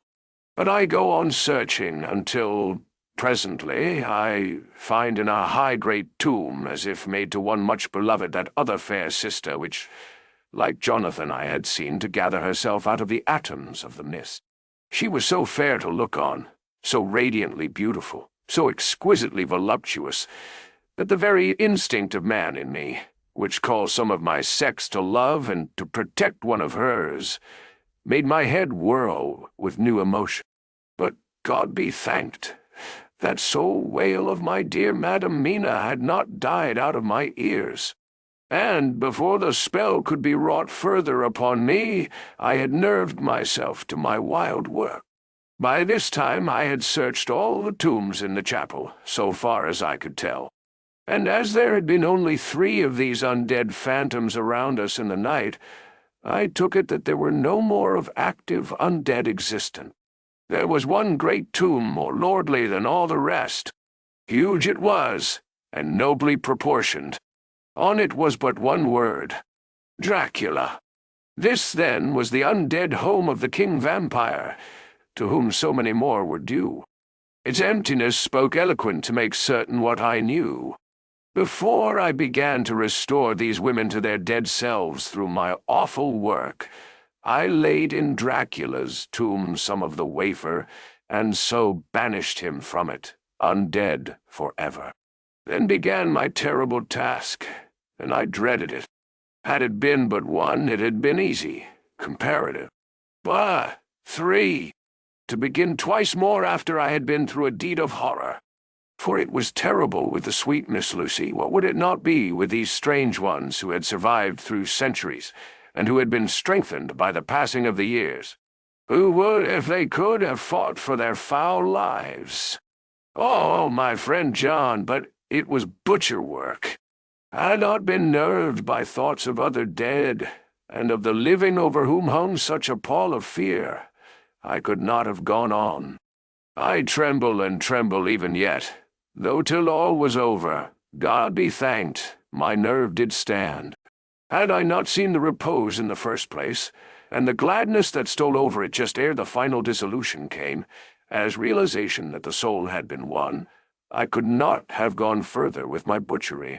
I could not have endured the horrid screeching as the stake drove home, the plunging of writhing form, and lips of bloody foam. I should have fled in terror and left my work undone. But it is over, and the poor souls, I can pity them now and weep, as I think of them placid each in her full sleep of death for a short moment ere fading. For, friend John, hardly had my knife severed the head of each, before the whole body began to melt away and crumble into its native dust, as though the death that should have come centuries ago had at last assert himself, and say at once and loud, "I am here." Before I left the castle I so fixed its entrances that never more can the Count enter there undead. When I stepped into the circle, where Madam Mina slept, she woke from her sleep, and, seeing me, cried out in pain that I had endured too much. "Come," she said, "come away from this awful place. Let us go to meet my husband, who is, I know, coming towards us." She was looking thin and pale and weak, but her eyes were pure and glowed with fervor. I was glad to see her paleness and her illness, for my mind was full of the fresh horror of that ruddy vampire's sleep. And so with trust and hope, and yet full of fear, we go eastward to meet our friends, and him whom Madam Mina tell me that she know are coming to meet us. Mina Harker's Journal, 6th November. It was late in the afternoon when the professor and I took our way towards the east, whence I knew Jonathan was coming. We did not go fast, though the way was steeply downhill, for we had to take heavy rugs and wraps with us. We dared not face the possibility of being left without warmth in the cold and the snow. We had to take some of our provisions, too, for we were in a perfect desolation, and so far as we could see through the snowfall, There was not even the sign of habitation. When we had gone about a mile, I was tired with the heavy walking and sat down to rest. Then we looked back and saw where the clear line of Dracula's castle cut the sky. For we were so deep under the hill whereon it was set that the angle of perspective of the Carpathian Mountains was far below it. We saw in all its grandeur, perched 1,000 feet on the summit of a sheer precipice, and with seemingly a great gap between it and the steep of the adjacent mountain on any side. There was something wild and uncanny about the place. We could hear the distant howling of wolves. They were far off, but the sound, even though coming muffled through the deadening snowfall, was full of terror. I knew from the way Dr. Van Helsing was searching about that he was trying to seek some strategic point where we would be less exposed in case of attack. The rough roadway still led downwards. We could trace it through the drifted snow.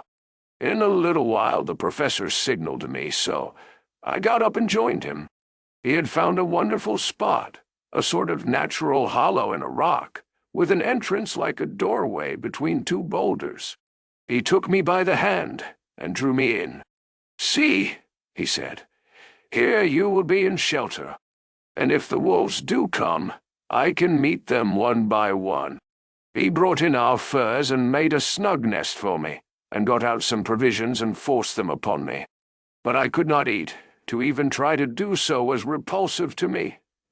And much as I would have liked to please him, I could not bring myself to the attempt. He looked very sad, but did not reproach me. Taking his field glasses from the case, he stood on the top of the rock and began to search the horizon. Suddenly he called out, "Look! Madam Mina, look! Look!" I sprang up and stood beside him on the rock. He handed me his glasses and pointed. The snow was now falling more heavily, and swirled about fiercely, for a high wind was beginning to blow. However, there were times when there were pauses between the snow flurries and I could see a long way round. From the height where we were it was possible to see a great distance. And far off, beyond the white waste of snow, I could see the river lying like a black ribbon in kinks and curls as it wound its way. Straight in front of us and not far off, in fact so near that I wondered we had not noticed before, came a group of mounted men hurrying along. In the midst of them was a cart, a long leiter wagon which swept from side to side, like a dog's tail wagging with each stern inequality of the road. Outlined against the snow as they were, I could see from the men's clothes that they were peasants or gypsies of some kind. On the cart was a great square chest. My heart leaped as I saw it, for I felt that the end was coming.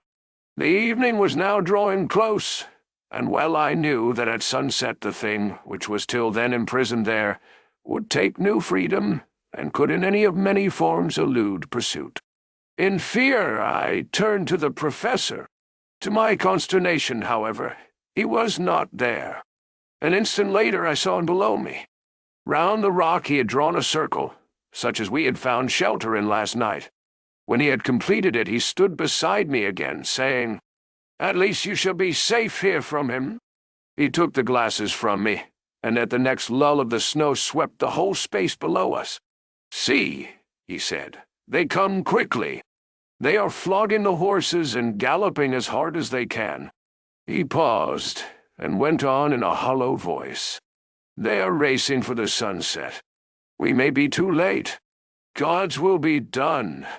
Down came another blinding rush of driving snow, and the whole landscape was blotted out. It soon passed, however, and once more his glasses were fixed on the plain. Then came a sudden cry. "Look! Look! Look! See, 2 horsemen follow fast, coming up from the south. It must be Quincey and John. Take the glass. Look before the snow blots it all out." I took it, and looked. The 2 men might be Dr. Seward and Mr. Morris. I knew at all events that neither of them was Jonathan. At the same time, I knew that Jonathan was not far off. Looking around, I saw on the north side of the coming party 2 other men, riding at breakneck speed. One of them I knew was Jonathan, and the other I took, of course, to be Lord Godalming. They, too, were pursuing the party with the cart. When I told the professor, he shouted in glee like a schoolboy, and after looking intently till a snowfall made sight impossible, he laid his Winchester rifle ready for use against the boulder at the opening of our shelter. "They are all converging," he said. "When the time comes, we shall have gypsies on all sides." I got out my revolver ready to hand, for whilst we were speaking the howling of wolves came louder and closer. When the snowstorm abated a moment, we looked again. It was strange to see the snow falling in such heavy flakes close to us, and beyond, the sun shining more and more brightly as it sank down towards the far mountain tops.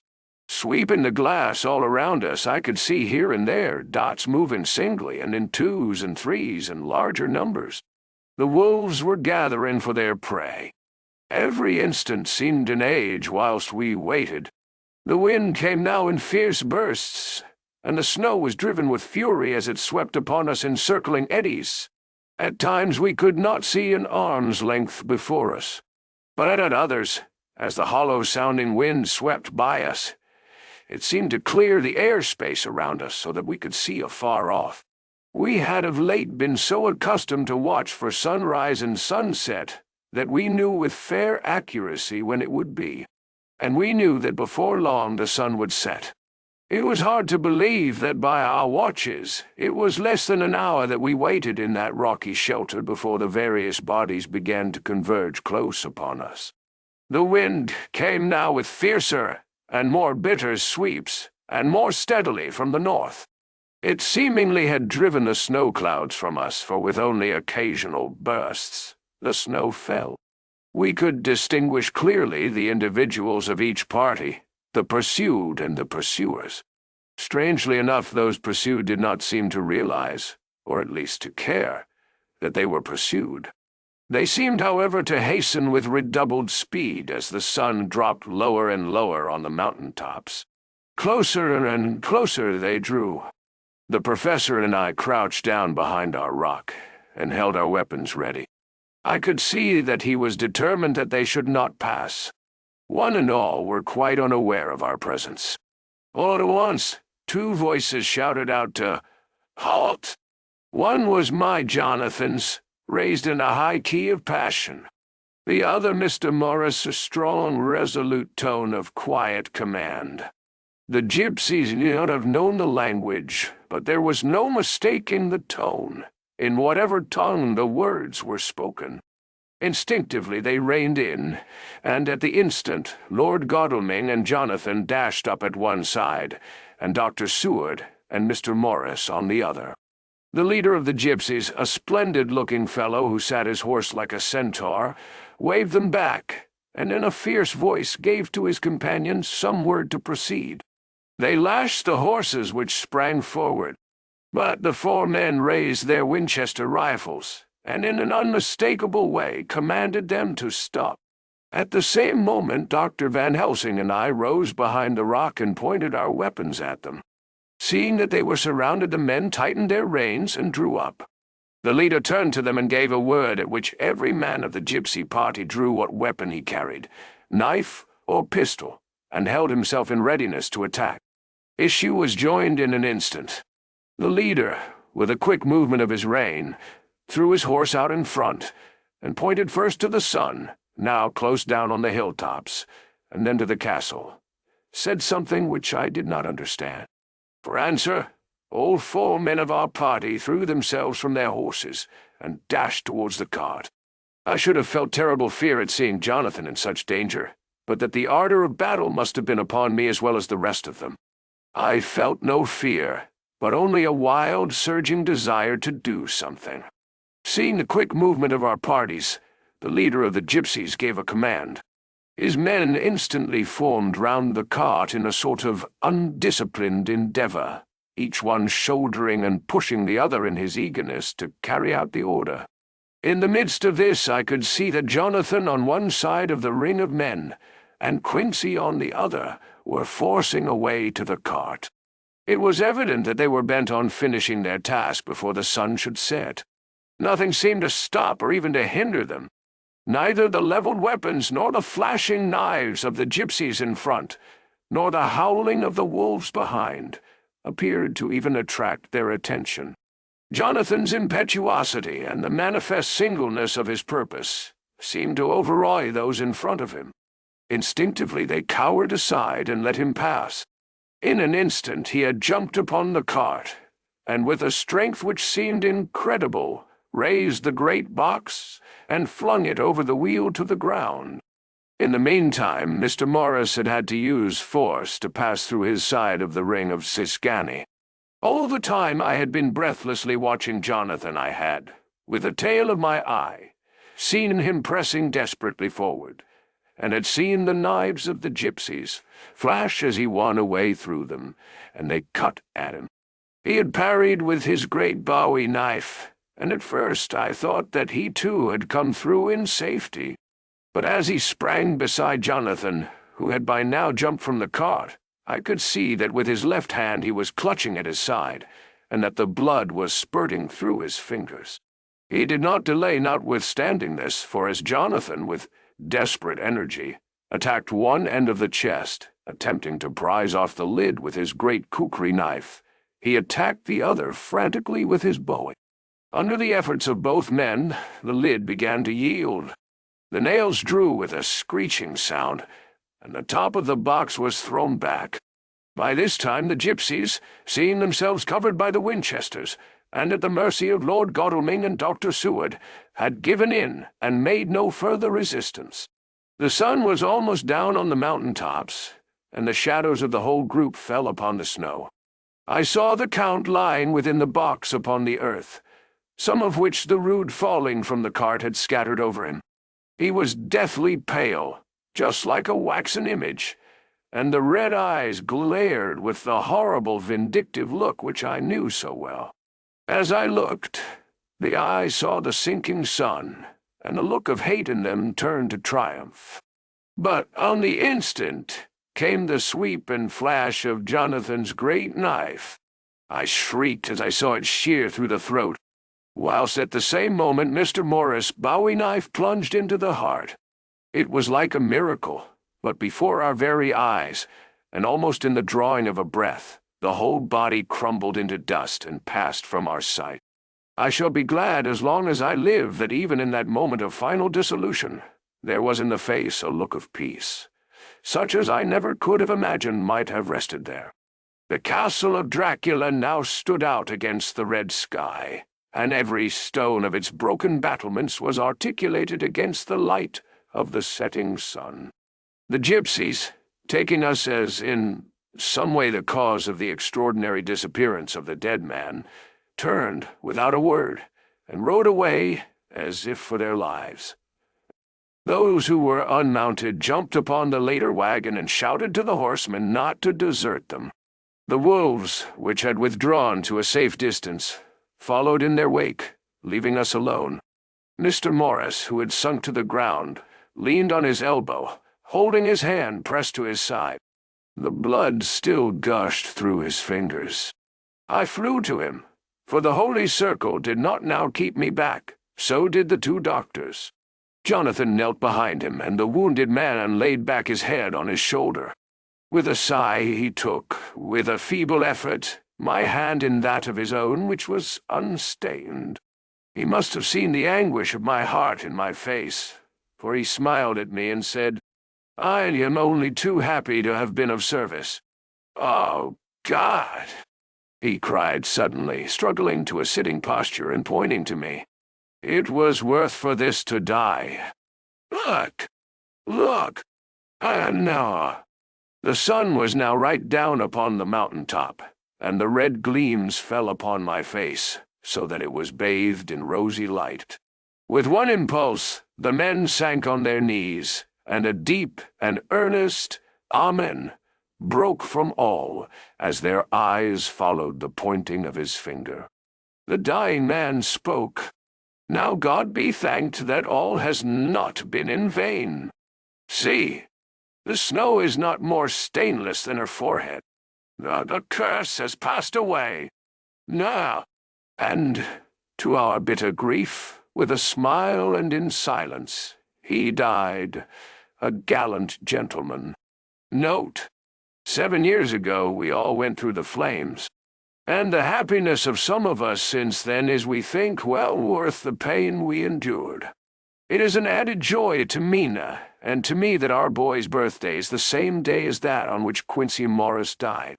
His mother holds, I know, the secret belief that some of our brave friends' spirit has passed into him. His bundle of names links all our little band of men together. But we call him Quincey. In the summer of this year we made a journey to Transylvania, and went over the old ground which was, and is, to us, so full of vivid and terrible memories. It was almost impossible to believe that the things which we had seen with our own eyes and heard with our own ears were living truths. Every trace of all that had been was blotted out. The castle stood as before, reared high above a waste of desolation. When we got home, we were talking of the old time, which we could all look back on without despair, for Godalming and Seward are both happily married. I took the papers from the safe where they had been ever since our return so long ago. We were struck with the fact that in all the mass of material of which the record is composed, there is hardly one authentic document. Nothing but a mass of typewriting, except the later notebooks of Mina and Seward and myself, and Van Helsing's memorandum. We could hardly ask anyone, even did we wish to accept these as proofs of so wild a story. Van Helsing summed it all up as he said, with our boy on his knee, "We want no proofs. We ask none to believe us. This boy will someday know what a brave and gallant woman his mother is. Already he knows her sweetness and loving care. Later on he will understand how some men so loved her, that they did dare much for her sake. Jonathan Harker, Harrison and Sons printers, in ordinary to Her Majesty, St. Martin's Lane."